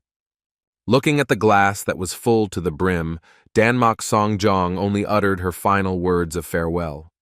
Chong Du-su was incredibly ashamed, so he put his hands to his forehead, saying that they were on the verge of conflict with the Five Dragons Alliance and were indebted to the Mount Hua sect. The merchant master said weakly that it would be better if the Mount Hua sect did not help them, and it would be better if he himself gave up his life. The head of the Traders' Union threw his head back, saying in a more frivolous tone that now the planned negotiations would drag on for a long time, and he would not be able to look the young lady in the eye. Du-su clicked his teeth and turned his gaze to the manager, asking where Dan Saou was now. The manager, maintaining his professionalism, said that Saou had taken Sa-ik to the dungeon and had not returned yet, forbidding anyone to approach them. The chamber for the head of the black traders was, after all, huge and spacious, especially for someone who was involved in selling child slaves. Sa-ik looked at Saou in horror, loudly asking what he was trying to achieve by doing this, and then ordered him to be released. The pale man froze in horror when the guy said that from that moment on, he would have to spend a lot of time talking. The young man began to approach menacingly, starting with an order for Seiku to try to remember everything that happened 20 years ago. Saou began to drag a wooden chair behind him, to the cries of the black trader's leader, who did not understand what he wanted from him.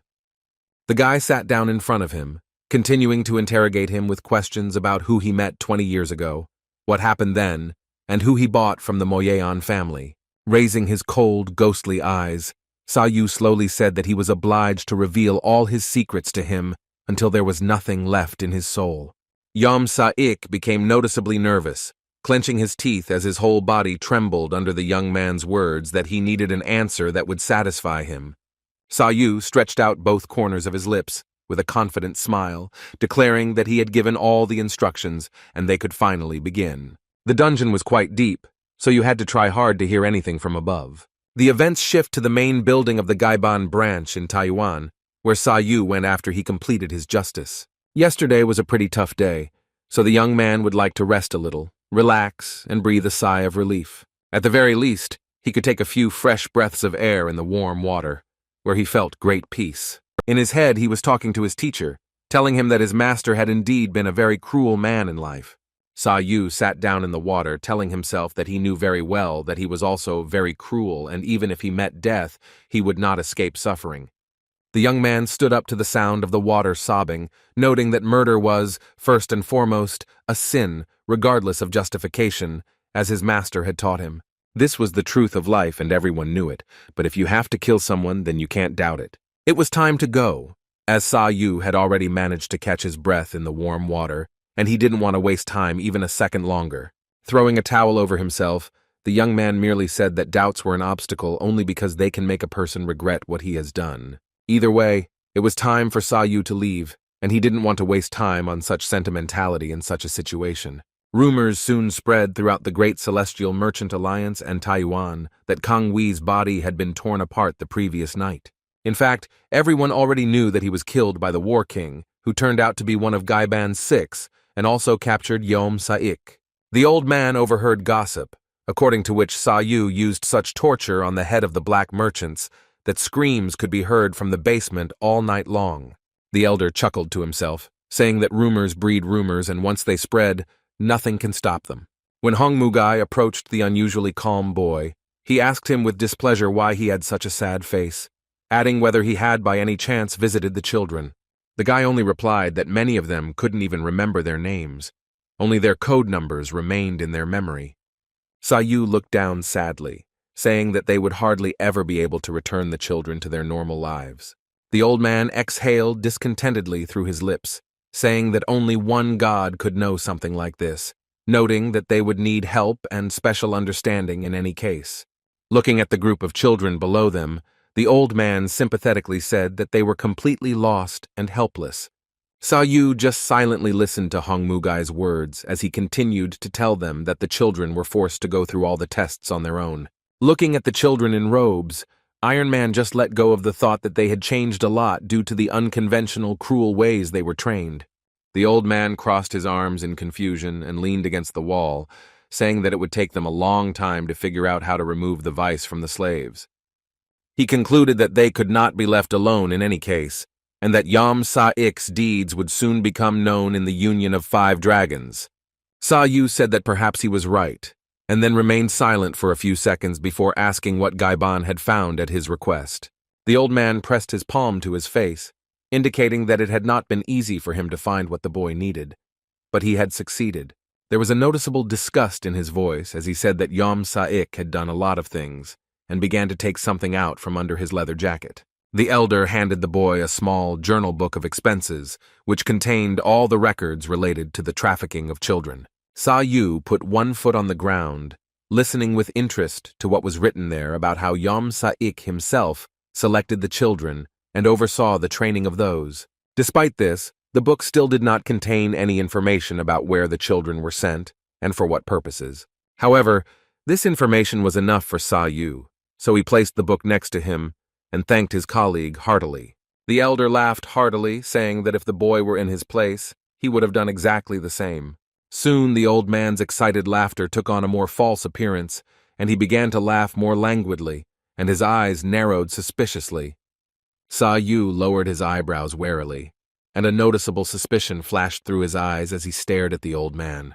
The boy continued to stare at the elder, who was already beginning to have thoughts in his head that he might be in trouble. Bad thoughts began to visit the old man when he felt that they would soon have to explain themselves to the Union of 5 Dragons. Saou exhaled, changing the topic with the words that they had already cleared everything regarding the black traders, and they needed to move out.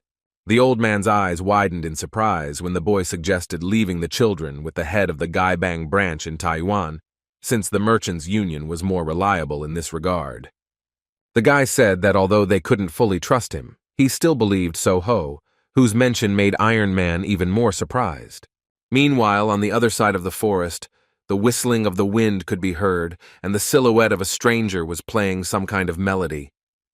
He placed a fallen green leaf to his lips, creating several holes in it with his teeth to make a light whistle. A man with long dark hair passed a piece of paper between his lips, creating a barely audible melody in the air around him. On the other side, Saou and Hong Mugai entered the forest, discussing that given the children's condition, they definitely shouldn't have been left in Gaiban, causing the old man to become slightly indignant.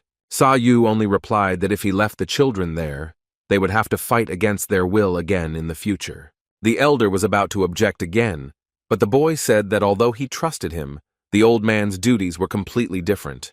The young man stepped forward, reminding them that everyone in their world would want to take away such warriors, but Hong Mugai did not agree because he only wanted to help them. The old man scratched his head, still unable to understand where he and the boy were heading, and he replied that they needed to go south.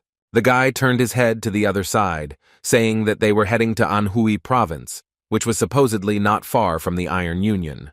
The old man realized that the young man had learned this information from Yom Sa-ik, but it worried him, because next to Anhui province there was also the Five Dragons Alliance and the Namgung clan. The guy said with disdain in his voice that according to the head of the black traders, his master's daughter was in Anhui province. Iron Man nervously pressed both rows of teeth together, because this was clearly not a good thing, and they needed to somehow contain the rumors about the War King. Hong Mugai knew that they would not be able to stop the warriors under the command of General Chokru of the Great Merchant Alliance. They could get hit, sending themselves to certain death. The elder simply did not understand why the young man needed this at all, especially under the threat of facing a huge conflict. And at the same time, Saou was so self-confident that the old man involuntarily feared that it was not they who should feel fear. Although he was still worried that the Anhui clan might eventually fall, one person would still appear among them sooner or later.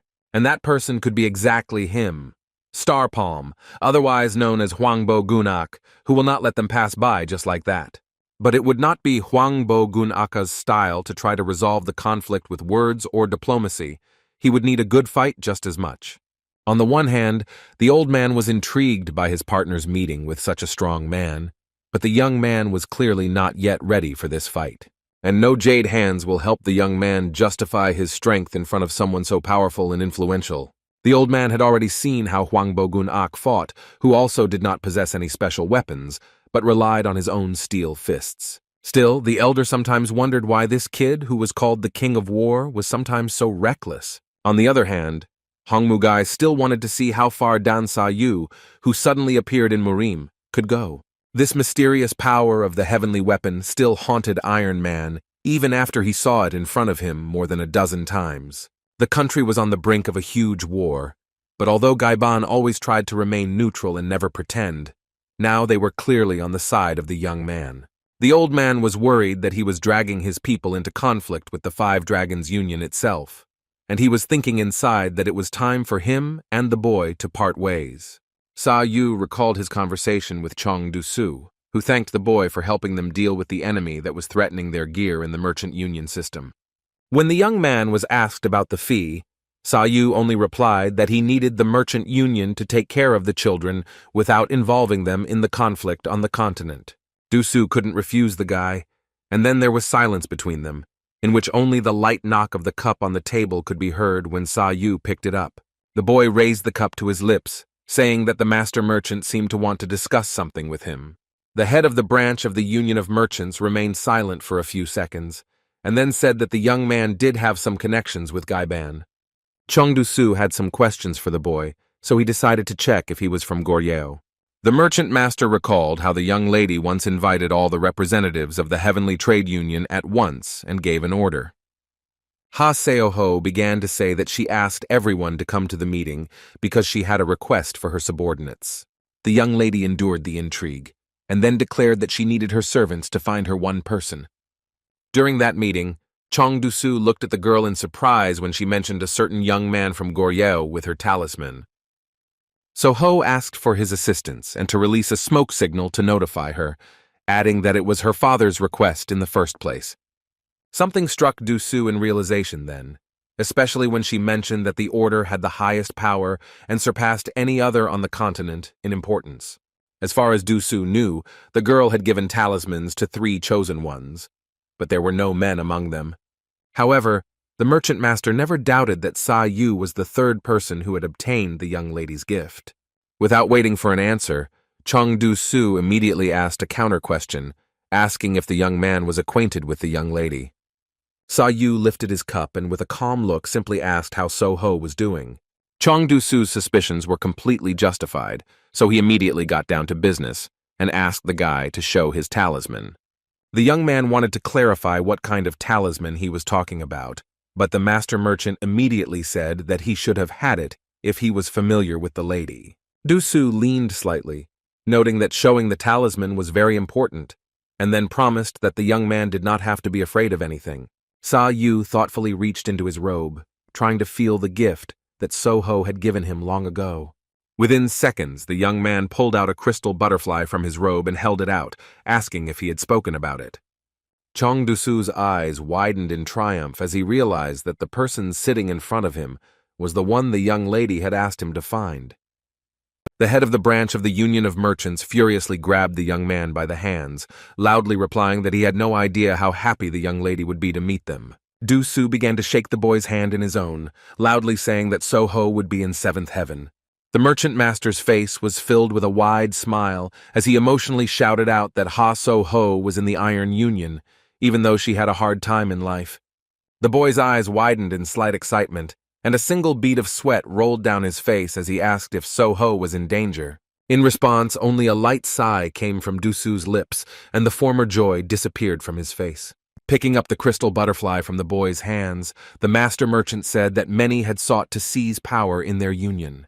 The man picked up a cup of alcohol, saying that the Iron Alliance, specifically the 5 Dragon Alliance, was trying to interfere in their affairs and force a political marriage. In this way, they tried to put pressure on them. But in fact, the 5 Dragon Alliance was preparing for war, so they attacked their residence and tried to set traps from all sides. Du Su said that even with the tense situation, the young lady would still be very happy to know that she would soon be able to see the young man.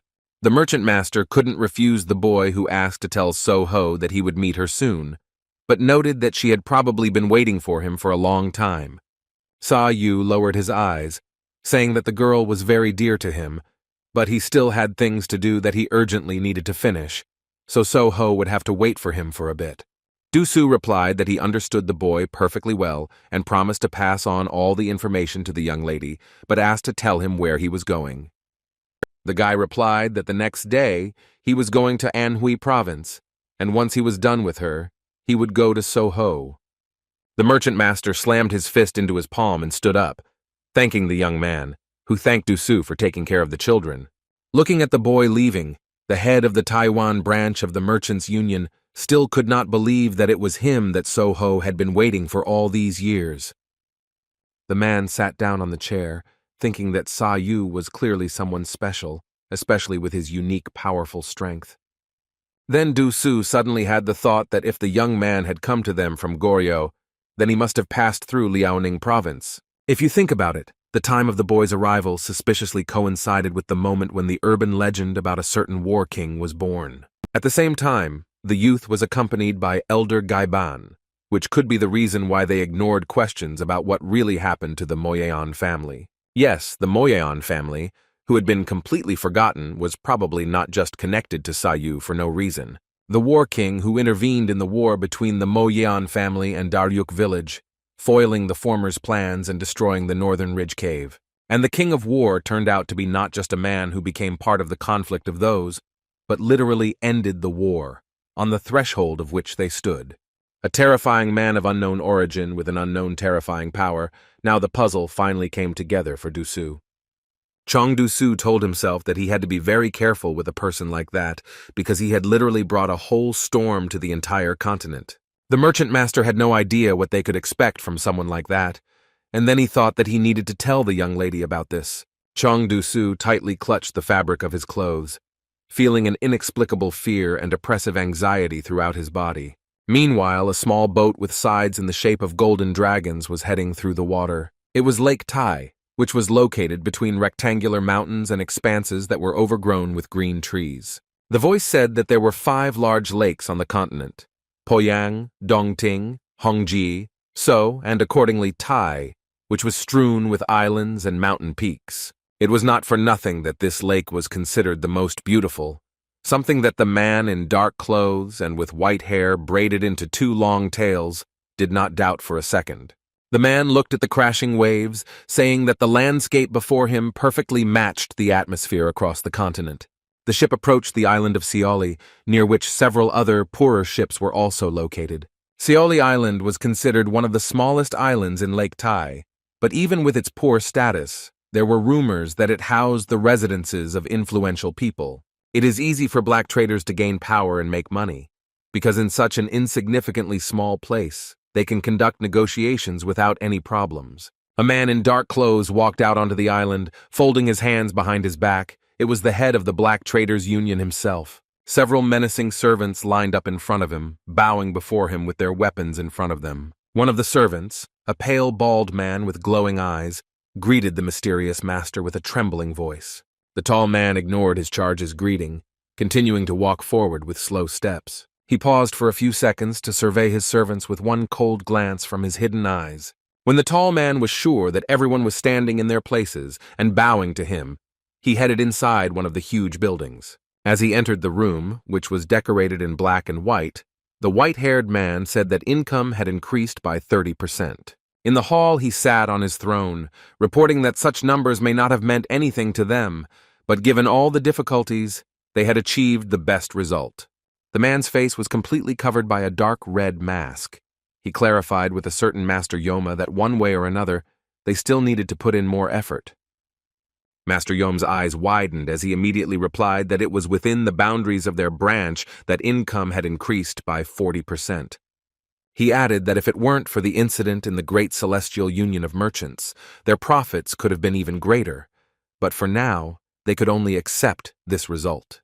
Another man spoke irritably through his mask, saying that the Great Trade Alliance had always been a hindrance to them, as they were spreading influence in the black trader territories. The head of the Black Traders Union confirmed his words, looking puzzled, saying that they urgently needed to get rid of those. A man with long hair intervened in their conversation, hesitantly informing them that the trade union was not even the main threat to them. He nervously grabbed his chair, adding that although they needed to meet the competitor face to face, they would still need support. He then turned his gaze to the head of the Black Traders Union, asking in confusion if there was something bothering him. The tall man replied that he had heard that there had been no visible results from the measures taken against the trade union so far, so they just needed to survive the crisis. Moreover, this was not the only problem they might encounter, because the leader immediately asked if anyone present had heard of a certain war king. The leader spoke about the recent incident of the murder of the leader of the Moyeon family, and also that he was informed that Yom Sa-ik had escaped. Master Yam's eyes widened, asking if the pale-faced man shouldn't have been appointed as the leader, then adding that there was no way he could have disappeared without a trace. The white-haired man only replied that both incidents were rumored to be related to the War King, and that it was apparently he who defeated Yom Sa-ik. Moreover, the pit demon blade and steel archer also fell at the hands of the War King, and the goods in the form of child slaves went missing, the disclosure of which could have damaged the reputation of the black traders. One of the men with long hair stood up, saying that he understood their master's concerns very well, but they would take responsibility and get rid of the so-called War King. He slammed his fist into his palm and bowed, saying that Shanxi was not far from their branch, so they would investigate and get rid of the guy. Slightly opening his sharp eye, the man only replied that he would find out all the young man's weak points, where he was from, and all the information about him. Folding his hands together and leaning on the back of the throne, the chief said that they had always lived up to his expectations. The white-haired man raised his head, ordering his colleagues to find out about the War King's past, as well as what he planned to do next. In fact, it would be in their interests to recruit the War King to their side if he could be useful to them, and otherwise, simply kill him. Anyway, this was one of many issues they needed to discuss, so they moved on to the next topic. According to his plan, which Saou had made thanks to the book given to him, he decided to head to Masangro. The elder told the young man to look around the area because he had never done anything like this before, but in truth, the boy had simply never been anywhere in his life. Leaning against the wall, Saou fell into thought for a few seconds, but was interrupted by enthusiastic cries nearby. In front of him were several tables, at which sat two satisfied men who were admiring the delicious noodles. Looking at the small signboard that said the modest restaurant served handmade noodles, Saou became slightly interested. To be more precise, it wasn't the guy himself who became interested, but his stomach, which growled loudly at the mere mention of hot food. After all, the young man hadn't eaten anything since the morning, so all he had to do was approach the owner and ask for one bowl of noodles. Within a few seconds, Saou's order was ready, and in front of him stood a hot plate with whipped noodles floating in broth. The boy modestly thanked the owner for the food, and had already picked up the noodles with his chopsticks, but something caught his attention. Saou looked closely at the owner of the modest establishment, who seemed rather exhausted. The short, bald man immediately fell onto a small stool, exhaling a small cloud of tired air. His gaze turned to the boy in surprise as he thanked him generously, calling the noodles and soup well prepared. The boy chewed his lunch, saying that he had always been told that noodle soup was the most delicious food, but he had only become convinced of this, adding that he didn't like Zhongwan's food. The bald man chuckled contentedly, saying loudly that he was very glad that his client liked and appreciated his latest creation. Saou didn't understand why it was closing, because the noodles were so delicious, and the owner explained that the landlord had increased the rent and he would never be able to cover the expenses with his earnings. Almost everything in Mansangro belonged to Yom Sa-ik, so no one had the right to oppose him, which is why the man's business simply could not continue. Saou reassured the restaurant owner, saying that he could continue to trade, since Yom Sa-ik, as rumors had it, had fled from Taiwan. Although the man was still afraid of his return, Danmok Songjong joined their conversation, saying that Saou was right and no one would disturb them. Saou looked at the familiar girl in surprise when she said that the Mount Hua sect would guarantee the safety of the people of Mansangro. The girl looked down, exhausted, and simply asked for one serving of noodles. The owner beamed when he heard that he could continue working without worrying, and then asked the girl to sit down while he took her order. Danmok Songjong thanked the young man, but Saou replied that he should thank her, since it was through their joint efforts that they were able to save the Great Celestial Union of Merchants. After a few seconds of silence, the girl then abruptly mentioned the very talisman that he had given her the night before. Saou turned his gaze towards Songchun, because Tsuko also said that the guy apparently had some connections with the owner of the talisman. According to Danmok, the young lady only became close to special people, so she entrusted the talisman to only 3 chosen ones, one of whom was she. Only a few people in all of Murim knew about the talismans, and Saou said that he and Soho had known each other since they were little. The girl's suspicions were justified, and she raised her gaze slightly. This was exactly the answer she wanted to hear. Then 10 years had passed since their last meeting, and she could have long forgotten about him. Then, Danmok Songjong looked at Saou with a more careful gaze, saying that she was sure that the young lady remembered him. The girl looked up and said that Soho had a very good memory of her childhood friends, and also kept her promise by creating the largest trade union in Chongwon. Her words slightly inspired the boy, and his eyes lit up brighter when he said that in that case, it was time for him to fulfill his promise. 10 years ago, when the boy was still wandering in Goryeo, the teacher told him that they needed to come to the monastery of a wise and respectable man. They stopped for a while at another place to spend the night, and the teacher instructed that the martial arts of the continent were aimed at spreading influence. The teacher placed the empty plate on the table, saying that it was difficult for the ordinary authorities of the continent to subjugate the provinces, while in Goryeo, all the areas were under the influence of the center. He noted that although having a strong weapon for protection was necessary in difficult times, it was harmful in times of peace. The man admitted that their conversation probably didn't make much sense, and that they just needed to take a break before the intense training. Saou pressed his hands to his knees and lowered his head, nodding to his teacher in understanding and obedience. Then a little girl ran up to them from the other side, loudly exclaiming something and could not believe her eyes. The girl jumped next to the table, loudly slamming her palm on it and addressing Saou as an older brother. Little Soho stared at the boy in surprise, saying that she had heard that there were people in the West with a different, incredibly beautiful eye color. The guy's eyebrows shot up in surprise and he stared back at her, asking who she even was. The girl simply ignored the boy's question and instead began to fire at him with many others. The evil spirit decided to intervene in the conversation, asking the little girl if she needed anything. Little Soho looked at the boy's mentor with the same excitement, commenting that the grandfather had the same eyes as the boy. Then the girl seemed to finally come to her senses and took a step back, shyly folding her hands and with a blush on her cheeks, saying that she had come to eat and relax with her grandfather. Saou was indignant, noting that there were no free seats next to them, and at that very moment several carts pulled up to them.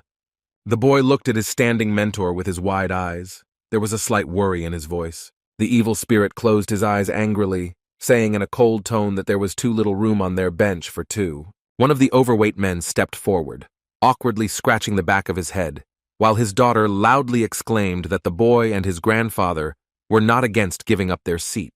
Father Soho thanked the evil spirit for his kindness, and the evil spirit offered to sit down.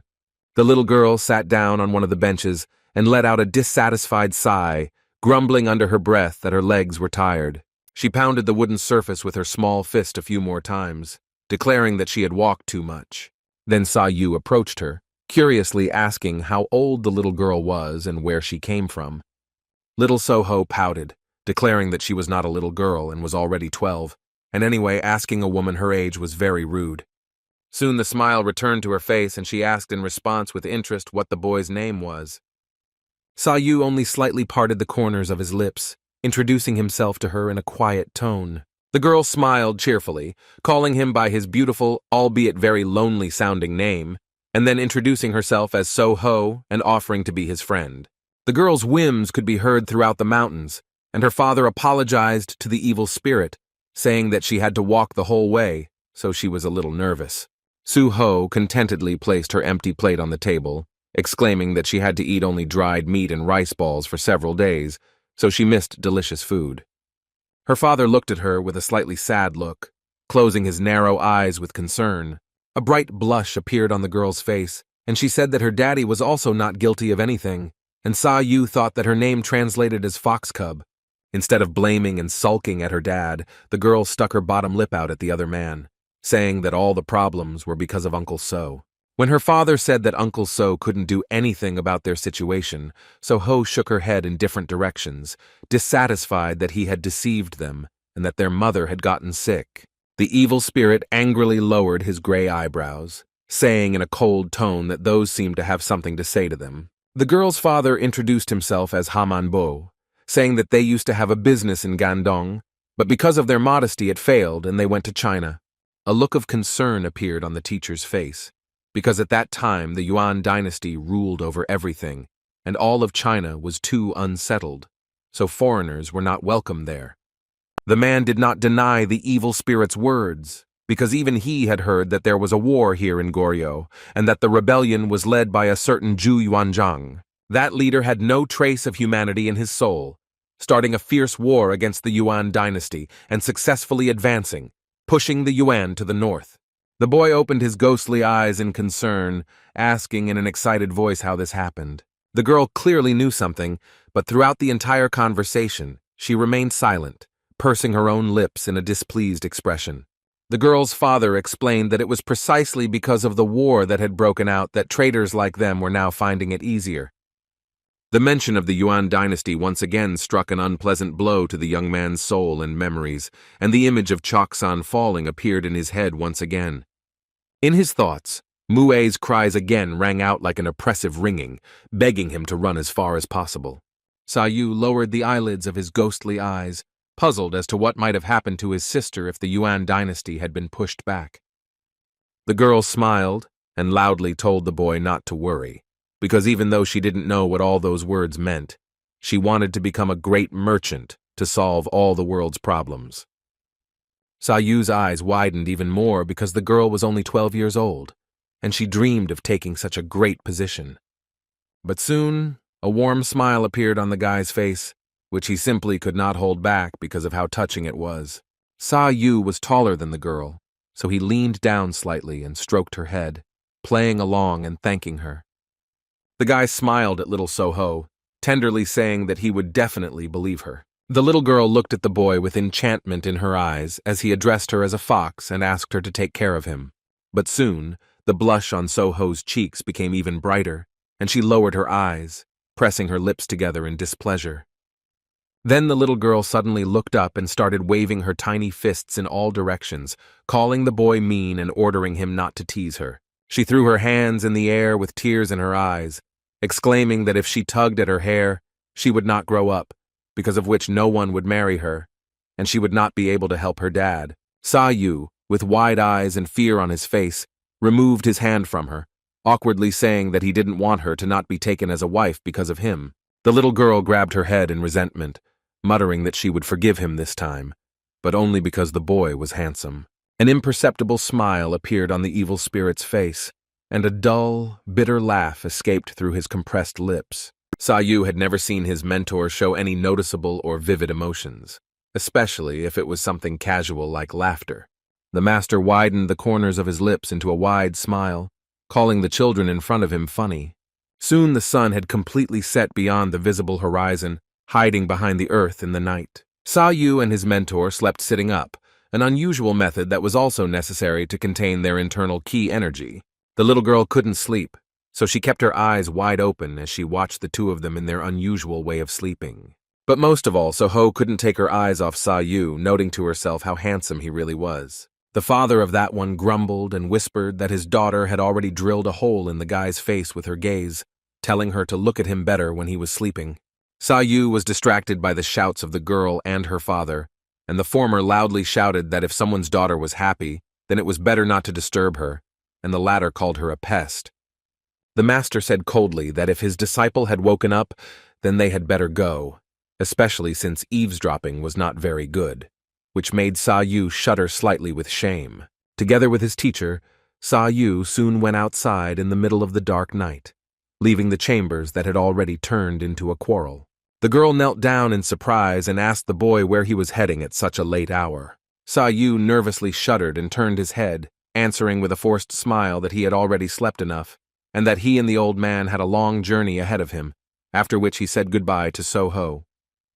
The little girl's face tensed slightly, and she was overcome with an incomprehensible disappointment because of the young man's words. The girl stared at the guy for a few seconds, and then hesitantly asked if they had broken up so easily, so quickly. When Saou and his teacher still headed forward, the girl was still able to catch up with them, as she was not yet ready to let go of the first one. Approaching the young man, Soho told the boy that the next time they met, she would become the greatest merchant in all of China. The little girl did not take her eyes off the boy for a second, and then, with a slight blush, asked him to promise to find her. Saou smiled back at her, saying with a warm smile that he would definitely meet her in the future. It was then that little Soho handed the boy her talisman in the form of a crystal butterfly, which matched the color of his blue eyes. She twirled the talisman between her fingers and with a bright smile promised that it would definitely be useful and help him. Saou took the girl's gift and for a good minute heard Soho and his father arguing, the latter not understanding why his daughter decided to give her expensive talisman to some stranger. The girl did not understand why her father was so skeptical, to which he replied that he had met different people in his life. But the grandfather with blue eyes looked very frightening. Soho only smiled in response, saying that she felt something similar towards Saou. He seemed special to her, a person with a great future. And yet, her father still didn't understand why she gave away her talisman, so Soho decided to call the young man her first investment. Usually the mentor and the boy walked in complete silence, but this time something escaped the old man's lips. He called the girl funny. The evil spirit noted that the girl had determined eyes and was destined to become someone great, and her fate was directly linked to Saou's fate. When the teacher told the boy to consider that something special had happened that evening, the young man couldn't help but feel the noticeable smile on his face melt away. Saou agreed with his mentor, looking at the crystal butterfly talisman on his palm. Just like 10 years ago, in the boy's hand now lay the crystal butterfly that Soho had given him. In fact, even the guy himself thought it was something unusual and amazing that he would soon see his old friend. Saou still had some unfinished business, so as he looked into the distance, he could only beg Soho to wait a little longer. Meanwhile, in the main building of the Iron Union, loud exclamations were heard from the servants who were looking everywhere for the young lady. The servant in a turquoise robe quickly approached the young lady in his purple boots. The servant approached her with the message that they could not simply end the negotiations with the Five Dragons Union. The highly respected girl remained silent in response to her servant's remark, but he continued to say that it would simply be unwise for them to refuse the terms of the union. The messenger asked the girl to offer something of her own, but she only remained silent as she walked along the large corridor. As soon as the girl entered her chambers, she slowly asked the other woman at the door, Song Yan, in a tired voice not to let anyone in. The messenger, whom she had ignored more than once, still tried to say something to her, but the doors were locked right in front of his face. And then there was silence, even more deathly than the one that had echoed throughout the Iron Union building a minute ago. So Ho sat down and leaned her back against the wall, putting her hand to her face and saying in an exhausted voice that she only came to practice, but she was forbidden to do anything. The girl didn't think it would be so difficult to get hold of a weapon in Marim, so she turned to Song Yang, asking about news from Uncle Chong. When she was told that there was no news, So Ho only said that Tai Yuan had probably already sent a messenger, but everything was going according to plan. The girl thought about the fact that Chong hadn't said anything at all, and in the meantime loud knocks could already be heard behind the doors. The young mistress's servant looked towards the door when a voice behind them introduced itself as young Master Huang Bo and Miss Nam Gung of the Five Dragon Alliance. The girl looked away wearily, muttering through her teeth that they couldn't be left alone for even a couple of minutes. The young lady exhaled heavily and asked her servant to escort the guests inside to the outbuilding. So Ho soon greeted her guests, saying that she had kept young Master Huang Bo and Mrs. Nam Gung waiting. At the entrance stood a tall man in red clothes, with a large feather fan in his hand, and a young woman in a beige robe. Huang Bo Yunjung, the second son of the Huang Bo family, smiled warmly towards the girl, saying that she was becoming more beautiful every day. A small smile appeared on the young mistress's face, as she knew that the man in front of her was from the line of successors, and was currently the leader of the clan and the Five Dragon Alliance. The young lady greeted him politely, saying that it was extremely impolite of her to make his father angry. Yun Chung stepped forward, dramatically placing his fingers over his heart and saying that his father couldn't possibly be angry at such a beautiful creature, but So Ho didn't appreciate his flattery.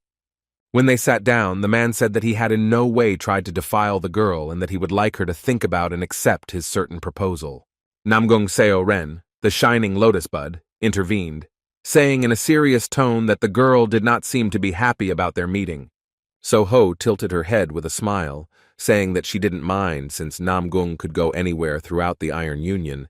She was simply curious about the reason for the tech's visit.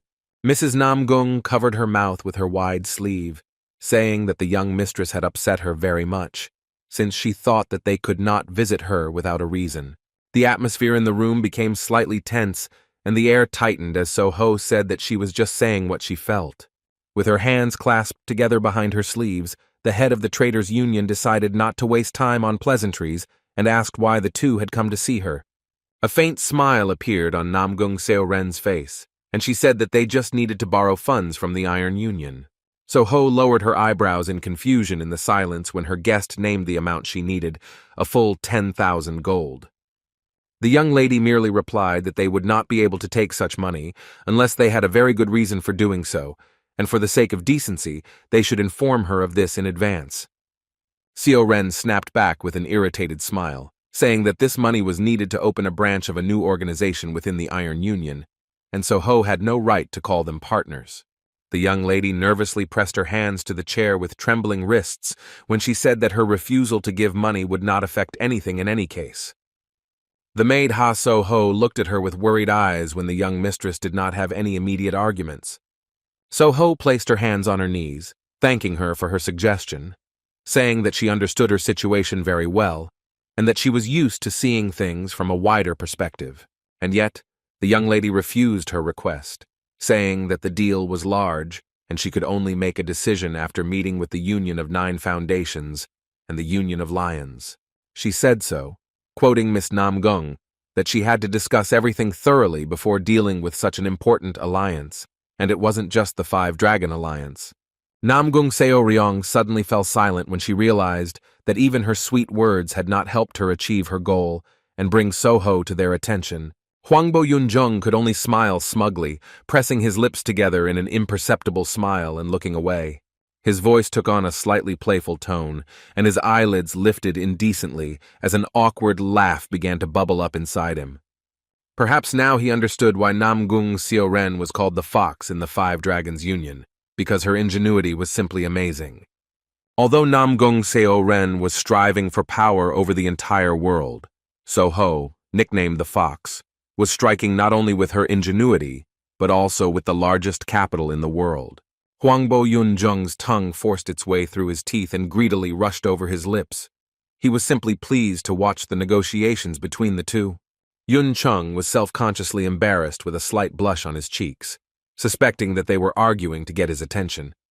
Soon, when they realized that the negotiations would lead nowhere, they decided to end the conversation. Even though Namgung Seo Ryong apologized for taking up Soho's time, there was some anger in her eyes. Miss Namgung gritted her teeth and said that this kind of opportunity was only given to Soho once in her life, so she shouldn't miss her chance. The young lady did not take her gaze off her guest, continuing to direct her cloudy eyes at her and agreeing with her. Huangbo Yunjung disappointedly hugged Soho's palms with his own, saying with annoyance that fate was very cruel for them to have to part ways. The man bowed his head, saying that he hoped that next time they would be able to spend more time discussing their future. Soho lowered her eyelids, smiling as she replied that she wished for everything to get better, and then said goodbye. On the way back, Yun Chung continued to hum to himself, describing how good the day had been. When he didn't receive any response, he looked at Seo Ren with a smile, telling her not to be angry, because her plan had to go well. The man looked up dreamily, saying that both were very beautiful and smart, making his heart flutter. Namgung Seo Ren couldn't stand the man's pleasantries then, asking with cold anger if he couldn't at least keep quiet for a little while. Although the woman continued to maintain a gallant appearance, in her mind she was angry at the cunning Soho, who dared to talk to her about the Lion Union and the 9 Foundations. Angrily lowering the thin eyebrows of her eyes, Seo Ryun told herself how much Soho irritated her and how she could see right through her, and then promised to bring her to her knees. Huangbo Yunjung looked back with a slightly sad expression. He couldn't believe that Miss Namgung would lose her cool because of some girl who he now liked even more. There was an oppressive silence inside the room for a few seconds after they left, until Soho's maid asked if everything was okay. Soho replied wearily that she had no doubt that Namgung treated her that way, noting that she was probably thinking about how to get rid of her as soon as possible. And although the Merchant Union had a lot of money on its side, it would never compare to the Iron Union's military might, which no one could resist. However, the Iron Alliance's full potential can only be realized when all 3 alliances join forces, so each of them tried to take over the merchant's money. Then the maid understood her plan and clapped her hands, saying that she had made it clear to them that the Lion Alliance and the 9 Foundation Alliance would not stand aside if the 5 Dragon Alliance came. The servants pouted with displeasure, indignant that Namgung was called a fox, and her young mistress was just some little fox. Soho raised her hand, saying that she didn't care at all even if they called her a tigress, because she liked her nickname. When the servant asked if it wasn't better to be a fierce tigress or a full-grown fox, Soho immediately remembered what Saou had called her on that fateful night. Then the young man stroked her hair, saying with a warm smile that he would definitely trust her. Soho still remembered how the boy had charmed her with just his appearance, especially after he called her a fox. The girl didn't even respond to her servant's indignation until a warm, gentle smile, full of nostalgia, appeared on her face. Meanwhile, Gai Bang was back in Taiyuan, and the old man said that they had wasted too much time and needed to leave. Chong Du-su thanked the elder for all the help he had given him, wishing him good luck always. Saou walked forward with his hands clasped together, looking into the distance as if dreamily guiding his way. Du-su looked at Zhang Bong and asked him to send out a message to the branches so that Saou could get help wherever he asked, but to keep everything a secret. Danmak Song Zhang stood nearby, peering closely at the boy with her intense silver eyes. As she looked at him in a new light after everything that had happened, She couldn't help but think that she would like to travel with him. But Saou always refused her, even though she tried to say that she was not going to be a burden to him and was ready to become his honest partner. In response, the guy said that she clearly wanted to get something from him, and he could not constantly be on guard because of the feeling that he was indebted to someone. Danmak Song-jan tried to object, as she suspected that Soho might be a problem for him, but the guy assured her that his decision had nothing to do with the young lady. Saou only said that the presence of other people would simply hinder him, and Song-chan thought that he would only open his heart to someone who was sincere in his intentions. When the elder and Saou set off for Anhui, the former decided to ask where exactly they were heading, and the latter replied that they were going to Hefei. The old man still stood his ground because Anhui was dangerous. Because their entire territory, one could say, was a courtyard in front of the Namgung clan's house. Saou replied that he only needed to know the truth and had no intention of getting into fights, but the elder objected, since otherwise no one would be able to stand except the young man. The guy just smiled and looked into the distance, saying that they should hurry, because they still had a long way to go. When evening came, it was also time for dinner, and the old man once again complained that they had eaten only dried meat, and not normal food from snack bars or taverns. Looking at the sky, the elder noted that due to the fog, they could not see the moon or the stars, and Saou said that in such darkness, they could easily be attacked.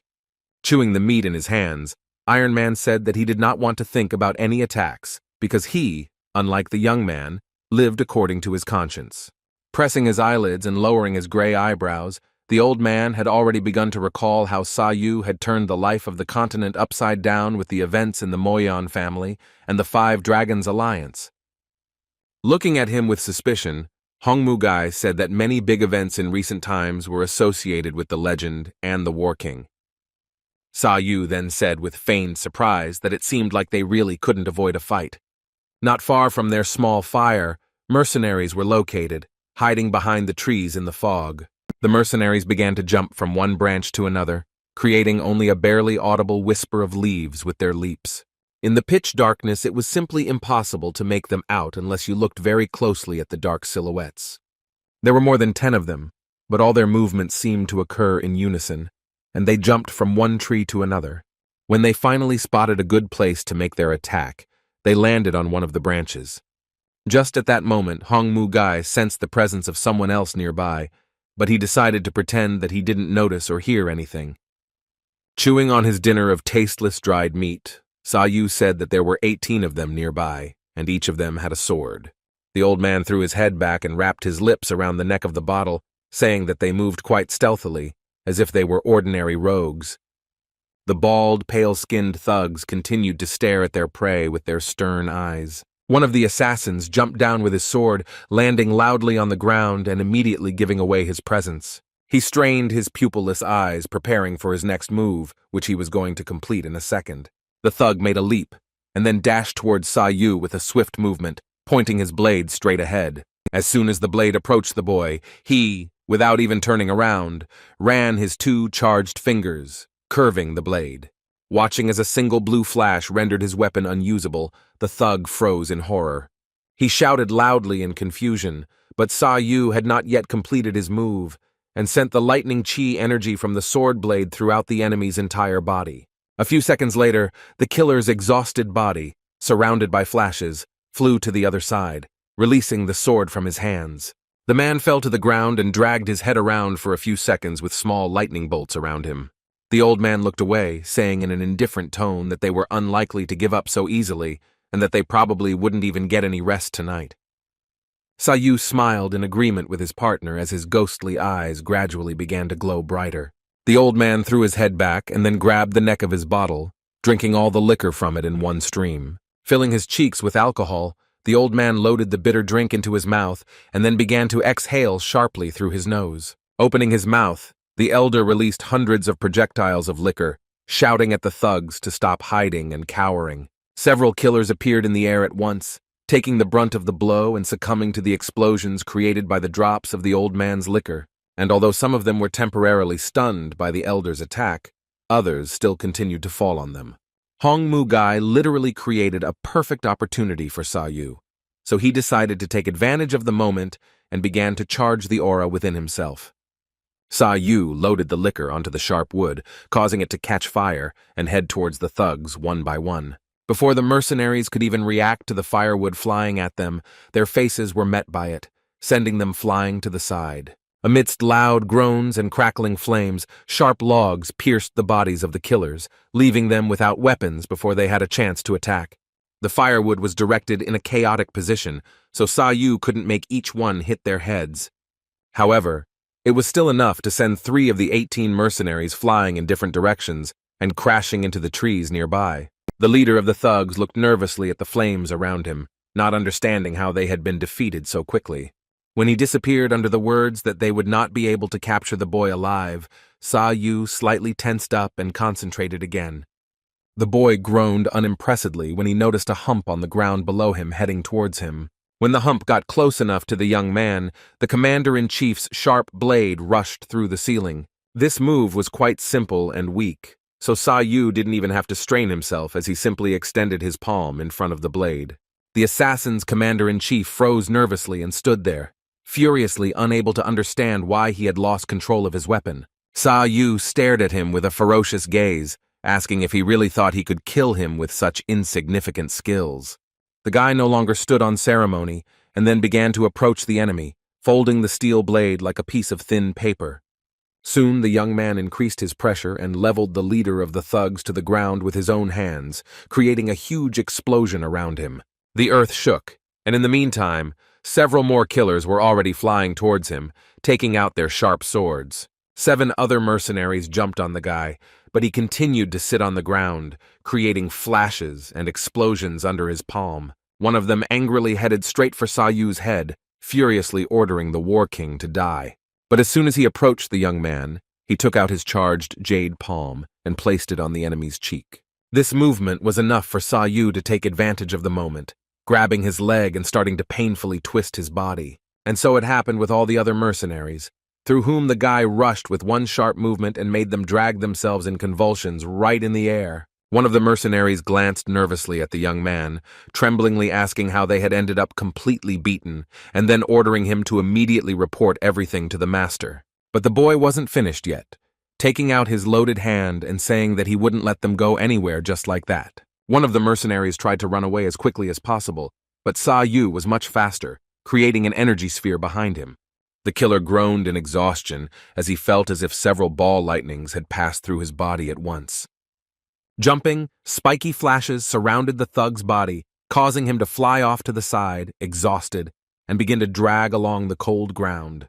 He tried to get up from the ground, but his body was shaking, finding himself in a completely paralyzed state. Another mercenary, looking at the fate of his partners, also tried to escape, but the old man shouted that he had many questions for them, and they could not just run away. Saou smiled at Hongmu Gai, shaking himself off with a request to just let them go, but the latter did not understand why the young man was willing to take such a risk.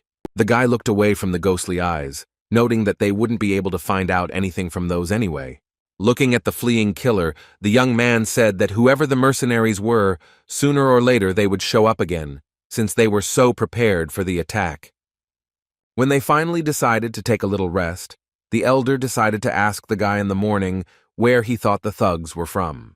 Moving forward, Saou only had one guess in the form of the black merchants, just like Hongmu Gai, since the Moyeon family was currently in a very poor situation.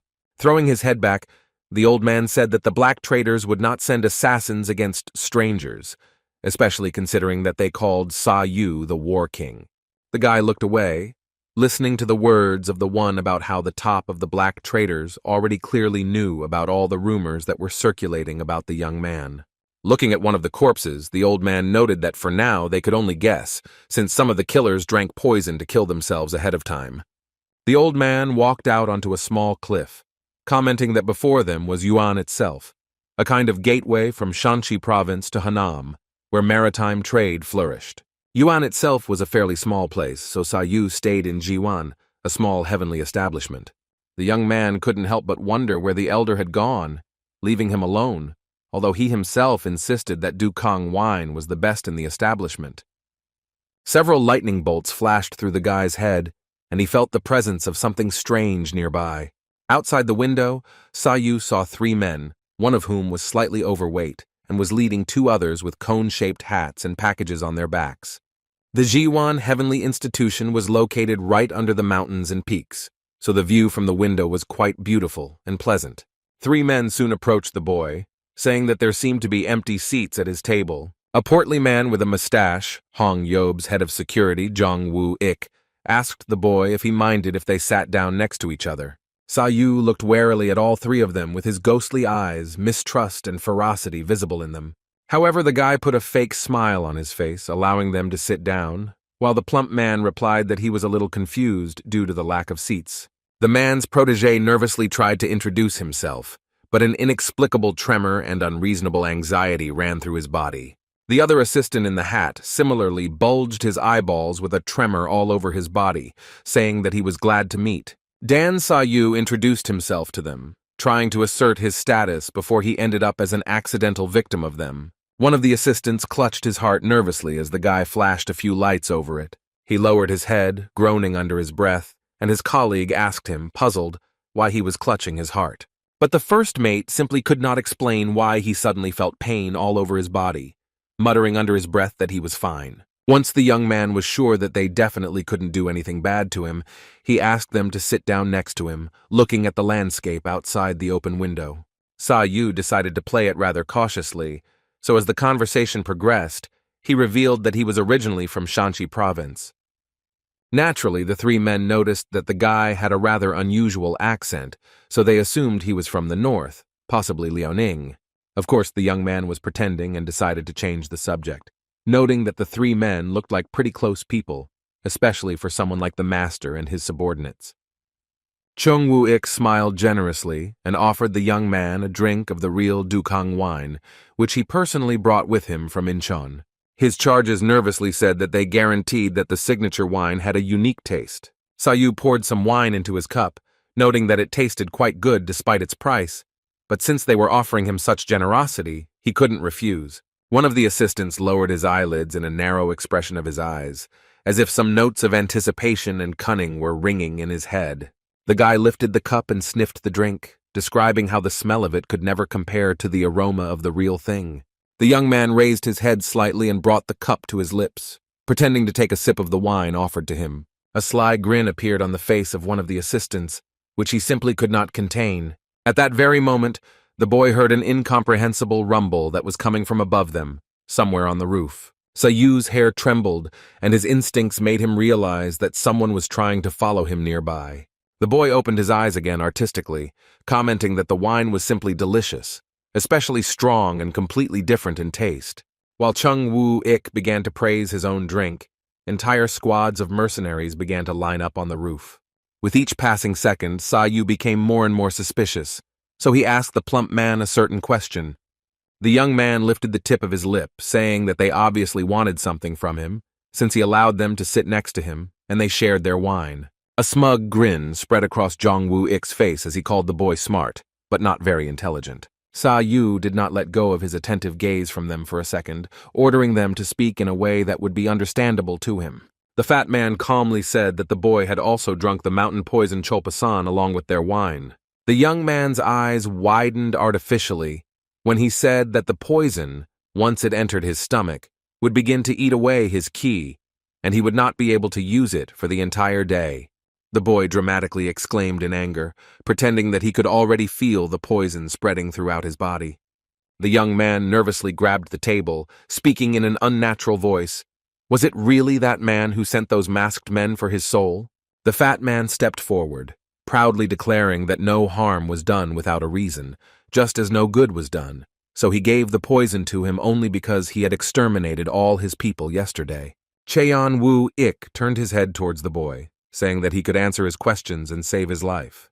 The second option was for the guy to simply die on the spot, and the young man continued his acting, asking in a trembling voice if they were from the Five Dragon Alliance. The fat man glared at Saou, sternly replying that he was the only one asking questions here, and all he could do was answer. He placed his hand on the boy's shoulder, starting with the first question with the assumption that he was the so-called King of War. Jong Woo-ik began to read out all the incidents related to the War King, starting from the Mo Yuan family and ending with the Netherworld Demon Blade. When Saou asked if they were from the black merchants, one of his assistants suddenly opened his sword, shouting that he could only answer questions, not ask them. He swung his sword angrily, his voice breaking as he said that he would cut the boy's throat and avenge his fallen comrades. The fat man at that very moment ordered one of his enraged charges to stop. Saou silently stared warily at the blade of the long sword that stopped just a few centimeters away from his neck. The merchant's face took on a sly smile again, and with it he asked how many children the boy had taken, and then added that in return he would feel the pain of a body torn to pieces. The young man couldn't hold back his smirk this time, and his eyes glowed a brighter blue. The assistant shouted loudly that the boy had been warned that he had to answer their questions obediently. But as soon as an angry cry escaped from his throat, his entire body was surrounded by bright blue flashes, and he froze. The cone-shaped hat flew off the man's head, revealing a man who looked exactly the same as the thugs from last night in front of Saou. He released the sword from his hands, and his body began to quickly contort in pain as he cried out loudly in confusion. Even during their meeting, Saou managed to place lightning chi into the body of one of the assistants with a glance of his eyes, which he successfully activated now. The guy kept wondering whether it was the 5 dragons or the black traders who came, but now that he was sure that it was the latter, he could no longer pretend. The fat man shouted loudly towards the boy, saying in horror that he could not use his power while the poison was working through his body. The other assistant nervously clenched his teeth, shouting in irritation at his comrades to kill the War King immediately.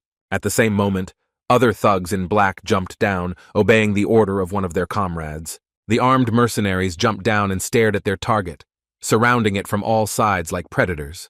They began to fly towards Saou in anger, glaring at him with their blind eyes, and the veins on their heads standing out nervously. Saou stood in the middle of the assassins flying towards him, waiting for the right moment to use his abilities. Then the boy began to charge himself and his ghostly eyes with lightning ki, and flashes began to appear in the air around him.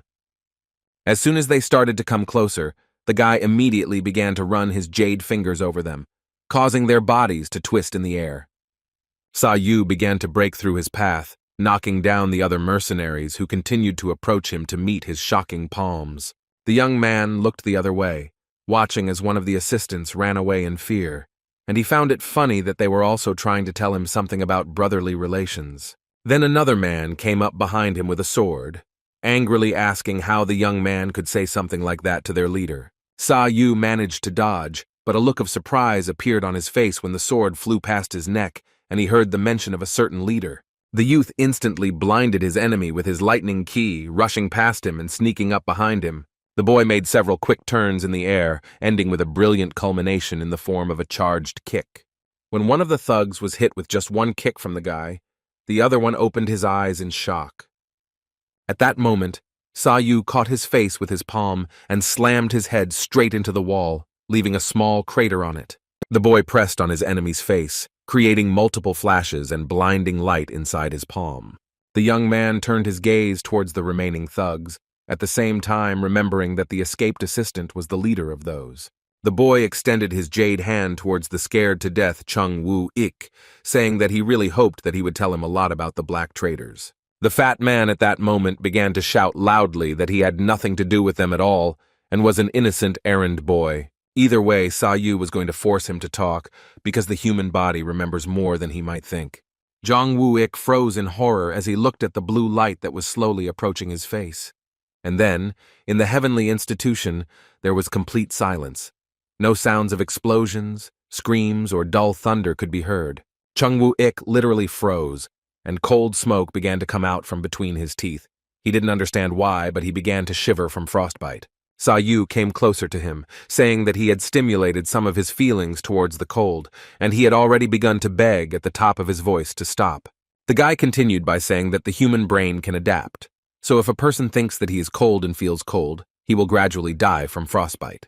The fat man did not understand how he could die from something like this on a spring day, but the boy insisted on his own, demanding to know the identity of the leader of the black traders.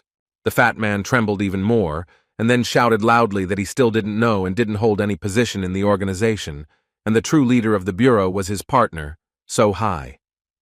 Saou lowered his eyebrows in displeasure, angrily saying that the leader was quite cunning, putting some puppet man in his place. And then, there was another oppressive silence. Saou needed a few minutes to think about what he should do with Zhong Wu-ik. The irritated Sohai managed to escape in time along with some of his thugs. Even he was amazed by the boy's strength. His subordinate lowered his head, saying that if they launched a full-scale attack, Master Chen could still be saved. However, the leader was cold-blooded, so he put on a mask and said that they could not waste their fighting power on someone as pathetic and useless as Zhong Wu-ik. The leader stepped forward with a dozen warriors behind him, saying that even if there were 100 of them, they would not be able to defeat Saou. He narrowed his eyes angrily and exclaimed that this time they would retreat, but they would carefully plan their next steps. Meanwhile, due to the information that Saou provided to Cheon Wu-ik, he decided to head with the old man to the Hong Yob Security Bureau building. They entered the Volpin Hall, but the old man noticed almost immediately that they had entered a place that was suspiciously quiet and empty, as if it had been abandoned.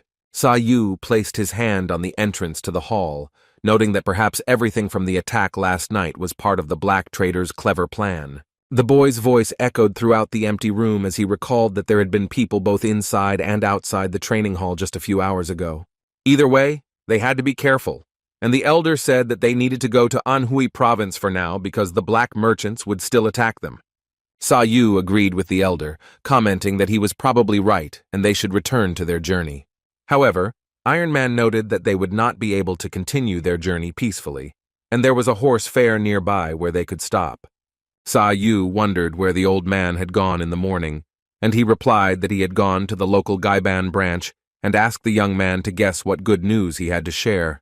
The old man lowered his eyebrows in displeasure and called the boy boring when he did not play with him, and simply asked him to tell everything as it was.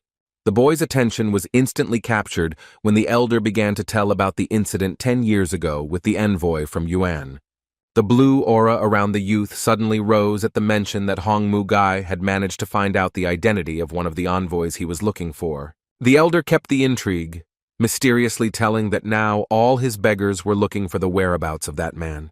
A smile appeared on the old man's face, and he asked Saou to just wait a little while because he would soon be given some incredibly interesting information. That day still rang in the boy's head. He even remembered the faces of the two men who followed the envoy from Yuan. Anger began to warm up inside the guy's soul, but he tried to contain it by closing his eyes. And most of all, this fire was fueled by the picture of that 2-meter-tall envoy, because of whom he ended up in his place.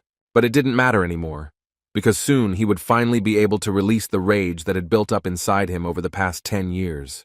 A storm was raging on the Big Yellow River, otherwise known as the Murmuring River, and local fishermen were already saying that the current was too strong to sail today.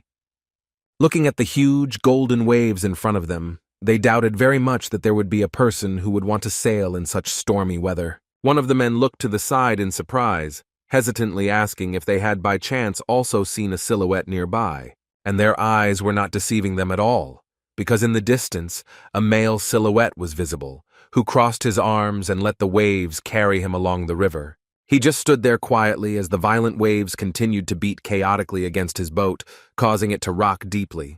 The man had dark curly hair and a beard, and a grin on his face as he looked at the land that had been taken from him, or the land he was about to take back. The Yellow River flows through 9 fortresses and regions.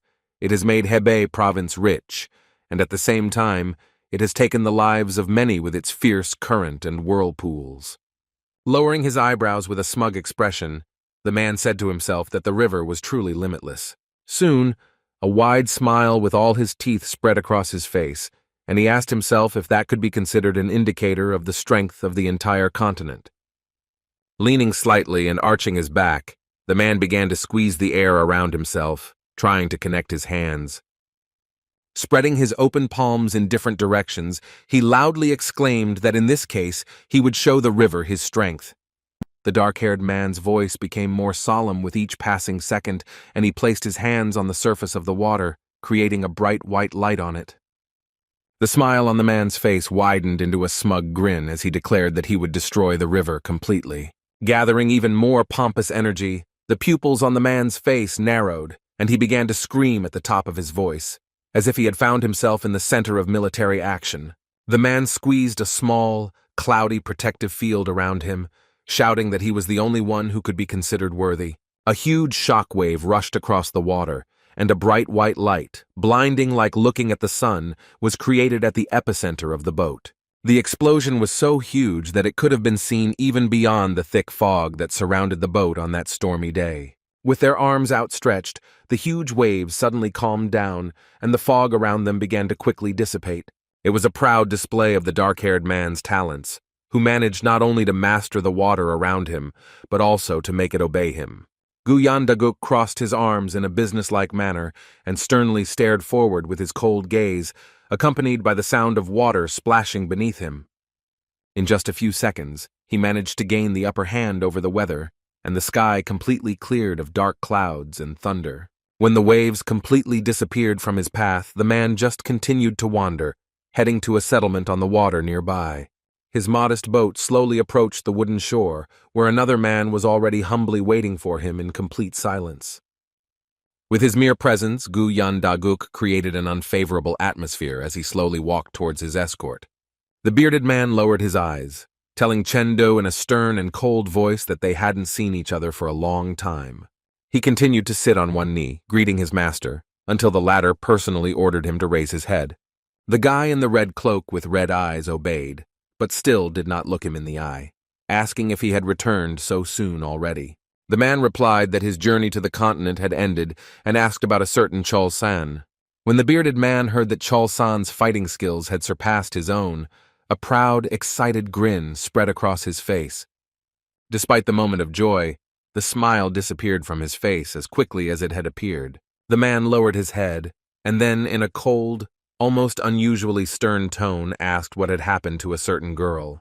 The red-haired boy remained silent for a few seconds, and then said that according to rumors, the girl treated the young master well. The bearded man stepped forward, calmly declaring that it was time for her to show herself to them. He loudly ordered his protégé to go, and they quickly walked towards the main group with concentrated faces. Although the dark clouds had already dispersed and the violent storm had calmed down, the sky soon became overcast again and darkened. The old man approached one of the horses, stroking its muzzle and thoughtfully describing that he would choose this one. Throwing his head back, the elder said that they would get there in 7 months on horseback, so he asked what kind of horse the war king would take. Iron Man looked at Saou, who was not even listening to him, with displeasure. In the guy's hand was some small trinket, in shape somewhat reminiscent of the crystal butterfly that Saou had given him. Saou smiled and said that he would give it to Saou since it had been a long time since their last meeting, and he could give her something to make her happy. The old man was indignant because the young man was preparing a gift for his old friend, but it was all rusty and scratched. The boy began to charge his hand with jade energy, saying that his gift would gain value when he removed the rust personally. A blue aura began to hover around the rusty steel butterfly, so far in the form of the most ordinary smoke, covering it everywhere. The old man looked at the decoration in surprise, saying that it must have been some kind of unusual decoration since Saou, with such power, could not remove the rust. Saou looked at the talisman in his hands with a slightly puzzled expression and decided to apply a little more of his strength, commanding the talisman to show its true form. But at that very moment, the guy felt an unpleasant sensation not far from him, as if someone's gaze was piercing his back like a knife. The energy around the boy began to jump and shake, and his eyes glowed even brighter in an inexplicable panic. When the young man looked forward, he saw 2 men in front of him, one in black clothes and the other in red, but they looked quite frightening. Yuan eyes widened fiercely in response, and visible nerve veins appeared on his face when he saw Saou. Just one look at the tall man was enough for the guy to understand that he was incredibly strong. Moreover, the bearded man gave off such a threatening aura that he could be compared in strength to the boy's master. A bead of nervous sweat ran down the boy's face as he suggested that he might have been even stronger than the evil spirit. Saou began to squeeze the rusty butterfly talisman in his hands tighter, creating more and more flashes and small lightning bolts around it. Without realizing it, Saou suddenly clenched his hand with the butterfly in his fist, creating a bright light with his clenched fist. At that time, the guy himself did not understand what had gotten the better of him, but he began to slowly approach the tall man in front of him. Yuan understood the boy's hint, so he also began to approach him while a dark aura began to hover around him. The same nervous grin appeared on the bearded man's face, as if he too had realized that he had met a very strong opponent. His eyes took on a more severe expression, and he began to shoot his sharp gaze at the blue-eyed guy. As the man continued to approach, he looked at his red-eyed charge, asking if there was anyone in Zhongwan with strength equal to the youth. The guy in the red cloak lowered his eyes, saying that the great master is the one who will rule their land. The red-haired man narrowed his eyes sternly, noting in his head that any words of his master would become law, and his steps would become a huge mountain.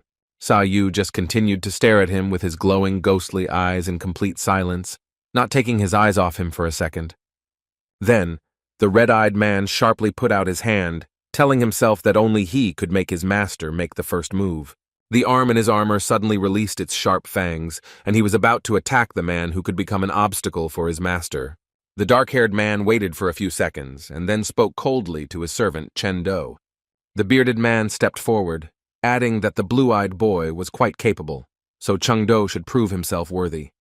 Red-eyed lowered his gaze, nodding to his master and asking for forgiveness with guilt in his voice. The old man again felt an inexplicable tremor throughout his body, as if he had seen something terrifying that made him freeze.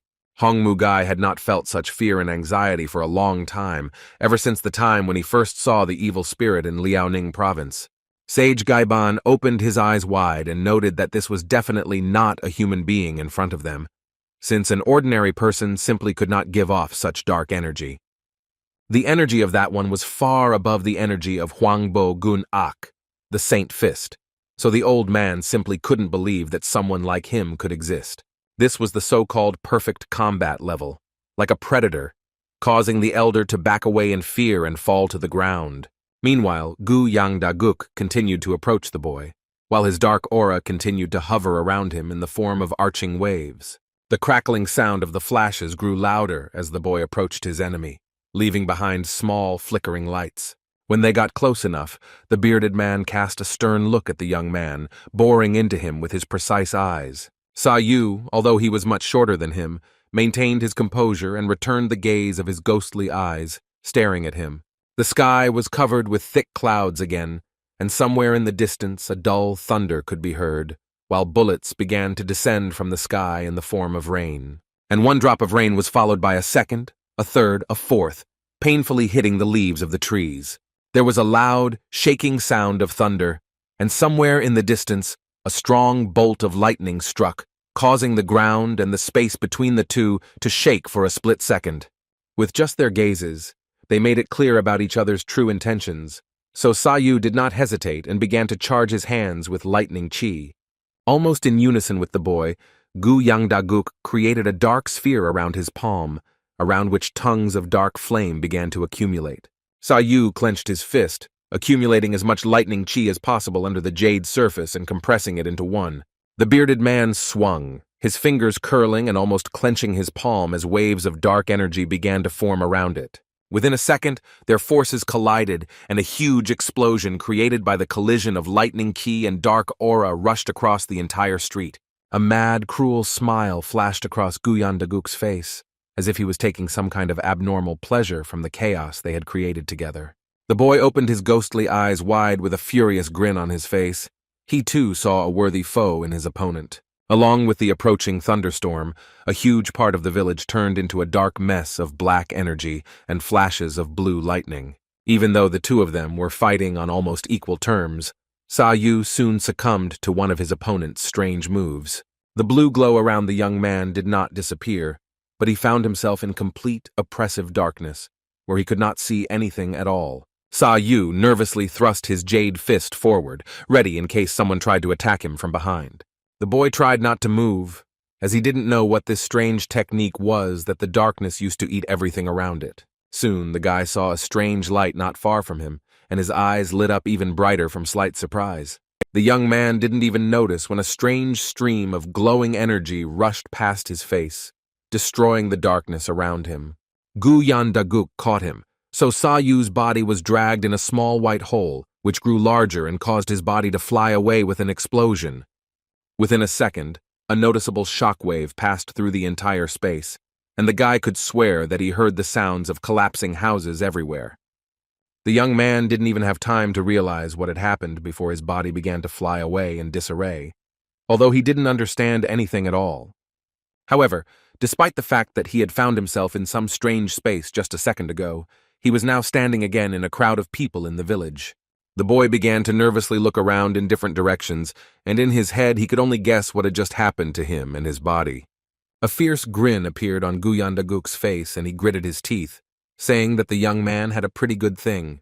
When he clarified that he was talking about Saou's hands, the latter looked in surprise at the butterfly in his clenched fist, which was still sparkling with blue flashes. The butterfly talisman, which had been scratched and rusty just a few minutes ago, was now literally glistening with its new texture. The butterfly changed its form and took on a more royal appearance. Daguk named it the death-blooming butterfly that belonged to Cheon Han Cha. The elder clenched his teeth nervously, not understanding what kind of monster was in front of them and why he had the feeling that he could lose his soul from just looking at it. Saou looked at Daguk suspiciously as he continued to talk about how he had been wandering around Yongwan for 2 years, but had never seen anyone so talented. All his life, the bearded man had thought that he was the most capable and powerful warrior in all of Chungwan, but now he saw someone else as he asked the boy's name. Dan Saou raised his ghostly eyes with a smile, introducing himself to the man who appreciated his strength. Gu Yandaguk introduced himself in response, noting that Saou had a wonderful name that described him as a man walking alone on the road to death. Looking at him with the same smile, the guy noted that he had never seen him in Chongwan before, because it was his first time on the mainland. This revelation was quite unexpected for the dark-haired man, so he just looked at the boy curiously. A few seconds later, a wild laugh escaped from his throat, which he tried to hide behind his clenched teeth. However, Gu Yandaguk could not hold back the laughter inside himself for long, so soon his loud laughter began to echo throughout the entire street. A loud laugh, which, although quite magnanimous, still struck fear into everyone present with its gallant sound. Hong Mugai nervously pressed his palms to his ears, feeling that the man's energy was suspiciously raging. Even the personal envoy in the red cloak tensed up. He had to restrain himself on the ground so as not to fly away from the gusts of energy of his master. With his hands on his hips, Gu Yangdaguk began to laugh even louder, exclaiming that it was good that the youth was not from the continent. The laughter finally died down, and the bearded man said that he and the guy seemed destined to become good friends. Only a small smile could flash across Saou's face as he playfully asked if the man really thought so.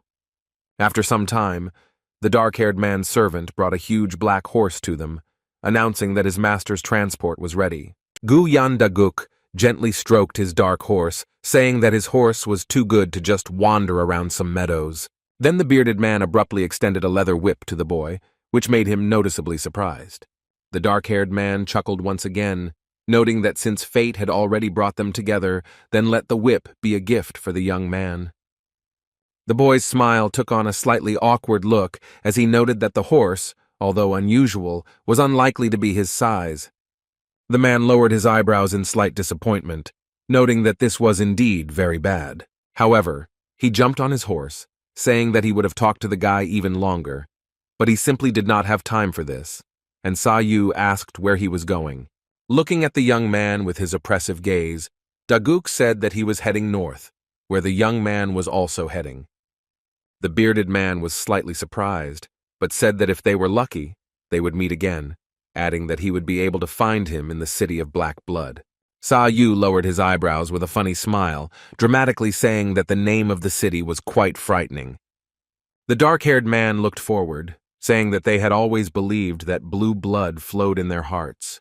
Gu Yandaguk's voice became more stern, and he said that when the blue blood connected them, it would turn black, which is where they got the name of their city from. After looking at the guy one last time, the man added that if Saou came to them, he would receive him as a special guest. They moved, Gu Yandaguk's dark horse fiercely charging forward, taking sharp breaths in and out over and over again.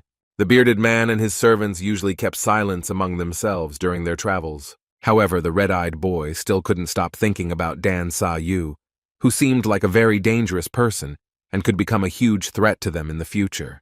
But the dark-haired man, as if hearing his ward's thoughts, ordered him not to even think about touching Saou, since he did not want to lose his servant.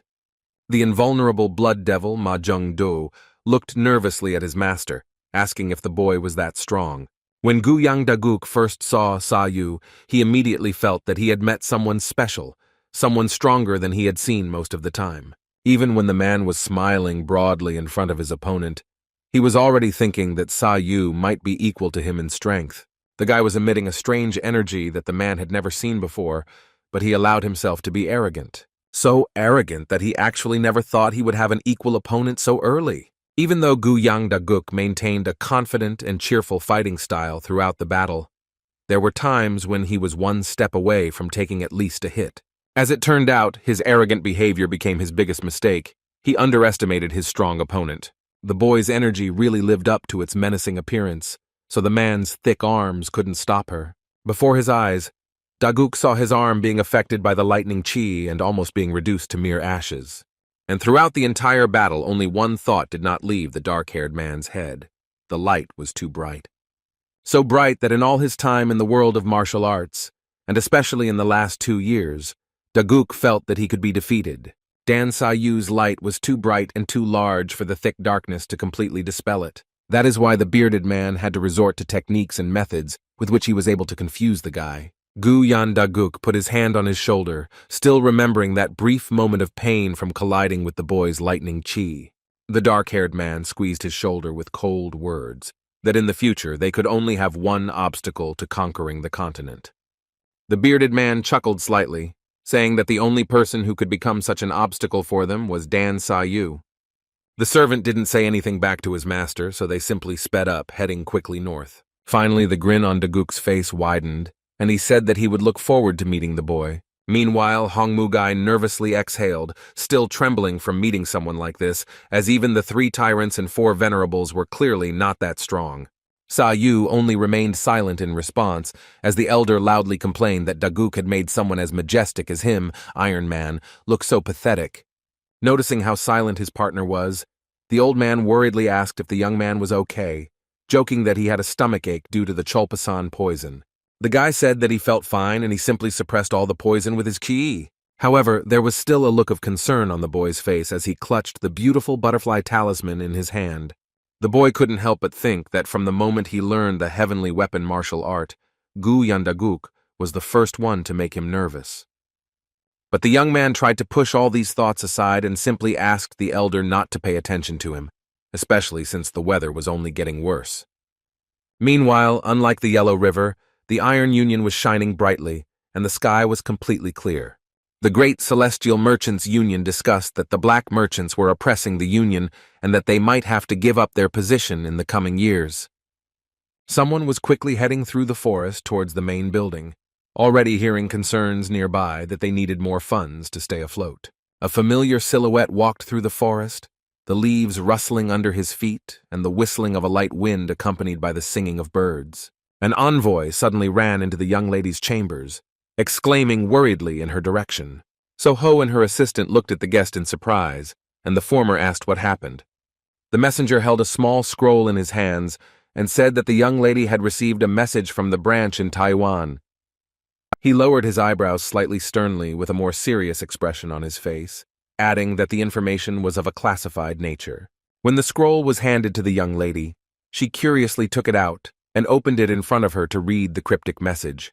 As she began to read the message, her face showed no emotion for a long time, and a dull silence spread throughout the room. The messenger remained silent, and the girl's personal servants excitedly asked if something bad had happened.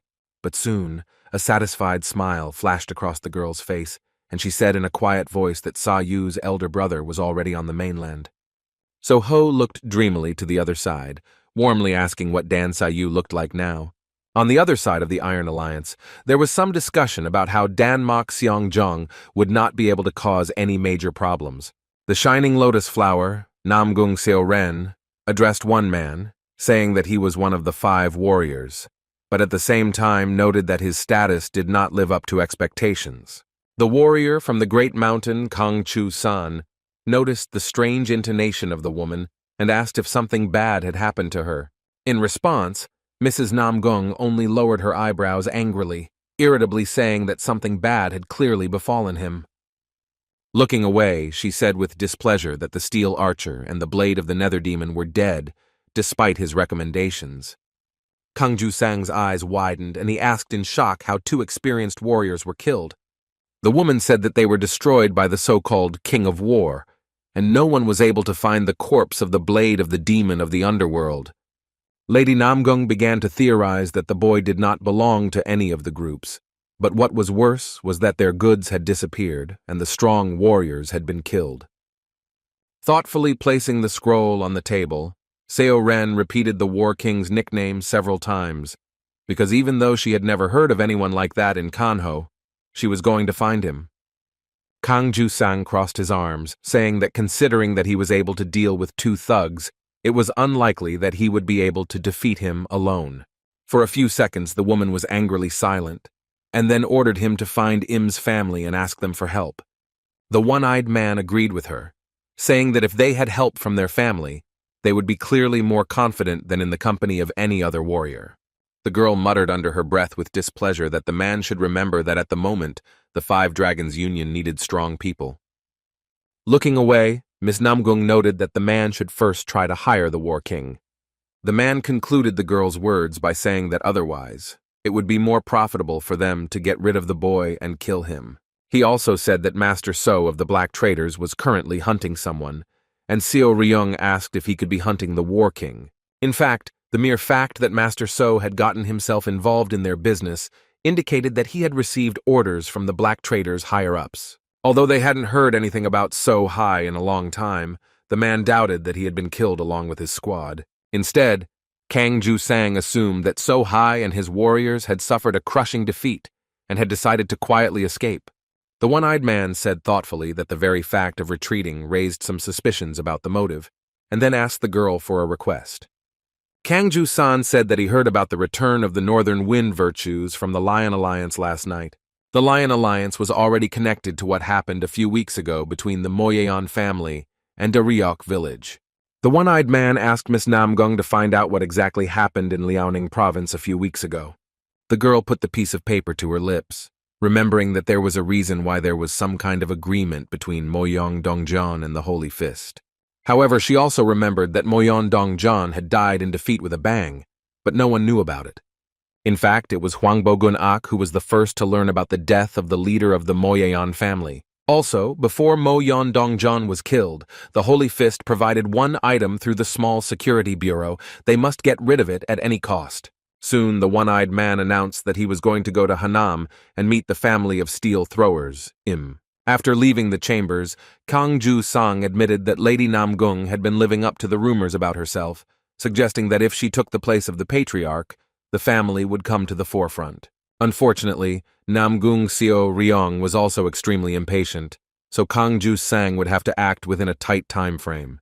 The Im family of steel throwers were renowned for their arts, which made them the best family of assassins, with all 100 of their members becoming mercenaries. A smug grin appeared on the one-eyed man's face as he thought about how the family would have torn the Murim apart long ago if they hadn't obeyed them. The man stepped forward and said out loud that the War King was like a falling star, but under the gaze of the lotus flower, he would lose his light. Miss Namgung thought that once the steel thrower family was involved, the War King would be taken out in a matter of seconds. Looking out the window, she added that the Great Celestial Merchants Alliance would eventually fall into the hands of the Five Dragons Alliance anyway. Namgung Seo Ren lowered her eyebrows in displeasure, saying that Ha Seo Ho was a smart girl, and she wouldn't be able to lure her over so easily. The woman muttered irritably that she should be grateful that she was not from a family of warriors, otherwise she would have every reason to kill her. Meanwhile, the old man asked the boy if he had gone to Hefei to meet the frost flower, Han Sa-e, which the boy confirmed.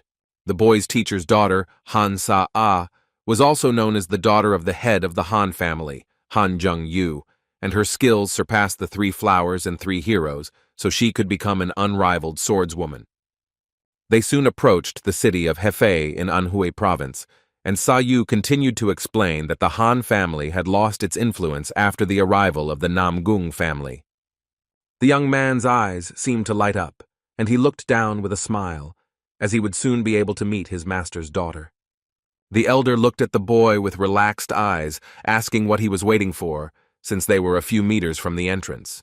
The city of Hefei itself was not very colorful, let alone the dilapidated Gaiban branch within it. The old man began to read the scrolls, muttering under his breath that there was no information about the envoy from Yuan there, and the search might take longer than expected. Iron Man glanced at the boy, saying that he was about to finish some work soon, so he suggested that he rest for now. Saou replied that he would like to head to a place he wanted to visit first, telling the old man not to rush. Iron Man sternly warned the boy, saying that Hefei was also called the main base of the Namgung clan.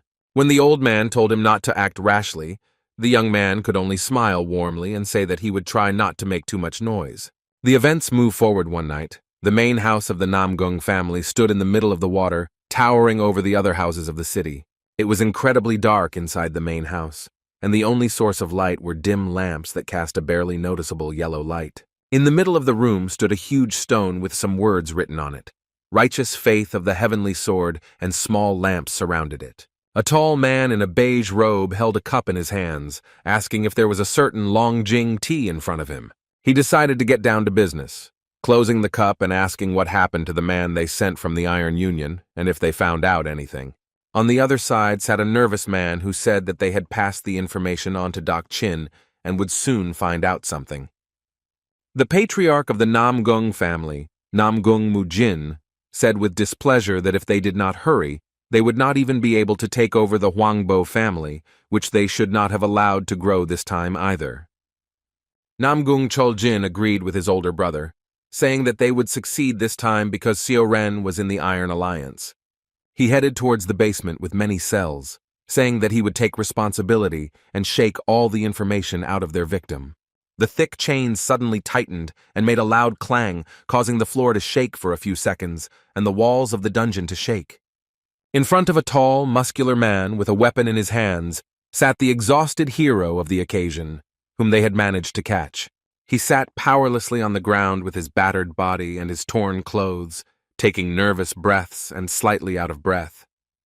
Mak Go-yo of the Chiolma Security Bureau lifted his bloody face when asked what Mo Yeon Dongjan sent to Huangbo Gun Ak. Meanwhile, from above, Namgung Chol Jin looked at their high rock, stating that he was confident that Doc Jin would take care of the rat from the steel horse, so he would take his leave. The patriarch did not understand where he was going to go at such a late hour, and Chol Jin revealed that he was going to the Han family to resolve a marriage issue. Senior Namgung sighed with displeasure, saying that he had completely forgotten about the trouble that those, especially old man Han Chong-yu, could cause them. Namgung Mujin snorted heavily and folded his hands together, saying that Chong-yu was a weak person by Murim's standards because of his perfectionism, even though he was interested in Murim's daughter. Choljin stepped forward, telling his older brother not to worry as he would handle everything as soon as they wouldn't have to hold back because of Han Sa-ah. Junior Namgung glared at the head of the family, saying in a cold tone that he would receive an answer from the Iron Union today. Saou began to rush through the city at the speed of light, using his lightning chi to jump from one location to another. The guy left behind a small trail of blue lightning that flickered in the air for a few seconds after he landed. The young man looked at the silhouette of the building in the distance, suspecting that it was the home of the Namgung family, and confirming that they lived up to their reputation as the most influential family in the field. Despite this, there was also another small settlement below the boy, which apparently belonged to the Han family. Looking at the group of several dozen people at the entrance, he noted that according to rumors, the sect was small, so he suspected that they did not belong to it. The guy's eyes lit up slightly, and he suspected something, so he decided to move as quietly and stealthily as possible. Saou instantly rushed over the heads of the sect followers and guests, so that they didn't even have time to notice his presence. The young man landed on the roof and began to walk slowly along it, without creating unnecessary noise under the crackle of small lightning next to him. The boy dropped to one knee and lifted the roof tile just slightly, hearing the muffled sounds of voices beneath it. Charging his hand with jade energy, bright blue flashes began to appear around his finger. The young man quietly punched his hand through the roof, already hearing talk about the Han family representative and Namgung discussing some kind of deal that would be beneficial to both of them. The boy watched the conversation, and how the representative of the Han family said that even though he was the father, he still should not have decided on the marriage of his daughter. Namgung Chol-jin replied that there was no need for the head of the Han family to worry so much, even if the family was much older. Junior Namgung folded his hands mysteriously, saying that the leader of the Han family had always acted for the benefit of his sect, so this was a unique opportunity for that. Chol-chin's tone took on a more manipulative tone, and he asked him if he by any chance thought that the Namgung family's eldest son was not worthy of their daughter. The languid, thin old man on the throne said that he had nothing against the son of the Namgung family.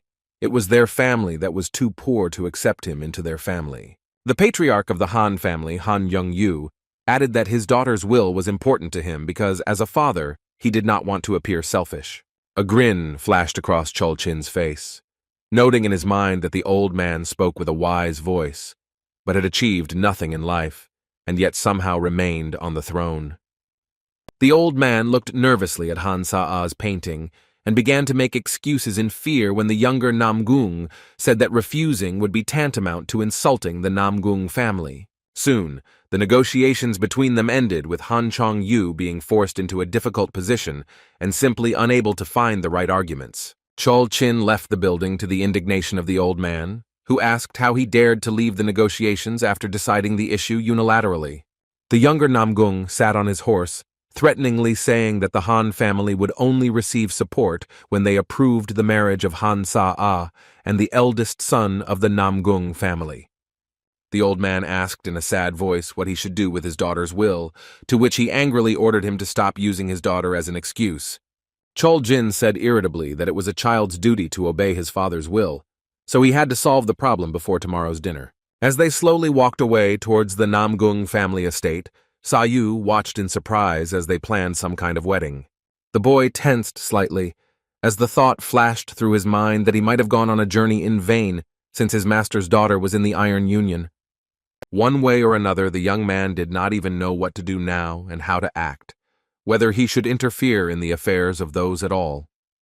The old man leaned against the wall, because although he thought that Namgung would be decisive, he still did not expect them to press so hard. His head began to be filled with disturbing thoughts that there was no way out, and a dry cough began to escape from his throat. Han Young-yu narrowed his eyes, telling himself that he shouldn't let his daughter get married, because that would just be condemning her to a life in prison.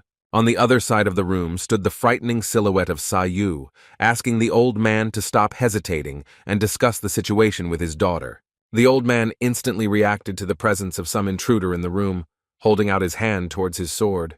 The blade broke loose of its own accord and began to move at great speed towards the outstretched hand of its owner. The old man immediately grabbed the bamboo handle of his blade, asking where the boy had come from in his chambers. The old man's movements were very slow, sluggish, and weak, just like his physical condition, so Saou didn't even have to use lightning qi. The head of the Han family froze in horror, feeling as if his entire body had gone numb just from looking at the boy, who was clearly some kind of powerful martial artist in his eyes. The boy lightly pressed the bamboo handle of the sword with his palm, with only one stern request for him to lower his sword.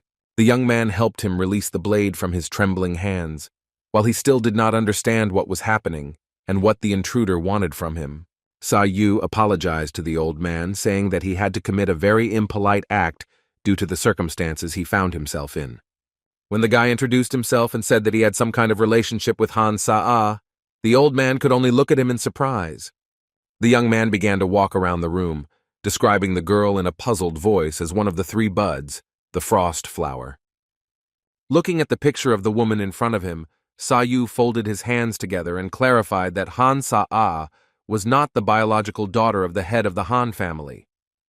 The old man's eyes widened in shock when the boy explained exactly how he had found the girl 20 years ago and raised her as his own daughter.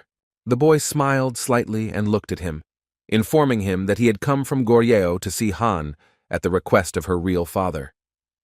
The old man nervously, almost breaking into a cry of surprise, asked whether the girl's parents were still alive. Of course, this was also not true, because visiting Khan was literally the only dying wish of the boy's teacher. Saou remembered that his master had asked him to help a young girl if she was in any trouble.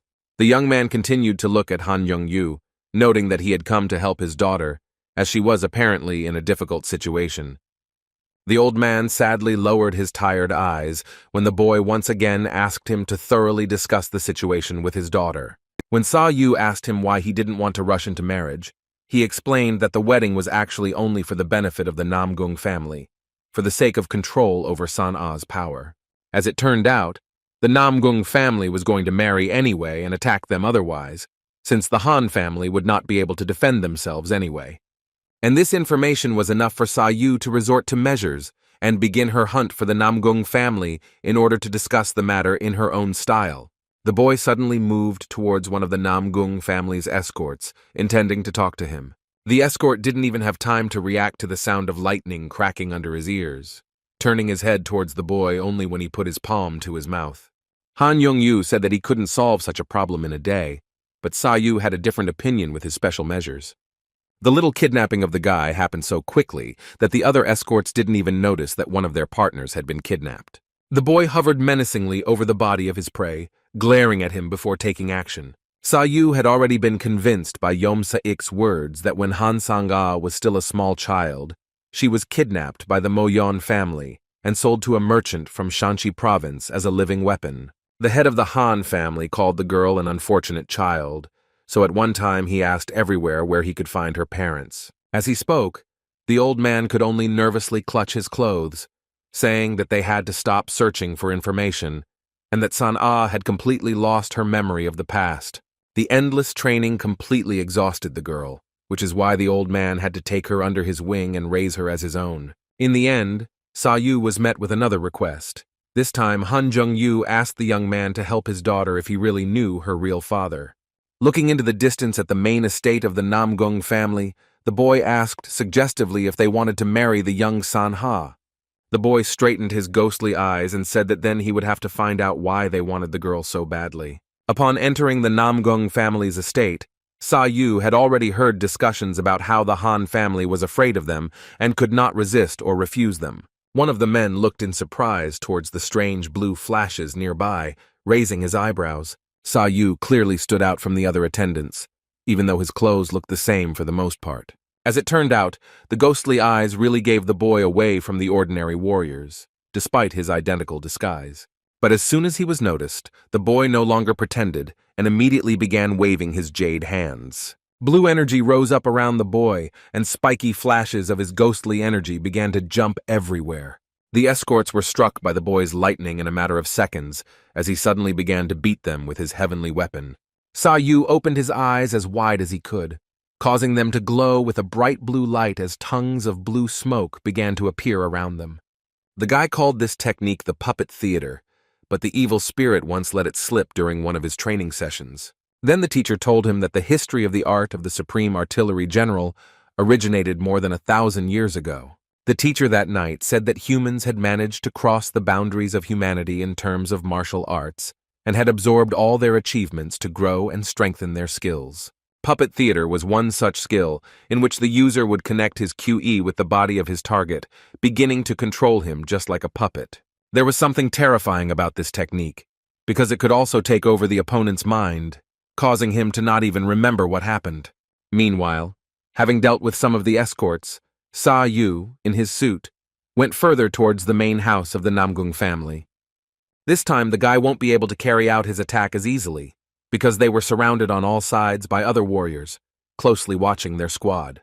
There were quite a lot of people, although the young man did not expect anything less from the Namgung family, feeling several strangers' gazes right behind his back. Either way, the people around him were definitely not ordinary martial artists, so he shouldn't ask for trouble from them. Namgung Chol Chin turned to his ward in a stern voice, asking where Doc Chin was, to which he replied that the family's eldest brother was at the front. Chol Jin looked down seriously, noting that it was very strange that Doc Jin had not yet finished his interrogation. Looking away in irritation, the man added that it was surprising that their prisoner was still holding up against the torture of Doc Chin, who had seen many martial arts. Saou tensed slightly at the mention of torture, while Namgung Chol Jin asked to be taken inside so he could personally see their victim. Even considering the elder's request, the boy himself was not particularly eager to fight, so he was going to advance quietly and gradually. The boy remained silent, and tried not to give himself away in the company of the other escorts as they headed towards the huge facade of the Namgung family. They slowly walked deeper into the cave, which turned out to be surrounded by huge trees. When the trees finally ended, they were met by a small entrance to a deep basement, along which a system of steps ran.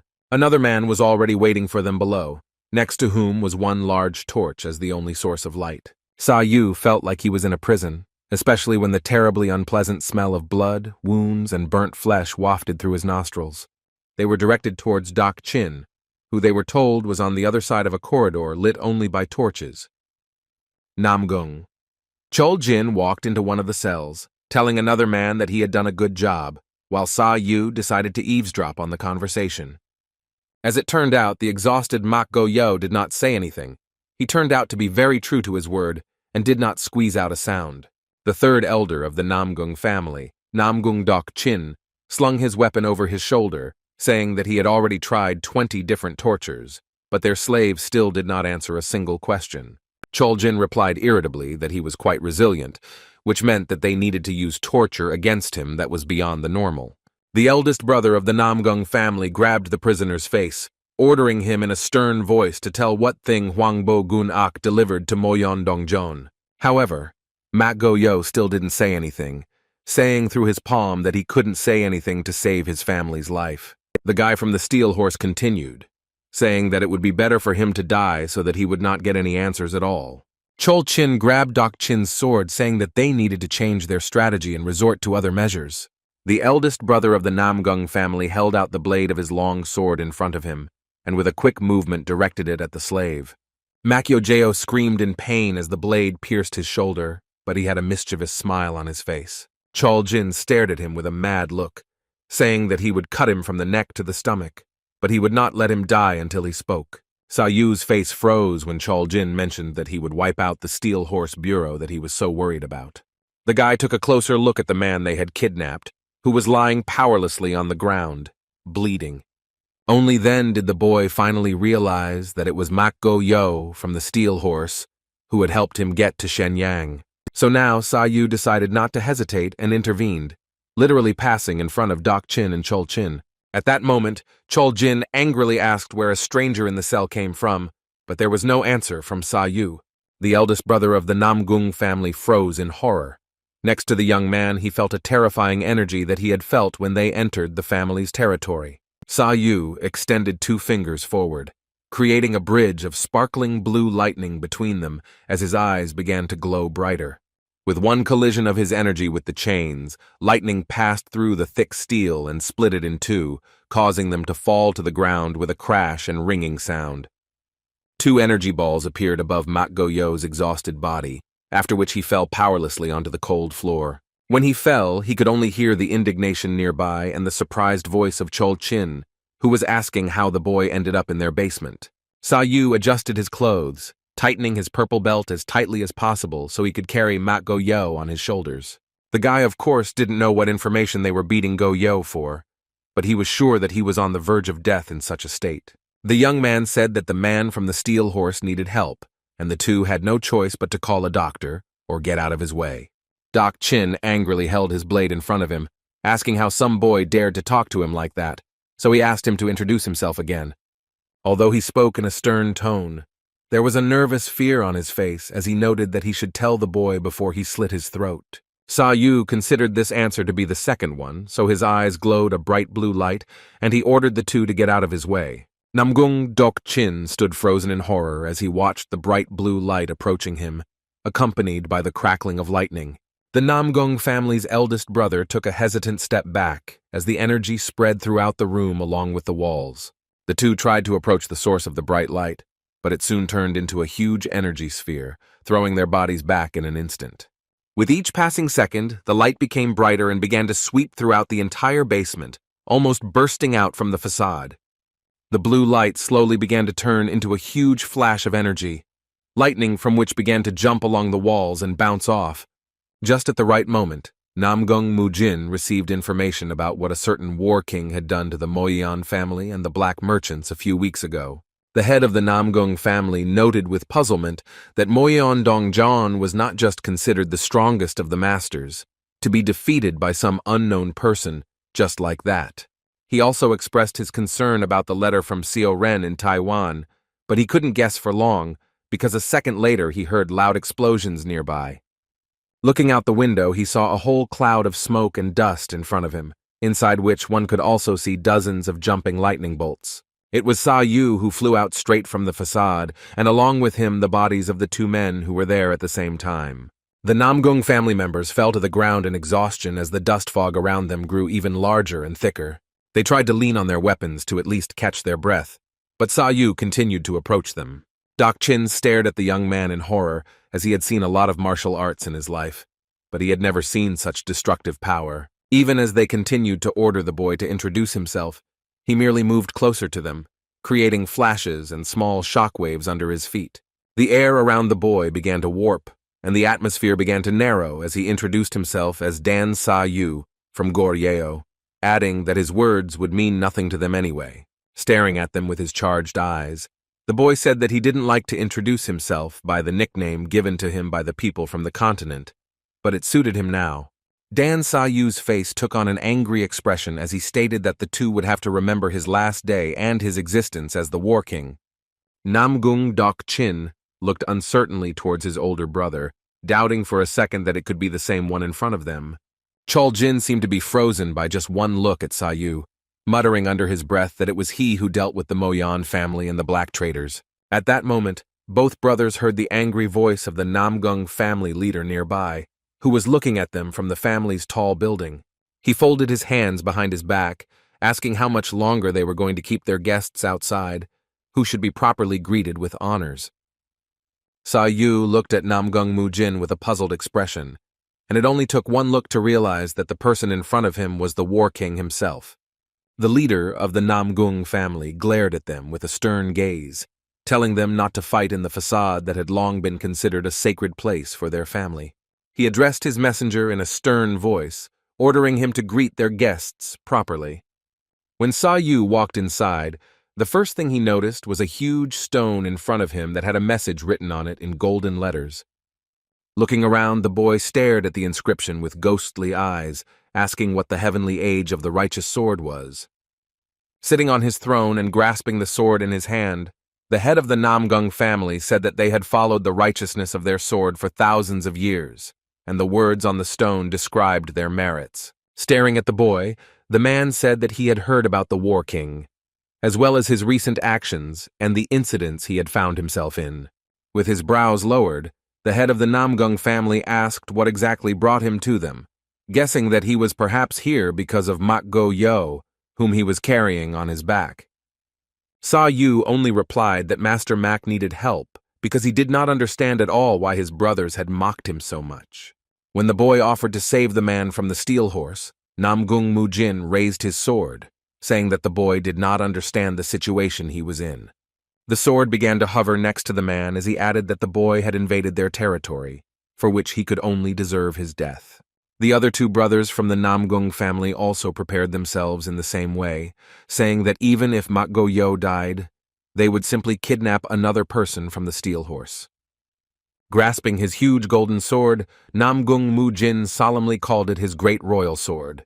Namgung Mujin first introduced himself to the boy as the patriarch who represented the Namgung family generation after generation, being known as the Man of Eternity. Raising one eyebrow, the head of the Namgung family noted that he didn't care how much blood he had on his hands, because all the corpses beneath him were only in the name of righteousness. Pointing his sword forward, he angrily declared that even if Mak Go Yo left their family's estate alive, he would put their family's honor in question, if he even said a word about them. At that moment, armed warriors jumped out from behind the man, while he loudly declared that this was why neither the boy nor Mak Go Yo would come out alive. Several dozen warriors of the Namgung family jumped on the guy at once, shouting that if they couldn't kill him, they would never look up to the sky again. Saou hadn't even managed to make an attack yet, but the faces of some of them had already been affected by that energy, starting to distort. The guy just jumped back and forth, leaving behind small flashes and prickly, distorting energy. Taking a few steps back under the crackling of lightning, the young man once again repeated to himself the words of those who said that they would not raise their eyes to the heavens. A grin appeared on the guy's face, and he added that in that case, he would have to put their sins on display, and he would do it more cruelly, mercilessly, and terrifyingly. Then Saou didn't hesitate any longer and began to release lightning bolts filled with his destructive energy from his fingers. Flashes and lightning began to instantly rush through the enemies, causing their bodies to drag through the air and convulse. Chol Chin and Dok Chin decided to intervene in the fight, shouting that even their guards were not able to defeat the boy. At that very moment, both brothers heard their older brother's voice in their heads as an oppressive, ringing echo. The patriarch of the Namgung family said in an irritated voice that he was willing to sacrifice so many people because the war king had already slaughtered the entire Moyeon family. As he watched his warriors gradually fall, he said that since the boy had defeated Moyeong Dongjong, it meant that his strength was much greater. The guards' bodies began to twist into distorted spirals, and Namgung Mujin noted that the war king was probably someone's heir. Looking at the destruction the boy was wreaking, the patriarch said that they would just have to watch as the boy showed off his powers by using them on their warrior dummies. Saou quickly began to examine the strange behavior of the Namgung family's older brothers, suspecting that they were trying to find out what he was capable of. Then the guy decided to change his strategy a little, so he climbed higher, still running away from dozens of blades aimed straight at him. The boy raised his hand and began to charge it with his energy of blue flashes and lightning, saying that he would give them what they wanted so much. Pointing his palm towards his enemies, Saou created the so-called 3 absolute explosions, causing the estate to shake from the enormous surge of energy. As the name of the technique itself stated, the first explosion was followed by a second, and after the second, space was torn apart by a third, the largest one. Namgung Chol Jin froze in horror and began to tremble, watching how the guy was able to cause 3 large explosions at once with just one movement of his hand. Dok Chin nervously clenched his teeth as he said that he had traveled all over Kanho and seen many masters, but this was the first time he had seen such power.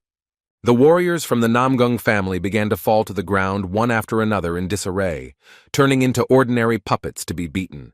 Even Namgung Mujin was completely amazed by the abilities of the war king, who completely lived up to his name with just one move. However, the head of the family was not about to give up yet, looking at the guy and loudly exclaiming that a person is defenseless in the air. With his great royal sword thrust forward and pointed slightly upward, Namgung Mujin shouted loudly that they had a great opportunity to defeat him. Namgung Choljin also opened his sword and headed straight for the youth using a technique he called the Boundless Sky Sword Art.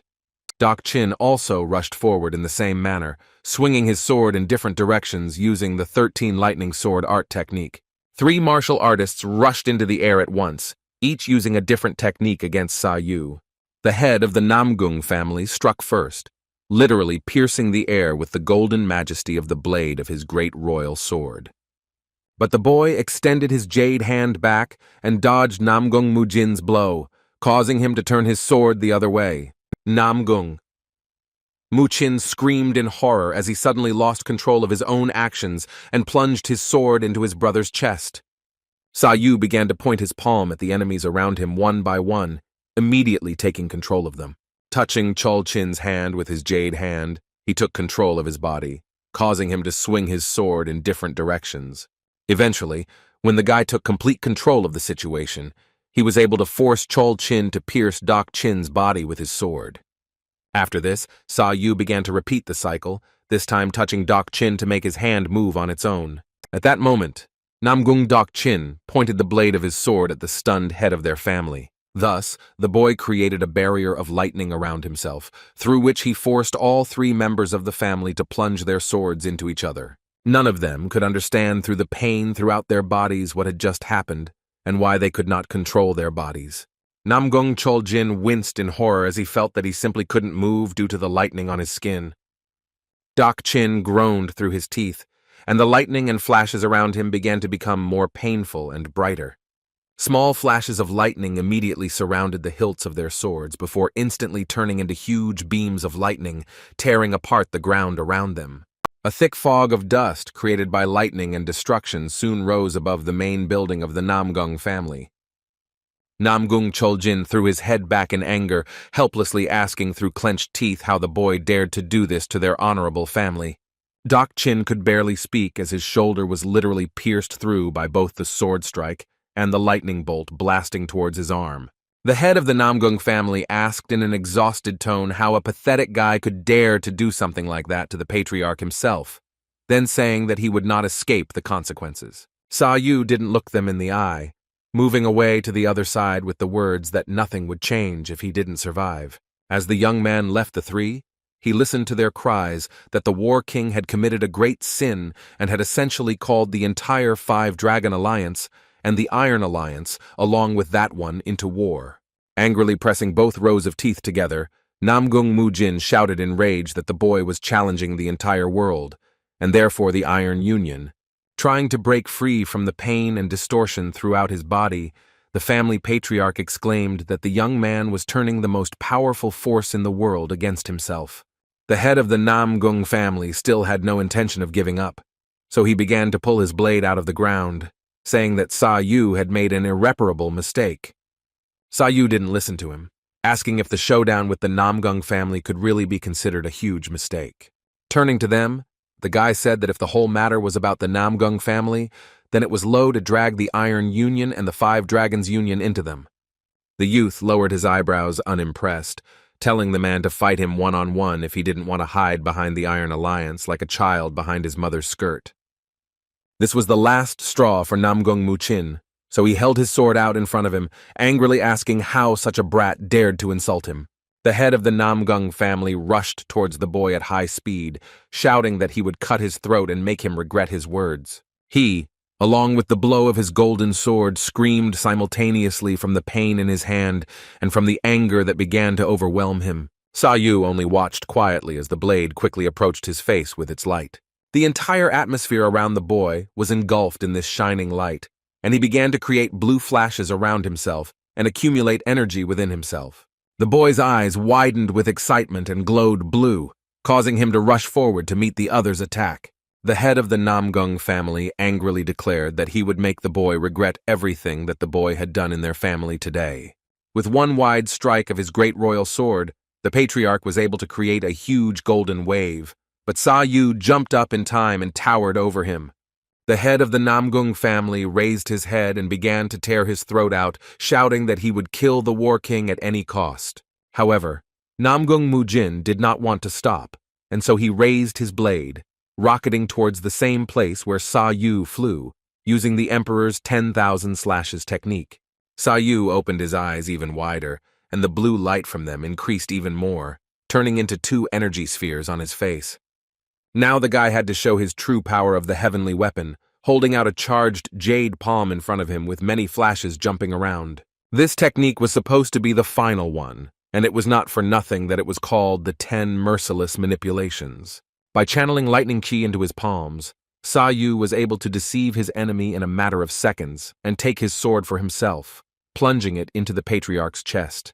Saou glared at him, saying that he didn't regret saving Ma Goyo, but the head of the Namgung family continued to mutter through his teeth that he would regret making enemies for himself.